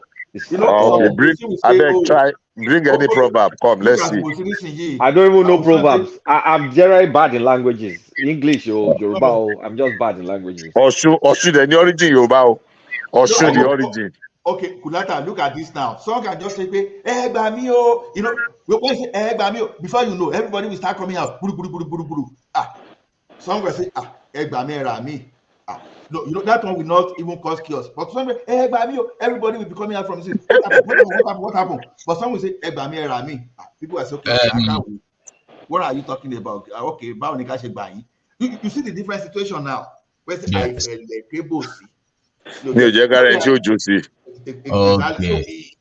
If you can make hysterical cry to become lyrical, and you know, you can dance to it. You put some tonation into it, and before you know it, you have changed the concept, the idea, and people are actually, you know, even so. Yes, sir. I don't know question come. I mean, the man like he can explain it. Yes, sir. Now, from the Ogufate, Oyo, Lamo, due to Oyo Empire, agreed. Báwo ni ṣe wá ṣẹlẹ̀ tó fi jẹ́ pé wọ́n máa ń sọ pé Ifẹ̀ ni what's it called? No. They are two different. I know where you are going. The source, ó yẹ kó jẹ́ pé Ifẹ̀ ló máa rule. Ó ṣe wá jẹ́ pé Ọ̀yọ́. No. I know where you are going. There is a tradition and there is a political. They are just two different things. Now, traditionally, according to Ishe Ibaye or Ife, ni Ife Oye, Ife ni origin, the source of the Yoruba. Because some believe pé àwọn Ife gan believe pé àwọn ni origin gbogbo ayé. Because tó bá gbọ́ ní story pé wọ́n tẹ̀ wọ́n that was not given birth to. This woman that what's her name? Professor that is did a story about what's this, or one of not Orumila. So politically and military might or your empire dominated, but historically the origin Orumila, even the father, everybody till today, nobody has been able to dispute the father of the fact that the Benin kingdom, the first king of the Benin Empire, was a direct son of the Oni of Ife, Orumila. So Benin is linked historically to Ife and consequently Yoruba land. And the Alaafin of Oyo is one of the sons also. So originally historical fact, but Oyo became an empire. So Oyo dominated because of the military might Of course, nobody has ever conquered Ibadan, but Ibadan does not compete. Do you know why? Because Ibadan does not have a crown. I keep telling people. Yeah, but Ibadan is a war camp now. Ibadan That's what came I'm out saying. of Oyo It's a after the war camp. displacement of It's a war Oyo. camp. It's a war camp. You get it right. It's a war camp. But Ibadan now has a king. Can the Olubadan of Ibadan go and it's a ballet well? now. It used to be a ballet until 1976 when John B. gave us a crown. So, but can the Olubadan of Ibadan now go and contest or compete with the Alaafin of Oyo? Haba. Ododi. I don't know if you understand me. Yeah, but if it's kind of like the spiritual capital. If it's the spiritual, that's what I'm saying. If it's the origin, it's the source. See, If it's the way the I source. see it like this now, if I look at it this way, we were born, assuming we were born in the same family, we have the same father, we have the family house. Okay. You can go outside and build your mansion, and people know your mansion somewhere. Bishop can go and build his own mansion somewhere. Kuleta can build his own mansion somewhere. It's different territory. But the fact still remains that Ile Baba Omo, Oshi Wambe. So if it's just like Ile Baba Omo to all those Oyo you see. Now, when exactly. So, like Oyo, their military might, according to what the bishop said, they were Alaafin was just conquering empire just the way they were going. So Ekiti was doing his own on his own. Oshun, all those Ibadan, everybody they were doing their own. You know, if what peace is saying now, it will come and fight now. Yoruba extended to Benin Kingdom. And some people like Ishekiri, all those they are still a part of our family. Some people in Nupe, they are still part of Yoruba family. Yeah, even see that Benin one, we have to be careful. Benin, the Edo people they're not related, they're kind of on their own, but their palace, their Oba, their royalty is Yoruba.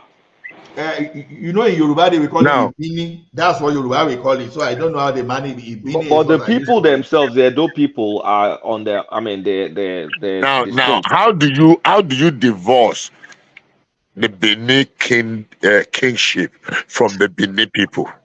How do you do that? Bishop, let me quickly say something. No, if I am Bishop, let me quickly say something. One Yoruba narrator said, anywhere you see when they call their traditional ruler Oba, it's Yoruba. They have anything. They have something to do with Yoruba. Absolutely. They have something to do, but the people themselves gone their own tribe is different from like Ishekiri. That Ishekiri are a mixture of Yoruba and Igala people that settled Ijebu, Ilaje. I mean, Ishekiri is side by side with Ondo State anyway, so that one is kind of like common sense. But we all know that Ishekiri is Yoruba now. It's Yoruba now. I mean, look at the names, look at everything. So our problem is this: we lost our history because we didn't document. We didn't document. We didn't preserve them. And we should try as much as possible now to start doing all those. This is where research money should be, research grant should be going to, so that because sometimes when you lose your identity. The only way tell if you borrow research grant yẹn tó wáyé pé nìkan lè decide nǹkan tó ń ṣẹlẹ̀ ní ọ̀dọ̀ yìí náà. No, I'm just saying I'm motivating the private people. See, if you want a research grant for what? No, Ola, because show a mistake. There is no single African studies department in the entire world that doesn't have Yoruba text and deep Yoruba text. Not a single university. A single one. Not African studies, still need Yoruba. Not a single one. There's not. We don't lack in those Harvard, kind of things at all. In Oxford, in Princeton, all of them have Yoruba. In fact, let me tell you, do you know a couple of years ago, sorry, Kulata, you can verify this, in Georgia Tech, you know Georgia Tech? I know Georgia Tech now. There is a department of Faculty of Yoruba Studies. Kulata, where do you stay in Georgia? Please tell me.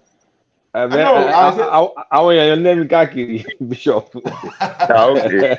I bet get back to me. One man, please. I want to talk with Kulata I'm in Nebraska as I speak, but I should be in Georgia in another 1 week or two. Yeah, I'm in Omaha now. Oh, yeah, in Omaha, Nebraska. Okay. Yeah. Nebraska, I mean, Nebraska. Yeah. I've been around, America. me did it, man. All of me is Nigeria. Yoruba is not suffering from or text or research or runkobe. We have a plenty. Gone. Go back to Yoruba language. Emi ò rí feeling of despair in you because I'm looking at Grammy. I'm looking at Grammy. I can speak for the next 5 minutes and you will not understand what I'm saying, and I will be speaking plain Yoruba like this. But the difference now is I'll be making. You see me, my own language is generally not that good. So you are good enough. You are good. But let me tell you for a fact. Literally, you are okay. To be honest, I'm just talking of going deeper and using some kind of Yoruba analogy. That's what I'm saying. Now you'll lose me. because we people like us that agree with Alawiye and that's Odunjo, right? Odunjo. Then some other people like that. We had Alawiye too. Now, I never developed. You know. One of my biggest advantages is this. When I was born as a young person, I lived in Kaduna. My first language was Hausa. Okay. That was my first language. So when I left Kaduna post Civil War, we're in Kaduna for the Civil War. I came to Ibadan without my mom, and I spent a little time in Ibadan to go to primary school, some part of secondary school, and I left Ibadan immediately afterwards. So basically, I've not really lived in Ibadan since 1983. For extended time till today. I've not lived in Ibadan. Now, but this is it. I began to the distortions. I'm sorry, but no apologies. But I'm sorry. The distortions that the religion did to our language and tradition is Sheibaye. At some point, I began to pay a little bit of attention to it. And I saw the beauty in the Yoruba language that we are losing. And I was raising alarm and I was talking to anybody. What are you talking about? They came and demonized and told us that Eshula and Luogirioko is Satan. They are not related. They are not even related, yeah. They're not. They began to ask questions. Hello, Bishop. Yes.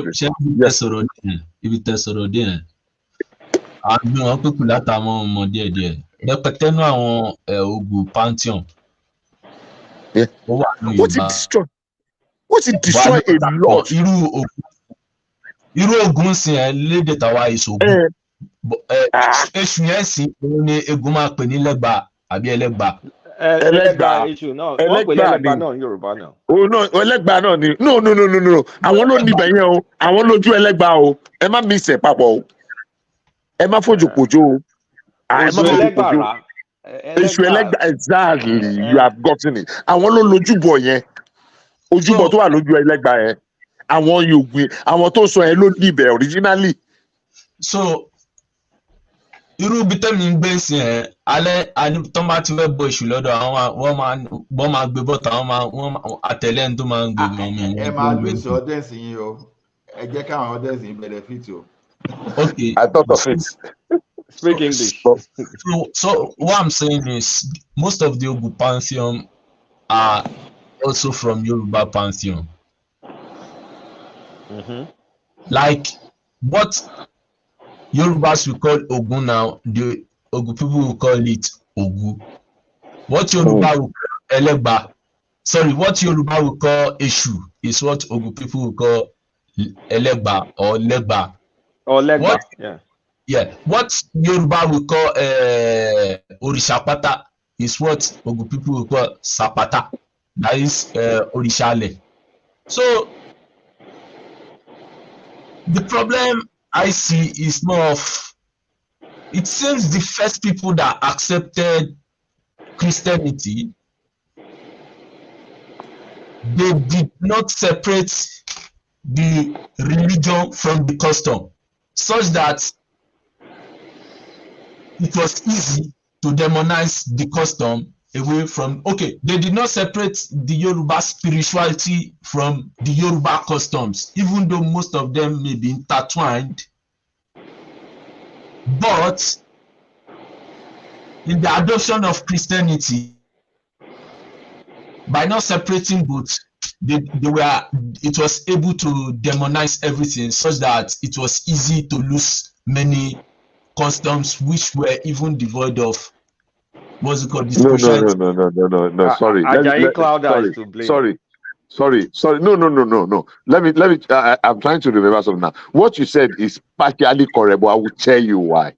Political restructuring contributed a great deal to that. Now I'm looking at it from your own, both Ogu and Egun, which are part of this the Awori and Ago. You know, Egu or Ogu is the dominant group of the Aworis and the Anagos. Is it?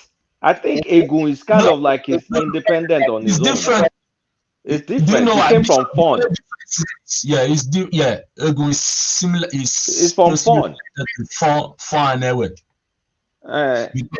Ewe is from Ewe is actually from Yoruba though. Ewe and let me tell you something, Ife. Fon started from ancient Yoruba mixture mixed with, is it the Ga people in Ghana?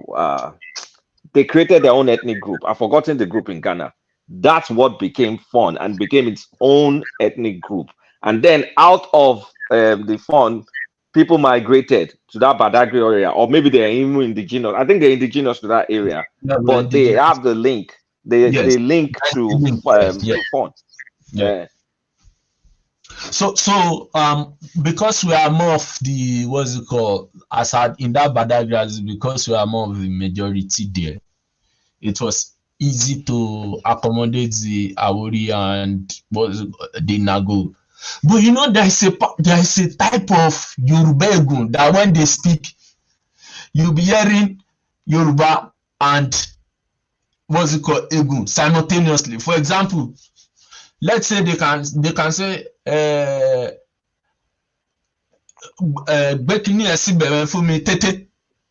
Just pause for 1 second. You will continue. At what point did the Egbados turn to Yewa that covered those areas I mentioned? You know, they used to call them Egbado. Yes. And it covers a greater part of the Egun, the Anagos, and the what's the other third group? At what point did it turn to Yewas? And somebody said something. I think it was Kulata's voice I had. When that woman I was mentioning wrote a book, she actually called them the Ashanti, the readings of the Ashantis, but everything in it was Yoruba, Oko, Eji, Eta, Eri, Aru, Efa, exactly as we have it in Yoruba, but it was Ashanti. So what was the link that is missing today? Because we embraced. Say that again. Now I think the link but I think the problem was when the Portuguese came, because you know when that is down. Can you listen? Can you hear me? I'm hearing you. I said that's a new dimension. Yeah, when Fon Daume started around the 14th century, they were trying to liberate themselves from from the Oyo Empire, and because of the fragmentation, Oyo Empire started losing its grip on its region. And unfortunately, when the English came, everything just scattered. I think I've always thought about it, but I want to think that the problem started in the 14th century, because the only pantheon that we have that I know that Yorubas don't have is Zangbeto. The Zangbeto called. That's the only one I know that Yorubas don't have. But every other thing Yoruba do, we normally do. Then when I was growing up, in Badagry, I know that traditionally most Egun people will not want to join Ogboni. But now we have some of our uncles that are in Ogboni. But traditionally they will either want to stay with their own Vodun. So But Vodun and Ifa are linked. Yes, you know, Ifa that we call Ufa is that's why I said that most of the what's it called is I think it's a mixture of. I want to believe that there is a linkage somewhere, but something happened at some particular time that led to division. In terms of maybe when you want to look at Latin, French, Italian at some point. What I'm saying this is in Republic of Benin, Ufa, which I know is Ifa, is a Yoruba thing. But the funny thing is incantation are done in Igbo, like Fogbe language, like they will also be doing their own incantation, and you that is Yoruba, you will not be able to understand what they are saying. Is this the Yoruba area of Benin or? No, it's pure Egun, like fun, like all this. Fun, okay. Like all this Alada area. They are okay. Pure. That's the tribe I was trying to remember. Yeah, Alada, so, the mixture of Alada and Yoruba became Fun. That's the history. That is the combination of Alada people or Aja people and Yoruba that begat Fun. So Fogbe, now Fun and Gu is the same thing that happened to Ife and Oyo. Fun had the political power, but Ogu people had the economic power, but they are from the same parents. Sorry, a question. Are they the same way as the Ifonyis? I don't know. It could be because you know one thing is this in Yoruba, most of Ogu languages. There's another one. Ifonyitedu.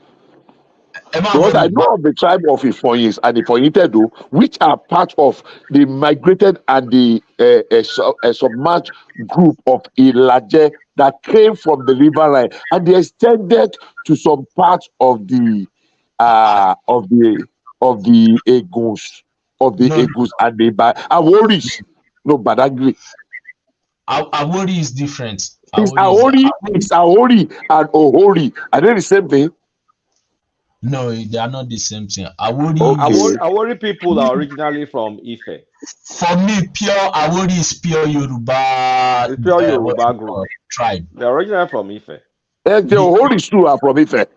Ohoris are from Ife too. They are from Yoruba. So, for Fon people and Ogu people, I believe they are the same brothers and sisters. But the only problem was Gezo wanted to control his brothers, and his brother did not allow. So they had problems, but they controlled the political power, but the Eguns had the economic power. Because when the chiefs are really down, people from the other side of Ogun, that is the Yewa, Ohumbe, what's their name again? No, Ohumbe. Oh my God. We should be able to concentrate, but I don't know. Many things have many things. We are losing a lot. We are losing our history. We are losing our history. Assuming we are running because where I was going to earlier on before was that in the earlier part of the discussion when I interjected what's his name? Rational mind was that if we break down the ethnic grouping, say okay, let's send representative 3 each to the National Assembly to formulate, and you think Yorubas are going to bring, Yorubas can bring you 100 ethnic group and groupings in the Southwest. Bishop, Egun Temi Sonsi, it's only peculiar to where I'm from. The next town to me have their own Egun. Exactly, that's where I'm going. So if you begin to bring it out, okay, let me. Ife, can I ask you one question? In that local government, we have Ife, that I speak with Setogbe. We have Ife, Aladago. in your area, where did the name Big Estate come from? What? Big Estate, that name. Where did it come from in your area? It's foreign, Abi. No, Big Estate. Bickersteth. Ah. Me, body, can you it's all right. Me kò ní kí n ṣe òun náà mọ̀ pé orúkọ yẹn is foreign but mo mọ̀ pé Badagry area ni because we have some family friends but it took me till my adulthood before I realized pé àwọn people kì í ṣe Yorùbá now so they're from Badagry but I'm still trying to figure out like okay where exactly did that come from? Is it like the way Yorubas have all these colonial yes names? It could be because we have some family names in. Okay, this guy now, Hunde is an Egun guy. He's an Egun guy, I know. David Udeng is an Egun guy. Aoviko is from Badagry, Aoviko. So, and Aoviko is more like compounds of twins, something like Ahovi. Sewanu too is an Egun name, right? Yes, all those names are Egun names. Sewanu. It's Sewanu. We call it. It's late now, but it took me a while to discover all these things. Because all of us just like spoke Yoruba and moved on. Yeah, because everybody will speak Yoruba now. When we were in secondary school, everybody learns Yoruba language. So one of the disadvantages. Hello. We can hear you. I had a C5 in Yoruba. I think so. I did. Can you hear me? Can you hear me? Yeah. Can you hear me? Now, what I was saying is this: when Awolowo, one of the things that Awolowo did in 1955, the D.O. Fagunwa, uniting the learning of Yoruba under one umbrella.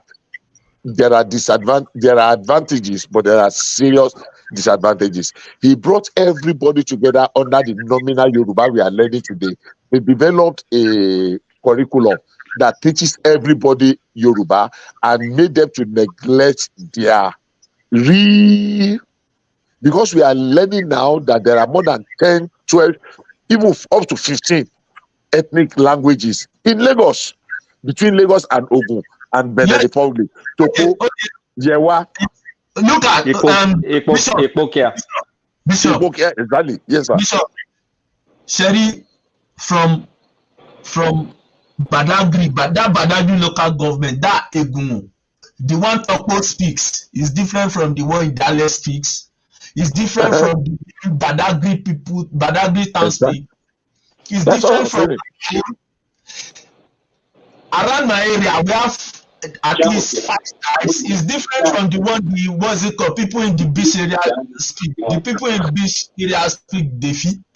That Defi now is like Ilaje language to to normal Yoruba people. You know that when Ilaje people start speaking now, or Ekiti people, an average Yoruba person will not understand what they are saying again. But me, I understand the Giti because it's Eastern Yoruba language, like my own Ijesha. It's mutually intelligible. So if you are close now.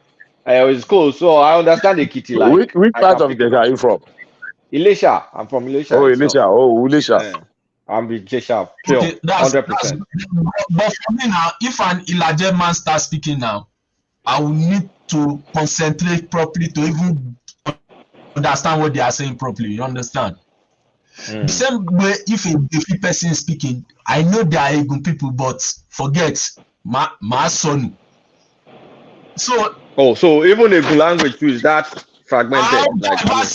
Fogbe now. Fogbe is now different. Fogbe is another type of Egun. My own is if I let me ask you a question, do you understand this lady's song Zainab that says Bolojo? Zainab is Yoruba now. Yeah, now Zainab from Benin Republic Republic. of Benin, right? She's Yoruba, that pretty woman. Yeah. Yeah, I understand. Now, Zainab type of Yoruba in that language is Nagogbe. That's Nagu. Okay. Yeah, that's how Nagu will sound. They are the ones that normally sound that way. You know, whenever if I play that song, people go they think, say, which song this guy they play? I said, you can't understand. I just love that lady song. The Yorubas that are difficult for me to pick up is Ondo dialect. Man. It's difficult. You know, Ekiti and Ondo used to be together, but the only reason I understand some of those languages just because I love Orlando very well. So because of Orlando, I made you know. But Orlando does not speak Ondo now. I don't know what is. You know, in his song. Orlando speaks Ikale and what's his other language? No, Ikale. No. Now dialect. You see, one thing from Ikale to all those Akoko, all those areas, you know, they understand Idori, they understand one another's language. They understand. But the problem I have with it that is, see where politics can push us to. Akure will be telling you that they are not Ekiti. Iju Itaobolu, they will be telling you they are not from Ekiti. But when you look at Ekiti language and all those areas, even Jesha, all those environment, you know, they are like similar. They are very similar. Very similar. So it's politics they use to separate them. But Ondo, if Ondo is speaking here, I can still understand Ondo. But when you now go to call Ikale, when all those Oketupa they speak, I did try. I will understand to some extent, but when they now change it finally, I can even. But you know, Dola, when Ikale is speaking, a worried person will understand what they're saying. Sorry, when Ikale is speaking, a worried person understands everything they're saying. When a worried person is speaking, Ikale it's crazy. Just imagine. Kulata, because I think at the fringes of every border, those type of things you have to accept that it must happen. What's that woman from? Is it Comfort Omoge, right? Comfort Omoge, yeah. Where's she from? She's from Italy. I remember that name now, Comfort Omoge. Yeah. So I think that's the same thing. That's the same thing that happened with the Anago people. Like for the Anago people, around the border area, you find them that their Yoruba has a mixture of both Egun and Boziko and Yoruba together, and they use it. Their language has developed such that they use it simultaneously. Ẹ jọ̀ọ́ torí Ọlọ́run, àwọn tó pa Orlando ọ̀wọ̀ wọn ní nísìnyí. Ṣé wọ́n pa ni? Èyí sì mo fi mu ganja. That was the only artist that my popsy used to play apart from his Beatles and co. You know they play you get as e be. I know all that. I still listen to it on YouTube. I love Now new one you can't listen to. The one way we they listen to now the old one. The one I like is the one Nigeria lórí comment only Benin Republic is from Benin. These people don't even know anything. They will think Ghana is the old Ghana. They will think it's in Ghana country right now. The old Ghana Empire. No, you say the same thing with Benin. Up till now, till tomorrow, I don't know what that Baba talk for that place. So, for which one? Which of this song? Which one? The one for Alagbon now. Oh, voilà, that one was clear. I think my best one is Lugba Lugba. That Lugba Lugba. Yeah, I like that Lugba song too. Yeah. No, I like Boshepe Wo, Losheda Mio, Olugbalari. That one, those one, all those oldies I so much like because I like the Lugba. My popsy did not listen to Sonny Ade or Obi. He had the tape, so it was just Orlando, Boney M, and ABBA and Beatles. So Abba, the Niger songs me I Abba. knew Yeah, was you just did there. Orlando. Abba, I on the listened to street. Wale Glorious. I listened to Fashola. Wale Glorious. Wale Glorious died too early. All that no Yoruba music. Shola ló sọ̀rọ̀ yẹn. Ọlá, Yes, sir. you dey listen to Wale Glorious. All those olóòtú yẹ ó tún yẹ o. Ẹ gbà mí. Ara oko wájà. Wale Glorious. When you mention the name, how many people know Wale Glorious? Baba, all those old music now yeah, they like you. Don't be say you go know Ambrose Campbell. No, you go know Ayinde Bakare. See, the thing is this. My papa then, because of me, we were using that one Fiesta LPL, all those LP. Don't go far. You have second. I don't listen to modern music, but I don't quarrel people that listen to them. It's just that there's nothing in it for me. Somebody mentioned ABBA now, the Dancing Queen, Chiquitita. Those were my early days song. I was completely in love with country classics. The first country music that Nyoju Adebide played on Radio OYO 1982 was Kenny Rogers, Radio OYO on Wednesday. Nyoju Adebide and was Deola Alagbe was Kenny Rogers, no, Don Williams. Listen to the radio, and I listened to that thing, and I fell in love. Listen to the radio. So when I went to buy record, my brother then gave back. So we wanted to do Ikomo. So I went to Ogunpa to go and buy Sunny Okosun's. That was the same year Sunny Okosun's released Togetherness. Together we shall live for African Unite. I don't know if anybody remember that song. Yeah. I know it now. So that was the same day I bought that record of Don Williams. Listen to the radio, and that was my beginning of the beginning of my journey into country music. So I fell on ABBA and after that Dancing Queen. Dancing Queen was in 1976. You know when they were breaking, that thing was so sad. Anyway, And when they broke up. When they broke up, Well, it's one of those things. I thought I was going to meet either Kenny Rogers or Don Williams. Unfortunately, both of them are passed. But those were the great. And because their songs has lyrics. But back to Yoruba music. What about Yellow Man? Oh, Yellow Man. I listen to Yellow Man. Disco. No, I listen. Now disco we take Yellow Man down. I like Bonnie M. Dozio. I will be trying to mimic. Girl, you don't do Enula command jet Yellow Man. Enula Solomon jet Yellow Man. Smart, but they will mass smarter. I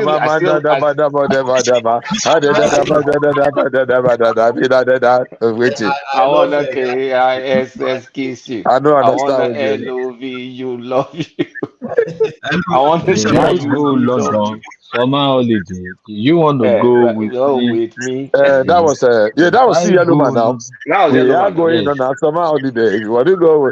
You go in the London and New York City and even I beg you. Go to the real Yoruba lyrics.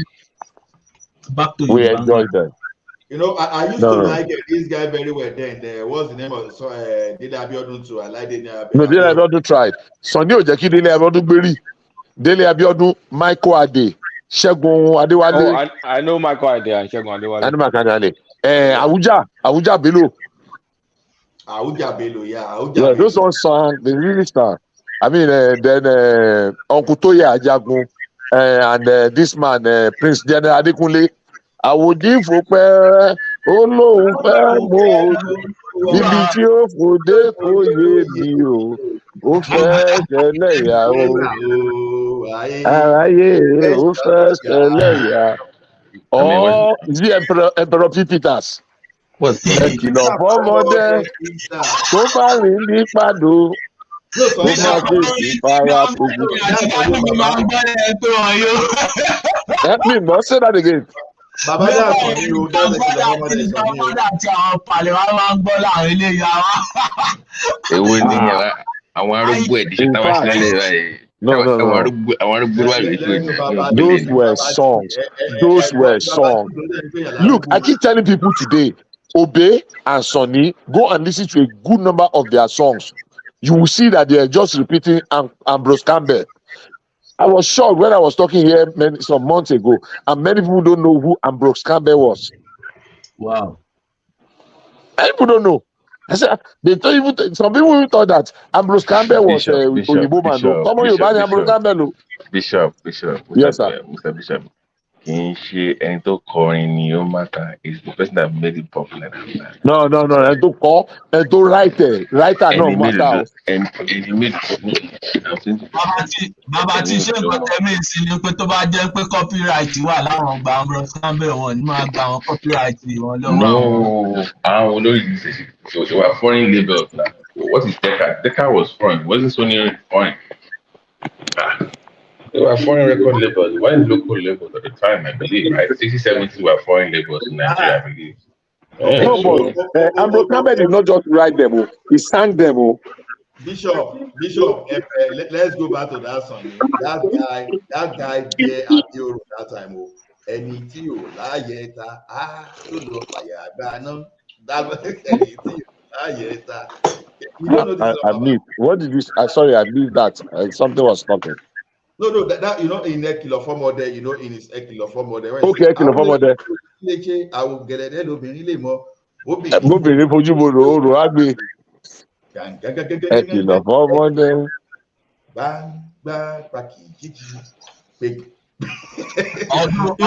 One thing is this. It comes to one place, people still interpret it differently. The bad thing. Yeah. Modernization. No, me, I would say, I say, any to la yeta to love fire gbana. Okay. Bishop. Yes, sir. Bishop. Yes, sir. Burna Boy. Burna what? Burna Kini.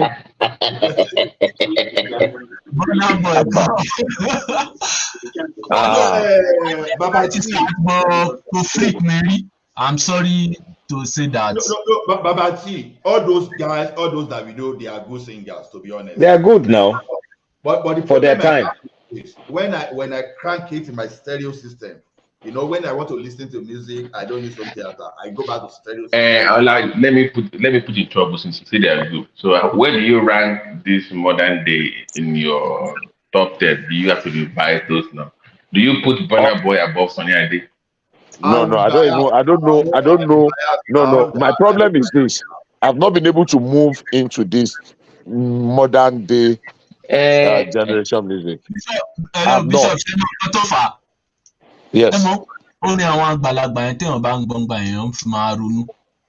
Exactly. Only àwọn eléyìí èmi jẹ́ ẹnìkan nígbà tí record tá máa fi ọwọ́ rewind sẹ́yìn tá máa yọ bible tá máa fi tá máa kọ lyrics sílẹ̀ so gbogbo orin tó ní lyrics exactly gbogbo orin tó ní lyrics nígbà tí mo bẹ̀rẹ̀ sí ní Michael Jackson gan lyrics ẹ̀ ló interest mi. Ṣé o máa ra Bishop èwo ló máa ra TDK tàbí Denon tàbí Maxwell? No, Sonny ni. No, Sonny. C90 or C60. You guys are being ridiculous. Anyone, the lyrics. Let me knock your Akpako. No, all I need to do, Akpako master, Ginger is swagger. It's lyrics now. Some of all is lyrics. So you know me. It's lyrics now. Who used cartridge? Where Rising was raining? Rising on this 4-track. 8-track. Now, what do you mean? We get them for our 504 that time. Time I play, I can see clearly now the rain is going. That time, there was a guy called Ken Lazarus that time. Ken Lazarus, yeah. Okay. Let me throw 2 challenges. There was this program that was running through music. I remember the music one on football. PBOB, PBOB, Pepsi Best of Football. I remember that. And the Soul Train, the original Soul Train. I where we have remember that Jeffrey too. Daniels. I grew Remember up on Jeffrey those kind Daniels? of things. I remember, I mean, of course, now I grew up on that. What's his name? Exactly. Don Cornelius. Don Cornelius, Jeffrey Don Cornelius. I grew up on Soul Train. That's what I used to watch since. So every Soul Train music we listen to back then in the days, the first thing you want to do is to go and write down their lyrics so that you can sing along anytime you go to any of those parties. Because when you start writing lyrics of whispers, exactly. Which of the whispers do you have? Which of the whispers do you know? If I start going to 80s and 70s music, I have Careless Whispers. Careless Whispers. You know, remember Careless Whispers? Time can never mend the careless whispers of our good friend. That's this guy's George Michael. George Michael. George Michael, okay, George Michael. What's the name? What's the lyrics of that song now? It's Careless Whispers, but you know, it used to be Wham. When they were in that group, Wham. You remember Wham? Now with his other guy. That's when they were in the group. Break me up before you go. Wake me up. In the heart of mine, it good rising time. There's no comfort in the blue. Pain is all. I'm never gonna dance again. Guilty feet has got no reading. Though it's easy to pretend. I know you're not a fool. Should have known better than to cheat a friend. Waste a chance that I've been given. So I'm never gonna dance again the way I dance with you. The music seems so loud. I wish that we could lose this crowd. Maybe we stayed in this way. We hold each other with the things we want to say. Should have been too good together. Should have been doing this dance forever. Nah, Bishop, I have a question for you. I have a question. So the taste for form. I have a question for you. So if you notice, now over the last 10 years, I think that I see local sound like Nigerians are embracing their sound. So in the 60s, 70s, were they more attuned to listen to foreign sound, or were they stuck with the local? If you compare the way most of foreign sound, so over more percentage that compared to today, where they are exposed to more foreign as opposed to buy them for your money from your own. Babati, don't isolate people now. Babati, Bishop, connect your. Hold on, Bishop, connect your video. English. Whatever it is, I'm not able to add you. Something is not connected. What I think I understand from that angle. In those olden days that you see, all those musicians, I didn't even know that I've been muted. I was talking. They used to go to hotel to play, so there used to be live show, and people used to go to them physically. For those people in the remote area that don't have access, they can only get whatever they can get after they listen to radio. I think the local music has always been they've always been there, to be honest. They've always been there. But the foreign, the only access we had to foreign then was just to play it on cassette, on LP, on a cartridge. I'll answer that question this way, and I'll probably. Okay, go ahead. So I mean, it depends. Like for my dad that went to UI and all, it's mostly the foreign stuff, the Beatles, the Monkeys, all that. He had a massive collections of all these. What do you call that thing again? That circular whatever that you put needle. Radiogram. Vinyl. Yeah, vinyl is the vinyl one. That one is black. LP. LP. Thank you. LP. So him, because for someone like my popsy now, it was more influenced by all this British sound. So not too much. So it just depends on your crowd. That's what I'm going to say. I think let me talk on what would have happened to my dad. Because then they used to do all this voodoo festival, they would have been more influenced with the local one because seasons are celebrated 3 times. Is it 3 times? No, 4 times in a year. The seasons are celebrated 4 times a year, so they would have been influenced more with the local what's it called? Local music. It was later when they went to maybe the TTC and the ones that went to the universities amongst them that adopted the Western music. Shower gas. Shower is now ready. The truth is this. Shower gas. Go ahead. Is that Simba? That voice sounded like Simba. It's not Simba. This is Remy. Hello? Hello? I'm good. Okay. So I like what you had discussed. I just remember my late dad too. He has a collection of records. It is through him that I got to know all these our so-called green on Sonny Obey, all this Angela Moura, all of them. Whenever he has a fight with my mom, he will play one music. That music always dabaru my mom. Okay. So, and whenever his friend came from Abeokuta, that is the best time of the moment for us in the family, because there's a lot of wine, whiskey. His wife will prepare a lot of dish for his friends because they always sleep over. I think when I remember those times, Nigerian was good. I was little, but we have fun. And whenever he goes to office, come back on weekend, he always come with ice cream, so many things like that. I would just think, oh my God, Nigeria was superb during the early. Remy, the reason I asked the question is people believe it came in late 80s or 90s. No. That's what I know, but I'm saying that's what they think that maybe the foreign sound came to Nigeria, like this Raski Mono, those kind of reggae came in. But I'm like, we've had that before in the 70s and 60s. They always went on European tour, American tour. Everybody knows a lot of Sonny Ade's guitar riffs. He copied them from rock and roll. I've heard some side-by-side comparison that I did not even the third album was more like a samba, that like Latino kind of sound. It had this kind of American sound to it. What copy sound? I don't even understand how people say it. I think what helped most of our new stars nowadays is because of the world has turned to a global village, and everything can be heard from one corner of the world to another one. And the advent of social media also helped them with more good marketing. And I can also say, as people get more enlightened and more civilized, I think if you are very creative enough to bring out new genre of music, look at for example. So before you know it, everybody will know you are.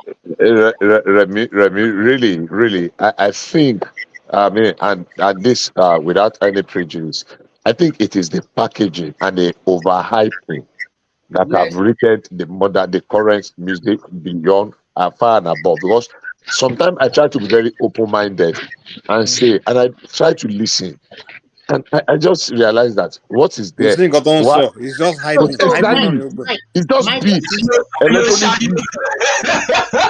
It's hype. Even America can say, hype. Exactly. Let me give you. I still go back to listen to Ayinde Bakari, Aka, Sakalai Bade, Aruna Shola. Bishop. No, it's a bigger market. That's just the main thing.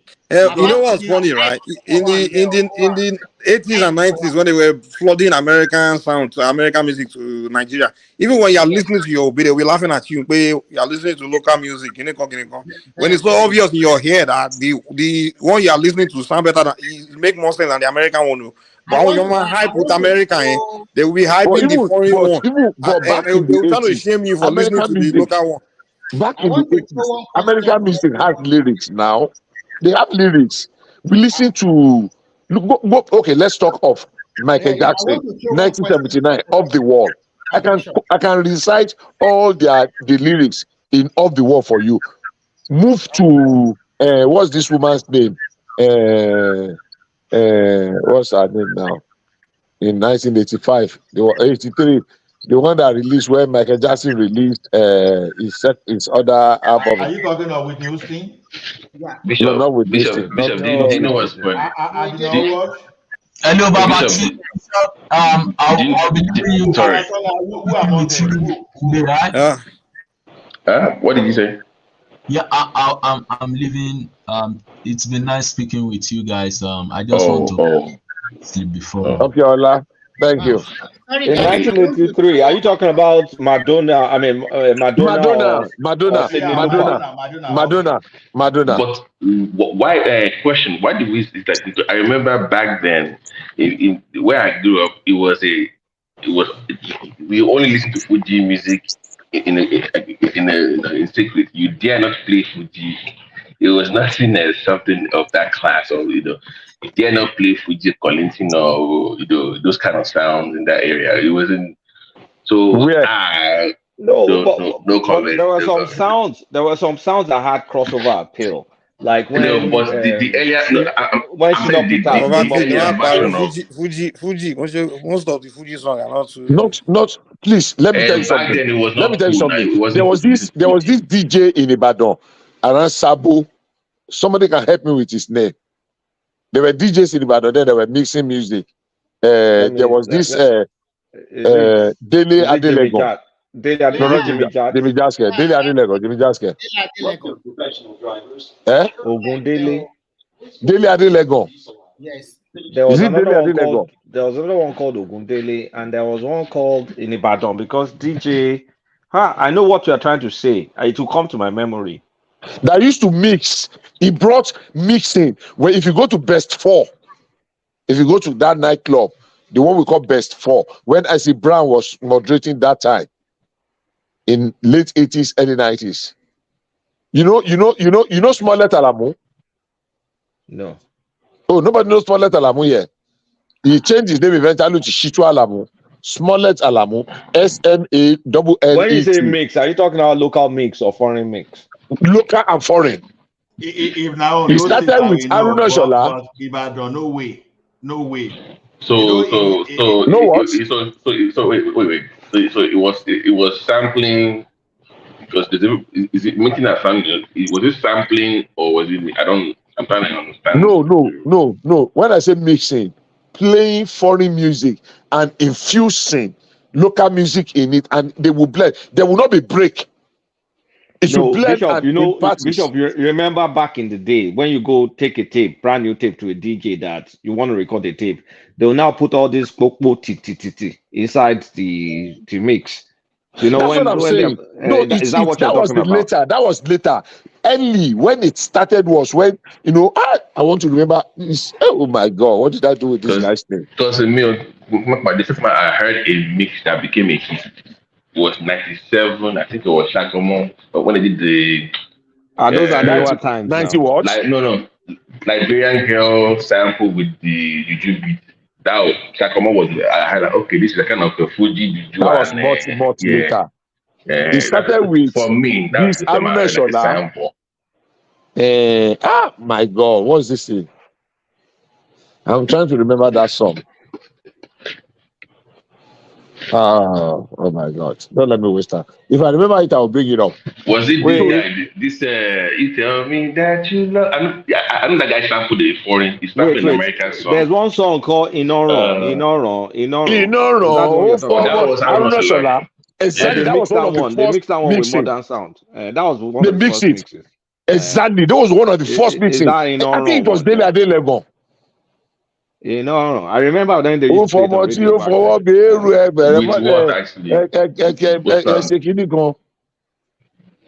am I forgetting? I really like to know that would be something interesting to listen to. You need to listen to that. It was in the early day. You'll be dancing music like this. Disco. You go to club and somewhere, from nowhere, you just hear, you will be kind of, what the hell? And the thing will move, will flow seamlessly. And before you know it, it was happening at parties. That was even later. That was Sonny later.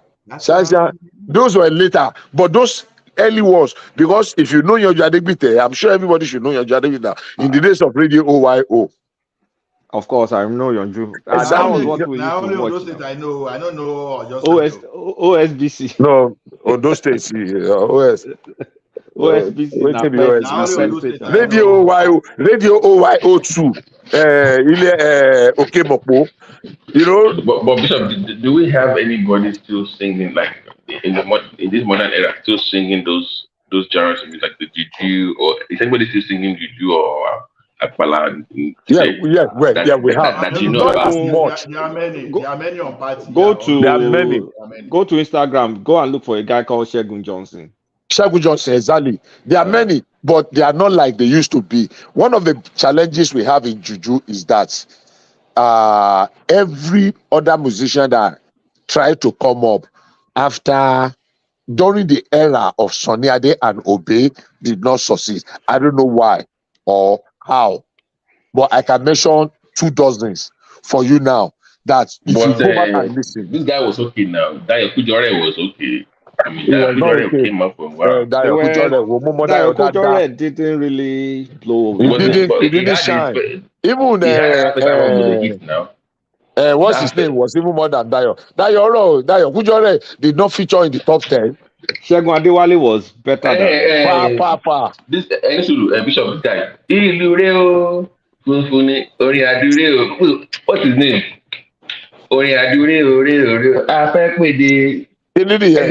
What's his name? He did now. What's his name?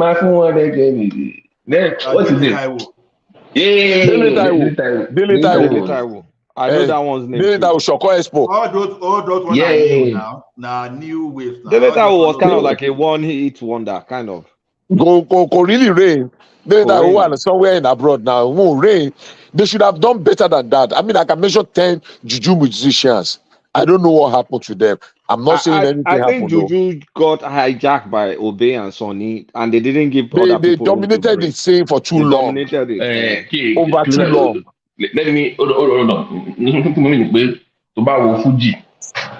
Why even from the past, even till now, it's still relevant. Some days you work. Okay, hold on. Adewale, or is that Prince Daddy? You guys like you confuse me all the time. Now let me tell you something. Okay, Babati. Let me tell you something. You see, in the 60s, when Juju came out of High Life and Agidigbo, it evolved to a certain point and then got stuck. From Ajiwere, the days of Sakala Igbade and the others, when Ajiwere came, gradually it evolved to Fuji. Do you know 70% of the instruments that are being used to promote Fuji today were not there back in the days? You know, what they add, but what are they added to Sonny after the first bass guitar? At some point, there were no guitar in Juju. Then they were playing accordion. Then they introduced this a wire guitar. Then they used one stand-up guitar. They used to sit down to play. Fuji has saxophone. Fuji has everything in Fuji now. Fuji has everything now. Originally, there was no string. There was no single string instrument in Fuji apart from shekere. Fuji stays current. That's the thing with Fuji. What destroyed Juju today is the percussionists. I mean, analog percussionists. They are limited now. When you look at how Sonny and Obey played theirs, number one of those major things that personally I'm not an expert in that area, but what I feel is this: Gongo, Akuba, then bass guitar, and solo guitar, or the solo guitar, or let's say lead guitar. They were part of the major thing. So later, I think Sonny was the first person to introduce 4 guitar. So we heard. When he got Bob. This guy with a fella. There's Bob Uridi, there's another Bob Aladini, right? Bob Aladini.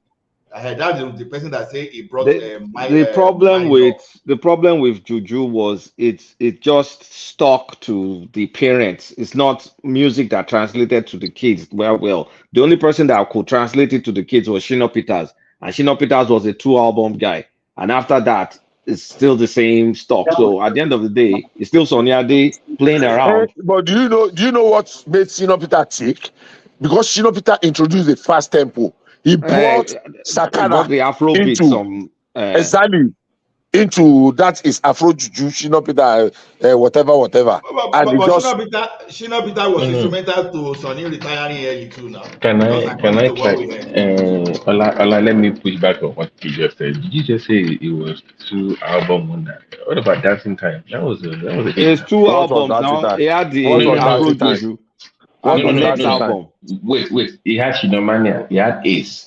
He had Dancing those Time. are the 2 main ones. That Dancing Time, Dancing Time Baby, Dancing Time Baby. Is that one song? That was not. It was good now.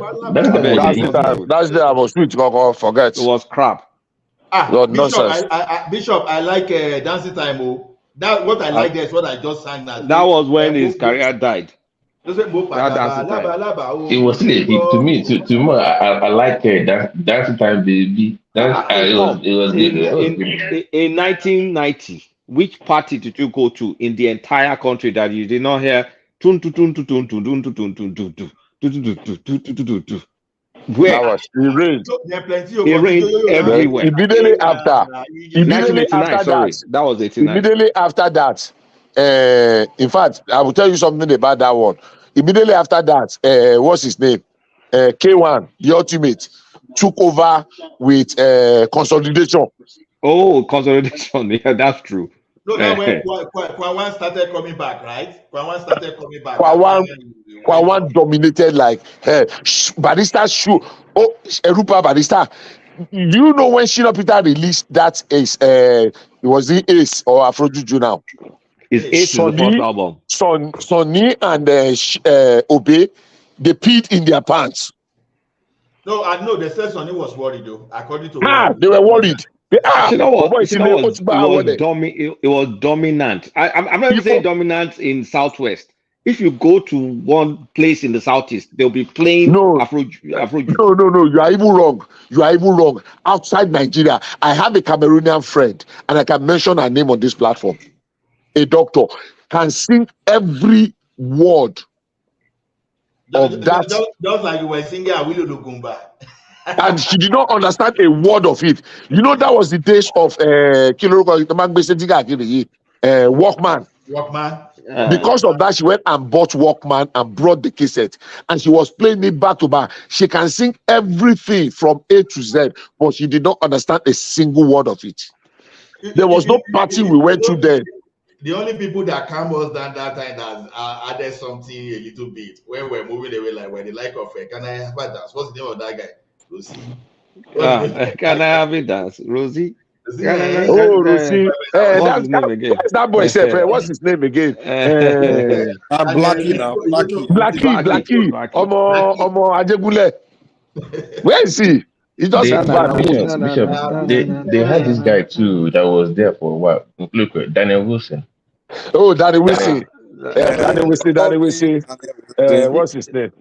Yeah, but you see all those Daniel Wilson, Shoki, all those things. They are kind of like the crappy version of the Burna Boy because they were trying to sing raga, and it was shit. I don't know one single song of Burna Boy. I don't know. Got us bad to the track. Burna Boy has a lot of bad tracks. I mean, I don't know. I don't know.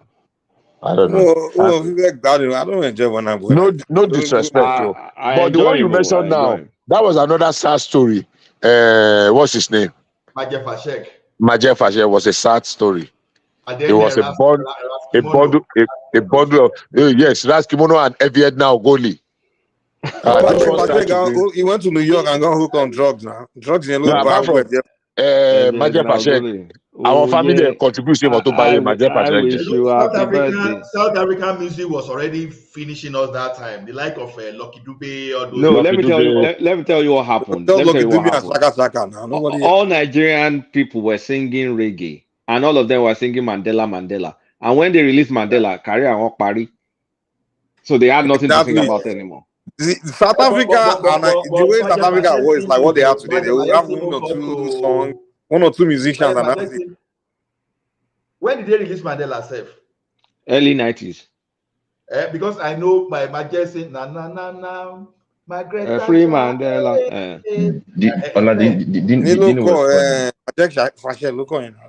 Do you know what's funny?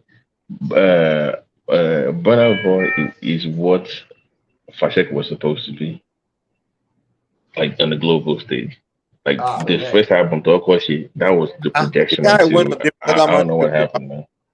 No, but I love Majek Flashback. You know, Majek Flashback used a lot of gong, dundu, and all those traditional percussion. Yeah, now it's like a Burna Boy. It reminds me of the earlier Burna Boy version, like the. That's Majek is from Malaysia. He's my hometown person. No, he was Benin. No, his mom. That's his mom. He's come from Malaysia. Well, I don't know why he claimed Benisha. I don't know. He claimed that's where he grew up. He grew up there. But he's really from Malaysia. He was talented though. He was very talented. The guy was gifted. His voice was awesome. Oh my goodness. I love that song, man. I love the song.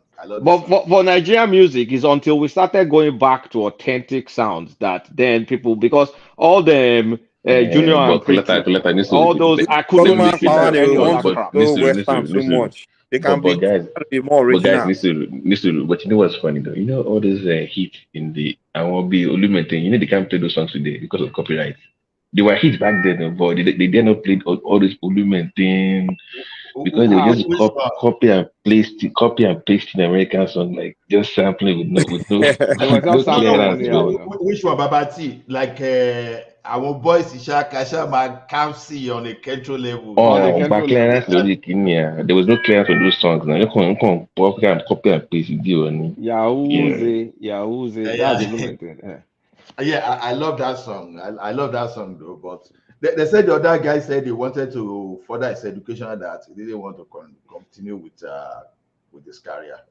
So Olumente, you know, I live in Oregon now. The guy Shakara Small, and he was using this what's the name of this American car that is very big like this 8 liters engine car.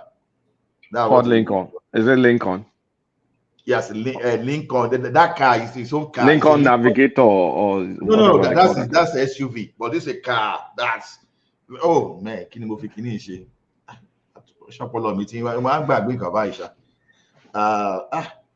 the other guy used Shakara Rosmo for a regular that time. Hello? Then all this what's the name of this Shifi? Well. Okay, that's that. That's that. There was a time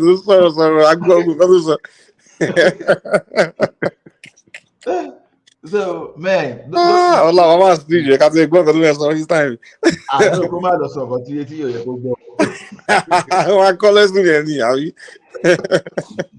No, I think our guys they really done well. You know, they really done well. You know the way. Kudos to Kenny's music. D1 and Keke, Kenny Ogumbe's. Those guys they did a lot. Including this guy that went to Unilag, LD. Those are LD tribesmen. And those guys that sang Olufumi, I think that's one hit wonder. It's just how Olufumi now. But they started pushing the video about that hit song. Then these people come change everything finally after Two-Face. So what's the name of this guy? All those P-Square. No, it was Divine and Don Jazzy that changed. I think it's Divine and Don Jazzy that finally did it. Yeah. They're the one that actually turned everything cool, you know. They brought Nigeria, you know, in the beginning, these guys are just making mediocre. Why that of the no the type of life I'm living. You know, before Divine and Don Jazz, all of them when they make song, they were gonna make a horrible video. You're right. they're gonna make horrible video. You're like, the video just make the song look bad. Come on, take and cut that. Trying to record rubbish. It's Like, a Shino Peters' son that revolutionized the video. Clarence Suddenly, Peters. thank you, Eze. Clarence Peters that revolutionized the videos. Is the one that started shooting high quality videos for them, and then all of them started investing, and it made a difference. Clarence Peters, Shino Peters' son. Son, okay, yeah. Man, I know Nigerian music just blew. This guy too, waiting with Daniel or that guy self. What's that guy's? That one, I've forgotten that one's name. So then all this guy come the enter, all this clean the drunk and she rocket man. Obo the belu go yo, we get it down oh. Everybody be no. Man, Nigeria don't sing go. I no go lie. Remember 2013. No. I remember late 90s, 2000, the Plantation Boys. Plantation Boys was in the late 90s. Tetula. Idris Shashi. You know, my car. That one was even 90s. That one was even 2000, early 2000. Early 2000, the people they struggle, they won't go America, waiting be this continental confusion. That guy. You guys remember Junior and Pretty? Bolanle. Fine, baby. Then this guy, as that does, that guy did not even. I'm not call Monica now. I want to call Monica. Monica don't kill me. Monica don't kill me. Shakara. Monica don't. Where is this guy? Lyric Lori Gogo Shola Abi. They say Shola Ilu Lori Gogo Awala Nijo. Who is that? I don't think I know that one. Then there's this lady, but he didn't do so much. Ewa ba mi jo. Sheru Peleto, Emi Malego. What's the name of that lady, self? That lady went to Olabisi or Nabanjo University. So Sasha. Oh, yeah. She used to sing with MLD too, Sasha. Yeah, that's right. So, I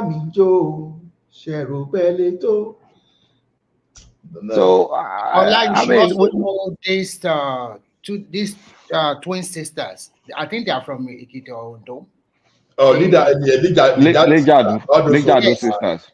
Yes. I know. I think they are from. I don't even know whether from. They are fella cousins now.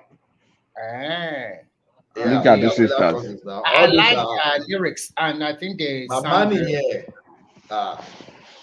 Lino la one lo. Yes. This are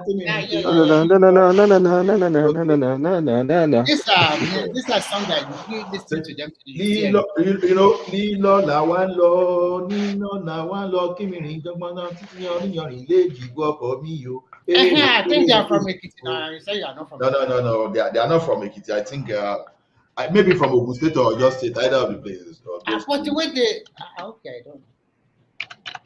Oh, you mean that they are the one that sing danger,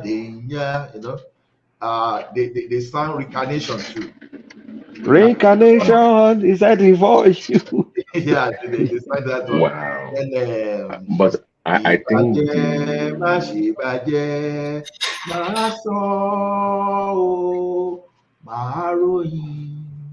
I think their best album was that Horizon Unlimited. That was their best album. About the shit, Abby. Yeah, that's the best album they had. Yeah, that's a dun dun dun dun dun dun dun dun dun dun dun. No, it's man. Someday. But are we not reverting back to what we abandoned 10 years ago? You know how we embrace our own culture and everything, and it became popular. Now we are going back to trying to sound like the West again. But see, we don't see. Okay. Where is that Akwada today? Where is Ewi? We've lost so many of those things now. Ewi, that Akwada, Ikala out there, like the one like this one, like I said, Alabi Ogundepo. Alabi Ogundepo. Shaki Ogun rocking. Yeah, Orila orúkọ oorun yọ No, Ola. Here's the thing. No. All those things. Them are calling it. And like to modernize it now. You can't be that raw from the get go. If you want to now, that's the problem we are having. That's the problem we are having. Look, that's the problem we are having. You go back and listen to Orlando Julius today. You go back and listen to Orlando Julius. Exactly. Victor Olaiya. You go to listen to Victor Olaiya. You go to listen to Ike Dairo. You see the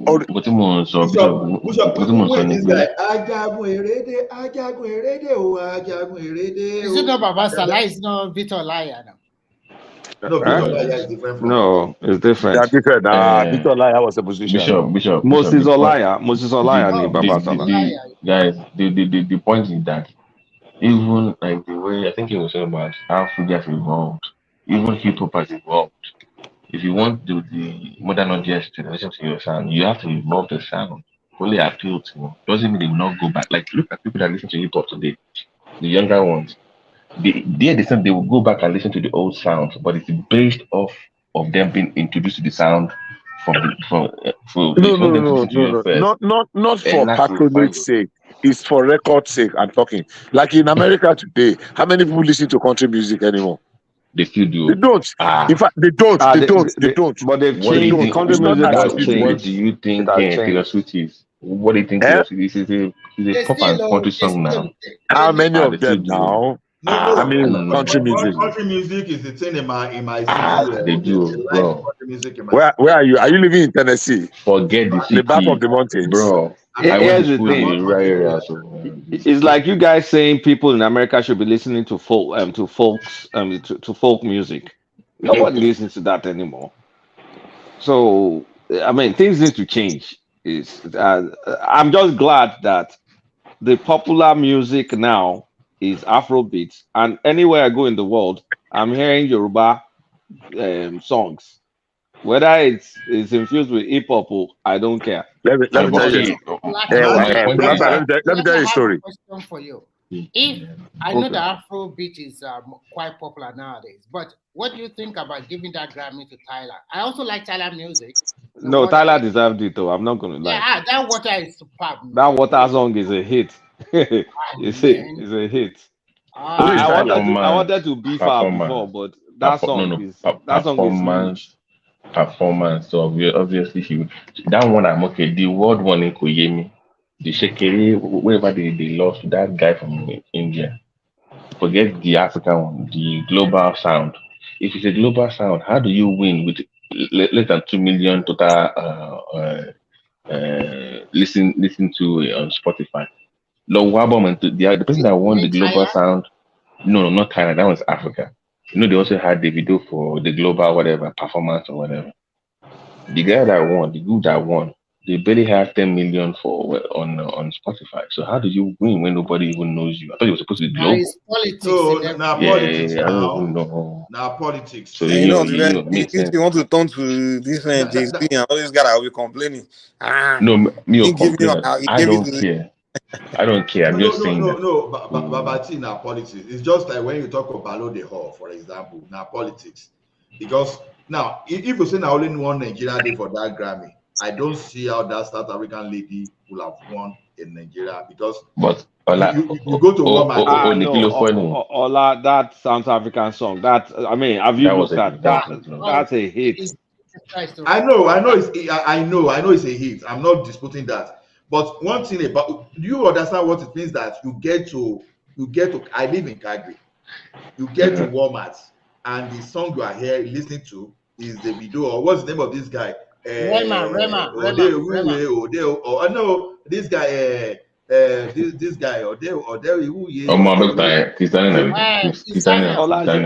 check out Green Connie. Me, I was in Cartagena, Colombia. In taxi, they were playing the video, playing Burna Boy. You know, do you know why I feel bad? The reason I feel bad because when the video they got me, want to cheer, became a want to cheer. No. Go even the Grammys had to put that. No. Go on TMZ. You will see that those team came in. They were even helping them set up the chair for Grammys. Why is it go to win? No, say look bad again. About to share with win. No, Babati. I don't read too much into that guy, all those awards because I'm sorry, like this. The question is this: if Davido is coming to play in Calgary today, if you release the tickets within the next 5 hours, you will not go get tickets. When you are going to get, someone is going to resell to you. Those are the things that I'm okay with all those. And one thing I like about our Nigerian guys here is that the way they promote our song. You know, a Chinese girl, one kid like that was telling me, "Yeah, you don't know this song." I was just looking like a fool because he was even playing Nigerian song to me. That time I said, you don't know he was playing the wrong time. What's the name of this guy? He was playing that song. I said, I now asked, how did you get this one? He said, that I have Nigerian cosplays. That's no, he used to. This lady was with me for like almost 40 minutes. Was playing Nigerian. In fact, was even challenging me on Nigerian music. I said, I started using Ogoju, right? When I started using Ogoju, started going back, to the old this thing. Shiny so. Then we have some Asians too that love Davido and Olamide like anything. Ola, I will tell you something. Generally, Nigerians can vibe, and we can vibe very well. And we also can quickly relate and understand. And we also can quickly adjust it to the culture and tradition wherever we find ourselves. And these Oyibo people, they like people that can vibe, that can understand quickly. When you go to most of the bar or club, you can see some Nigerian DJ playing Nigerian music. They mix it with other foreign music. So it's easy for them. In Africa, I've seen it's only Nigeria that is bold and confident to talk to people. The other African people, I don't know what's wrong with them. They are a little bit timid and sometimes too shy to the extent of when you saw that. I said, Remy, even do you know Nigerian slogan is raining here now? I know they agree for anybody this year. When you go to the I know they agree. I say, what do you know about Nigerian slogan now? They know they agree. And now, how can we go with them and say, I know they agree for anybody? I look and say, where did you get that? When you look at me, say, I know they agree for anybody this year. I say, because nowadays you can see a lot of Eastern European ladies or even Americans or Europeans, they are marrying Nigeria. They are going to Nigeria to even live there. Some are going to Nigeria to create content. And Nigerian people are very welcoming. They will not attack Oyibo people. They will let's just vibe with us. But Remy, just a question, might be no digression. But how do you feel your last statement? We are attacking, but we are welcoming. So this is what I noticed. So when you now have an African Nigerian to welcome him, when the Black American sees that it bothers them, he's supposed to be against him. His wife is like, no, we don't hate them like that. We're not supposed to hate. But they feel uncomfortable when you have anybody spoiled. It's a kind of dilemma for them. But they're like, why are you welcoming white people in your career? I'm like, what do you mean welcoming white people? You don't hate people like that now. To be frank, Babati, in the southwestern part of Nigeria, we are being trained. I don't know new generation. We are being trained to be accommodating, to give people that opportunity or that chance. We are being trained like like and he said, more lonely, so like, why do you have all these white people here? What's the problem? We don't have any issues with anybody, but they like felt uncomfortable because they think Africa is supposed to be owned by all black people, and then it doesn't work that way. And there are white Africans as well. So those people I don't understand them. They just have this issue with white. Like in Nigeria, all those black girls now, they like Nigeria, they like Nigerian culture, They like to put on those gele, those traditional outfits. You know, let me be frank with you. Let me come to our party. You remind me. If you are not a Nigerian and you see the Nigerian party, you see the glamour, you will never think Nigerians are poor. If you see the way they will match the clothes, the shoes, the handbag, you yourself, you know that, oh, this is classic. Okay. Do people also like it? They now continue to like try to wear more Nigerian clothes. They know more about Nigerian culture, the agbada, the cap, the everything. If you are not, people at my work, people literally beg to come to attend Nigerian party, like they're begging for movie tickets. I'm not kidding you. Like, yes, when they want to come, like, please invite. So I will invite them to the wedding. Like, thank you so much. Oh my God, I'm like, really? The way I'm like, to me it's no big deal, but to them it's like they went to Super Bowl or something. They're like, oh my goodness. You know, it's the glamour they are looking at. If you look at the traditional white, it's very boring. Everybody just say their I do after 5 minutes. Everybody sit down and eat. But in Nigeria, you see a lot of movement, you see a lot of attire. Yeah, they love those 2-day weddings, traditional weddings. They love those. Everybody wants that kind of big one. So everybody wants big thing. And before they say Nigerians are very spendthrift, but now everybody like that kind of I'm there, flashy stuff. That's a nice thing from Nigeria, to be frank. It's quite nice, and everybody is getting into it all over the world. I think when I see those weddings, sometimes I really feel good too. But those are expensive ones. These are about $6,000. So that is why I remember when I was new in China, they used to ask me, "You these Nigerians, where do you get the flight ticket money to come here? It's very far. How many of us, Nigeria, this week, how do you let you roll with the ticket?" Because Remy, that is the beauty of internet. Internet has helped change the orientation. Just imagine we are discussing Nigerian music now. Those days, if you made music, some DJ will not even play your music, but so nobody will even know you because some would like to kill your star, right? But these days, you don't even need them to promote you. Just go and open your YouTube account and you.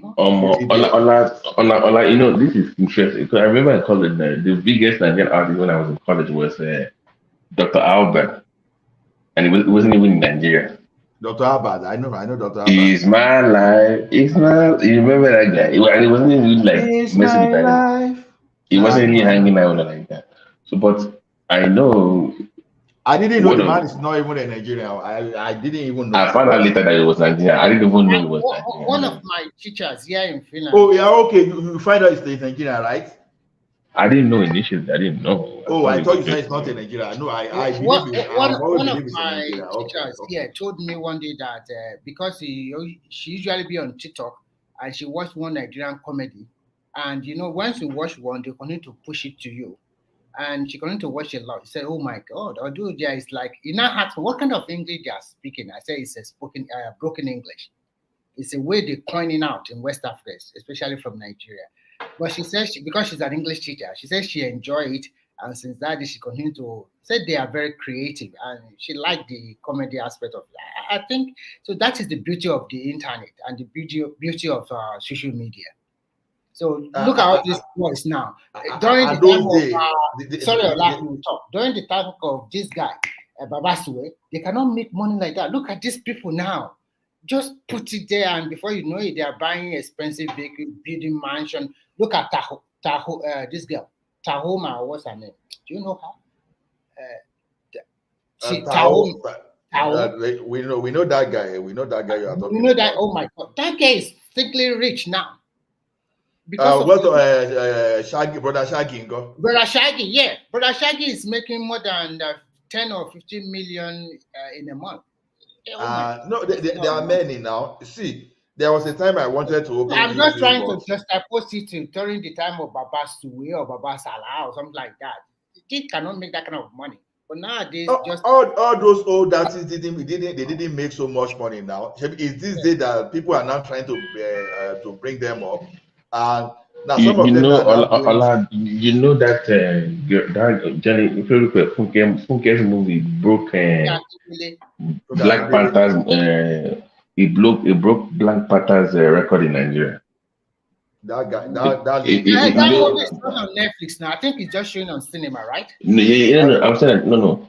Like the most viewed movie in Nigeria's cinema, I think it was Black Panther that came out, and she broke that record in Nigeria. But she broke the number, so she made a lot of money. So Even that Black Panther, Oh my God, you man. guys said, movie here, terrible, Gary. Movie here movie of the SGI, because the no, hype was too much. for no, Mike, you don't know that for a comic head like me, the way they dumped Black Panther down to uplift us, that was terrible. He was the brain child. It was if you read the comics for Black Panther, you will see how much he dumbed it down. That was terrible, but The way they that's were a different shouting, now story. Black Americans, they don't go parody. It wasn't all that, man. It was Me that don't go to the movie theater. I was like, Black Panther. Okay, let me just go. I went to watch the movie. I'm like, okay, is this it? Yeah. She gonna parody. Baba, They maybe I think said I blacks are like to not. defend They are not used to Nigeria. seeing blacks positive. It's because you never left America now. They defend If that you grew up in grass. Africa, we know positive things about blacks.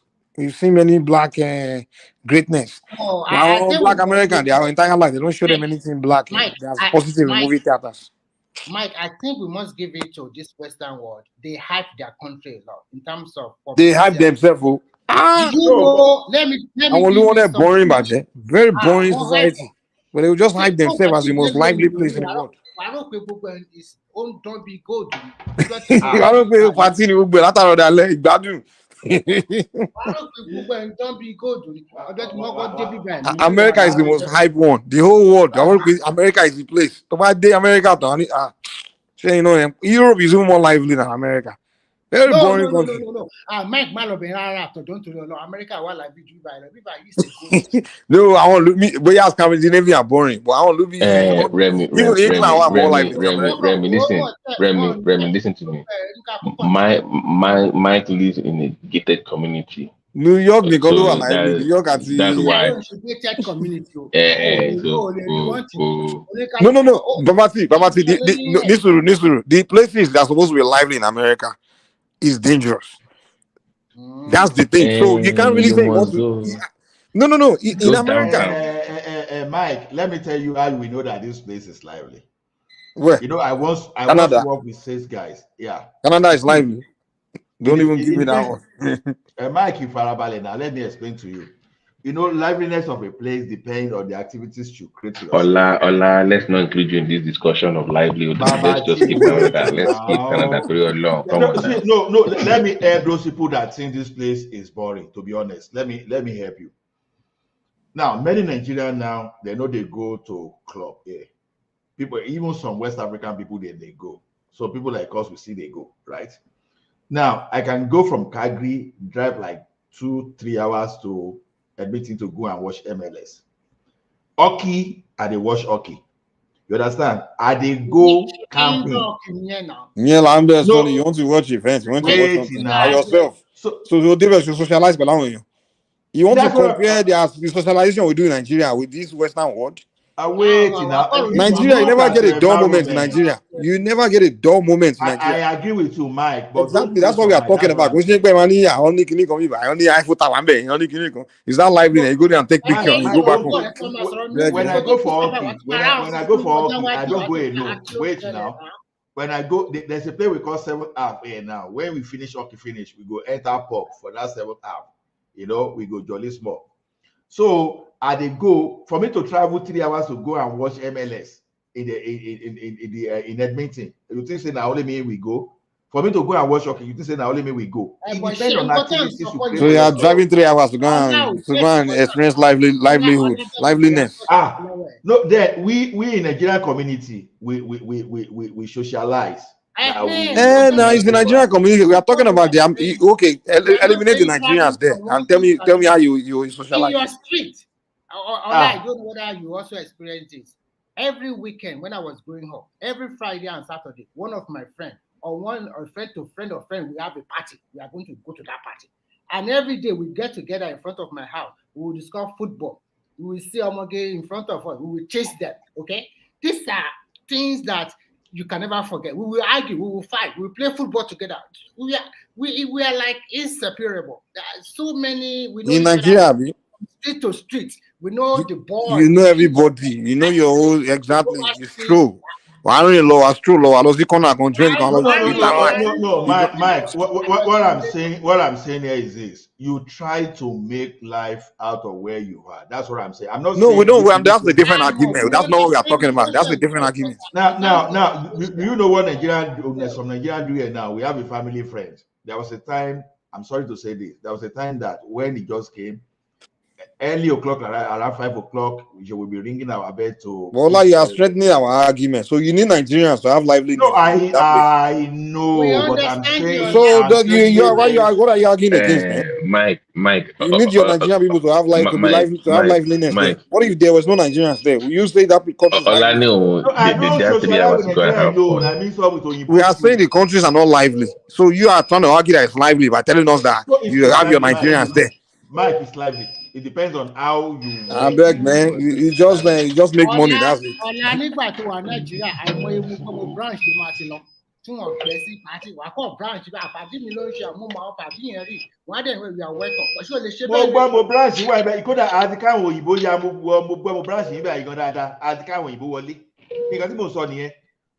is, this is what I'm saying. Like now, I'm saying it depends on who you move with and where you are.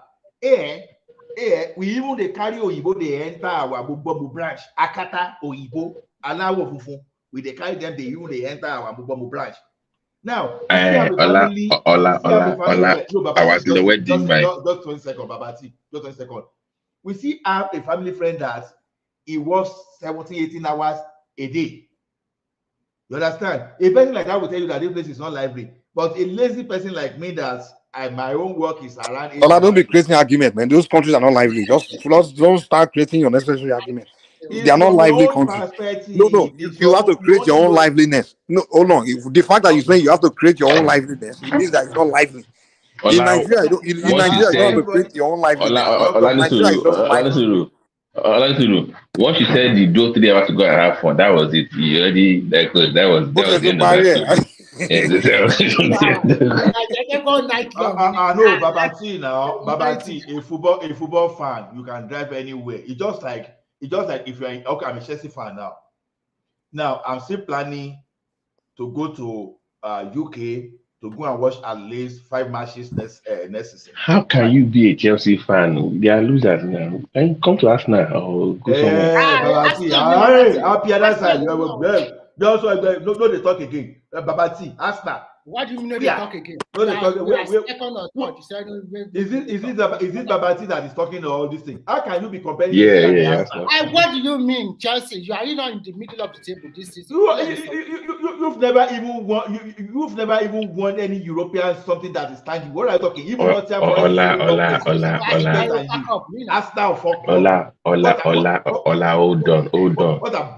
Hold on. You spend $500 million. You are number 11 on the table. Now you have $1 billion. Now you have $1 billion. Where are your Champions League? Where are your Europa? What are you talking about? Where's your World Cup? Where's your club? World Cup. Okay. World Cup. Where's your Super Cup? Where's your Club World Cup? Where's your Europa? Where's your Champions League? You spend over close to 1 billion. You are in the middle of the table. Now, is this your billion? Is this your billion? It's better. For the last 5 seasons, we have won the FA Cup. We have won the FA Cup. Have you won Champions League? We can still win. Have you won Champions League? What's the big deal about yourself? What's the big deal about Champions League? Win it first now, you will understand. I mean that you win. It's not one time. I then just have borrow. Remy,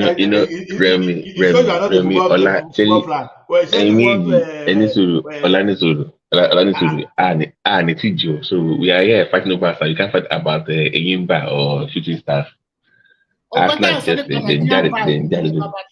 what we're talking about Nigerian vibe. You ask an average Nigerian guy, he will name all the players in the Premiership for you without even going to London or England. People knows. People look for Remy is not that true. It's not that it's true. true. It When I was growing up, I can tell you which formation that team will play. Who is their top striker? Who is their defensive midfielder? There is a WhatsApp group. With my friends now. What there is a WhatsApp group that I join. We call it Football Fanatics.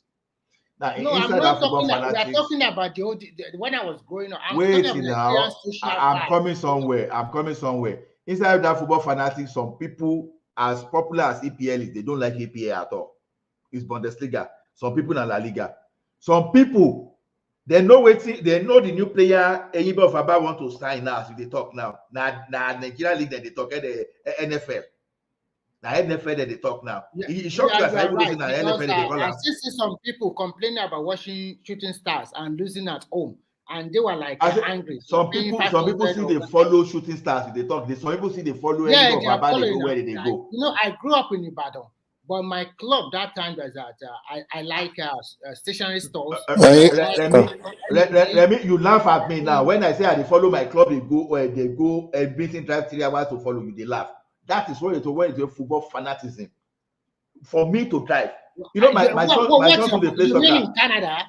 You follow your yes, my son they play football.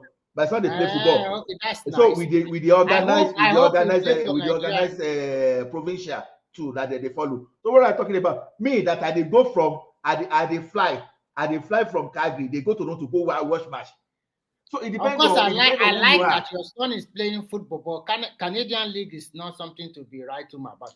Fear, forget about that. At least he's playing, right? Forget whether your voice. I think I like that. I like that because so forget. See, wherever you are, you make best of the place you are. Nobody is arguing that now. You can't make fun of it, make best, but it doesn't change the fact that the countries are not as lively as Nigeria. Period. Yes, you are not adaptable. You have to be adaptable. That's just the problem. No. Do you agree that those countries are not as lively as Nigeria? It's subjective. You forget subjective, man. Just accept. Subjective. One thing I hate about having conversation online, you just like to create unnecessary arguments. Mike, we will say something factual. You trying to make it so clinical. I try to just accept. Listen, Mike, call a spade and let's move on. You don't need to start saying it's not clinical. Mike, wait. No, these societies are not as lively as African society. Period. Just leave it like that. For you, Mike. It's a fact. You already proved. You when you disagree with that, you present argument. You start telling us things that not. You even threatening. You kill your argument. You say you have to drive 3 hours to go and see lively, to go experience livelihood. Liveliness? Are you kidding me? Mike, wait. Now I came to this country. Now I no longer eat pando. You no longer what? I no longer eat pando. It's either you get panda yam or nothing. What does that have to do with the country not being as lively as Nigeria? I say, you understand? Always try to listen first before you react. Go ahead. I just said now, I try to eat what some of those food that Oyinbo eat. When I came here, I try to eat some of those food that Oyinbo eat. Now, it's not everyone that we eat or we come here now and eat what Oyinbo eat. Some people, if they don't see amala. What does that have to do with liveliness? That's what I'm telling you. When you are in Rome, what are you telling me? When you are in Rome, you behave like a Roman. What does that have to do with liveliness? When you are in Rome, you behave like a Rome. You embrace some of the culture of where you meet. That is when you are seeing it. And that will make you more lively than Nigeria, Abi. Okay. Now, I'll start behaving like boring Romans. Now you become more lively than Nigeria. Wait now. You get to are you telling me that Oyinbo like they don't have out? I will start behaving like Oyinbo, and then I will express more liveliness than Nigeria. Mike, it's still just to argue. The base of the argument is that Nigeria is more lively than societies. No, it's still just to argue with you, Mike. You only see things from your own lens. You don't present good arguments. You behave as if out of 8 billion people in the world, as if Nigerian culture is the only one that is lively among them. Are you kidding? No, I'm telling you that Nigeria is more lively than Canada. Are you kidding? Nigeria is more lively than Canada. That's the argument. As I speak to you now, people and are that's the fact. Now. As I speak now, people are in party, they are in clubhouse, they are enjoying themselves. Are you saying they like? So you have to go to club and party to experience lively? In Nigeria, you don't even have to step out of your neighborhood to be lively. So what will you be doing when you are in Nigeria? What will you be doing? You just your neighbors alone are just like you talk. Everyone around you is interactive. So Before you don't have to go and spend money somewhere before you experience told you that liveliness. people here don't talk with people Canada they are in is their boring. surrounding? Just accept it. Ola is boring.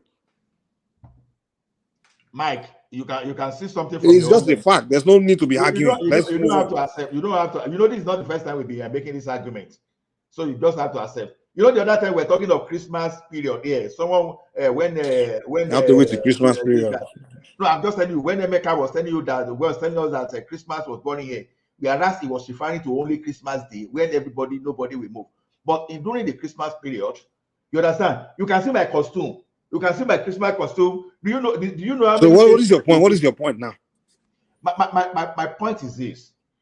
When you don't always look at it from your own lens or your own mirror, just like some American will think that everyone Africa is just a country. You understand that where some people still believe in Africa, we still live on the tree. That is exactly what you are. What does that have to do with my point, man? It has a lot to do because you think this place What is does that boring. have to do with the fact that Nigeria is more lively than Canada? Nigeria is more lively than Canada. Just accept it. There's no need to create argument to just dance around. It's a fact. It's a fact. Okay. You are the only one that hold fat in the entire world. You are the only one that know fat. No, a fact is a fact. There's no argument around it. Nigeria is more lively than Canada. That's Mike Olawale's fact. You see, Does anybody else disagree with me that Nigeria is more lively than Canada? Those Igbo countries are boring. I bet. I disagree with you. Okay, tell us your own. Prove your own. Well, you are looking at it from our own lens, like the way we. Which lens am I? Which lens am I supposed to look at it from? Yeah, let me argue with honesty. Let me land now. Let me land. So like in Nigeria, for example, we're so when we're so interactive. Like when you go to one community, literally everybody almost know one another. Like you communicate when there's and that is liveliness, time. Right? No, let me land. That's not liveliness. But during festivities, everybody goes to one another. Like let's say you're doing Muslim festival now, and that's you liveliness. Call your friends, correct? You do all of that. But here, is it liveliness? Well, everybody's yes or no. Just answer now before so we know we are following. No. Wait, what do you? No, when you say we interact in Nigeria everywhere, we all interact. Is that liveliness? Yeah. Yes, it is liveliness. Don't say it's liveliness. It is because you know one another. Right. When you have something going on, you have people come to you. What you're doing, you're able to invite people. We have you don't even need to invite them. They'll just show up.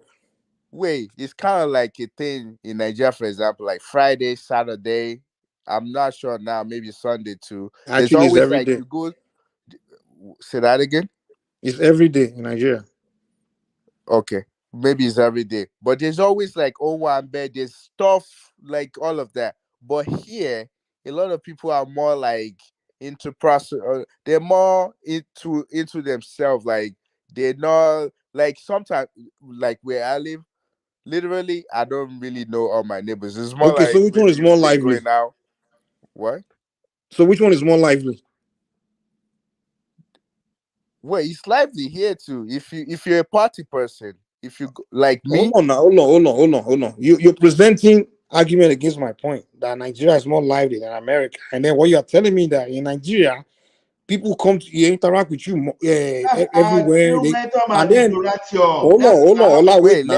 I need to. Yeah, let me respond to him. I see what you're saying. I'm giving you one instance. That's it.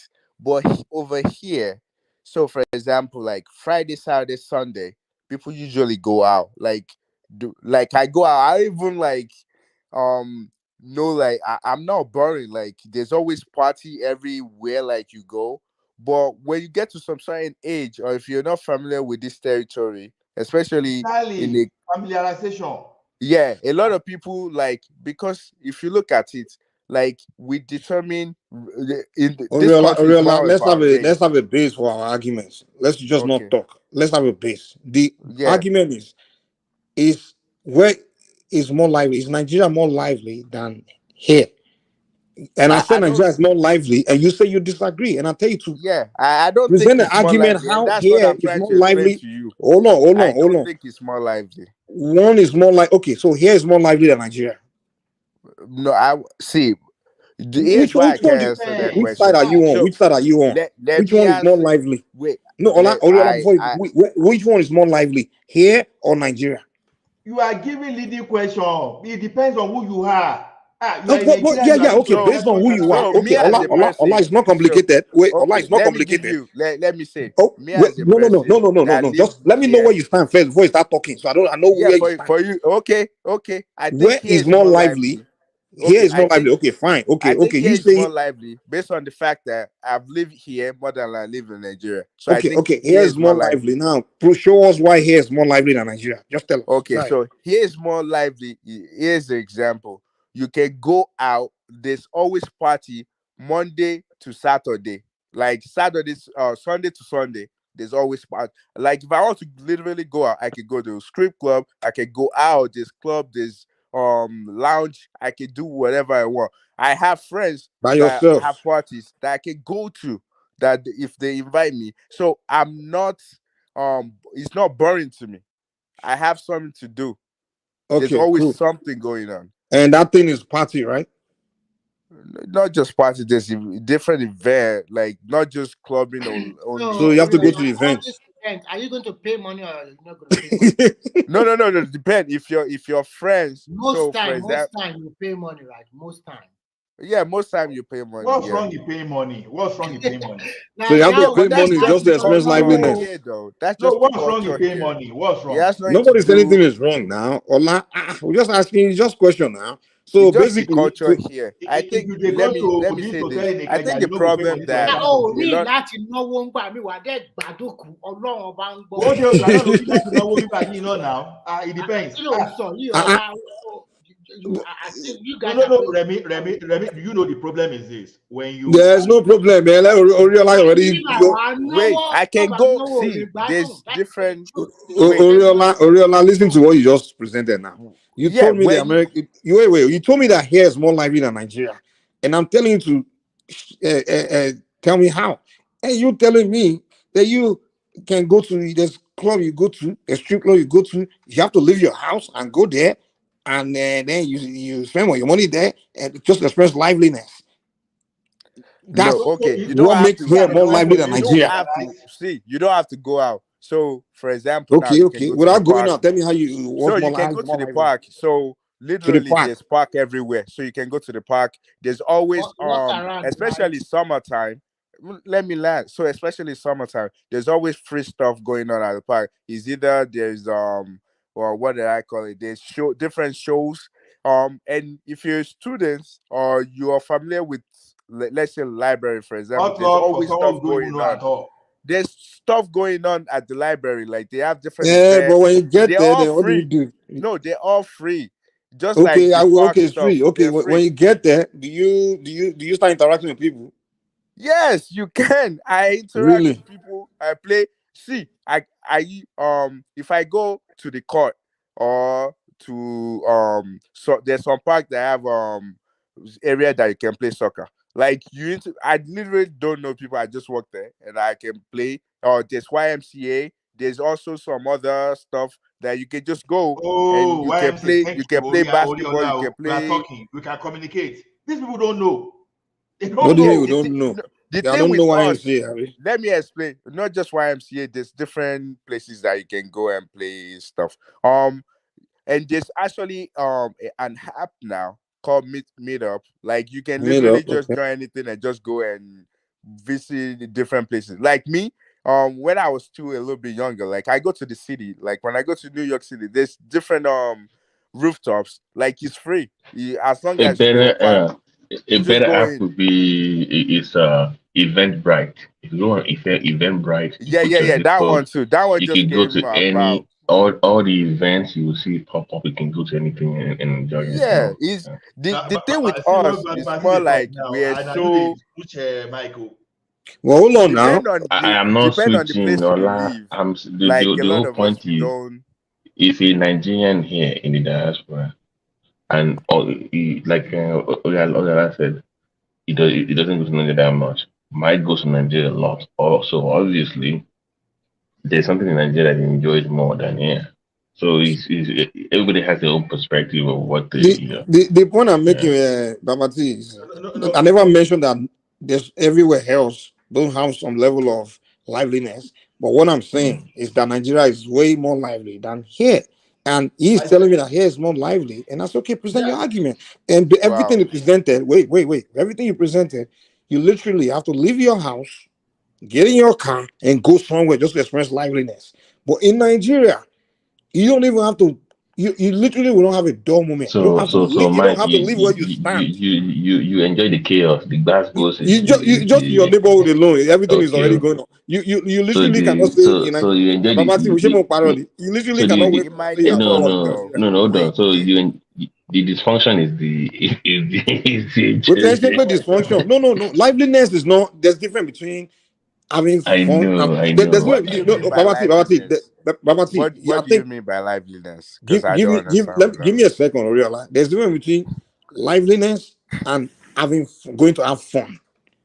Having fun is like going to an event and doing some event activity and stuff. That's having fun. But we're talking about liveliness. Liveliness meaning socialization, interaction. You understand? That's liveliness. Like what we are doing here now. This is liveliness, right? We are here. We are talking on this. It's liveliness. That's what liveliness is all about. It's more. I It's better can than. do that in my community. But hold on now. Hold on. What I'm telling you is that, and even you yourself said it. In comparison, what it's doing. In comparison, Nigeria is more like if that's the base of the argument. In comparison, Nigeria is more lively. No. Based on what you said, you are talking about things to do. Things to do is about going to have fun. You understand? Like in Nigeria, for example, hold on. In Nigeria, for example, we say, okay, it's time to go have fun. We go to the beach or we go to the party. You're going to have fun. But we are talking about liveliness. Where the liveliness means you are not having a dull moment. You are not like, God damn, I'm bored. You understand? It's only in the Western world where you'll be like, God damn, I'm just bored as hell. I'm trying to think. Now you have to go get in your car, trying to figure one party event just to get lively, just to feel lively. But in Nigeria, you don't get that. It's just lively all around you, man. Let me say this. In my community. Well, let's switch this argument. We'll just go on and on. Because I know Nigerian people just like to. Lagidi or you too stop. No, the thing about your life, you just like argument. That's it. If they tell you that the sky is blue, you start a great argument. Trying to convince us that it's not blue. Let's not skip a point. Oriola said something before I forget. He mentioned strip clubs. I heard him now. Yeah. So. But that's part of like social life. Is it not part of it? It's part of social life. The liveliness that. Wait, but the liveliness that Baba ti ṣe ìwọ kìlọ̀ Allen o kìlọ̀ Isaac John o kìlọ̀ Isaac Jones nígbà tó wà ní. Ọmọ Ọlọ́run lèmi àmì ìtajà. Ìwọ bí báwo. So kí ni stripper even stripper kí ni ṣì wà decent ju àwọn ilé ìtàn sọ yẹn because wàá kọ̀ bí wọ́n ó yá yẹ ká sáré wọlé. Tó ń ṣe ní Allen àti kìíní stripper club tó yẹ kó lè má fọ ọkọ̀ ọmọ kan tó yẹ kó ń jó bẹ̀. So what are you talking about? So the thing is this, Mike. The thing is individual. What is lively to you may not be lively to me. But Canada is not really an argument to make. That's the point. Maybe the US, Canada. It depends on who is speaking. This is Ola speaking. Some people, like I said it here, Emeka the other time was telling you that Christmas is boring. And I'm telling you that personally for me, it's not true. For me to buy costume, to be joining people be doing for that Christmas, to be doing all those stuff, and you are saying it's boring. What pushed me to buy that costume? You fail for ask. Maybe because you have from Ekiti. You know Ekiti is probably boring in Nigeria. Let me say something. So when I was growing up, so it depends on the state though. But because here, like the state that I grew up, like the thing is we have like a lot of Nigerians. So usually it's tough for you. Which city is that? So this is Rhode Island. So they have a lot of Nigerians Rhode Island. there. Yeah. So that tiny state. Yeah, I know. See, Rhode Island is the state now. Yeah, that's the state. But if you go to see, which city in Rhode Island? If you go to Worcester, you live in Rhode Island. Worcester in Massachusetts. Wait. What's the is not in Rhode Island now? Ghanaian. No. I'm trying to explain something to him. Which city in Rhode Island now. grew up in? Hold on. You know, I used to drive when I was doing some locums up there. I used to drive into Rhode Island to go and come and buy some jollof rice. You know, it's a small state now. What are you doing there? What are you doing? I said that's where I grew up with. Okay. Now you get. You guys don't even talk like people from. No. You know the thing that pay me most. If they say now old man like people from Rhode Island. Mike. I know Rhode Island now. Yeah, you think I know that area? Rhode Island. If now old man like Remy, they talk like Mike. Well, I don't live there. I don't. But for Mike there, to be talking like this, but I'm trying to make a point. But you guys are not. It's just like New York as well. If you go to Brooklyn, it's a Ghanaian area now. It's like Ghana people there. There's an area. Cape Verde, all those kind of people. Yeah, there's Caribbean there. There's a lot of Spanish, and depending on where you live, though, they have like different town, like different cities, like Providence, Warwick. But I think a lot more Black people live in Providence, and there's an area there where a lot of Nigerians actually live there. Just like I was using an example, if you go to Brooklyn, there's an area section like a whole town is like Nigerians. If you go to Worcester, which probably Bawati would know because you said he lives in Mass. I've worked in Mass before, but they have a lot of Ghanaian community there. Yeah, so there's a lot I of worked Ghanaian. in. So the point I used to cover in Worcester. Yeah, little Ghanaians there, lots of Ghanaians. So the point I'm trying to make is, depending on the city that you live in, you probably won't get like bored because you see people that looks like you, talk like you. You're probably neighbors as well, so it's like so easy. Like the town that I used to live before when I was younger is that town. Like we have a lot, not too much Nigerian, but there's like we go out in the streets, like we play, we know all our neighbors, we know everything. So that's the point I'm trying to make. That it depends. And there's always stuff like if you move to a state that there's not a lot of people like you in that community, then you be by yourself. Like then you can, if you're not a social person, but if you're a social person that can communicate and make friends, it's easy. But if you're not that type of person, then it would be a little bit tough for you because it would just be you. You go to work, come back, you don't know who your neighbor is. You just say hi, and that's it. Like where I live now, it's not even Nigerian neighborhood, but I still communicate because a lot of them, like, I have young people around me, like almost like my age and stuff, all professionals. So we just like we communicate. We have little kids. Everybody come out and do stuff. So let me put the show backstage. Let me put it backstage. We can continue. Go ahead. Continue. I think that way you won't